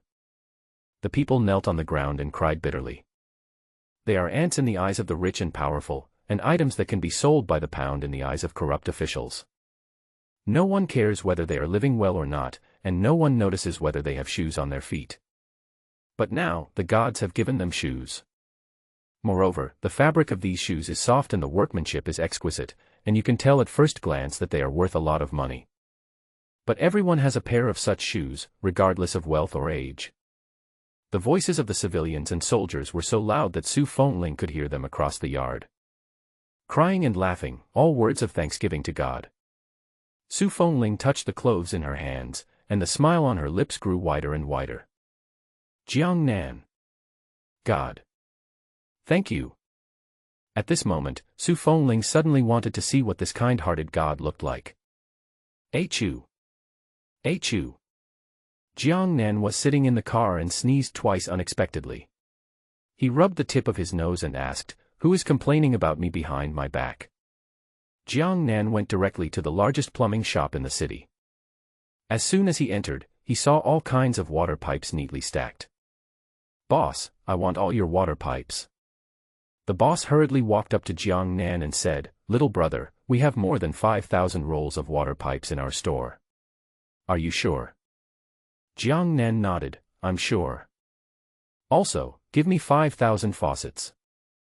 Jiang Nan paused, his eyes lingering on the thumbtack for a moment. "I want all the thumbtacks in your store, too. Everyone, get in the car." For convenience, Jiang Nan bought a large truck a few days ago and now parks it in front of the plumbing shop.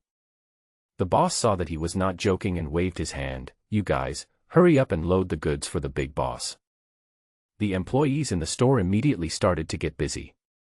"Boss, these water pipes are 5,000 rolls, 200 yuan a roll, a total of 1 million.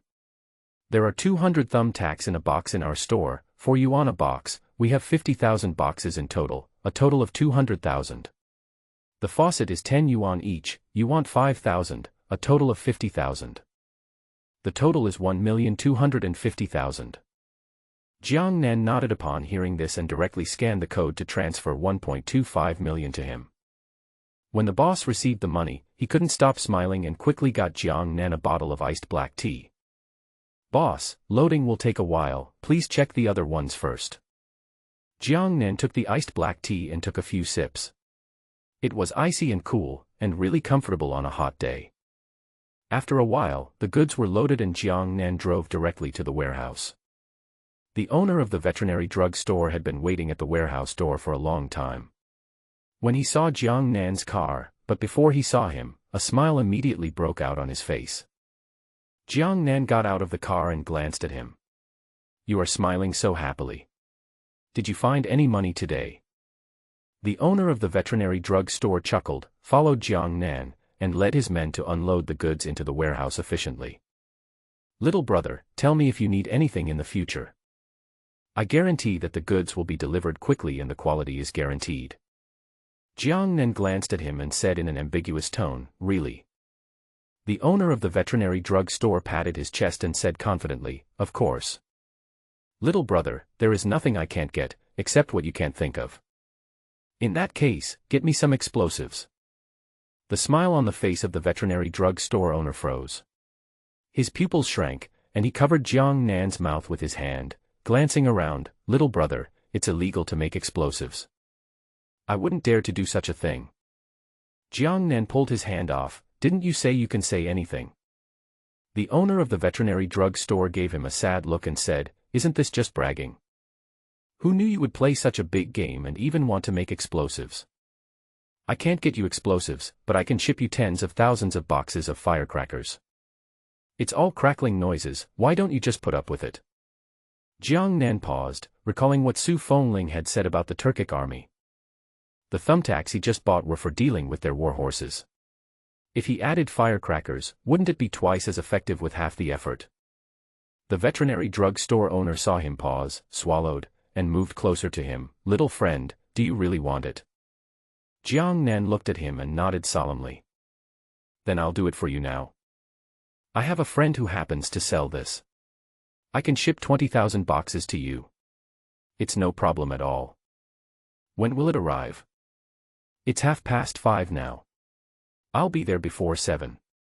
The owner of the veterinary drug store said this and drove away in a hurry. Jiang Nan took a look at the things in the warehouse and decided not to deliver them immediately. He decided to wait until the firecrackers arrived. Otherwise, when the owner of the veterinary store comes back and sees that the things are gone, he will think he has seen a ghost. The owner of the veterinary drug store was very quick and drove his truck into the warehouse before 6:30. With an unlit cigarette in his mouth, he walked up to Jiang Nan with his arms swinging and patted him on the shoulder. "How's the little brother? That's fast enough. 20,000 boxes. Of course. And they are very powerful. They are all good stuff. Okay, unload it in the innermost warehouse." The veterinary drug store owner's worker was unloading the goods, and the two of them found a place to sit down. Jiang Nan was hungry again after just finishing his meal, so he had to make a bucket of instant noodles. The owner of the veterinary drug store sat in front of him and looked him up and down. "Little brother, what on earth are you doing? What I want is a mess. One moment we need hay, the next we need horse feed, and the next we need firecrackers. If you didn't know, you would think you raised an ancient army and wanted to fight a war. I've seen this written in novels. The protagonist travels back in time to ancient times. When encountering a war, he makes his own explosives, drugs, etc., and kills people indiscriminately in the ancient world." The owner of the veterinary drug store talked incessantly. Seeing that his saliva was about to spray into his instant noodle bucket, Jiang Nan immediately picked up the noodles and leaned back. Well, congratulations, you guessed it right. But there's no reward. Ha ha ha, my friend, you are so humorous. This is the 21st century, how could such a thing happen? I think you have read too many novels and become stupid, ha ha ha. Jiang Nan twitched his lips. He had finished his noodles and unloaded the goods. After Jiang Nan paid the money and gave each of the workers 1,000 yuan as a reward for their hard work, he pushed the owner of the veterinary drug store directly into the car. My dear, if you need anything, just keep telling me. No matter where you are, in ancient times or in the future, I promise to be there whenever you call. Ha ha ha. As the car drove out of the warehouse, you could still hear his merciless laughter. Jiang Nan curled his lips and said, "This boss is too enthusiastic. But not very smart. The high-concentration liquor has just arrived, and now everything for tonight has arrived." Jiang Nan closed the door of the warehouse, picked up the small tripod, and went to the warehouse where horse feed was stored. He wrote the note and threw it into the small tripod. About 10 minutes later, he started delivering horse feed. 50 tons of horse feed filled the large warehouse, but in a few moments, all the feed was gone. After delivering the horse feed, Jiang Nan waited for a while and then started delivering the dizzy grass and high-concentration white wine. The last things given away were water pipes, thumbtacks, and firecrackers. Moreover, he also wrote a note to explain the precautions. Su Fengling knew in advance that Jiang Nan would continue to deliver things tonight, so she had already been waiting in the open space with Xiao Ding. In just a moment, the open space was filled with horse feed. A fresh fragrance wafts into the air. Li Liang sniffed, "What a nice smell. Is this horse feed? Why is it more delicious than the porridge I drink?" Li Liang rushed to the horse feed, untied the bag, and scooped up a handful of horse feed. "Is this rice?" "General, there is rice in the horse feed." Li Liang looked at what was in his hand and found it unbelievable. Their horse feed was just some grass and leaves. If conditions were better, they would add a little salt. But there was even horse feed and rice in front of him. Li Liang took a bite and tasted it carefully. It contains alfalfa, rice, corn, and barley. The more Li Liang thought about it, the more excited he became, and when he got to the end, he was completely stunned. He stared at Su Fengling blankly. "General, there seems to be oil in this horse feed." "What?" The previous things had already surprised them, but when they heard Li Liang mention oil, everyone couldn't sit still. Su Fengling took a few quick steps and quickly walked to Li Liang's side. She carefully scooped up a handful of horse feed and tasted it. All eyes were on her. "General, how about it?" Su Fengling nodded. "Yes, there is oil in it. Besides, this oil is much better than what we usually eat. The oil we eat has a spicy taste, but this oil is fragrant." Su Fengling was also a little confused. She never dreamed that in the world of gods, horses eat better than they do. Li Hu also took a handful of horse feed and started eating it. At the end, he still felt a little unsatisfied. "I, Li Hu, have eaten countless delicacies from land and sea, and I have also been to the palace to eat dishes made by the imperial kitchen. But none of them smell as good as the horse feed in front of me. Who would have thought that one day, we would eat even less than horses? Woo, woo, woo, General, why don't you stop feeding the horses and feed me instead? If it doesn't work, I'll just work like a cow or a horse for you." Li Hu was heartbroken. As he spoke, he ate 2 handfuls of horse feed. Li Liang, Ten Wu, and Zhaoan were in a similar mood to Li Hu at the moment. For the first time, they hated the fact that they were not horses. Su Fengling listened to his words, feeling a little amused and patted his shoulder. "These are the horse feeds we prayed to the gods for. Of course it's for the horses. When we win the battle in the future, I will pray to the gods for better food." After hearing this, several people reluctantly let go of the bag of horse feed. Several people stepped back quickly, as if they would lose control of themselves if they stayed any longer. "All right. Let someone send the horse feed to the stable first. Feed it to the warhorse immediately. Warhorses are crucial in the coming period." "General, I'll go. I have always been in charge of the warhorse. I am familiar with it." As soon as Su Fengling finished speaking, Li Liang couldn't wait to speak. Good. You go. Li Liang was delighted and immediately took people to start moving horse feed. Tan Wu and the other two looked at his back and glared at him fiercely. Who doesn't know his little thoughts? It's shameful for a grown man to steal horse feed. Su Fengling took Xiao Ding and went directly to the warehouse under the city wall. There are 2 warehouses here. One is for storing the grass, and the other is for storing white wine. Every warehouse is heavily guarded. Just as Su Fengling put the small tripod away, bag after bag of dizzy grass appeared in the warehouse. Soon the warehouse was filled with hay fever grass. Then there is the high concentration of liquor. Seeing these 2 things makes me feel at ease. Who isn't? The 2 world wars had a lot to do with this dizzy grass and white wine. But we have used it too many times. Anaru will definitely be prepared for the next one. This dizzy grass will make you unconscious after you smell it. It's actually very easy to prevent yourself from smelling it. The hearts of several people also became heavy. Fine. Something is better than nothing. Su Fengling never placed all his hopes of winning the battle on these things. These are auxiliary and icing on the cake. If you want to win every war, you still need to rely on soldiers, generals, and equipment. After delivering the dizzy grass and white wine, the few people left the warehouse. This place must be heavily guarded.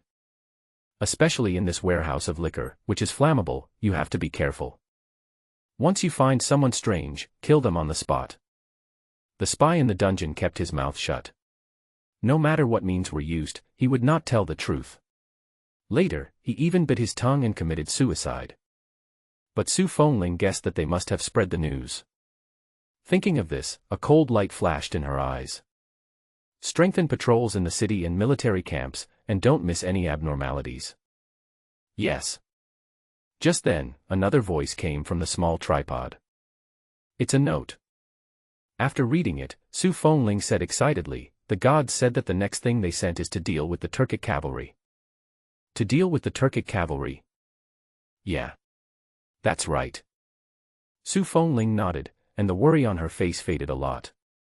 In the past few days, she had been thinking about how to defeat their cavalry. Now, the god said that he had a way. This is just great. As soon as she finished speaking, things piled up around the small tripod. What's this? Tan Wu rushed over and opened a small box first. Ah! He cried out in surprise and saw blood all over his fingers. It hurts. What is this? Everyone looked at his bloody fingers and swallowed. Tan Wu wiped the blood on his clothes and then carefully opened the box. The box was full of sharp thumbtacks.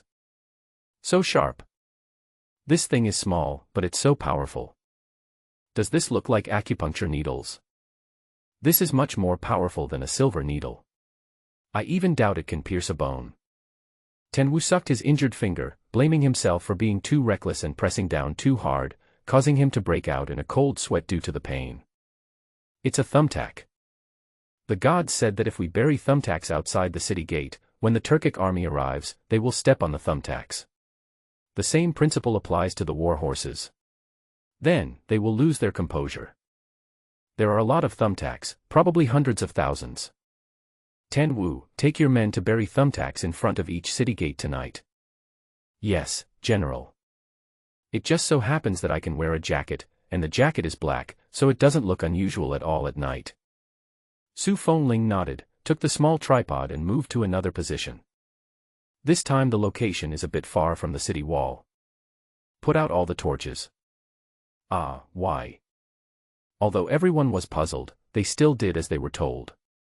According to the instructions of the gods, the next thing to be sent is firecrackers, which will explode when they encounter fire.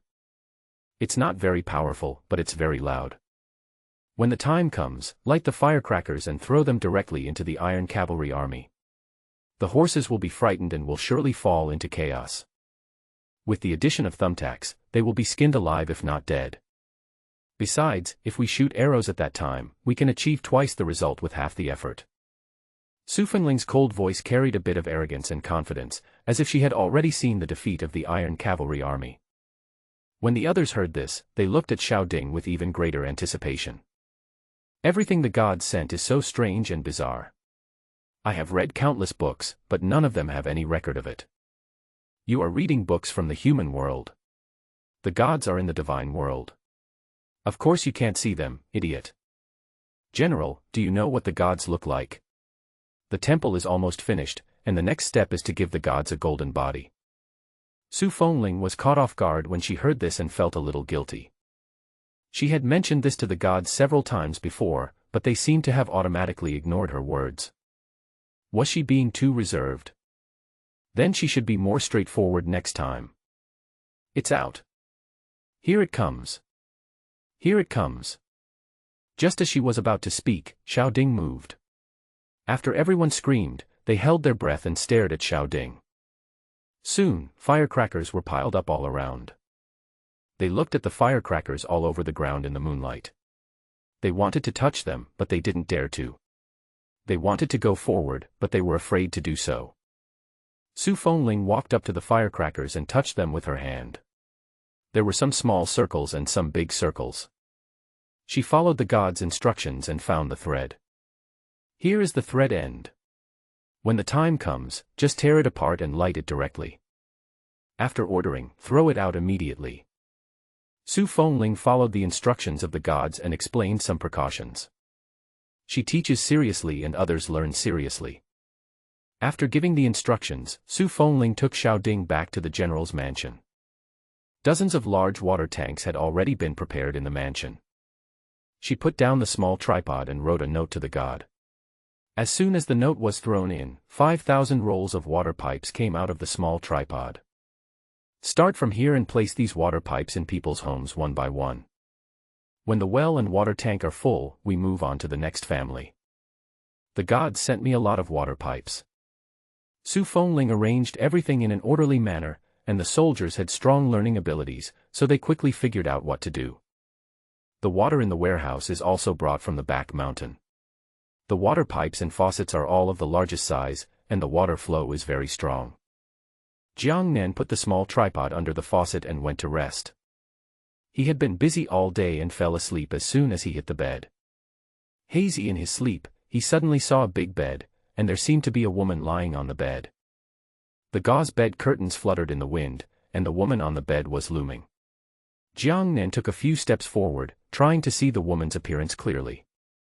At this moment, a corner of the bed curtain was lifted, revealing a large patch of roses. Jiang Nan moved his eyes upwards, and just as he was about to see the woman's face clearly, his cell phone rang. He opened his eyes dazedly, his thoughts going blank for a moment, and it was not until a long time later that he came back to his senses. He was almost there, and he almost saw the young general's appearance. What a pity. Jiang Nan muttered, took the phone, and found that it was the owner of the military training uniform store.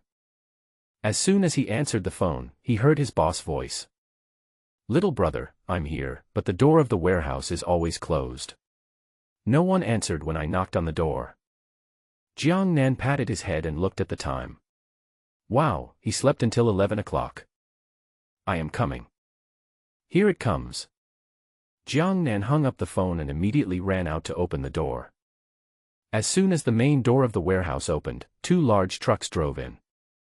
The boss jumped out of the car and opened the door quickly. Little brother, take a look, 300,000 sets of military training uniforms are all in there. Clothes, pants, shoes, and hats. Good. Put them all in the warehouse. It is very convenient to unload the military training uniforms. Just drive the car into the garage and it will be done as soon as you arrive. The whole process takes no more than 2 minutes. After unloading the goods and Jiang Nan paid the balance, the boss left. Jiang Nan closed the warehouse containing the military training uniforms and waited there for the boss who sold military equipment. The boss of military equipment arrived on time. As soon as he saw Jiang Nan, he waved at him. Jiang Nan curled the corners of his mouth and took a few steps to the side. As soon as the car stopped, the boss jumped out and said excitedly, "Little brother, everything you want is in it." There was a mo Dao in the car today, so we couldn't take the highway and had to take a detour, so we arrived a little late. Jiang Nan nodded, "Okay, Let me take a look at the Mo Dao. This way. The boss took Jiang Nan to the last car. When the door was opened, it was covered with arrow feathers. The boss climbed onto the car and moved the arrow feathers aside, revealing the Mo Dao inside. The blade is very sharp. Even in the carriage, one can feel the coldness coming from the blade. The boss jumped off the carriage, picked up a strange knife, and chopped directly at the gate beside him. Hiss, hiss, hiss. Flames flew everywhere, and the warehouse door smoothly split in two. How's it going, little brother? Isn't this knife powerful? When we forged these 1000 Mo Daos, we used the finest black iron. Moreover, before forging, I also consulted a lot of books and forged them strictly according to the requirements in the books. It really is as good as melting iron into mud. The boss waved the Mo Dao in his hand, looking very proud. The workers who followed him kept winking at him, but the workers were almost cross-eyed and he didn't notice anything unusual. What happened to you guys? If you have eye problems, go see a doctor. Don't make those weird eyes. It's ugly. The boss rolled his eyes and glared at them.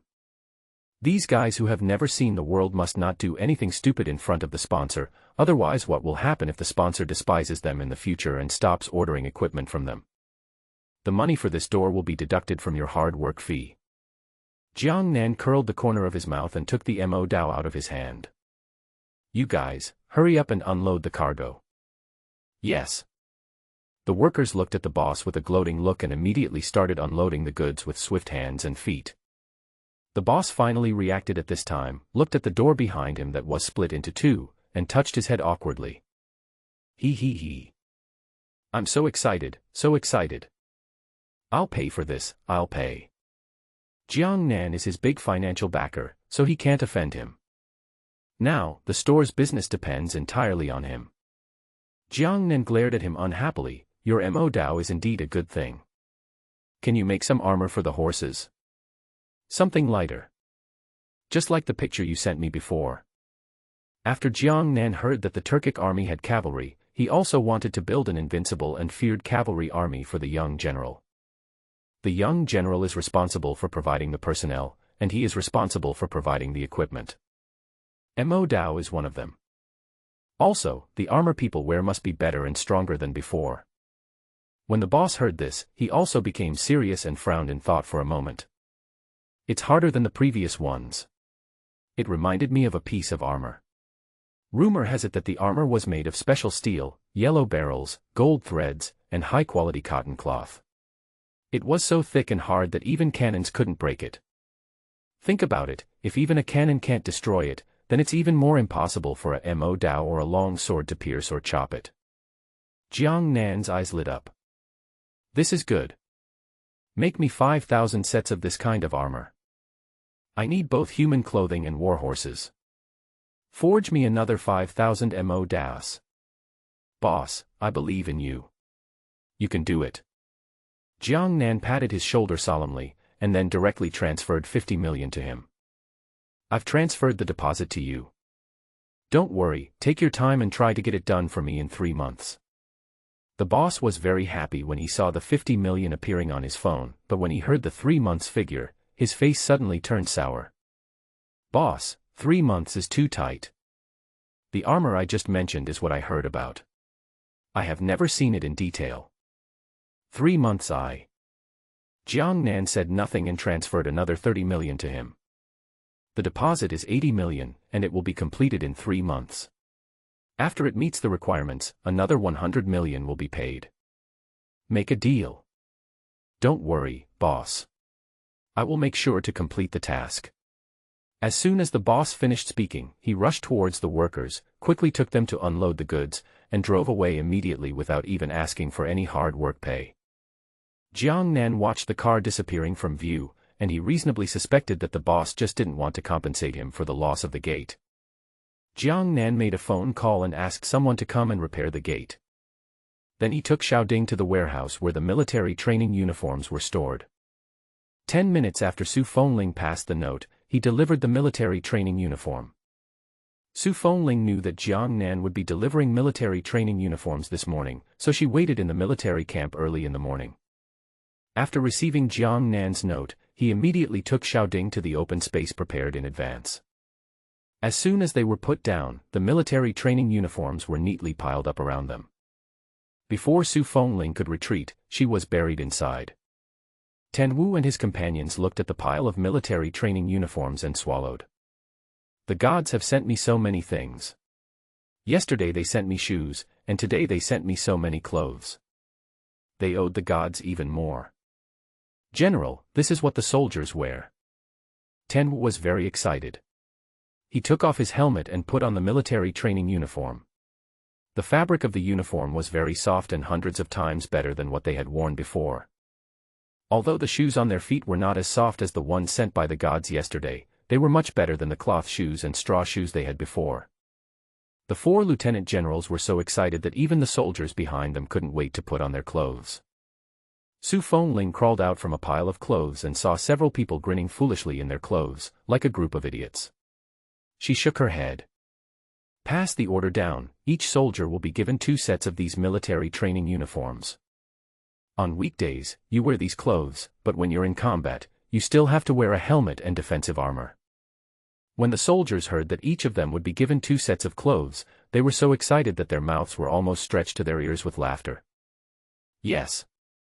They were very quick and immediately began distributing clothes in an orderly manner. Su Fengling brought the small tripod to another open space. This time, after she put the tripod down, she immediately took several steps back. Crackling. Countless arrow feathers piled up like a mountain. 50,000 compound bows were neatly laid out. The last thing delivered was 1,000 mo das. Everyone who saw this scene was shocked for a moment. The huge venue was silent and even the soldiers who were carrying the military training uniforms stopped. There are too many arrow feathers. To be honest, this is the most arrow feathers I have ever seen. This arrow feather seems to be sharper than those of the Turkic army. As Tan Wu spoke, he took out a Turkic arrow feather. When the 2 arrow feathers collided, the Turkic arrow feather instantly broke into 2 pieces. Oh my God, this. When Tan Wu saw this scene, he was incoherent for a moment. Li Hu rolled his eyes at him and said with disdain, "You are making a fuss out of nothing. You look like you have never seen the world. The arrow feathers sent by the gods are the best in the world. How can the things of a Turkic people, a barbarian, be compared with those sent by the gods? That's right. If you use your brain, you will know that the gods' blades are definitely sharper. There are too many compound bows sent this time. With the previous ones, now about half of the people have a compound bow. Those Turkic thieves, shoot them all if they come up. Don't you see all these knives around?" The sharp mo Dao next to him attracted Li Hu's attention at the beginning. He walked to the mo Dao, picked one up, and started playing with it in his hand. The mo Dao is very light, even lighter than their machetes. However, its blade is very sharp. Li Hu's eyes darkened, he turned around a few times and directly chopped on the armor of the Turkic army. In an instant, the armor shattered into pieces. Li Hu struck a huge rock nearby, and the rock instantly split into 2. This is called a strange sword.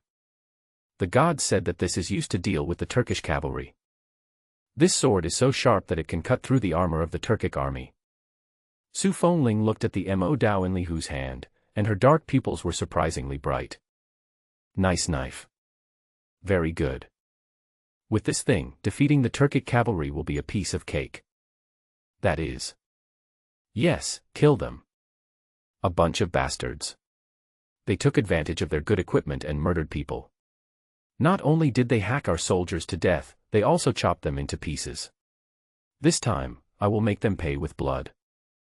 Blood debt must be paid with blood. The Su family army hated the Turkic cavalry. Over the past few decades, countless Su family soldiers had died at their hands. They dreamed of destroying this cavalry. Now, with the mo Dao, thumbtacks, firecrackers, and compound bows, they are confident that they can defeat the Turkic cavalry. The pressure on them eased a little, and the soldiers' shouts shook the earth. After Jiang Nan delivered the things, he took Xiaoding back to the old house. "I'm going to attend the auction at Wanbao Pavilion tonight." After Jiang Nan packed up, he rode a shared bicycle leisurely to Wanbao Pavilion.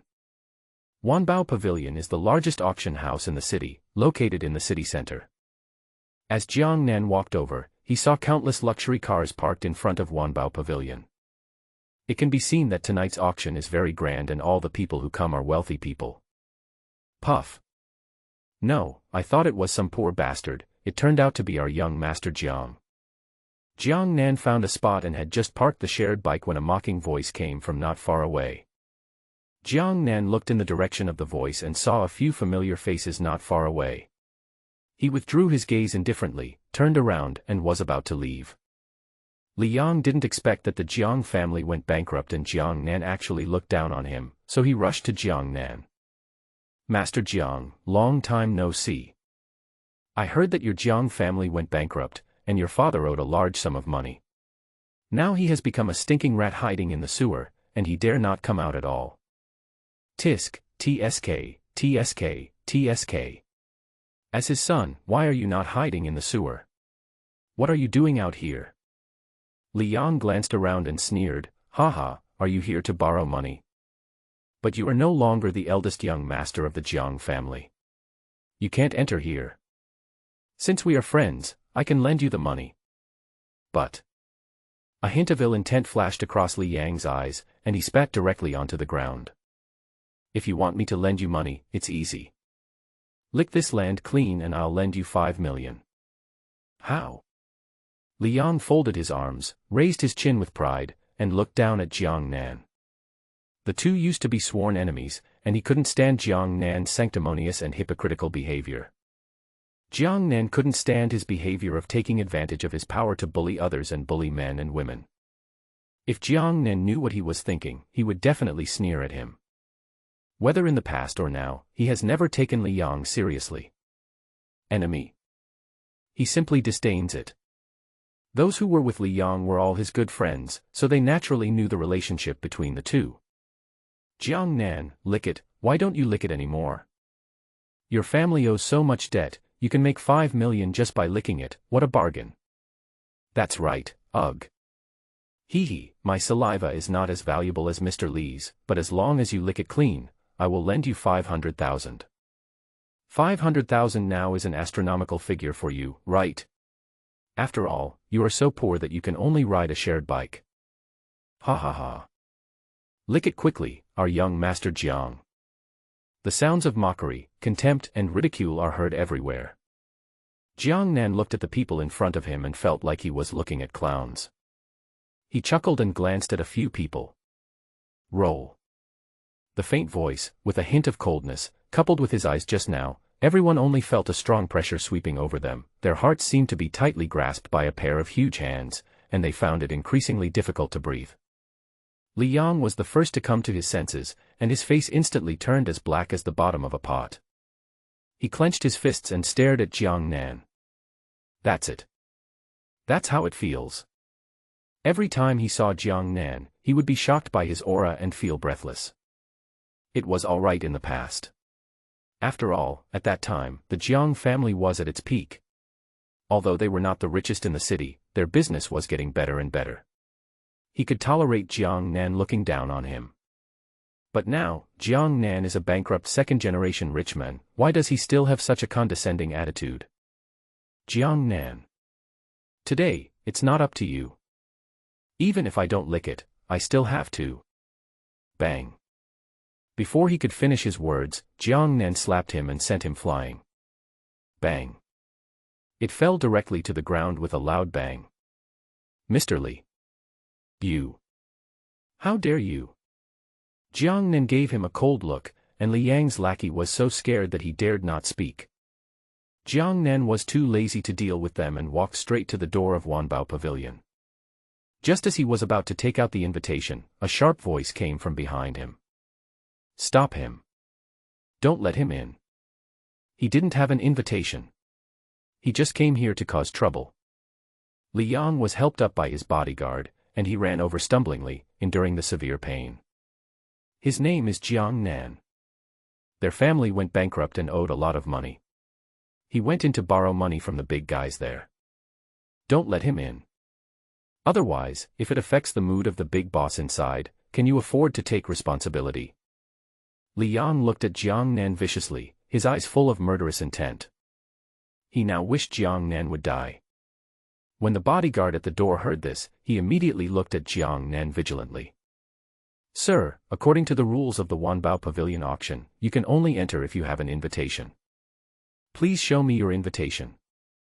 Li Yang sneered. How could Jiang Nan, a second-generation poor, get an invitation to the Wanbao Pavilion auction?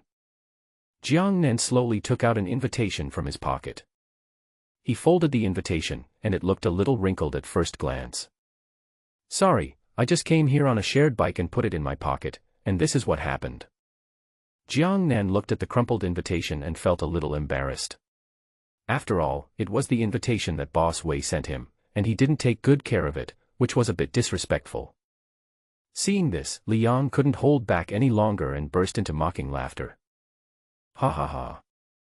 Jiang Nan, even if your Jiang family goes bankrupt, it won't change your pretentious nature. I'm afraid you found this invitation in the trash can.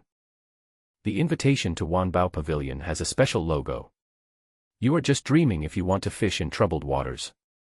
If you want to go in, I can take you in for the sake of our past friendship. The more Li Yang spoke, the more proud he became. He didn't notice the bodyguard standing beside him at all, and his expression instantly became solemn. The invitation was dark red, with a Wanbao Pavilion pattern in the upper left corner. On the Wanbao Pavilion pattern, a black dragon was hovering. This is an invitation exclusively for distinguished guests. Mr. Wei only sent out 10. A bankrupt second-generation rich man actually has an invitation to be Mr. Wei's guest of honor. Is he Mr. Wei's friend? The bodyguard thought of his contempt for Jiang Nan just now, and a little cold sweat seeped out of his forehead. He wanted to slap himself twice. As long as you. Mr. Jiang, please come in. Before Li Yang finished speaking, the bodyguard's respectful voice was heard. Li Yang looked at the bodyguard in disbelief. How is that possible? This invitation is obviously fake. Don't be fooled by him. How could he, a bankrupt second-generation rich man, get an invitation to Wanbao Pavilion? Li Yang looked at the invitation in the bodyguard's hand with his eyes wide open. If the other party was not from the Wei family, he would have snatched the invitation away long ago. The bodyguard looked at Li Yang coldly, smiling. Are you questioning Mr. Wei? When Li Yang heard this, he was shocked. Everyone knew that Mr. Wei was the richest man in the city and Wanbao Pavilion was his business. Was he courting death by questioning him? The bodyguard ignored him and respectfully handed the invitation back to Jiang Nan with both hands. Hello, Mr. Jiang. Please come this way and someone will take you to the private room. Jiang Nan took back the invitation without even looking at Li Yang and the others, as if he didn't see their looks of disbelief, and walked straight to the left. Mr. Li, he actually has an invitation. Grass. Li Yang had a very grim look on his face, and without saying a word, he started chasing after Jiang Nan. However, he was quickly stopped by bodyguards. I have an invitation. Li Yang looked at Jiang Nan's back, took out the invitation from his arms and threw it directly at the bodyguard. The bodyguard took a look and said indifferently, this is the VIP area. You can only go to the right. Distinguished guest. When Li Yang heard the word distinguished guest, he exploded. He clenched his fists and took several deep breaths before he suppressed the urge to curse. Another person came behind him. With a cold face, he took the invitation back and went straight to the right. Mr. Li. Didn't the Jiang family go bankrupt? How come Jiang Nan still has an invitation to Wanbao Pavilion? Yes, and he is a distinguished guest. Why would a poor man like him deserve this? Could it be that he used some special means? After all, Jiang Nan's face is so handsome that it makes both humans and gods hate him. Ha ha ha. That must be it. He probably climbed into some old woman's bed. Ugh, how disgusting. For money, he will eat anything. Li Yang and his companions were so angry that their blood was flowing backwards and they kept slandering Jiang Nan. But the protagonist they are talking about has no idea about it, and even if he knows, he wouldn't care. After all, if you are bitten by a dog, you should bite it back. The only solution was to kill the dog. He followed the staff and casually glanced at the Wanbao Pavilion's buildings.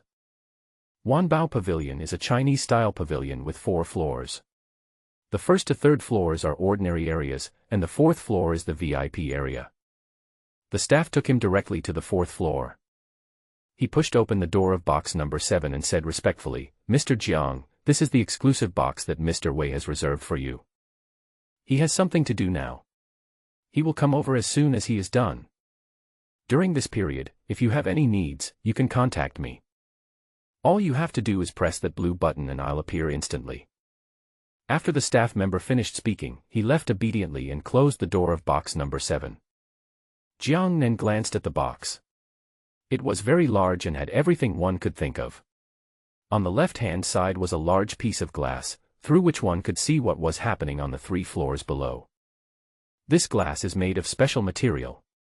You can only see outside from the inside, and people outside cannot see what is going on inside. There were still more than 10 minutes before the auction started. Jiang Nan was feeling a little bored. He lay on the recliner, his thoughts starting to wander. I don't know what's going on with the young general. Although he did not live in ancient times, he also knew a truth: a man is innocent unless he is in possession of a treasure. Nowadays, the situation in Sangzhou City is likely to become even worse. In box number 1 of Wanbao Pavilion, Wei Zigua sat in the first seat, with 2 old men sitting beside him. The 2 old men were wearing glasses and were carefully looking at the antiques in their hands.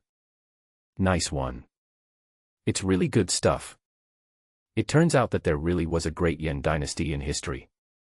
Yeah, I thought it was just some fabricated unofficial history. The 2 old men held the treasure and couldn't let it go. Wei Zigua calmly took a sip of tea, looking a little proud. He looked like he had never seen the world. How shameful. Just 2 antiques were enough to make them burst into tears of excitement. You know, he bought a lot of antiques from the great Yuan dynasty from Jiang Xiaoyou.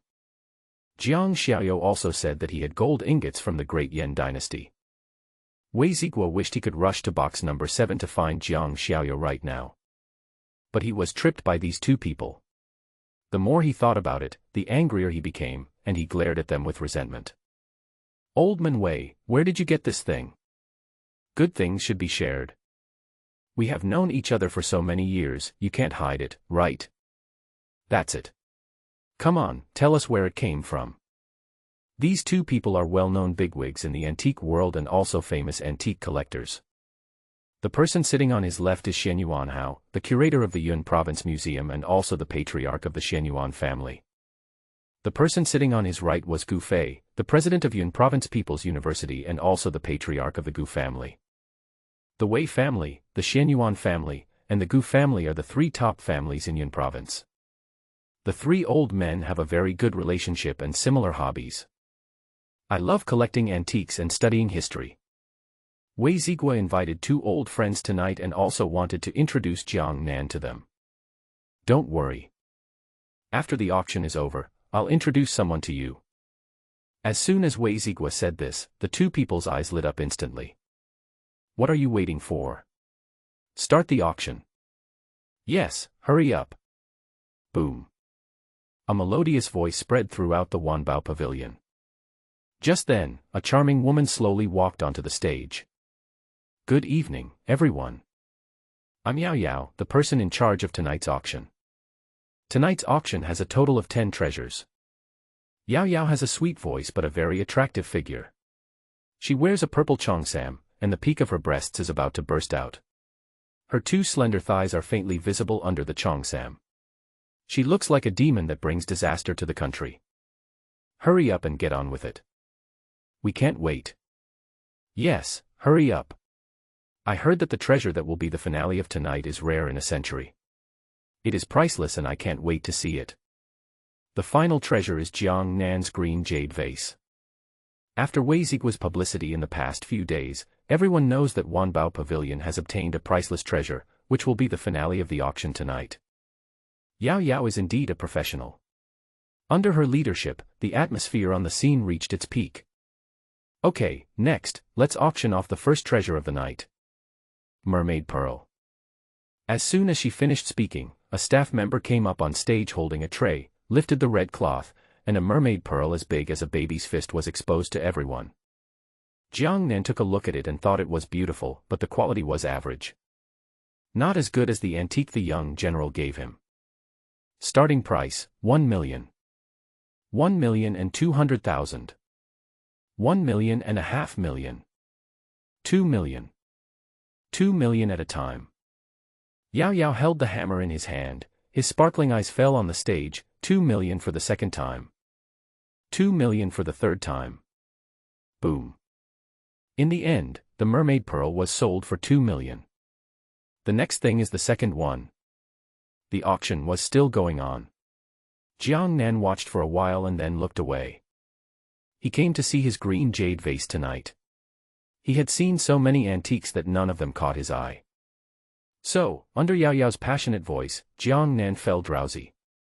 Now, the last treasure. Green jade vine vase. It comes from the Great Yan dynasty and is a gift from the emperor. The starting price is 100 million. When Jiang Nan heard the number 100 million, he opened his eyes in a daze, and what he saw was his own jade vase. He immediately perked up. The Great Yan dynasty, what dynasty is that? Why haven't we heard of it? That's right, could it be that you guys at Wanbao Pavilion just picked something randomly to fool us? A bottle costs 100 million. The people in the audience looked at the green jade vase, and it was undeniable that it was beautiful and charming. But it actually costs 100 million. Moreover, it was a gift from the Great Yan dynasty. They had never heard of the Great Yan dynasty. This is obviously a bluff. The smile on Yao Yao's face faded a little. We have a history of several decades, from the establishment of Wanbao Pavilion to today, and we have never sold fake goods. Since you have doubts about the treasure, just don't bid for it.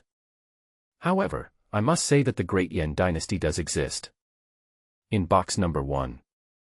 Xian Yuan Hao and Gu Fei stood up suddenly and pointed at the green jade vase.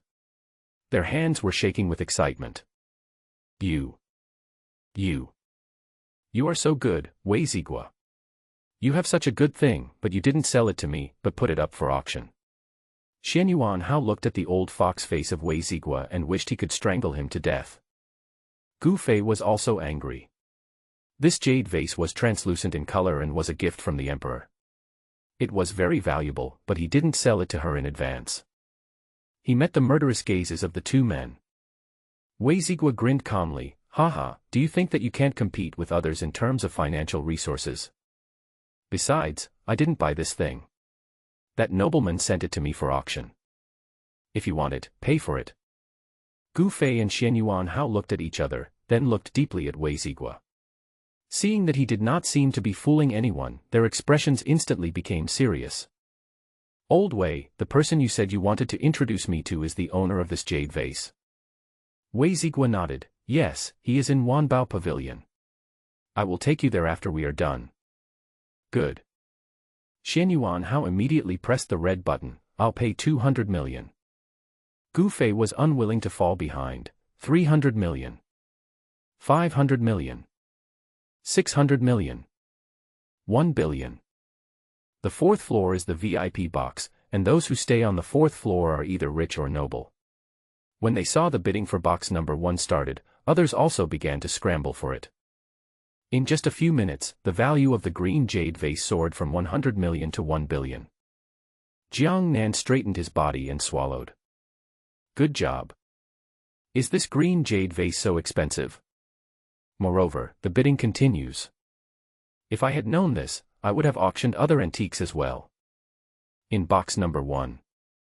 Xian Yuan Hao and Gu Fei both glared at each other fiercely. Xian Yuan, old man, I want this thing. You think I'm scared? Xian Yuan Hao pressed the red button. I'll pay 1.5 billion. When these words came out, everyone was shocked. He actually raised the price by 500 million yuan, and said it so lightly, as if he was just casually saying something about having a meal. Gu Fei sneered. 2 billion. 2.5 billion. At the end of the bidding, everyone else gave up and only Xian Yuan Hao and Gu Fei were left competing.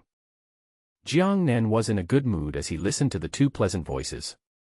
Boss Wei's idea is really good. It seems that antiques can be auctioned in the future. Just then, a message from Wei Zigua came on the phone. My dear Jiang, let's have a meal together after this. I have 2 friends who want to make friends with you. Don't worry, they are all antique dealers, and they are more generous than Cheng Ming, the stingy man. The 2 friends Wei Zigua mentioned should be these 2 people. Jiang Nan was in a good mood and responded with an okay gesture. 3 billion. After Xian Yuan made another bid, he took advantage of Gu Fei's inattention and snatched the button from his hand. Gu Fei's face turned red. Xian Yuan, how, you are shameless. Gu Fei, give me this jade vase. I promise, next time I find something good, I'll pay for it. Isn't Old Man Wei going to introduce a nobleman to us? He must have other treasures. When the time comes, I will pay for your money. I really like this jade vase with winding branches. Please give it to me. Gu Jian pondered for a moment. Now the button was not in his hands and he couldn't name the price, so he was forced to accept this condition. Okay. But you said so, don't snatch it from me next time. Okay, it's a deal. Wei Zigua looked at the 2 people's promises and rolled his eyes elegantly. When he sees Jiang Xiaoyou's other treasures, he can guarantee that what Xian Yuan Hao said tonight was just bullshit. 3 billion, once. 3 billion, twice. 3 billion, 3 times. Boom. With the sound of heavy hammers, the jade vase was successfully sold for 3 billion. After earning 3 billion overnight, Jiang Nan's smile was harder than AK's. Just then, the cell phone rang. He looked and saw that it was the owner of the veterinary drug store. As soon as he answered the phone, he heard rustling sounds from the other end. Jiang Nan's face froze. No, buddy, are you making such a big deal? When he was doing that, he actually called me. Just as he was about to hang up, he heard the cautious voice of the veterinary store owner. Boss. We got the explosives. When are you coming to get it? Jiang Nan's ears rang for a while, and then he asked immediately, what did you say? Say it again. Boss, it's true. I have a friend at the border who secretly sells explosives to the border. I got you some. Not much, just 1 ton. It took Jiang Nan a while to calm down his nervous and excited mood. Want. I want them all. Don't move yet, send me the address and I'll come right over. Jiang Nan hung up the phone, picked up his coat and left the box. As he walked, he called Wei Zigua. As soon as Wei Zigua answered the phone, he heard Jiang Nan say, Boss Wei, I'm sorry, I have something tonight and can't have dinner with you. Just transfer the money to me directly. When I come back, come and see the gold ingots. After Jiang Nan finished speaking, he immediately hung up the phone. Wei Zigua looked at the hung-up call and glanced at his friend with sympathy. Let's go and meet the distinguished guest. Don't keep them waiting. That's it. Go quickly, go quickly. Gu Fei grabbed Wei Zigua's arm and walked away, fearing that if they were too late, the distinguished guest and the treasure would be gone. Wei Zigua curled the corners of his mouth and shook his phone. A distinguished guest just called. He had something urgent to do, so he left first. I'll contact you later. Wei Zigua, are you teaming up with Xian Yuan Hao to cheat me? Gu Fei was anxious. He gave up the green jade bottle with winding branches, thinking that the distinguished guest still had treasures in his hands and he could buy them from him. But tell him now that the distinguished guest suddenly left for something. This is such a coincidence. How could I lie to you? My 2 treasures and this jade vase are all his. Your Excellency has something to do, just wait. Gu Fei also gradually calmed down. The porcelain that Wei Zigua had just shown him was still vivid in his mind, and each piece was of great value. There was no need for Wei Zigua to lie to him. All right. I'll just stay in the city for 2 more days and wait for him. Jiang Nan left Wanbao Pavilion and took a taxi directly back to the old house. Li Yang and his companions had been secretly watching the 4th floor. When they saw Jiang Nan, they immediately chased after him. But as soon as they came out, they saw Jiang Nan's back as he left. He must have been played to death by the old woman and ran away in shame. That's right. I didn't hear any woman's voice on the 4th floor tonight. It seems that his plan failed. Even if he climbed into the old woman's bed with his stinky face, the old woman would give him nothing. After all, the eldest young master of the Jiang family is our friend. If he has health problems, we naturally have to care about him. Let's go, I know where his house is. So, a group of people led by Li Yang drove to the Jiang family's old house. Jiang Nan returned home and immediately drove a large truck. He placed Xiao Ding on the passenger seat and secured it securely. Explosives are prohibited items, so you have to be extremely careful and cautious. As soon as he drove out of the door, he saw the sports car of Li Yang and others. His face turned cold. These people are really like stones in the toilet, smelly and hard, and can't be shaken off. Since I can't get rid of it, then. Jiang Nan kept his feet on the steering wheel, accelerating continuously, and crashed directly into the sports car of several people. Mr. Li. Quick, turn around. Jiang Nan is crazy, he's going to crash into me. The lackey sitting in Li Yang's car was so scared that he wet his pants when he saw the truck getting closer and closer to them. Li Yang didn't expect that Jiang Nan would dare to bump into him. He is crazy. He was about to turn around, but it was too late. Bang. The big truck hit us instantly. The sports car was directly knocked out. Jiang Nan took a look at the sports car and called Wei Zigua. Wei Zigua is the richest man in the city and one of the top 3 families in the provincial capital. It's more than enough to handle such a small matter. If he didn't have urgent business, he wouldn't want to trouble Wei Zigua. But there is no way. Now, the issue of explosives is more urgent. Wei Zigua just answered the phone. Jiang Nan got straight to the point and said, "Boss Wei, I have something wrong and I need to trouble you. There was a car accident outside my old house. Don't worry, Jiang Xiaoyou, I know what to do." "Okay, thanks. When I come back, Jin Yuanbao will ask for less money from you." After Jiang Nan finished speaking, he drove the truck and disappeared into the night. Li Yang was lying on the ground covered in blood. He looked at the light getting farther and farther away and stretched out his fingers with difficulty. "Help, help." The location sent by the veterinary drug store owner is very remote. From asphalt road to concrete road, and finally to a bumpy dirt road. The road is very narrow and winds up, with a bottomless cliff on one side. If it weren't for his good driving skills, the car would have been destroyed and everyone would have died. Jiang Nan drove for more than 4 hours, and when the sky was just getting light, he finally arrived at the location the veterinary drug store owner had sent him. It is in a valley, surrounded by deep mountains and dense forests. When the veterinary drug store owner saw him, he immediately ran out from the bushes. "Boss, you are finally here." Jiang Nan scooped up a handful of clean water and washed his face. "Where's the goods?" "Yes. Here." The owner of the veterinary drug store led the way and walked to a bush.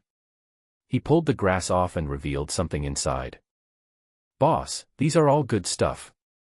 It's powerful. A ton in total." Jiang Nan nodded, "Okay. I want them all." "How much?" The owner of the veterinary drug store raised 5 fingers and said, "Boss, it's not much, just 200 million. This thing is banned in the country, and you'll be put in jail if you get it. I came all the way here to get it. Look, I'm covered in wounds. I'll spin you." Jiang Nan didn't waste any time and directly transferred 200 million to him. When the veterinary drug store owner saw the money in the card, his eyes lit up, the wounds on his body no longer hurt, and he became full of energy and joy. "Hurry up and send the things to my car." "That's right. Since you have the channels, I'll leave this matter to you. The more of this stuff, the better. I'll transfer you a deposit of 1 billion in advance." After Jiang Nan finished speaking, he transferred another 10 billion to him. Fortunately, he sold the green jade vase tonight, otherwise, he would not have enough money. This explosive is powerful and extremely destructive, but it also costs money. The owner of the veterinary drug store looked at the money in the card and swallowed. "Boss, do you still want the dizzy grass?" Jiang Nan rolled his eyes at him and said, "What do you need that thing for when you already have explosives?" Not just explosives, but also mines and cannons. Bring me whatever you can get. When the veterinary drug store owner heard this, his legs went weak. But the horse feed must continue. Hurry up and load the goods. The two of them immediately started to get busy. It was not until the sun was setting that the two men finished loading the goods. Jiang Nan closed the car door and patted his shoulder. The more the better. Get more. I'm leaving first. After Jiang Nan finished speaking, he jumped into the car and drove away. The veterinary drug store owner kept watching him until he could no longer see his car, then he looked away. 200 million. After deducting the costs, I can still make 20 million. As expected, wealth and honor are sought in danger. Boss, don't worry, I will definitely complete the task. Jiang Nan drove the car some distance away and parked it in a remote place. He took out paper and pen and wrote a note to Su Fengling.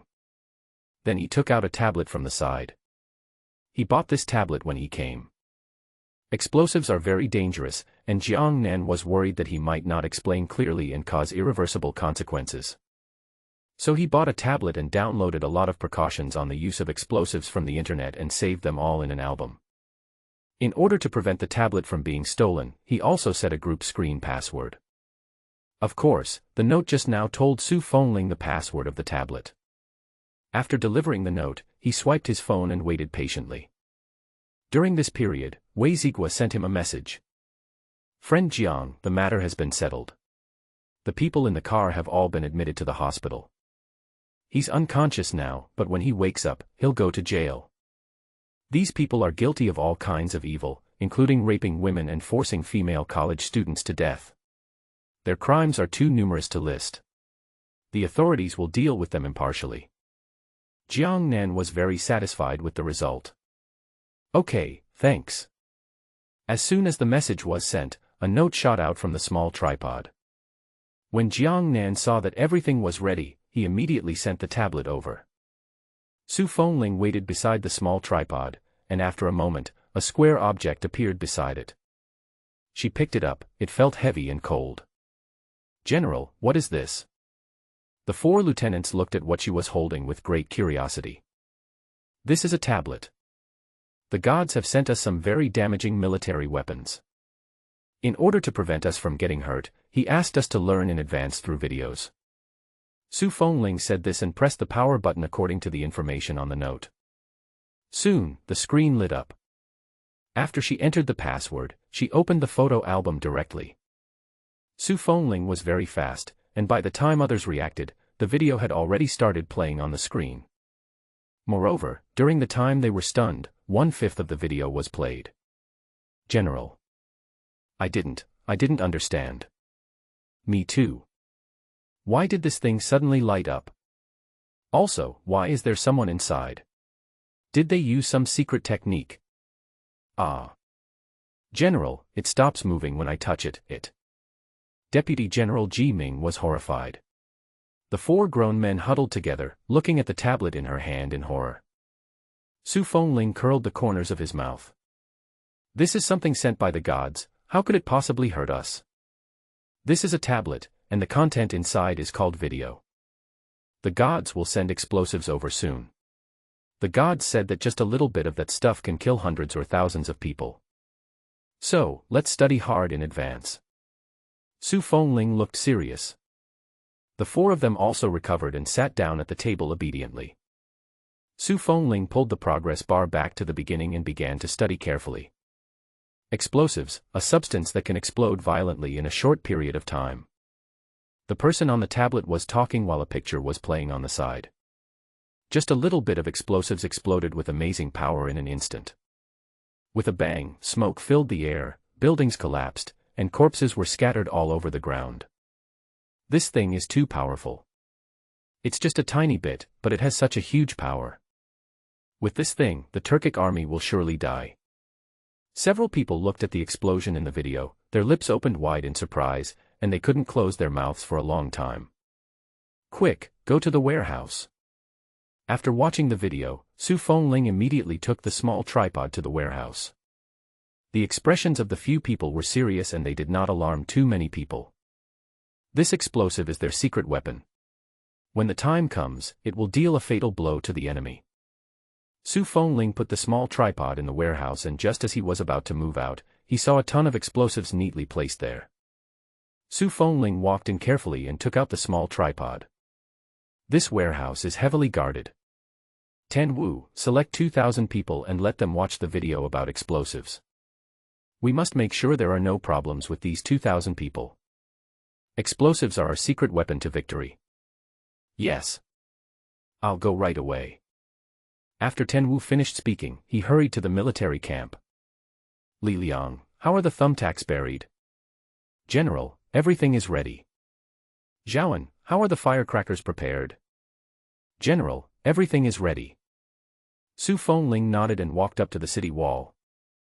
The sky was filled with yellow sand, and 10 miles away was where the Turkic military camp was located. Su Fengling brushed off the mud and sand on his body. This time, we will strive to wipe out 100,000 enemy troops. The soldiers and civilians in Sangzhou City were on high alert, feeling that a storm was about to come. After patrolling around, Su Fengling took Xiao Ding back to the general's mansion. Tan Wu quickly selected 2,000 outstanding soldiers, who gathered in the general's mansion. This is a tablet given by God. The gods sent a batch of explosives, which are very powerful and have great lethality, and can affect a wide range. Now, I want you to follow the video inside and learn everything you need to know about explosives. Su Fengling said, looking out the window. Nothing unexpected happened. Tonight, or tomorrow night, the Turkic army will attack the city.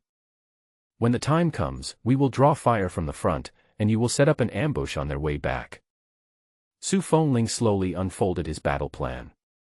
The 2,000 soldiers were excited at the beginning, but later their faces became very solemn. Yes. Firm, unison voices echoed in the room. Su Fengling nodded, and after giving the instructions, she left. Tan Wu was in charge of these 2,000 soldiers, and he would also lead the team to intercept the Turkic army later. After Su Fengling left, the soldiers' tense expressions eased a little. Looking at the glowing tablet in Tan Wu's hand, his eyes were full of curiosity.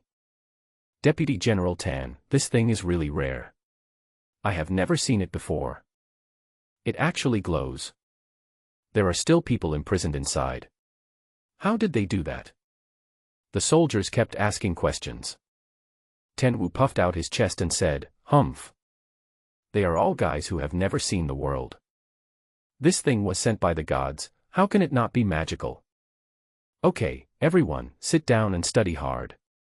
This time, the gods have sent us so many good things. If we don't kill 100,000 Turkic soldiers, we will be ashamed of them." When the soldiers heard this, they sat down obediently and listened carefully. The sun sets in the west, and the golden sunlight spreads over the yellow sand. Report. The Turkic army is coming. A sharp voice broke the tranquility of Sangzhou City. As expected. Fortunately, we are prepared. Tan Wu, you must take 2,000 men out of the secret passage and bury the explosives on the Turkic army's way back to the camp. Yes. Li Liang, get the archers ready. Zhaoan, send soldiers to guard the firecrackers and liquor. Li Hu, there is an important mission tonight. I'm sending you too. After Su Fengling finished the orderly arrangements, the four of them immediately began to get busy. She put on her armor and climbed up to the city wall. After 2 major battles and a surprise attack, the Turkic army lost tens of thousands of troops.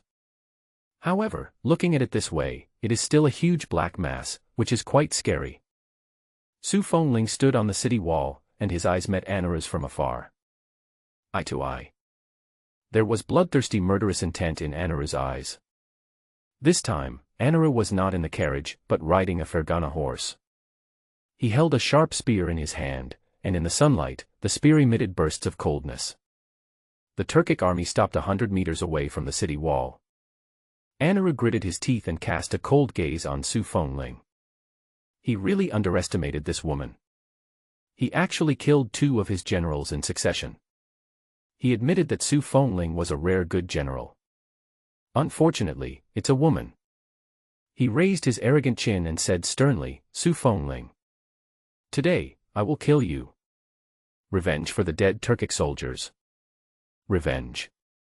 Revenge. Revenge. As Anaru finished speaking, the earth-shaking shouts of the soldiers came from behind him. Su Fengling chuckled. He he he. The cold voice, carried by the wind, fell into everyone's ears. It was clearly a very ordinary smile, but it was inexplicably creepy. It's my life. You don't deserve it. Whoever offends our great Yen will be punished no matter how far away they are. Anaru's face looked ferocious. What an articulate mouth. Kill me. Ha ha ha, what a wild idea. Even if you, the great Yen dynasty, try your best, you will still be defeated by us Turks. Come on. Kill Su Fengling and seize Tsangzhou city. A reward of 10,000 taels of gold. Kill. At the command, the Turkic soldiers rushed forward. The infantrymen were the ones rushing in the front, carrying ladders and holding eagle claws, and were determined to climb up the city wall.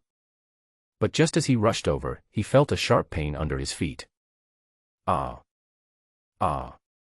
They were caught off guard and fell directly to the ground. But after falling to the ground, his body was pierced by thumbtacks and he rolled on the ground in pain. Pain. It hurts. My feet. My hand. Thousands of soldiers lay on the ground, holding their legs and feet and wailing. Anorama's face darkened. What vicious tricks did this bitch use again? General, look.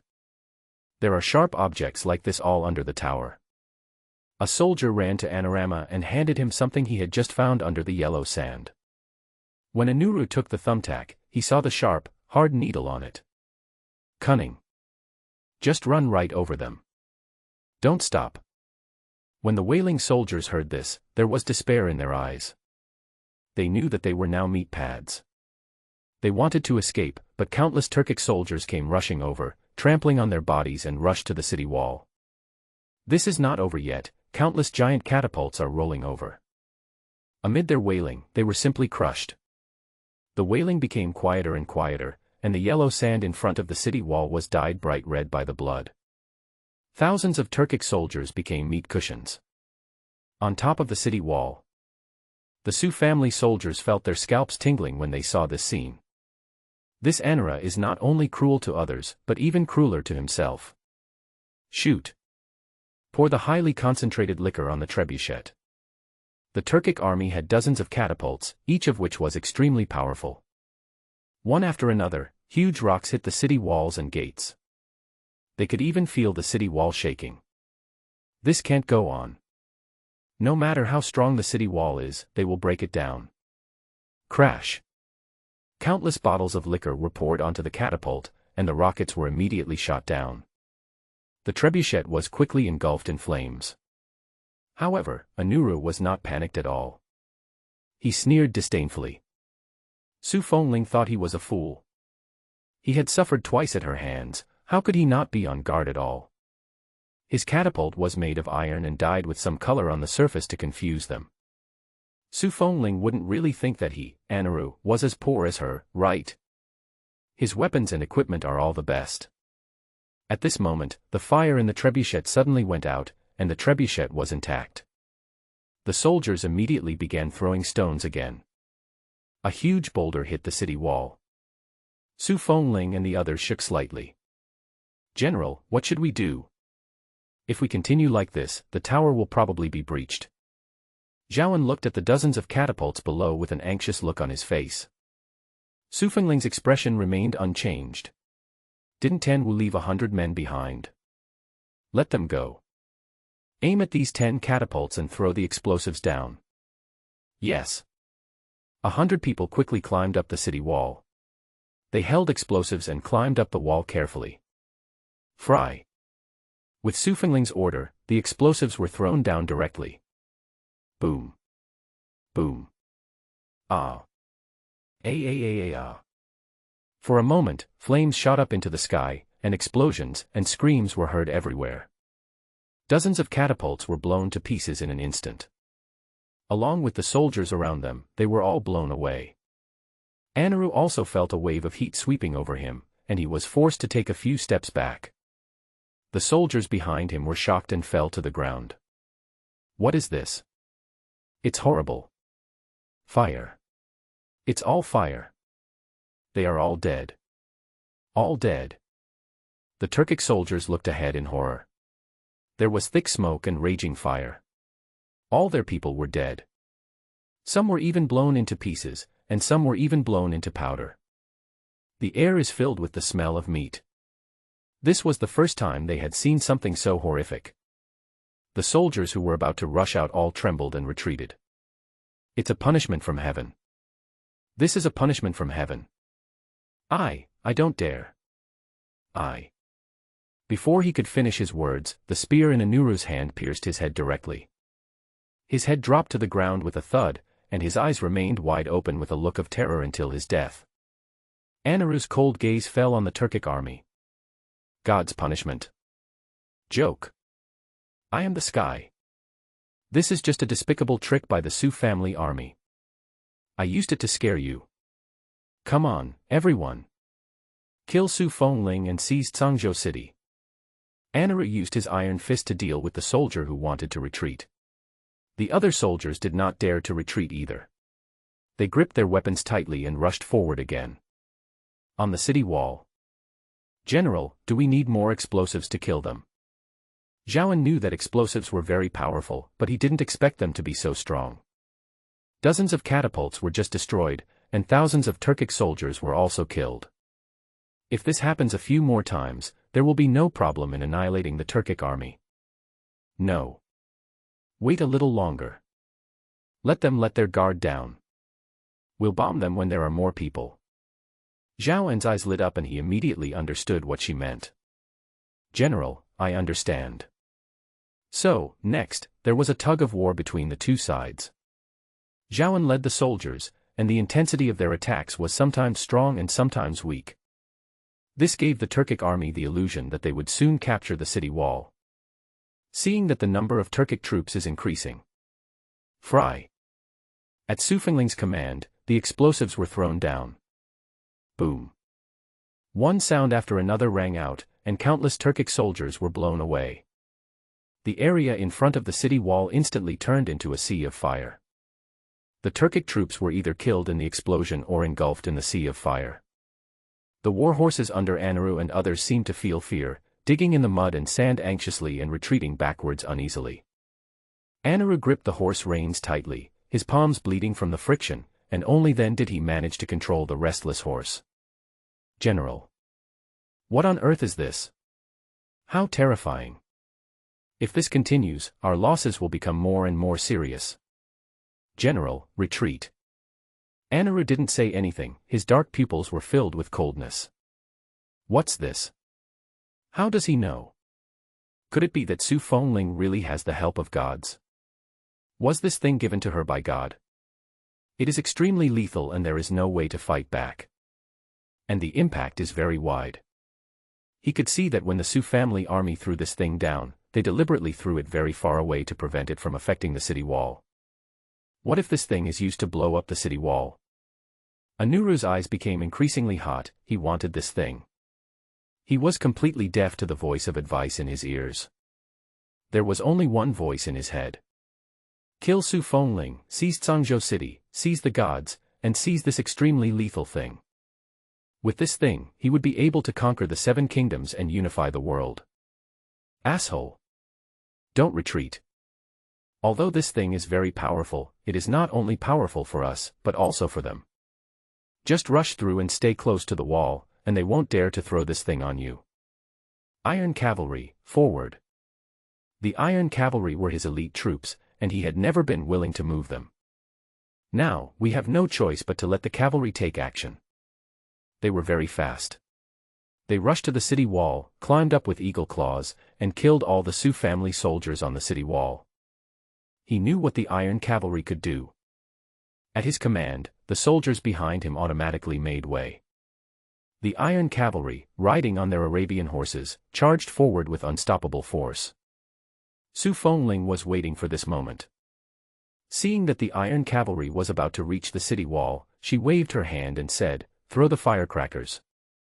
The firecrackers were lit and thrown down. Crackling. Hiss. Hiss. Firecrackers were thrown into the herd of horses, making crackling sounds.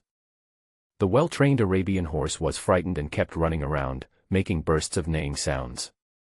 Phew! Ouch!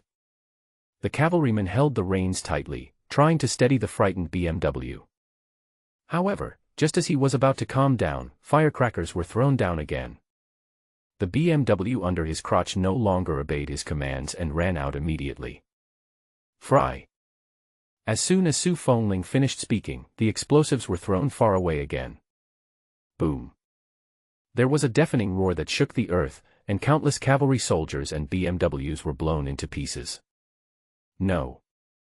Anaru watched his elite soldiers being engulfed by the sea of fire, his eyes widened and he let out a roar of unwillingness. Retreat! Retreat! Following Anaru's words, the cavalry troops that were not affected quickly retreated. Anaru knew that if he continued today, he would only suffer greater losses. He stared at Su Fengling intently, wishing he could pull out her tendons and bones. Su Fengling met his murderous gaze and slightly curled the corners of her mouth.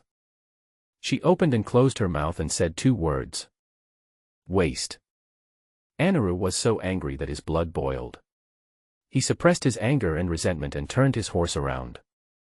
Withdraw. The Turkic army came with great momentum and left in a very embarrassing manner. General. This time, we estimated that we wiped out 60,000 Turkic troops. Among them, there are 1,000 Turkic cavalrymen. Zhaoan looked at the war horses below, curled his lips, and said with some regret, "It's a pity for more than 1,000 Fergana horses." Su Fengling raised her eyebrows. Fortunately, they had learned from the video sent by the gods. Now they knew how to use explosives safely, how to use explosives without hurting themselves, and how to use explosives to exert their strongest lethality. Su Fengling looked into the distance and raised the corner of her mouth. "It's up to Tanwu and Li Hu next. I hope they can bring us good news. Li Liang, Zhaoan, take your men to clean up the battlefield immediately." Tanwu led 1,000 soldiers and buried explosives on the road that the Turkic army had to take to return to the camp. After burying the explosives, they all hid beside a hill not far away. At first glance, they blended into the yellow sand and there was no sign of abnormality at all. Deputy General Tan. "Here I come. Here they come." Just then, an excited voice rang out. Everyone immediately held their breath and stared at the Turkic army. Tanwu lowered his voice and said, "In a moment, I said light the fire and then light it again." Yes. A huge group of Turkic troops came from afar, and as they went, they were full of energy, confident and arrogant. Now when we come back, everyone is in a mess. What's more, the usually brave and invincible cavalry was in a very embarrassing situation. There were more than a dozen cavalrymen who had no BMWs and were trotting behind Anaru, holding long swords. Many soldiers had pale faces and numb eyes, and some even looked terrified. They fell down while running. Such a large army looked like it had seen a ghost. The Turkic army was getting closer and closer. Tanwu's eyes were fixed on Anaru, watching his BMW getting closer and closer to the buried explosives. He whispered, "Light the fire." Soon, the fuse was lit. The Turkic troops had no idea that danger was approaching. It wasn't until they were almost at their feet that anyone noticed anything was wrong. "What's that sound? What's that sound? Did you hear it wrongly? Hurry up and leave, hurry up and leave, the Su family army is too awesome." Boom. A familiar explosion sounded, and Anaru felt a wave of heat rushing towards him. Just as he was about to speak, severe pain swept through his body. The warhorse under him began to neigh and gallop wildly, and he fell off the horse. The horse's hoof landed heavily on his leg. Ah! He covered his legs and screamed sharply. But this is not the end. The sound of bombing came again, and Anaru stared at his army. Countless soldiers were blown away, and he didn't know whether it was his own blood or someone else's blood that splashed all over his face. Su Fengling. Phew! He spat out a mouthful of blood and fainted. Not far away, next to the hill, 1,000 soldiers stared with wide eyes, looking into the distance in ecstasy. Deputy General Tan, Anaru is dead. I saw him get blown away. He must be dead. Yes, he must be dead. As long as he dies, the Turkic army will be leaderless, and we can destroy them in one fell swoop. When Tanwu heard this, his palms started to itch a little, but he quickly calmed down. Don't act rashly. The reason we were able to win is because we had the explosive sent by God. Let's go out and fight now. The Iron Cavalry is not a pushover. Besides, we don't have any extra explosives right now. Follow the general's orders and retreat. After listening to Tanwu's words, the others gradually calmed down. A group of people withdrew quietly. The Turkic army returned to the barracks exhausted and panicked. Anaru was rescued at the critical moment, but is still in a coma. Military doctor. Medic, quick. Quick, save the general. The deputy general brought Anaru, who was covered in blood, into the general's tent. The military doctor was directly arrested by Anaru's confidants. Quick. Look at the general. The deputy general and Anaru's confidant stood beside the bed, looking at Anaru covered in blood, anxiously. General, how could you be injured so badly? The military doctor had fought in many battles with Anaru, but this was the first time he saw Anaru covered in blood. He was so scared that he stuttered and couldn't utter a complete sentence. The deputy general wiped the blood off his face and roared, "Stop talking nonsense. Treat him quickly. If anything goes wrong with the general, I'll hold you responsible." The military doctor began to treat the patient immediately, his fingers trembling. But Anaru was badly injured, his entire face was burned, without a single piece of intact flesh. The armor on his body was stuck directly to his skin. If a Nuru wanted to take it off, he would also have to shed a layer of skin. The military doctor quickly fed him a few life-saving pills and inserted silver needles into his various acupuncture points. "General, is this a burn?" "No, it doesn't look like a simple burn." "What on earth could have injured the general so badly?" The military doctor muttered as he treated the patient. The deputy general and Anaru's confidant looked at each other, both with solemn expressions. They sat aside, the wounds on their bodies still aching slightly, but their minds were very clear. "Yes. What on earth is that? It's that powerful. We lost a total of 80,000 troops during this expedition. The Iron Cavalry suffered an unprecedented heavy loss." When the deputy general recalled what happened today, his face was still filled with fear and shock. When the heat wave came, he sensed an unprecedented danger, so he abandoned his horse and rolled out, thus escaping the disaster. However, he was still affected by it and his leg was still bleeding. Boom. A familiar explosion sounded. The deputy general and Anaru's confidant stood up suddenly, their pupils dilated and their eyes filled with fear. "What's going on?" The ground collapsed. The military doctor rushed to the two men with a dagger in his hand and looked outside the tent. The explosion was a little far from their tent, but they could still see the flames. After the explosion, the fire spread. If not handled properly, all the tents will be engulfed in fire. "You stay here and protect the general. I'll take care of it." After the deputy general finished speaking, he immediately rushed out with a sword in hand. The military doctor was terrified. He thought it was a sinkhole, but the flames shooting up into the sky clearly showed that it was not a sinkhole. This. Anaru's confidant gave him a cold look and said, "Don't worry about it. Your mission is to heal the general." Li Hu, with 1,000 soldiers, hid not far away, looking at the flames rising from the tent, and was extremely excited. "It's done. With this explosion, more than 20,000 people will die. We have exceeded the mission assigned by the general. Retreat." Li Hu, with more than 1,000 soldiers, took advantage of the cover of night and quietly sneaked back to Zhangzhou city. Tenwu had already been waiting for them at the city gate. Seeing Li Hu and the others return safely, he felt relieved. "It's done." "Me too." The two looked at each other, their eyes filled with excitement. Tenwu patted his shoulder and said, "Besides, there is even better news." "What?" "I won't tell you." Tenwu kept the secret and went to the general's mansion happily. "Tenwu, what's the good news? Tell me." "Tenwu." Li Hu felt itchy after hearing his words and immediately chased after him.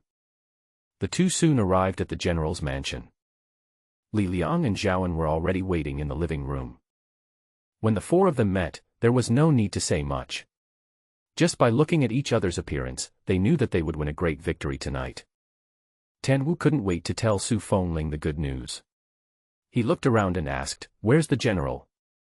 "The general is changing his clothes inside and will be out soon." You didn't see that when Anura withdrew his troops, his face was as black as the bottom of a pot, and his eyes were so fierce that he wanted to pull out the general's tendons and bones. That's right. His cavalry lost more than 1,000 people. Some of those Fergana horses ran away or died. It's really a pity.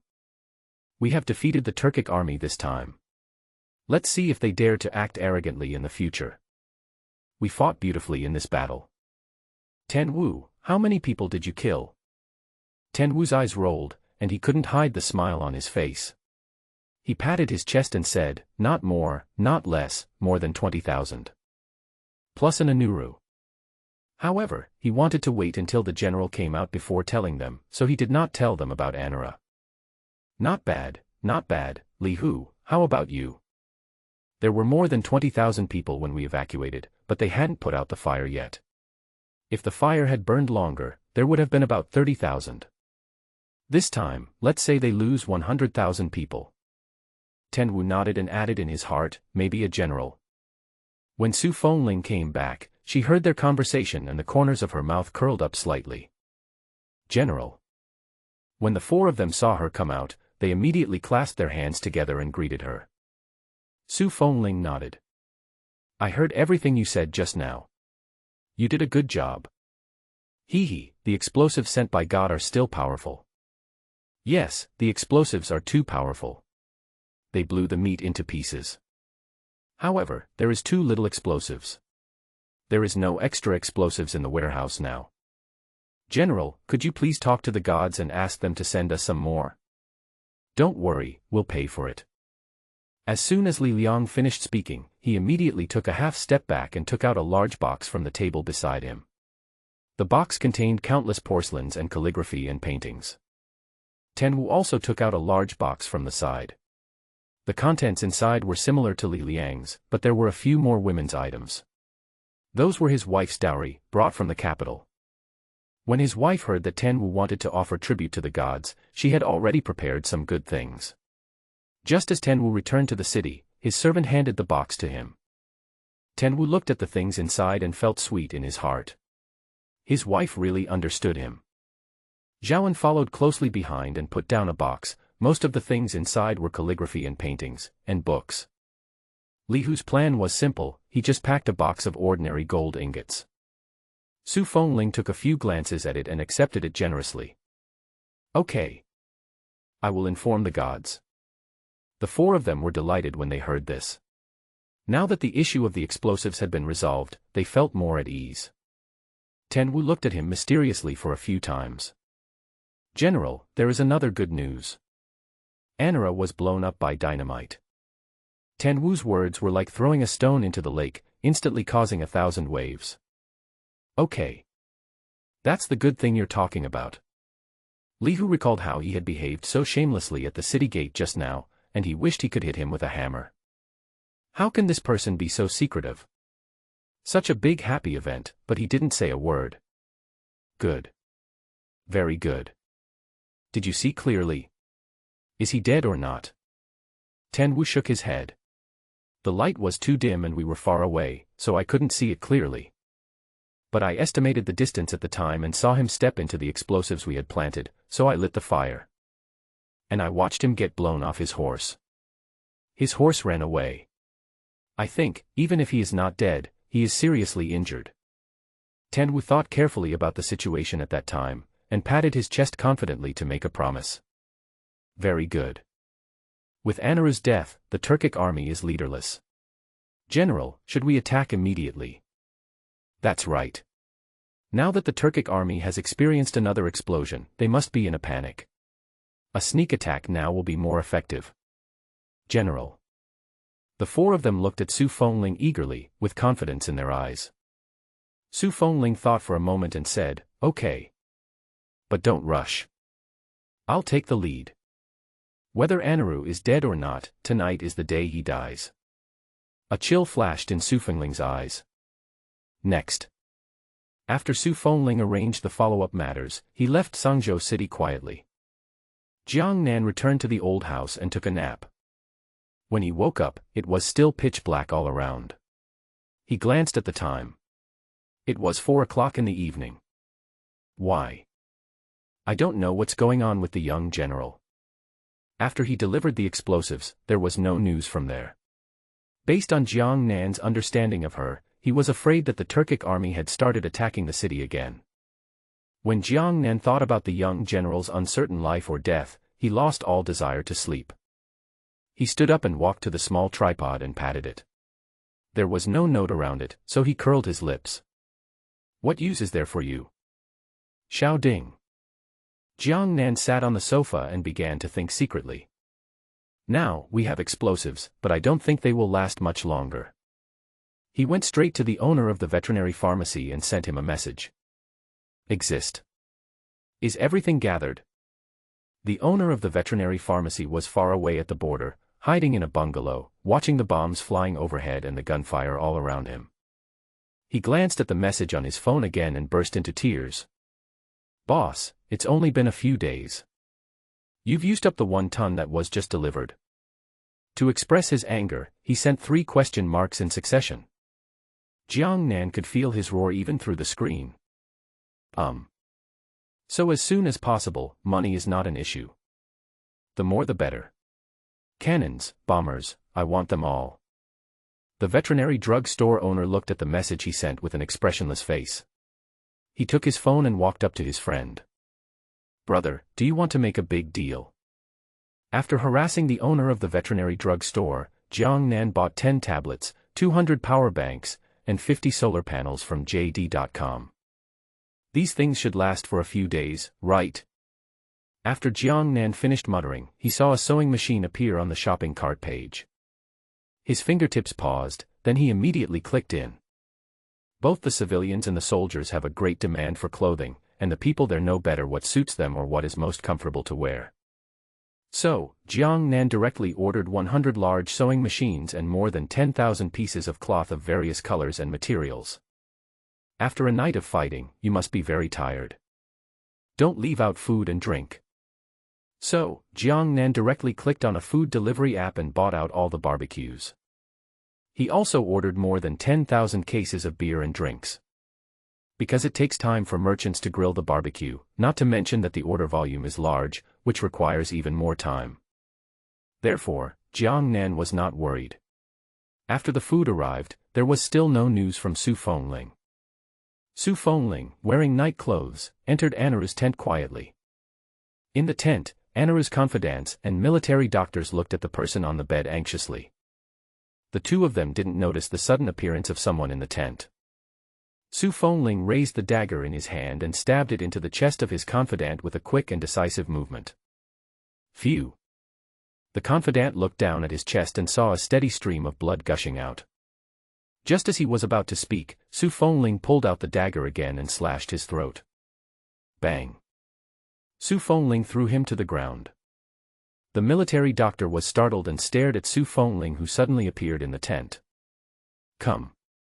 Phew! As soon as he uttered a word, Su Fengling's dagger cut his throat. He fell directly to the ground, with his eyes wide open until his death. Su Fengling wiped the dagger on her clothes, walked to the bed, and without saying a word, she raised the knife and cut his throat. Then they cut off his head. Su Fengling held his head and quietly left the tent. It took her less than a minute from going in to coming out. Thanks to Li Hu and his men, the Turkic army's camp was set on fire. Now, everyone is busy putting out the fire and has no time to pay attention to this place. After Su Fengling left the Turkic army's base camp, he headed straight for the agreed place. When Tan Wu and his companions saw her come back, they breathed a sigh of relief. I'm fine. Su Fengling pushed hard and got on the horse immediately. Soldiers. Anara is dead. The Turkic army is in chaos tonight. Kill him. Kill all the Turkic troops. Su Fengling held Anara's head in his hand, waving it in the air, and rode his horse straight to the base camp of the Choju army. The 120,000 Sioux family soldiers have waited for this day for too long. Since the invasion of the Turkic army, they have been besieged in Sangzhou City. Every day they think about killing these beasts and protecting their homes. Now, looking at the head in General Su's hand, morale was greatly boosted. Kill. A deafening sound came towards them, and before the Turkic soldiers could react, they were shot by an arrow.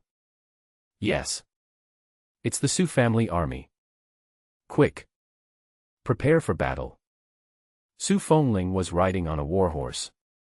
He stretched out his hand, and under the light of the fire, Anaru's head was exposed nakedly to everyone's sight.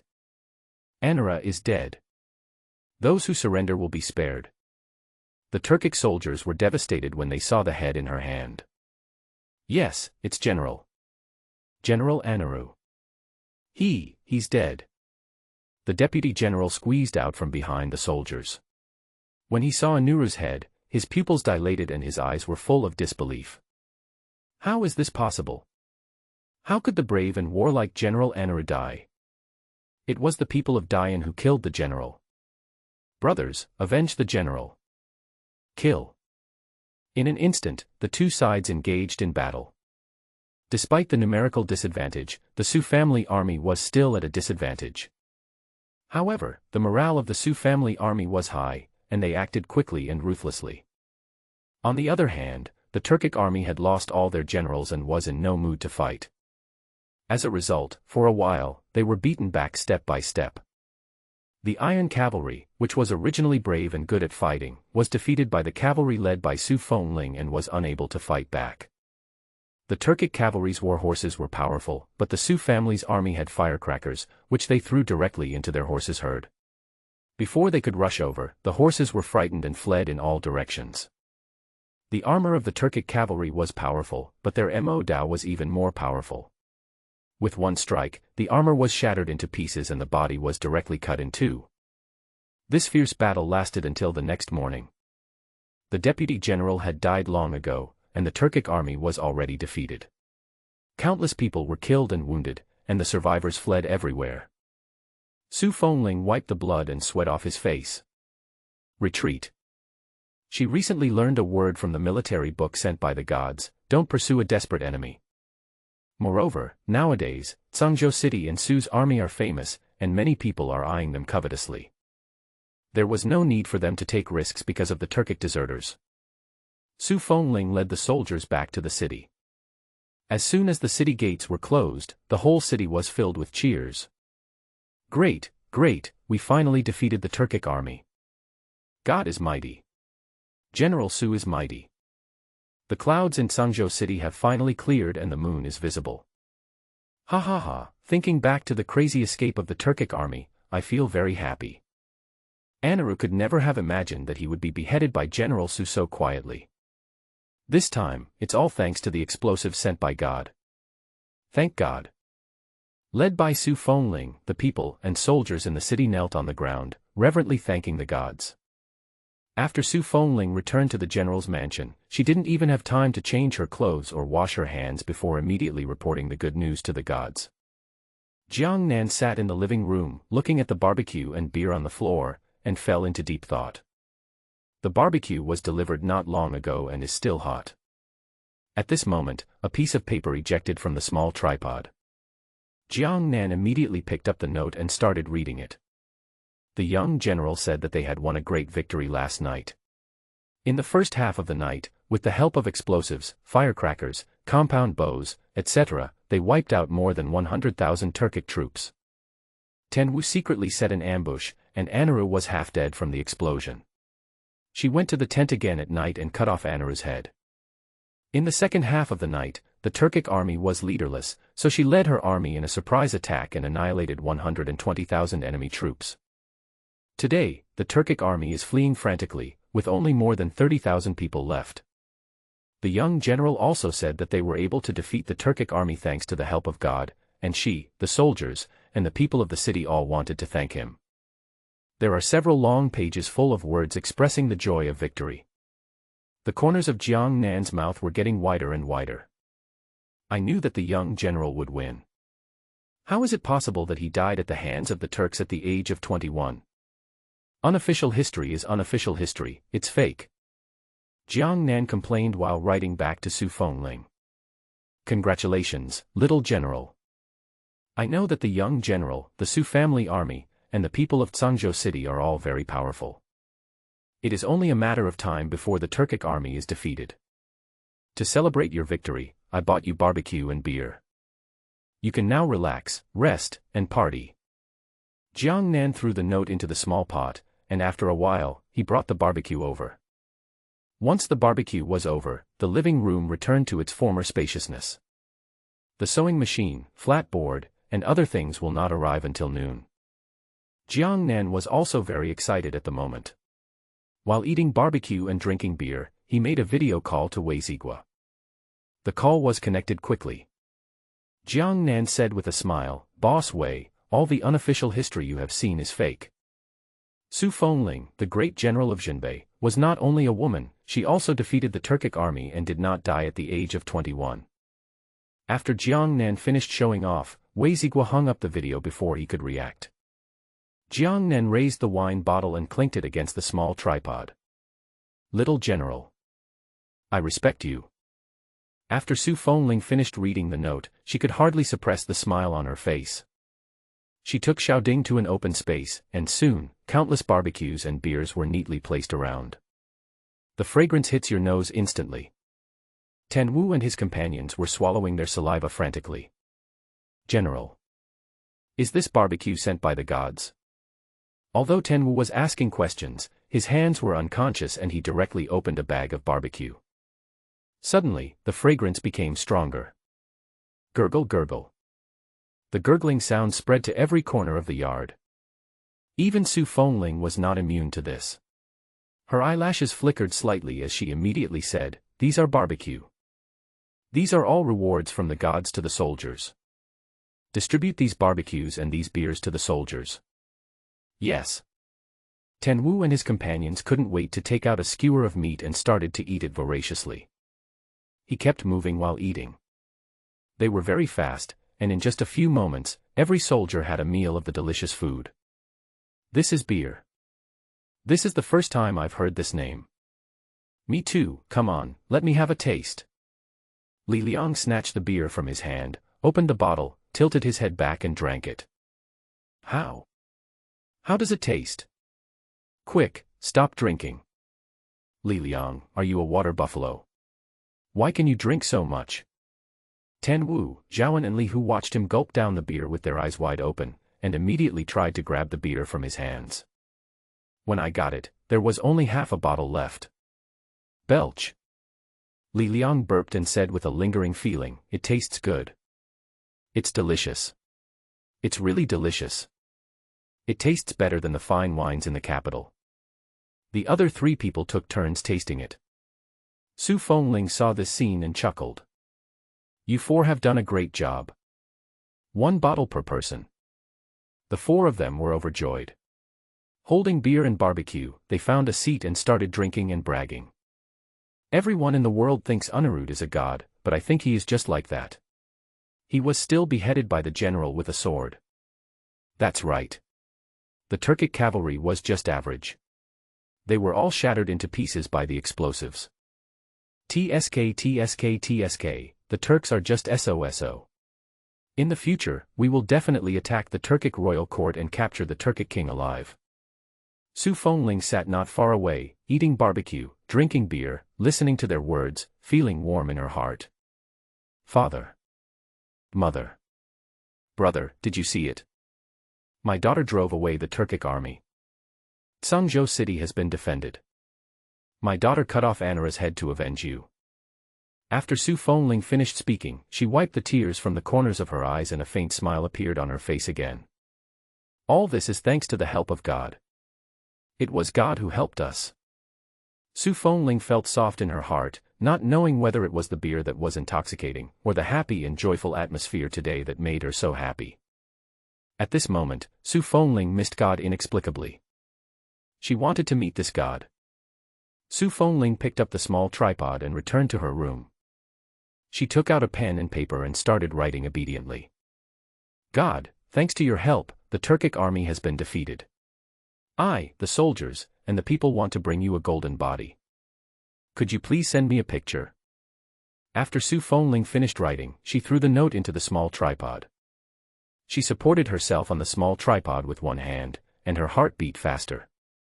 Bang. Bang. Each blow seemed to burst through my chest. Jiang Nan's eyebrows jumped when he received her note.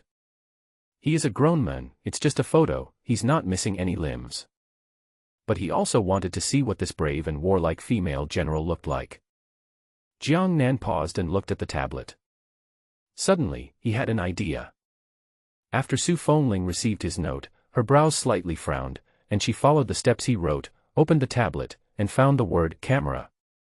She clicked on it, and the screen showed her room. She looked at the screen and then at her room. So this is what the gods mean by taking pictures. It's exactly the same. Su Fengling followed the instructions and clicked a small circle. Soon, her face appeared on the screen. She looked at herself inside, feeling a little curious. The usually serious general started to act funny. She opened her mouth, and her image on the screen opened its mouth as well. She frowned, and the person on the screen frowned too. She drinks water, and the person on the screen also drinks water. Su Fengling was having a lot of fun, and it took her a while before she came back to her senses. She wanted to take a picture of the gods. So she sat up straight and pressed the camera button with a serious face. Let the gods see what Sangzhou City looks like. After taking pictures of herself, Su Fengling ran out of the room and started taking pictures of the outside. It was not until a long while later that she threw the tablet into the small tripod. Jiang Nan had been standing by Xiao Ding's side. When he saw the tablet come out, he immediately opened the photo album. The latest thing that caught my eye was a stretch of yellow sand with a few shabby little houses in the sand. I have always known that the situation in Sangzhou City is not optimistic, but I did not expect that their living conditions are so bad.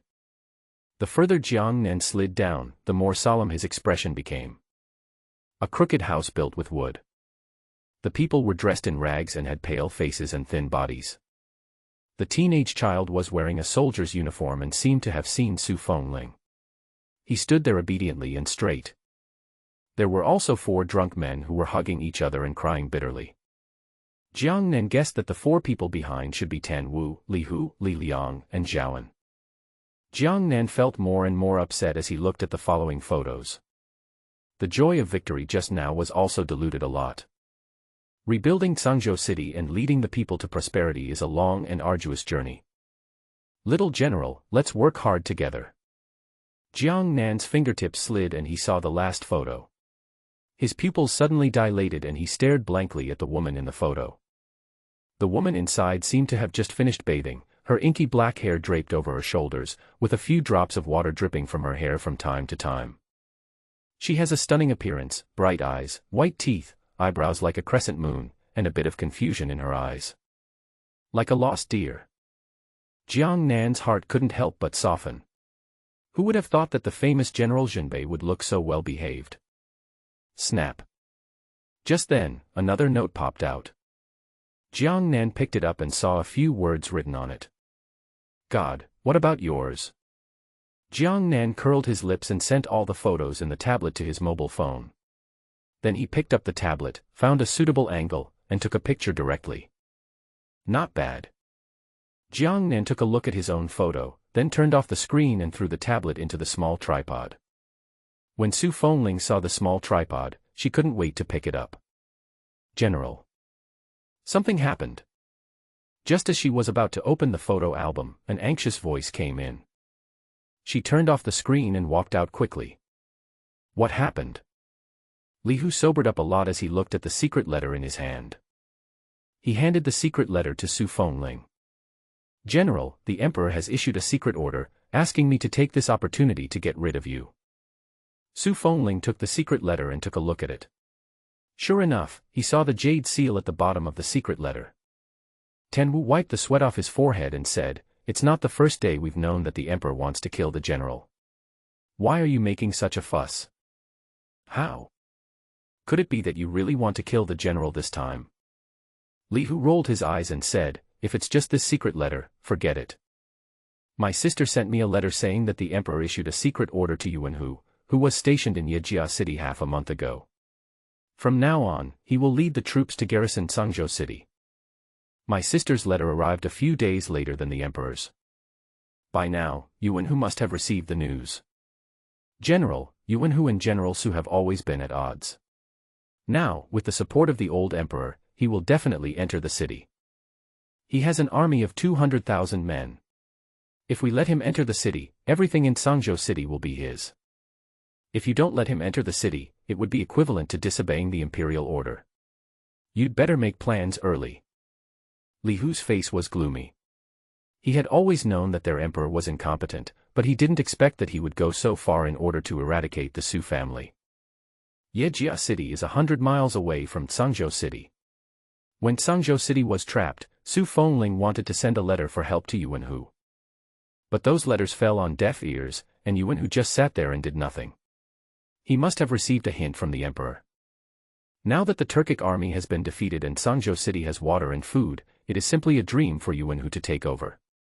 Moreover, I'm afraid that taking over Sangzhou City is fake. Killing Su Fengling and seizing the small tripod is the real thing. After all, now that Su Fengling has the help of gods, it is no longer a secret that Sangzhou City has water and food. Plus, they used some pretty powerful explosives last night.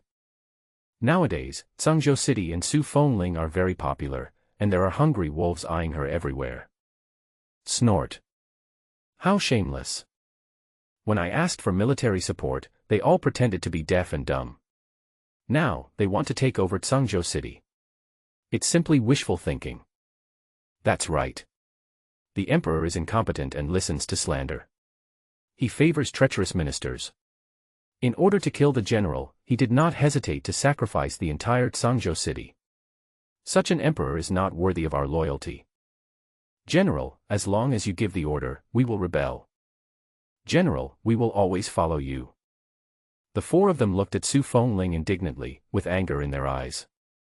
After experiencing this Turkic siege, Su Fengling's image in their minds became even more great. The emperor was incompetent and the people of the great Yan dynasty had long been living in poverty and suffering. Now, even if there is a rebellion, it is God's will. Moreover, General Su has the help of gods and is the chosen one. If you follow her, you will definitely not fail. For a moment, several people were filled with thoughts. They looked at each other and understood each other's meaning from each other's eyes. Su Fengling waved her hand. There's no rush. If you want to rebel, you must have a legitimate reason. The whole city is on alert, keeping an eye on the movements outside the city. Yes. The four of them walked out immediately. Su Fengling took the secret letter and returned to the room. He looked at the tablet for a while before opening it. She clicked on the album and soon the photo of the god appeared. On the screen, Jiang Nan was sitting in front of the window, the setting sun shining on him, casting a layer of golden light.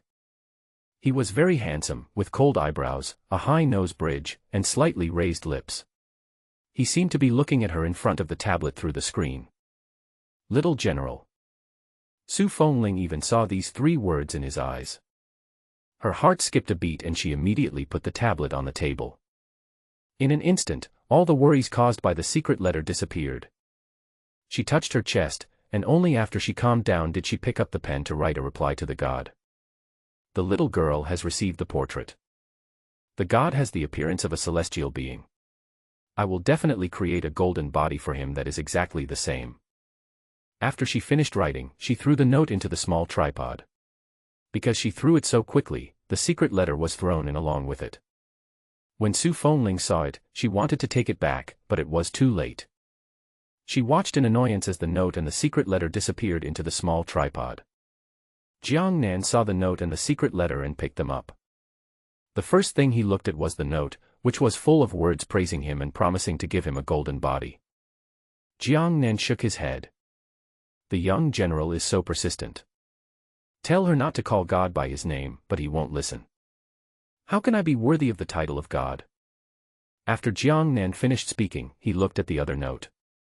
The more he looked, the gloomier his expression became. Okay. The young general worked so hard to lead the troops to defend the city for him, but he actually abandoned the donkey after it had done its job. And I heard before that he was a foolish and incompetent tyrant. When the young general sees this assassination order, he must be very sad. Jiang Nan muttered to himself while writing a letter to comfort her. Young general, you are amazing. You were able to lead your soldiers to defend Sangzhou city and protect the people in the city when the Turkic army was besieging the city and there was no food or water in the city. The emperor cannot tolerate you. It's his problem, not yours. A ruler must be wise, broad-minded, and talented. Obviously, the emperor of your great Yan dynasty has none of these. The throne is only for the capable. Since he is not worthy of the position, we can just change the emperor. You don't need to worry. I will help you. Su Fengling looked at the words on the note, her eyes reddened, her nose felt sore, and she suddenly burst into tears. God is so kind. When she saw the 4 big words, change the emperor, again, she burst out laughing. The gods are indeed gods. Change the emperor, it would be easy for him to do that. Snap. Another note hit her head. She touched her head, picked it up and took a look. Okay, little general, it's time to get to work.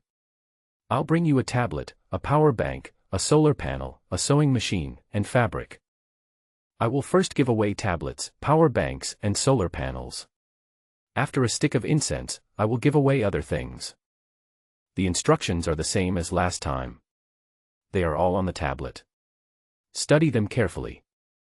After Su Fengling finished reading the note, 10 tablets, 200 power banks, and 50 solar panels were neatly placed in front of the small tripod. Su Fengling took a deep breath, wiped the tears from her face, and returned to her usual cold and ruthless appearance. She opened the door and called a soldier. Let Tan Wu and the other 4 come find me. Yes. The 4 of them came quickly and saw the tablet on the table as soon as they entered the door. General. That's a lot of tablets. There are other colors. The 4 of them each took a tablet and looked at it carefully. The password is 9520. The 4 people pressed the numbers and the screen was unlocked successfully. Click into the photo album, there are videos recorded by the gods. This is a power bank, and this is a solar panel. After you learn this, you will be able to use them. By the way, the gods will send us a sewing machine and cloth for making clothes. Li Liang, Tan Wu, you too, ask the soldiers to bring your wives to Yangrentang. Let them learn how to use sewing machines, and later, gather the girls in the city together to sew clothes. Su Fengling arranged everything in an orderly manner. After listening to this, the 4 of them watched the video carefully. As the progress bar continued to move forward, the expressions of the 4 people changed from shock at the beginning, to disbelief later, until finally, they were all numb. Who would have thought that this palm-sized power bank could contain so much electricity? And this electricity is what maintains the tablet. And the solar panel, God said it can collect solar energy and then charge the tablet and sewing machine. It was the first time they heard that solar energy could be collected. After watching the video, the 4 of them were stunned for a long time. Su Fengling curled the corners of his mouth, bent his fingers, and tapped the table. All right. Come back to your senses. Li Liang, Tan Wu, follow me. Zhaoan and Li Hu are responsible for installing the solar panels. After Su Fengling finished speaking, she picked up the small tripod and went straight to Yangrentang. Yangrentang is located in the west of the city and covers a large area. It is usually where soldiers train. However, later, the soldiers moved to the military camp for training and this place became empty. Yangrentang is surrounded by small houses, with a large open space in the middle. This is a great location. The open space can be used to dry clothes. Is your wife coming soon? Tan Wu and Li Liang nodded vigorously. We're almost there. We just asked the soldiers to go home and ask them to come to Yangrentang. As soon as Li Liang finished speaking, his wife Chen hurried in. When Chen saw Su Fengling, she quickly bowed and said, I greet General Su. Ma'am, there's no need to be so polite. I called you here today because I have something to trouble you with. It is a blessing for me to be able to share the general's worries. After performing the ceremony, Chen stood obediently beside Li Liang. Her eyes fell on the small tripod beside Su Fengling. So this is God. What they eat and drink is what it delivers. For a moment, Chen was in awe of the small tripod. Li Liang, who was standing by, knew his wife very well. Seeing her expression changing again and again, he knew that she was thinking the wrong thing. He pulled the corner of his mouth, speechless. Tan Wu's wife, Mrs. Li, arrived late. When she arrived, she bowed hurriedly like Mrs. Chen. All right. No need to be so polite. Tan Wu, Li Liang, give the tablet to them. 2 tablets were immediately stuffed into Li and Chen's hands. It felt cool and slippery to the touch. The 2 looked at the things in their hands with a confused look on their faces. Everyone, step back. Everyone instinctively stepped back, and soon, 100 sewing machines appeared in the open space, with 10,000 rolls of cloth piled up nearby. Li and Chen had long known that General Su had the help of gods, but it was the first time for them to see with their own eyes the scene of the gods delivering things. It seemed like in the blink of an eye, these things appeared out of thin air in the open space. Is this the power of God? It's really amazing. Yes. These things just seem to appear out of thin air. Li Liang and Tan Wu puffed out their chests proudly. Now, they were considered worldly wise and naturally would not be as frightened as the other 2. Su Fengling looked at the 4 people and shook her head helplessly. Could it be that this is the interest between husband and wife? Su Fengling didn't understand. She looked at Mrs. Chen and Mrs. Li. Madam, I asked you to come here today because I want you to learn how to use a sewing machine. This sewing machine was given to us by the gods to sew clothes. You 2 have always been masters of embroidery in Sangzhou City. Learning to use a sewing machine to sew clothes must be very easy for you. Besides, Li Liang and Tan Wu are my confidants. I trust them, so naturally I trust you as well. I'll give you these 2 tablets now. They contain videos about sewing machines. After you finish learning, Tan Wu and Li Liang will be responsible for gathering all the women in the city who can embroider. You teach them, and then make clothes together. Although the Turkic army was defeated, it is very likely to make a comeback. The other 6 countries are also eyeing it covetously. Our Sangzhou city is not safe. The demand for clothes for soldiers and civilians will increase. I'll leave these matters to you 2. In the future, the 2 of you will receive 2 taels of monthly salary and 10 caddies of rice each month, and the other women who participate in sewing will receive 1 tael of monthly salary and 8 caddies of rice each month. After Su Fengling finished speaking, he clasped his hands together and bowed to the 2 of them. General, you can't do that. You can't do that. This is all my responsibility. Moreover, the general trusts me so much that he gave me this tablet given by God. How can I be so worthy of this? Don't even mention sewing clothes. Even if you ask me to go to the battlefield, I will rush in without saying a word. Li held the tablet in her arms, her eyes narrowed into slits as she smiled. This is a great task. You can have things bestowed by the gods, and receive monthly wages and rice. It's a full 10 kilograms, enough to feed their family of 4 for a month. Su Fengling explained some details to the 2 of them and left. Chen watched her leave before she mustered up the courage to walk over to the sewing machine and touch it. Oh my God, this is the first time I've seen this thing. It's so beautiful. Yes, it's the first time I've seen it too. The general said it was used to sew clothes. It's the first time I know that clothes can be sewn with something other than hands. This fabric is so soft and smooth, better than the fabric in the capital. Not only is it good, it also has many colors. And, look at the patterns on it, there are all kinds of flowers and animals. The 2 women touched the sewing machines and the fabric, chattering excitedly. All right. Hurry up and sit down. We will teach you how to use this tablet. The 2 of them sat down obediently. There's a button here. See. Press it. Wow, this sewing machine is amazing. It can sew a piece of clothing so quickly. Are my eyes blurry? No, I can't see clearly. Come on, look again. Oh my God, this is amazing. At this rate, we can make tens of thousands of clothes in 3 or 4 days. From time to time, two people exclaimed in the room.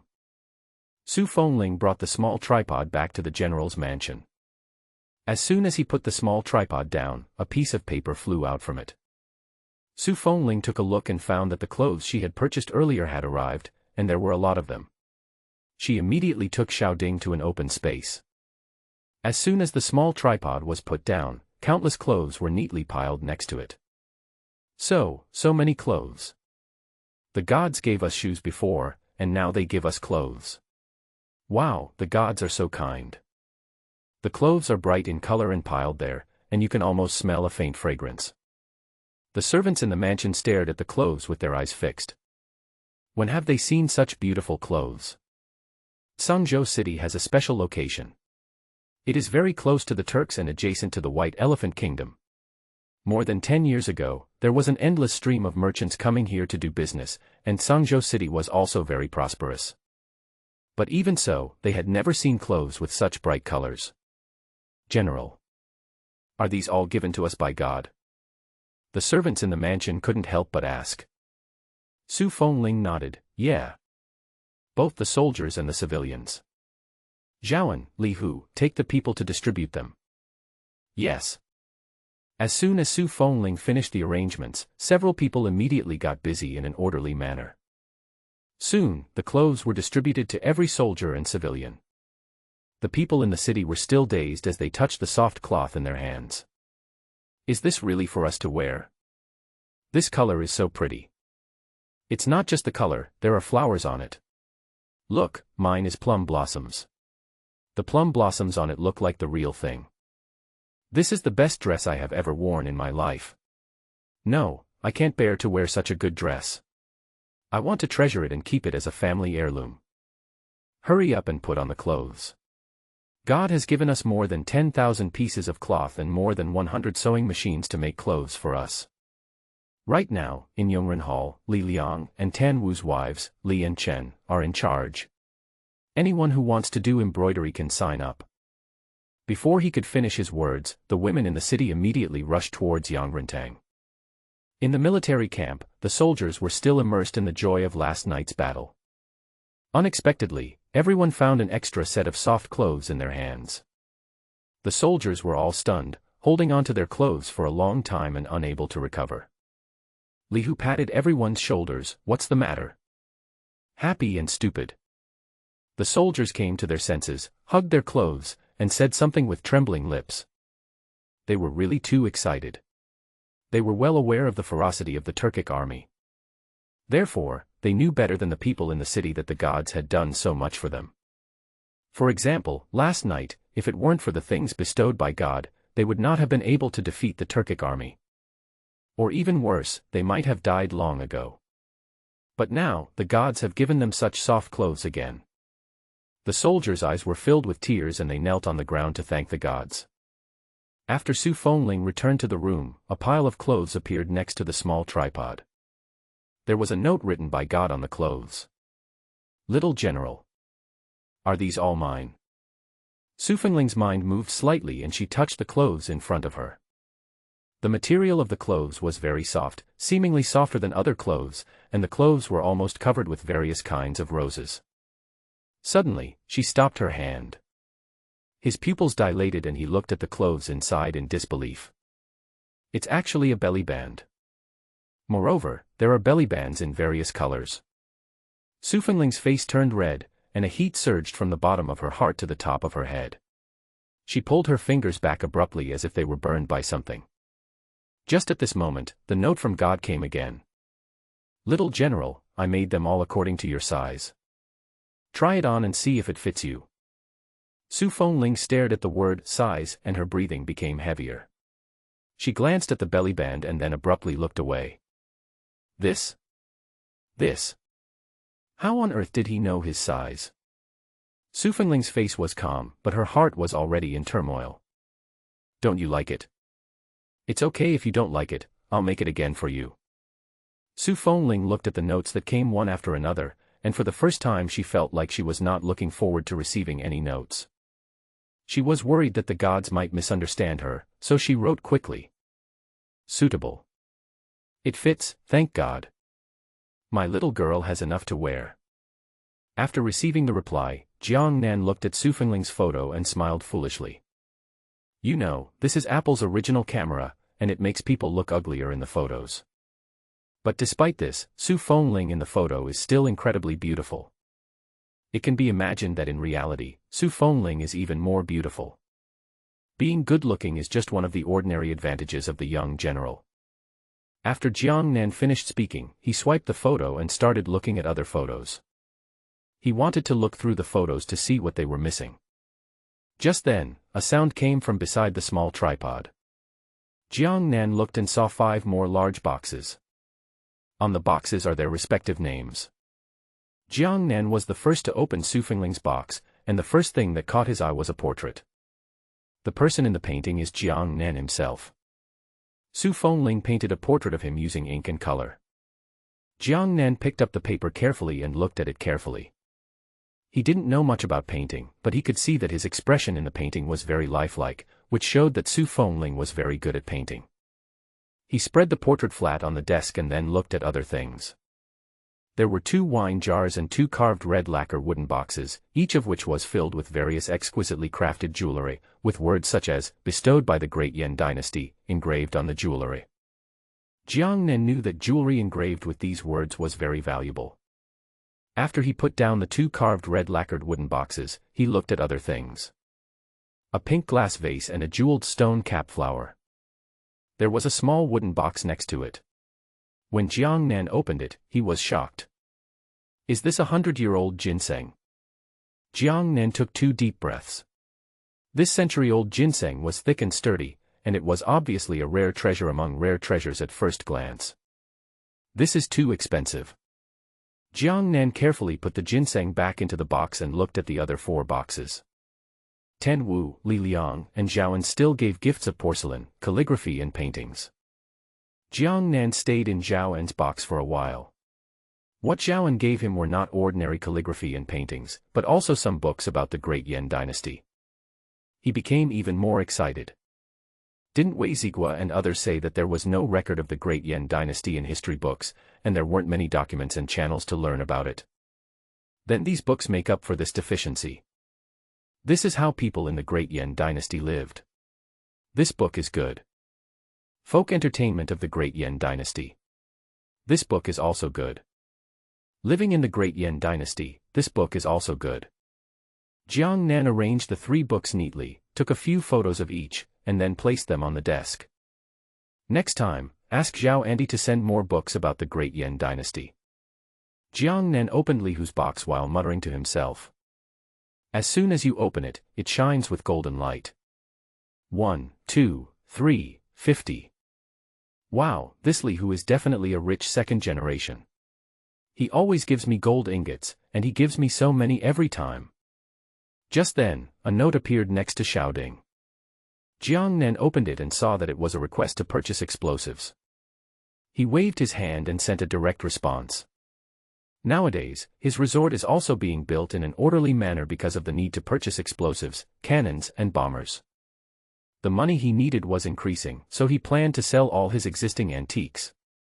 Jiang Nan put away the century-old ginseng and placed several large boxes in the living room. Then he picked up his phone and called Wei Zigua. It seemed that the person on the other end had been waiting for news from him. As soon as the phone rang, he answered it immediately. Friend Jiang. You finally remembered me. Woo-woo. Jiang Nan listened to his choking voice and twitched his lips. Boss Wei, I'm free today, please come over. By the way, there are a lot of antiques. You can call a few more people. Jiang Nan hung up the phone after he finished speaking. In fact, he also wanted to take it to an auction house for auction. However, the city's largest auction house, Wanbao Pavilion, holds an auction every 6 months. The other small auction houses hold auctions once a month, but the small auction houses are too small, and the money they give from the auctions is probably not as generous as that given by Wei Zigua and Chengming. However, he could go to the auction house in the province, so Jiang Nan took back the 3 antiques and planned to go to the provincial capital when he had time later. After Wei Zigua hung up the phone, he hurriedly pulled his 2 old friends out. Gufei was the first to react. Was that the boss who called just now? Xian Yuanhao also looked at him. That's him. Let's go quickly. I've already sent a message to Qingming, we can just go there directly. Gu Fei and Xian Yuanhao didn't waste any more time and got into his car immediately. The bodyguard drove the car skillfully to Jiang Nan's old house. Nowadays, the bodyguard does not look down on Jiang Nan at all. After all, any one of these treasures could be sold at a high price of 3 billion yuan. Moreover, he has countless treasures like this. This person is not a bankrupt second-generation rich man, but a hidden boss. They moved very quickly, and just as they got off the car they saw Qingming walking towards them in a hurry. Let's go. Wei Zigua rang the doorbell, and after a moment, the door opened automatically. The four of them hurried in. As soon as you enter, you will see antiques, calligraphy and paintings all over the floor. The four of them were stunned and shocked.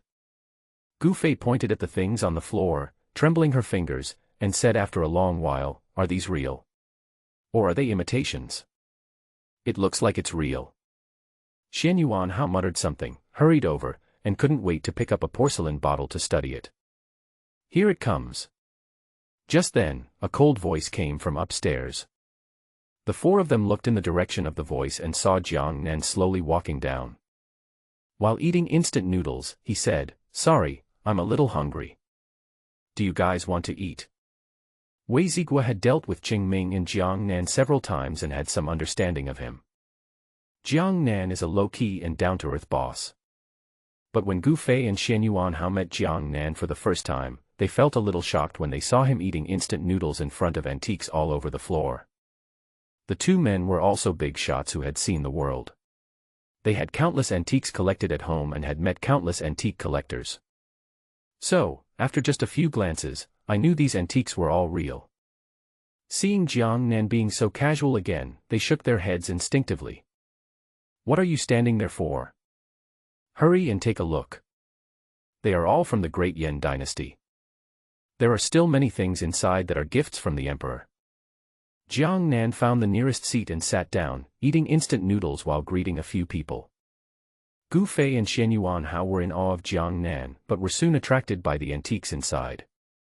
"It is truly a gift from the emperor. Look, there are the words Great Yan Dynasty on the bottom. This carved mahogany jewelry box is so beautiful, with fine workmanship and beautiful colors." When Gu Fei saw the jewelry box, she held it in her palm and studied it carefully. After a while, she slowly opened the jewelry box and was stunned. Yes, a lot. So many jewelry. When he picked up the jewelry box just now, he felt the weight. He knew there were jewelry inside, but he didn't expect there were so many. Gold hairpin with cloud and phoenix pattern, gold hairpin with golden dragon pattern, plum blossom hairpin, begonia flower hairpin, peony golden hairpin, twin golden lotus hairpin. Green jade bracelet with cloud pattern, white jade bracelet with lotus pattern, pink gold bracelet with longevity and happiness. This is too much. My dear, I want this jewelry box and the jewelry inside. Gu Fei held the jewelry box carefully, not wanting to let it go. Jiang Nan didn't even raise his head, just ate the instant noodles in his hand. "Okay. Bid. 5 of each of the hairpin, and bracelet, 15 in total, plus this box. My friend, I offer 20 million. Qingming had long coveted what he had in his hand. When he heard the price he offered, he immediately said, "My friend, I offer 30 million. Upon hearing this, Gu Fei hugged the jewelry box tightly in her hand and said, "I'll give you 40 million. Qingming curled his lips. The jewelry here was absolutely beautiful and finely crafted. Any one of them could be sold at a high price.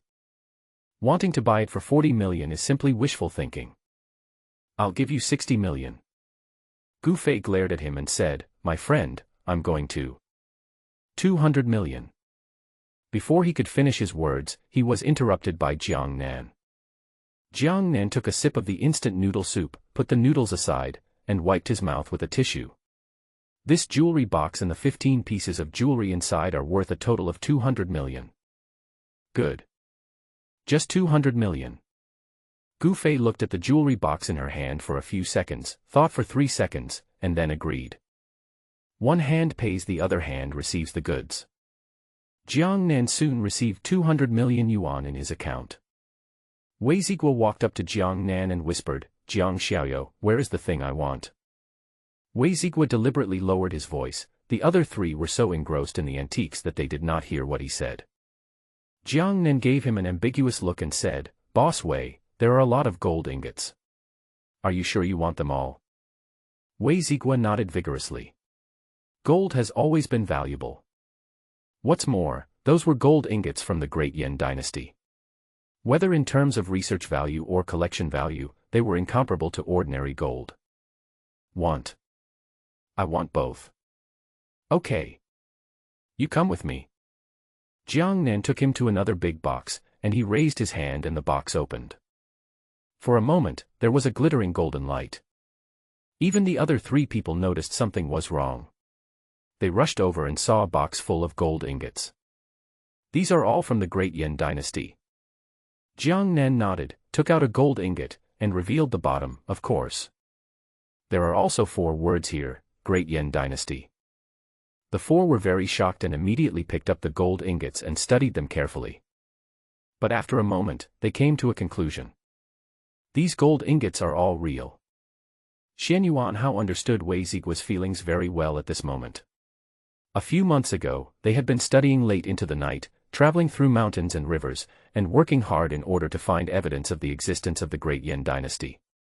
But now, the room is full of antiques from the Great Yuan dynasty. Even gold ingots appeared in front of them. Xian Yuanhao suppressed the shock in his heart. He looked at Jiang Nan and asked carefully, "My friend, may I ask if your ancestors were royal relatives of the Great Yuan dynasty? May I ask how much you know about the Great Yuan dynasty?" "Not much is known. I only know that there are errors in the records of unofficial history. General Zhenbei Su Fengling is a woman. She did not die at the hands of the Turkic army, she defeated the Turks." Jiang Nan's lazy voice echoed in the living room. This was not the first time Wei Zigua had heard this, so he was not too surprised. It was the first time that Xian Yuanhao, Gu Fei and Cheng Ming heard that the famous General Zhenbei was a woman. Jiang Nan glanced at a few people and curled his lips. "Why? You don't believe it?" It was clearly a calm tone, but the 3 of them felt it was a bit cold. Xian Yuanhao shook his head. "No, I was just too surprised. Who would have thought it was a woman? My friend, do you have anything about her identity?" Jiang Nan immediately recalled the clothes, the belly band, and the painting on the tablet. But he didn't want to take it out either. He raised his chin and said, "No, that jewelry box and the things inside are all hers." The other 3 people looked at the jewelry box in Gu Fei's arms, with a lot of thoughts in their minds, but more of regret. If they had known that this thing belonged to General Zhenbei, they would have spent any money to buy it. Now it is the old guy Gu Fei who gets the advantage. Wei Zigua turned his gaze back to the box full of gold ingots. He counted them and found there were 86 gold ingots in total, each one of which was from the Great Yuan dynasty. "Friend Jiang, I want all these gold ingots. You make an offer." "Old Wei, you want to keep this good thing all by yourself?" "That's right, whoever sees it gets a share. I want this gold ingot too." "And me." The other 3 people crowded in front of the big box, each holding a corner and staring at Wei Zigua. Wei Zigua gritted his teeth and said, "There are so many other antiques. There's no need for you to snatch these from me, right? Are the others not pleasing to your eyes?" When the 3 heard this, they knew that he was putting eye drops in front of Jiang Nan. Gu Fei snorted coldly, "I want the antique, and I want this gold ingot too." "That's right. There are 86 gold ingots. There are 4 of us. We will each get 20. How about you want 26? When Wei Zigua heard this, his back teeth were almost broken. If he had known they were so shameless, he would not have brought them here. Now, the more than 80 gold ingots suddenly became 26, and he felt regretful. But these 3 people looked like they would not give up unless he agreed, so he had no choice but to nod with resentment. "Good. However, next time I have an antique that I value, no one of you is allowed to compete with me." The 3 of them got the gold ingots they had been longing for and immediately agreed. After the 4 of them discussed it, their eyes fell on Jiang Nan. Friend Jiang, what is your price for this gold ingot? Jiang Nan raised his eyebrows. 1 gold ingot, 100 million. Although they knew it was worth a lot of money, they couldn't help but gasp when they heard the number. Gold ingots are extremely valuable for collection. And they are gold ingots from the Great Yuan dynasty, and they are also of research value. I want 100 million for each gold ingot. Is that not too much? If you can't offer that price, I can also auction it off. When they heard about the auction, they immediately became anxious. The incident of the green jade vase with winding branches was still vivid in their minds. If the gold ingot was auctioned, the price would definitely be higher. Good. 100 million each, and I have 26. I will transfer 2600 million to you now. After Wei Zigua finished speaking, he directly transferred 2.6 billion to Jiang Nan. The other three also immediately transferred 2 billion. Jiang Nan looked at the balance in his mobile phone. It was only over 9 billion now, still 1 billion away from 10 billion. He immediately opened the other boxes. There are many antiques in there, you can all take a look. Several people put away the gold ingots and immediately looked at the other boxes. There are exquisite porcelain, 4 treasures of the study, and swords. And they are all things from the Great Yuan dynasty. This is so beautiful. This one is beautiful too. They are all from the Great Yuan dynasty.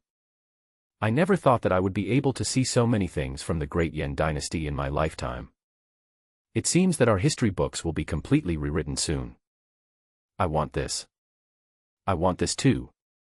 Jiang Nan sat aside, drinking tea leisurely and watching the 4 people fighting for it.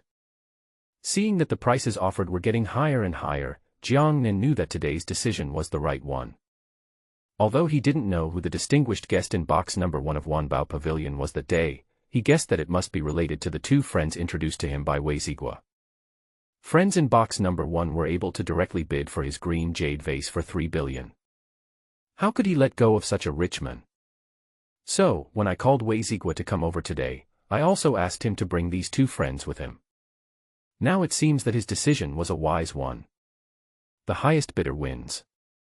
In just a few minutes, Jiang Nan earned more than 8 billion yuan. By the time the money for the last antique was transferred, Jiang Nan had more than 20 billion in his card. He looked at the balance in the card and the corners of his mouth rose slightly. The antiques are gone at the moment. But there are 3 more things. These 3 are the highlights of today. When the 4 heard this, they looked at him excitedly. Friend Jiang, what is the treasure that is the highlight? Quick, take it out and let us see it. Wei Zigua and the other 4 couldn't wait to look at Jiang Nan. Jiang Nan walked to the bookshelf and took out the 3 books that Zhaoan had given her. He placed the books on the table. Look. Wei Zigua was closest to him and saw the name of the book at a glance. He carefully touched the cover of the book and said, "This is how people in the Great Yuan dynasty lived. Folk entertainment of the Great Yuan dynasty. Living in the Great Yuan dynasty." All 3 books were records of the Great Yuan dynasty. Wei Zigua's fingers were shaking with excitement. Little friend Jiang, can I open it and take a look? Jiang Nan nodded, of course. When Wei Zigua heard this, he immediately picked up the book Folk Entertainment of the Great Yuan dynasty and started reading it. Cheng Ming reacted quickly. He immediately picked up the work in the Great Yuan dynasty, walked to the corner of the sofa and started studying it. Xian Yuanhao was a step late, and the last book was taken by Gu Fei. The 3 of them started reading, their thoughts completely immersed in the books. For a moment, the hall was silent. Xian Yuanhao looked at the 3 people, each holding a book about the Great Yuan dynasty in their hands, and his back teeth were about to fall out from the pain. They are clearly bullying the elderly. Xian Yuanhao walked up to Jiang Nan and said with a smile on his face, "Friend Jiang, do you have any other books about the Great Yuan dynasty?" Jiang Nan shook his head, "Not now." Xian Yuanhao is a smart man and quickly captured the key words. Just because there is none now doesn't mean there won't be none in the future. He took out a business card from his pocket and said, "Friend Jiang, this is my business card. Next time you have books about the Great Yuan dynasty, please contact me as soon as possible. I promise that the price I offer will satisfy you." "Oh, yes. Please accept this jade pendant." With this jade pendant, you don't need to spend a penny when you consume at companies under the name of the Xianyuan family. Jiang Nan looked at the jade pendant in his hand. The jade pendant was jet black in color, with 2 Xianyuan carved in oracle bone script on it. Although he hadn't touched the jade pendant yet, Jiang Nan knew that it was very expensive. He was not a person who liked to take advantage of others, and just as he was about to refuse, Xianyuan Hao directly stuffed the jade pendant into his hand. "Young friend Jiang, just take this gift. Don't refuse me." After Xianyuan Hao finished speaking, he hurriedly walked to Cheng Ming, sat down, stretched his head, and looked at the contents of the book with Cheng Ming. Jiang Nan touched the jade pendant in his hand. It felt cool and comfortable. "Forget it, just keep it for now. Maybe it will be useful in the future." Jiang Nan is now transporting more and more things, including more and more contraband items. The Xianyuan family is powerful and has connections in both the black and white worlds. If he makes good friends with them now, it may be convenient for him to do things in the future. Just then, Wei Zigua came back with a book. He took off his glasses and wiped them on his clothes. Only then did Jiang Nan notice that Wei Zigua's eyes were very red, as if he had just cried. However, Wei Zigua didn't say anything, and he didn't ask. Wei Zigua said, "My dear Jiang, I want this book. 10 million. Jiang Nan didn't expect that a book could be sold at such a high price, and was a little confused for a moment. Isn't this just an ordinary book? As long as he wants, he can ask Su Fengling to send dozens of boxes. The reason why he told the 4 people that this was the highlight of the day was that he just wanted to give them a surprise. After all, several people were interested in the Great Yan Dynasty, and these 3 books were about the Great Yan Dynasty, so they would definitely like them. When Wei Zigua saw that he didn't say anything, he thought the price was too low. He pursed his lips and said, "Little friend Jiang, how about 20 million?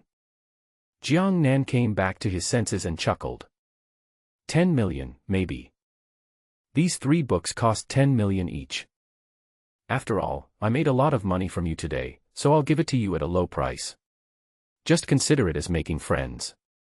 When the 3 heard this, they immediately transferred 10 million to him. It was so fast, in the blink of an eye, and it seemed that if they were a second late, the money would be gone.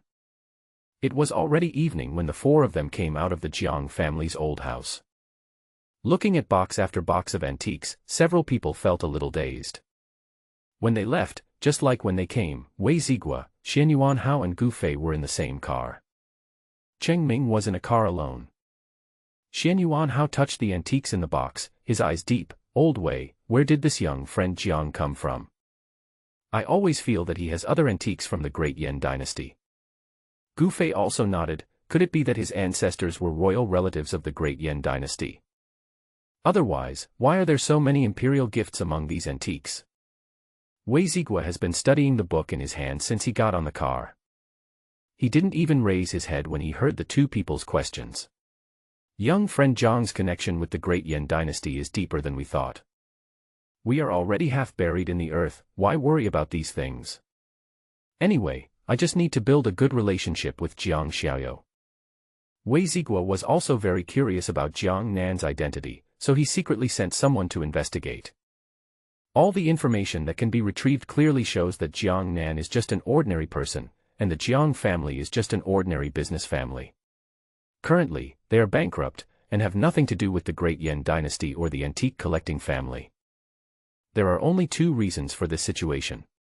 Either Jiang Nan is just an ordinary person, as the information found shows. Another reason is that Jiang Nan hid his true identity and his people were unable to find out. Deep down, Wei Zigua was more inclined to the latter. When Xianyuan Hao and Gu Fei heard this, they nodded in agreement and didn't ask any more questions. After Jiang Nan sent the 4 people away, he began to check the balance in the card. More than 20 billion. It should last for a while now. As he spoke, he transferred another 50 million to the person in charge of building the resort. And let the other party speed up. He wants to open the resort before the end of the year and then put it into formal trial operation at the end of the year. After Jiang Nan contacted the person in charge, he found the owner of the veterinary drug store. "Boss, how's the stuff I wanted?" The owner of the veterinary pharmacy seemed to be busy and had not replied to his message. Jiang Nen waited for a while and then returned to the study. He took out his tablet and continued to look at the photos sent by Su Fengling. The sky was filled with yellow sand, and at a glance, it was all dry and cracked earth. Nowadays, there is still a severe shortage of water. If we want to grow crops on a large scale, the current conditions are definitely not feasible. Artificial rainfall seems to be possible. Jiang Nan bent his fingers and tapped the table. After thinking for a moment, he immediately started searching for artificial rainfall equipment on the internet. Rockets, planes, anti-aircraft guns. Jiang Nan looked at the equipment he searched out and fell into deep thought. He can get these equipment, but is there anyone on Su Fengling's side who can drive them? Especially airplanes. It's okay, let's train first. Let them drive a big truck and play with a drone first. While muttering to himself, Jiang Nan immediately placed an order for 20 DJI drones and 4 large trucks from JD.com. Drones can be used to monitor enemy forces and gather intelligence. Large trucks can be used to transport goods and explosives, and can also be driven directly out to hit the enemy. The soldiers were armed with swords and could not cause any damage to the truck. The 20 DJI drones cost a total of 50,000 yuan, and the 4 large trucks cost 400,000 yuan. The drone can deliver in the morning, but the truck will arrive in the evening. After Jiang Nan ordered the drone and the truck, he called the supermarket owner again. As soon as the call was connected, Jiang Nan said directly, "Boss, I want 1 million soaps and 1 million bags of laundry detergent. I also want 1 ton each of watermelon, apples, and bananas." Jiang Nan looked at the soldiers and civilians in the photos, whose faces, hair, and clothes were all covered in dirt. Now that the weather is getting hotter, personal hygiene must be maintained, otherwise, as in ancient times, large-scale epidemics would easily break out. Send these things to the warehouse at 9 o'clock tomorrow morning. I'll transfer you 500,000 first. Jiang Nan said this and immediately transferred 500,000 yuan to the supermarket owner. Okay, sir, I'll prepare the stock right away. Jiang Nan hung up the phone and found the butcher again. The civilians and soldiers were so thin that everyone was just skin and bones. Jiang Nan felt a little distressed and found the butcher, and directly ordered 5 tons of pork, 5 tons of beef, and 10,000 fish, and also ordered dry ice from him. When Jiang Nan finished all this, it was already late at night. He yawned and fell asleep. Probably because he was too busy these days and was always tense, Jiang Nan slept particularly soundly tonight. Sangzhou City, General's Mansion. Repelling the Turkic army should have been an exciting and thrilling moment, but now, the atmosphere in the entire General's Mansion was low, and in the study, the 4 deputy generals had sullen faces.